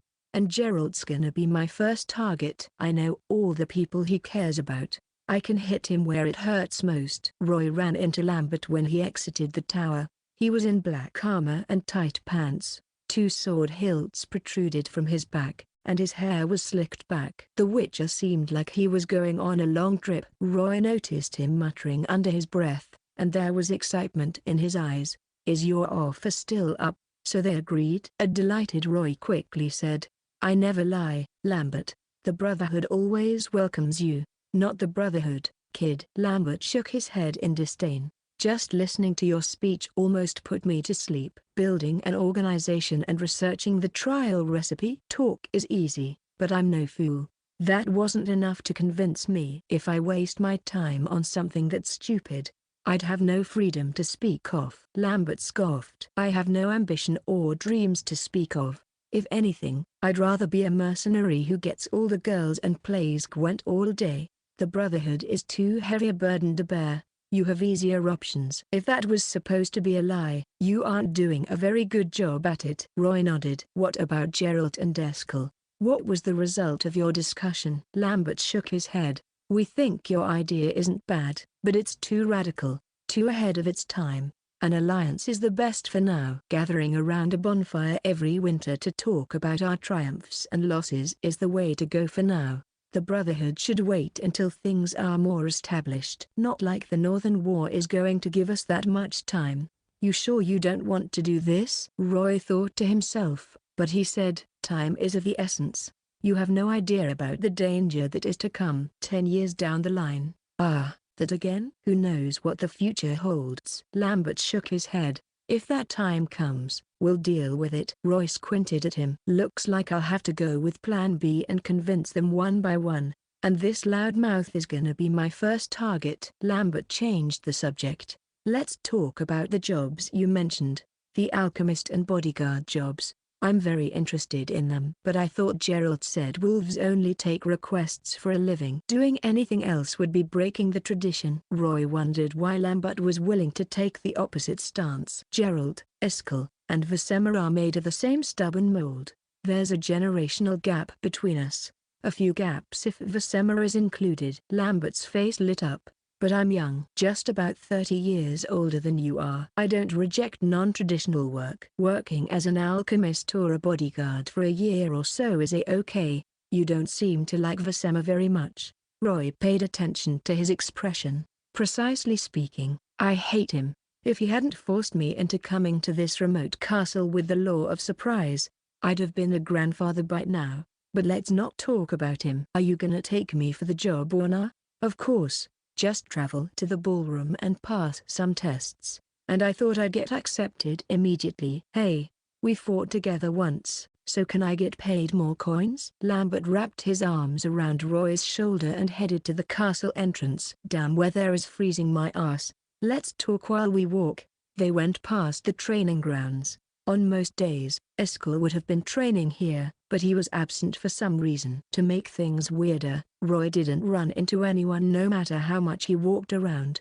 The fortress was terrifyingly quiet. Wait, where are you taking me? Roy knew something was off. Where's Gerald, Vesema, and everyone else? You slept in for too long. We ran out of meat, so they went out for a hunt this morning. Can't just eat bear paws every day. And I stayed back for a reason. Eskel took you around the castle, but not outside. There are a lot of beautiful places around Kaer, and I'm taking you for a stroll.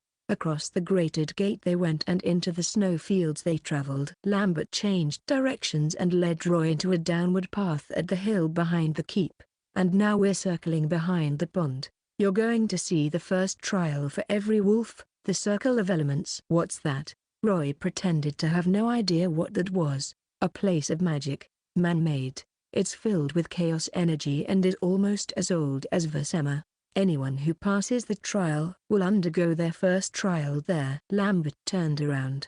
The first time you meditate in a place of magic, your mana will be permanently increased, and you might even get a substantial reward depending on how talented you are. Sorry if you're talentless though. Delight welled up within the young witcher. This is a big gift. Wolves have to pass a ton of trials. Once they meditate for the first time in the Circle of Elements, they'll get a wolven badge that represents their faction. Letho told me you haven't returned to Gorthigvad, not even after you became a witcher. You've never come in touch with a place of magic, so don't miss this. Lambert grinned. Roy nodded. But even if I pass the trial, I'm still a viper. I won't dump my friends to join Kaer, but it's a different story if we build that brotherhood. Is that all you think about? Lambert turned his head away stiffly. They went through a hill by the cliff and leapt above the rotting fence on the edge. Verdant plains covered in snow slept underneath, and a pine forest swayed over it. In the distance stood a hillock draped in a blanket of mist, and a stream meandered into the valley between mountains. Roy could hear the sloshing and swishing of the water. If we want to pass that mountain, we'll have to swim across the river, right? We'll be rowing. Lambert leapt down the 2-meter slope as easily as a puma. And Roy followed. Is being an alchemist a busy job? How long do I have to work every day? The apothecary shop is selling a popular potion. It enhances men's sexual energy, so we're doing better than most shops. We sell about 10 of those every day, and since it's a potion, you spend considerably less time making it compared to decoctions. 8 hours of work per day or less, 5 days a week. And Vivaldi's business insurance policy on the house. And we provide food and accommodation. Not bad. And then the look on Lambert's face changed. You're a bloodsucker. How did you manage to master the art of capitalism? I almost fell for it. Through a wooden bridge the witches traversed, and into the hillock with a meandering path they went. The witches ran like the wind and went straight for the clearing in the woods. And then they ran into trouble. Their pendants trembled, and 6 ugly, winged humanoid monsters appeared from behind the mountain walls around them. They circled overhead, screeching and snarling at the witches. Roy stared at the ugliest of the bunch and cast observe. Harpy. Age, 6 years old. HP, 80. Mana. Strength, 6. Dexterity, 9. Constitution, 8. Perception, 8. Will, 4. Charisma, 3. Spirit, 5. Skills. Chimera. Passive. Harpies have the best traits of eagles and fish. They can fly and survive underwater. Their strong digestive system allows them to ingest rotten and fresh meat, human flesh included. +2 to dexterity, constitution, and perception. What are they? The Erinyes family. They're as ugly as them. No, Erinyes are more colorful. Roy quickly grasped the air and brandished a hand crossbow. At the same time, he cast Can and covered himself with a yellow shield.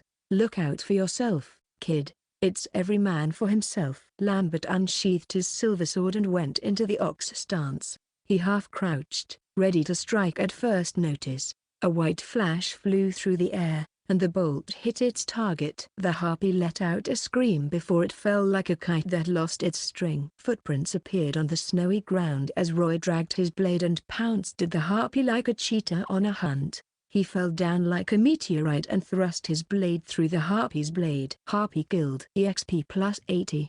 Look out. Roy quickly ducked and rolled away. The claws that were intended for his nape missed, and a harpy made its landing. The impact from its claws stirred up a little storm made of snow and grass. It was getting ready to make the next attack, but it never came. Roy got up right away and pushed his left hand forward. The air current made the harpy fall, and the young witcher took a step ahead. He stepped on the monster's chest while plunging his blade into its neck. Blood spurted like a fountain, and its head rolled away. He turned around and brandished his hand crossbow. Right away, he fired 2 bolts that pierced the back of a harpy's head, and it fell down beside Lambert. The wolf flicked the blood off his sword. He too had taken care of 2 harpies. Not a bad shot. You swing a mean sword. Roy gave him a thumbs up and went to loot the monsters. 15 minutes later, the witches packed up and made their way to the boat beside the lake. Chapter 348, Vodnik. A blackish-brown boat tied to a protruding boulder sat quietly between the lakeweed. Lambert untied the boat and hopped onto it. Then he rowed. Roy took up the bow happily and scooped up some lake water to clean the blood off his armor. As he stared at the fog-covered hills and glimmering lake, a delightful sensation bubbled within his heart. This is a good place to talk about the past. Lambert, care to tell me how you came to Kaer Morhen? Just a banal story. Lambert didn't mind talking about his past. Drunk Dad went for a piss in the woods at night and stumbled upon Kaer. The passing witcher saved his butt and said a few magical words before bringing up the law of surprise. Demands the first thing he sees when he gets back home as a reward, namely me. So I was given in exchange for that peasant's life, and next thing I know, Kaer Morhen. He tilted his head and smirked. Eat, slept, shat, and trained together with a bunch of apprentices. Passed the trial, and became a mutant that does acrobatics.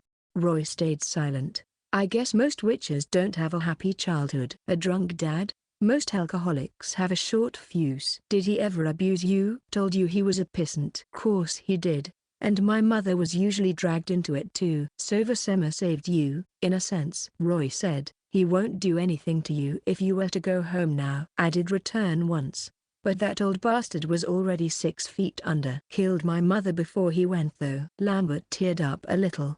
I could have helped her out if Vasema hadn't taken me. Maybe she would have lived. No, if he hadn't taken you with him, your father would have killed you as well, Roy said solemnly. Vasema truly changed your life. He took you away from constant abuse. So you mean to say I should thank him for subjecting me to training that's far worse than any beating I got? Should I thank him for letting me witness my best friend get torn apart by that Cyclops? Lambert stopped rowing and sneered. What did Vasema feed you? Why are you defending him? I'm just telling the truth. Think about the power and skills you have, Lambert. Think about the freedom you're enjoying. There's always a price to pay for that. Not by my volition. He forced me into this. Will you take your own students then? Roy asked a weird question. Why not? If I can find one, that is, Lambert answered without hesitation. Roy shot a question. If you think being a witcher is hell, then why would you extend this hell to someone else? Lambert had no answer for that. Yeah, if I hate my job so much, why would I want to take in an apprentice? They reached the other side of the lake and crashed into the soft soil. Lambert leapt onto land in unusual silence. Roy followed him. A short while later, he was about to say something, but then the young witcher stopped in his tracks and sniffed the air. Smell that? Rotten stench of water. The witchers unsheathed their blades and hunkered down a little. Their muscles tensed up as they got ready for battle. With swords in their right hands and shields surrounding them, the witches were ready to take on the unknown enemies. Bubbles appeared on the surface of the water around the reeds as if it were boiling, and then a big splash burst forth before a slimy humanoid with webbed limbs and green scales hopped out of the reeds. More came after the first one, and eventually, a group of 6 formed. The scent of fresh meat whipped the drowners into a frenzy. They rolled their eyes around and snarled viciously at the witches. While they were charging the witches, Roy gushed, Lambert, this fortress is a treasure trove of monsters. He swung his blade and pointed it at the drowner who looked different from its brethren. It was blackish-green in color. A pair of gills jutted out around its ears, and catfish whiskers decorated its lower lip. Its beady pupils within the crimson eyes shone with cunning as it ran toward its prey. Vodnik. Age, 8 years old. HP, 100. Strength, 7. Dexterity, 7. Constitution, 10. Perception, 4. Will, 2. Charisma, 0. Spirit, 0. Skills. Mutated body level 10. Some would say drowners are incarnations of people who met their demise in the waters, but they have a distinctly different, non-human body structure. It is possible that drowners are magical beings or invaders left behind by the conjunction of the spheres. They're immune to poison and bleeding. Leader, passive. This one is a leader of this pack. It's slightly more intelligent than its brethren. Possesses the ability to command and organize its pack members. I know you love these monsters. Look at them.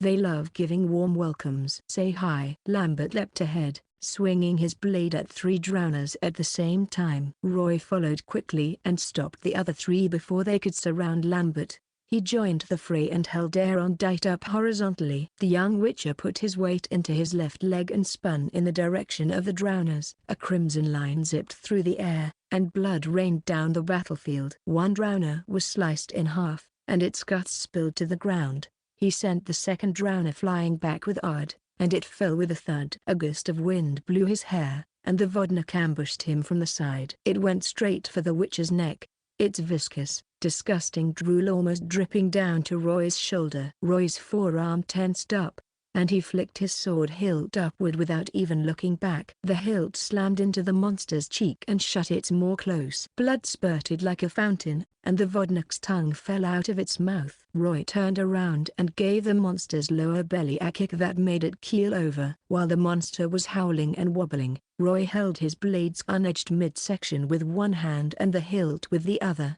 and then he thrust Erendite down like it was a lance. Blood drenched the reeds as Erendite cut through the Vodnik's spine. Vodnik Guild EXP plus 100, level 7 Witcher.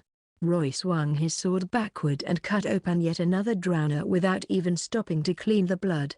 He took a step forward and thrust his blade while holding it with both hands. The young witcher pulled his blade out, and the drowner staggered backward, its eye broken. Eventually it fell and spasmed before taking its last breath. A sigh escaped Roy's lips, and then he went to loot the bodies. Delight found its way to Roy's face as he plucked a small, wrinkled mutagen from its cold, dead body. One more to go. Lambert's battle came to an end as well. He left the bodies behind and wiped his blade elegantly. That was not a very nice welcome. Could have been gentler. Look at them. They look even more hideous than before. Lambert stared at the young witcher and shook his head. I would have been nicer if they weren't trying to bite my head off. Roy pulled on a dead drowner's tongue. Chapter 349. Meeting Old Speartip. Once the drowners were dealt with, the witches weaved through the fog and wetlands before arriving at a cave. Roy suddenly stared into the fog and listened closely. What are you doing, kid? This is the perfect habitat for monsters like foglets. They usually disguise themselves as hapless kids to lure their prey in. You're imaginative, but no foglets for you today. Lambert stood before the dark entrance solemnly and handed Roy a decoction. But there's something more dangerous. Wanna see? But take a dose of cat and keep your eyes open. The witches uncorked their decoctions and downed them, and then black veins crept up on their faces. Listen closely. Once we get in there, follow me closely, and don't do anything stupid.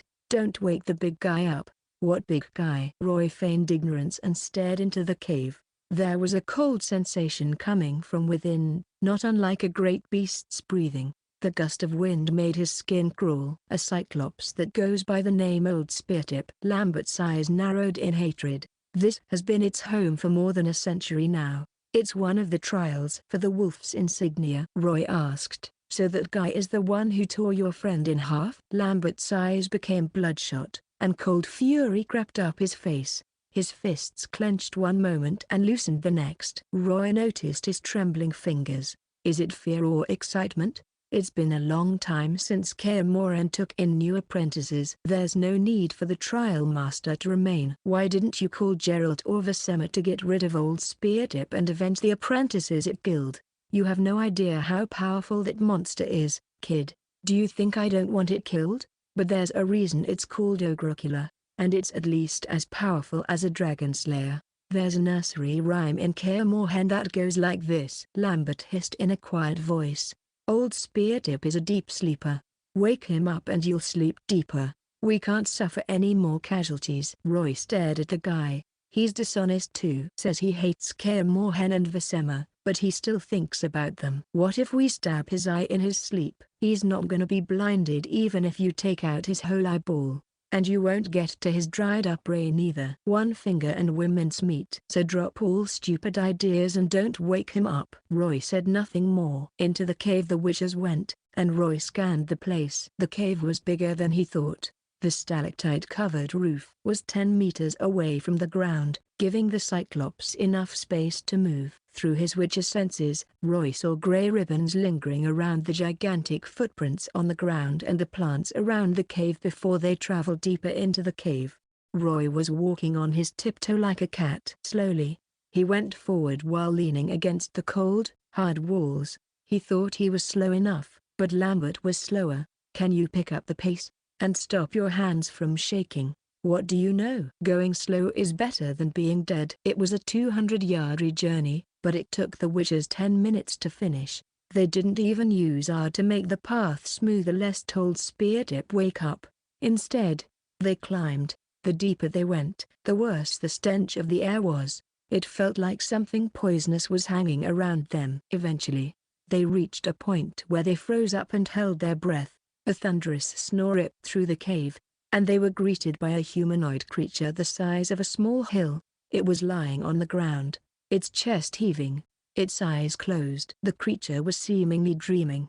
It measured about 13 feet tall, and its skin was as white as a corpse. Hanging around its gigantic head was a black sack with a hole in the middle. A big, closed eye was shown through that hole, and the creature wasn't wearing anything to cover its upper body. Only a pair of long, black, greasy, and tattered pants were covering its lower body. Even though the creature was humongous, it didn't look bloated or fat. Its arms, chest, and shoulders seemed to be made out of nothing but mountains of muscle. If Roy didn't know better, he would have thought this creature was an enlarged bodybuilder. Its hands were big enough to hold an adult man in it and crush the mountain walls with ease. Cyclops. Age, 220 years old. Gender, male. HP, strength, dexterity, 15. Constitution, perception, 4. Will, 5.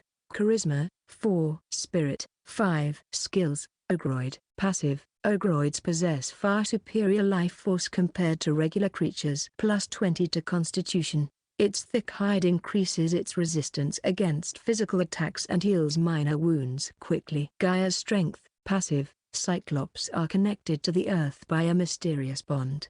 They can strengthen themselves with the land itself. Whenever it steps on the earth, Cyclops gain immeasurable strength. Plus 20 to Strength. Roy was hiding behind a stone pillar, pinching his nose. Sweat was starting to wet his palms. The Cyclops was far more terrifying than he thought. It had immense strength, impenetrable defenses, and decent speed. Roy had to give up on his plan. Even if they got everyone from Kaer here, it was still uncertain if they could kill the Cyclops without sustaining any injury. Blinking around and kiting it would only end up exhausting Roy's mana without causing any significant damage. But if the Cyclops managed to land a hit, it would kill Roy easily, even if he was wearing a full set of steel armor. The big guy has a weakness. It's even less resistant to poison than drowners, and that's what the Vipers do best. Lambert turned around and noticed the sweat on Roy's forehead, and his eyes glinted smugly. "That'll teach you not to laugh at me. You're not that much better off." He pointed his chin at the space beside the Cyclops, telling Roy they had to move there. Fortunately, old Speartip was fast asleep in the center, leaving enough space for them to scurry past in silence. They quickly zipped past the clearing and wriggled into the passage like mice who just saw a cat. And then, fresh air. The witches bent over and breathed heavily. Roy just noticed old Speartip's other special ability. Do all Cyclops smell that bad? Lambert, Roy almost fainted from the body odor when they went by the sleeping monster. Unlike most beasts or monsters, old Speartip's odor seemed to have a life of its own. It spread through the air and wriggled around in the noses of everyone who smelled it.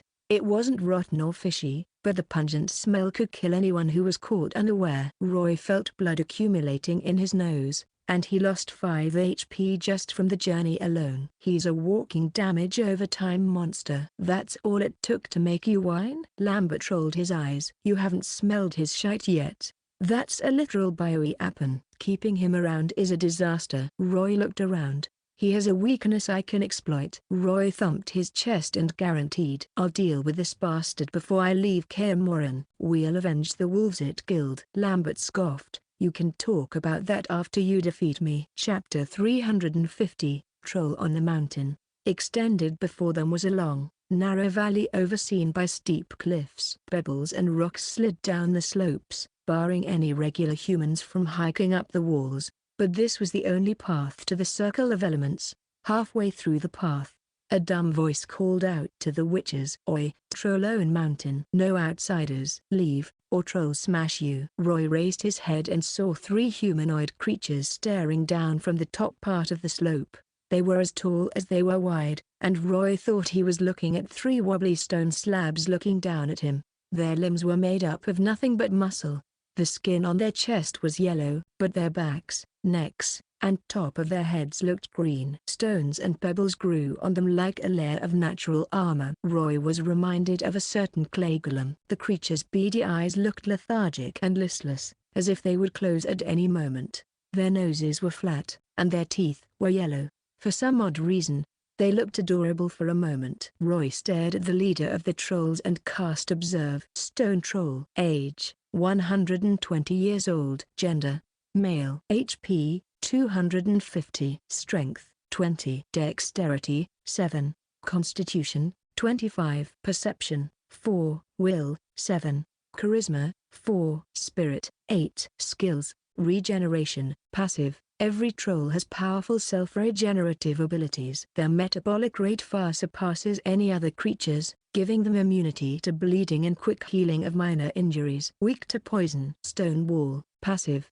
Trolls possess immense strength and thick hides. They are resistant to physical attacks. Any attacks with sharp weapons will dull and damage the weapon. Plus 10 to Constitution and Strength. Roy heaved a sigh. Once again, he was filled with delight. News about trolls wasn't new to him. Rumors said they were loyal, honest, and naive to a fault. They used to hunt humans, but not so much anymore. It was the first time the young witcher was meeting a troll face to face. He waved at the small pack of trolls and tried his best to sound polite and gentle. "Hey, trolls, we mean no harm. We just wanna go to the Circle of Elements. Not here to take your turf. Let us through." "No." The second troll tossed a boulder at the witchers. It hit the land and formed a crater around it. The troll protested, "Witchers kill monsters with pointy sticks." "Trolls monsters too? You want to kill trolls?" "I thought you said they were stupid, but these guys don't look stupid," Roy asked Lambert. "So what now? How did you guys pass this trial?" "This is a trial of reaction speed. They didn't really mind us, since we weren't big threats to them. We just rushed through this valley." "What are we waiting for then?" The witches exchanged a look and cast Can at the same time. Once the shields covered them, the witches broke into a sprint, much to the trolls' dismay. They shouted, "Stop, bad witcher, stop, bastards." The witches ignored their shouts and went through the valley easily. They managed the 100-yard travel in just seconds. The trolls had magnificent strength behind their throws, but they were no professional pitchers. Not a single boulder they threw hit the witches. They slid into a passage and blasted the rocks that blocked their way with ard. But what greeted them almost made them reel back. The trolls were standing right outside the entrance to the Circle of Elements. Their arms were crossed, and they were glaring at the witches like they were invaders. "Didn't listen." "Witches? Bad." The leader pointed at the witches. "Nowhere run. Count 10. 6. Leave." The other trolls picked up rocks the size of human heads and took a throwing stance. "Or heads smash." "Throwing cauldron." "Eat with mushrooms." 6. "Have they ever killed any witches?" Roy suddenly asked. Lambert shook his head, "But a lot of poor bastards got knocked out by their rocks." 5. The leader curled one of its 6 outstretched fingers up. Lambert shot them an icy look and unsheathed a silver sword. He had no plans on entertaining the drivel of a troll. 4. "Step back or I will kill you." "Wait, Lambert.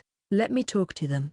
3. The trolls were getting more vicious now. Their muscles tensed up, and they crouched. These monsters were ready to battle. No longer were they the dumb, friendly creatures they were a moment ago. The witches held their breaths. Tension was filling the air, heralding an inevitable battle. 2. The trolls tensed up even more. Roy took a deep breath and roared, 10. That shocked the troll. It forgot to count down and froze up like a statue. The vicious air it was radiating a moment ago disappeared like a puff of smoke. It turned its gaze to its hands. 6 fingers were outstretched again, and confusion rose within its eyes. "What number again?" it muttered under its breath. 10. A female troll poked the leader's chest adamantly. Another female troll opened its hands and counted 6 fingers. "And then what?" 6. "Ahem. Believe us, trolls. We come in peace." Roy whipped out a puppy from his hood and pressed it close to his face. And then the witcher and his dog stared innocently at the trolls. "Witcher and trolls friends." "Like me and the dog." "Woof." Roy tucked the dog away into his hood and whipped out a bottle of uncorked liquor. He swirled the bottle and unleashed the liquor's aroma into the air. The trolls tossed their countdown out the window and bent down to sniff the air like oversized dogs. And then they closed their eyes. Lambert gave Roy a weird look, but he remained vigilant. It worked. Roy heaved a sigh of relief. He was going through that book Sarah taught him, How to Deceive an Innocent Troll Using the Art of Conversation. Trolls love booze and bridges. They're naive, and violence isn't the only way to deal with them. Roy came up with a little plan, and he said, "You're good trolls. We only kill bad monsters. We're here to make some friends. Here, this liquor is a gift." "Liquor? Gift?" The leader trembled for a few moments and finally processed what Roy said. Poor guy wasn't the smartest thing in the room, and its jaw dropped in surprise. They had been living all by themselves in these parts for more than 50 years. They had no friends, nor did anyone give them any gifts. The troll felt like crying, but it shook its head. "You broke rules, Ran. Don't hold your promises." "Bad people," one female troll agreed. "We couldn't wait to give you this gift. You guys were on the mountain, and I was in the valley. I couldn't toss this all the way up, so I had to come right here." The troll scratched its back like a gorilla and asked, "Why Circle of Elements?" "The grass and fruits around it are needed to make the best vodka." Roy's eyes shone with genuine friendship. "Here, Have some. The troll grunted and hesitated. Roy gave Lambert a look that said, "Relax. Sheathe your blade." The young witcher bowed and held up his left hand as he slowly took the liquor to the trolls. He stared at them once he got closer and thought they'd be adorable if they didn't move or talk. Compared to old Speartip, they looked absolutely beautiful. Roy placed the liquor before them, the liquid within the bottle swirling and glimmering. Eventually, the trolls were intoxicated by the liquor's scent alone, and they gulped. "Have some Novgorod vodka, trolls. We're friends forever." Roy beamed and invited them to drink. "Vodka, friend?" The leader looked at his companions. They gulped and nodded quickly, and then the leader turned to Roy. "Drink. Witcher friends drink vodka." Lambert couldn't believe what he was seeing. Roy and the trolls were sitting down in a circle and drinking vodka like friends. The trolls took big swigs, while Roy took little sips. Every time they finished one bottle, Roy would magically produce more booze. Vodka, beer, dwarven liquor. He had everything. What is he trying to do? "How long have you been here, trolls?" "6, 6, 6." The leader kept saying 6 like a broken record while letting the booze flow from the cracks between his teeth. Apparently, it couldn't count over a certain number, much to Roy's dismay. "Very well, friends. Come closer. I swear I will teach you how to count over 10. "Over 10? The trolls were stupefied. They opened their hands and put all of them together.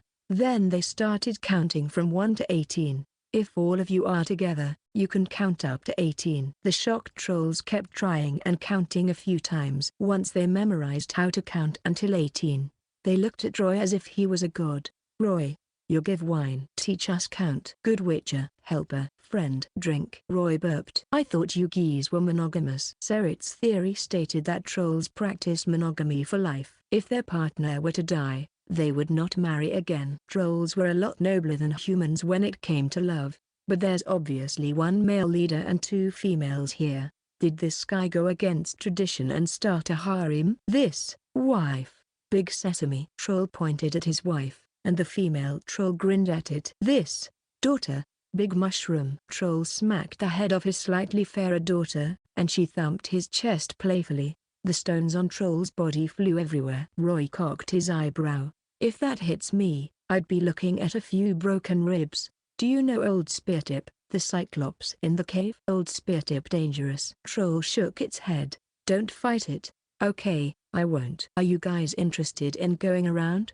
The world outside is a beautiful one." "Liquor and stew everywhere." "Troll like mushroom," Big Sesame said. "And there are mushrooms too." "Flavored mushrooms." "Frogs, snails, slugs." Roy almost gagged, but he kept going through Serit's thesis in his mind. "They're nice. If I can get these trolls to Novgorod, nobody's going to trample on us again. Even if I don't make enough to support them, the merchants will be more than willing to pay handsomely for some troll bodyguards. And then I'll just make a small profit from the price difference." The trolls were tempted. They sucked on the bottles and stared at each other for a long while. But they shook their heads in the end. "Kaer Morin, home. We protect home. Cannot leave." "That's a shame." Roy didn't press any further, but he said, "The rickety castle there is filled with pretty stones.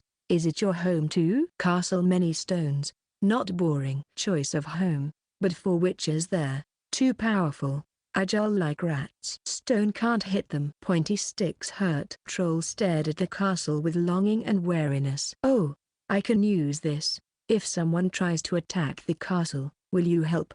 The trolls held their hands together and hesitated. "I live there too." "The castle is my home." "Friend's home?" Realization struck the troll, and it thumped its chest. "Troll help Roy protect, chase invaders away." "Roy welcome at mountain anytime," the troll promised. "That's what I wanted to hear." Roy grinned happily and gave the trolls another bottle of booze. Half an hour later, alcohol overwhelmed the trolls, and they fell asleep, snoring as loudly as elephants. "Man, you are cunning. You managed to take them out." Lambert approached Roy and put his palm against his neck, and then he drew it across his throat. "Their metabolic rate is really fast. The alcohol won't knock them out for long. We should kill them while we have the chance." Roy wondered about that suggestion. He stared at the defenseless trolls that were showing their bellies at him. Their mutagen was tempting. Of course, it was perfect for the Manticore's trial, but he eventually decided not to do that. Roy wasn't an emotionless robot that would kill anything for EXP, didn't you hear? They promised they would protect Kaer Morhen if it were ever under attack. You can ask them for help if you need it. I spent a lot of time and effort just to get that favor from them, and you want to waste it all? You sure you wanna let them go, kid? Lambert looked horrified. He was too grumpy to even communicate with any monsters, let alone befriend them. What kind of witcher doesn't kill monsters? We only kill bad monsters, Roy said. You've hung out with Gerald for so long. Didn't you learn how to befriend monsters from him? We're two different people. Don't just go straight to murder every time. You should visit Oxenfurt's SPA and learn from them a little. Change your mind. The hell kinda place is that? Lambert reluctantly left the trolls behind and went to the Circle of Elements with Roy, a place of knowledge.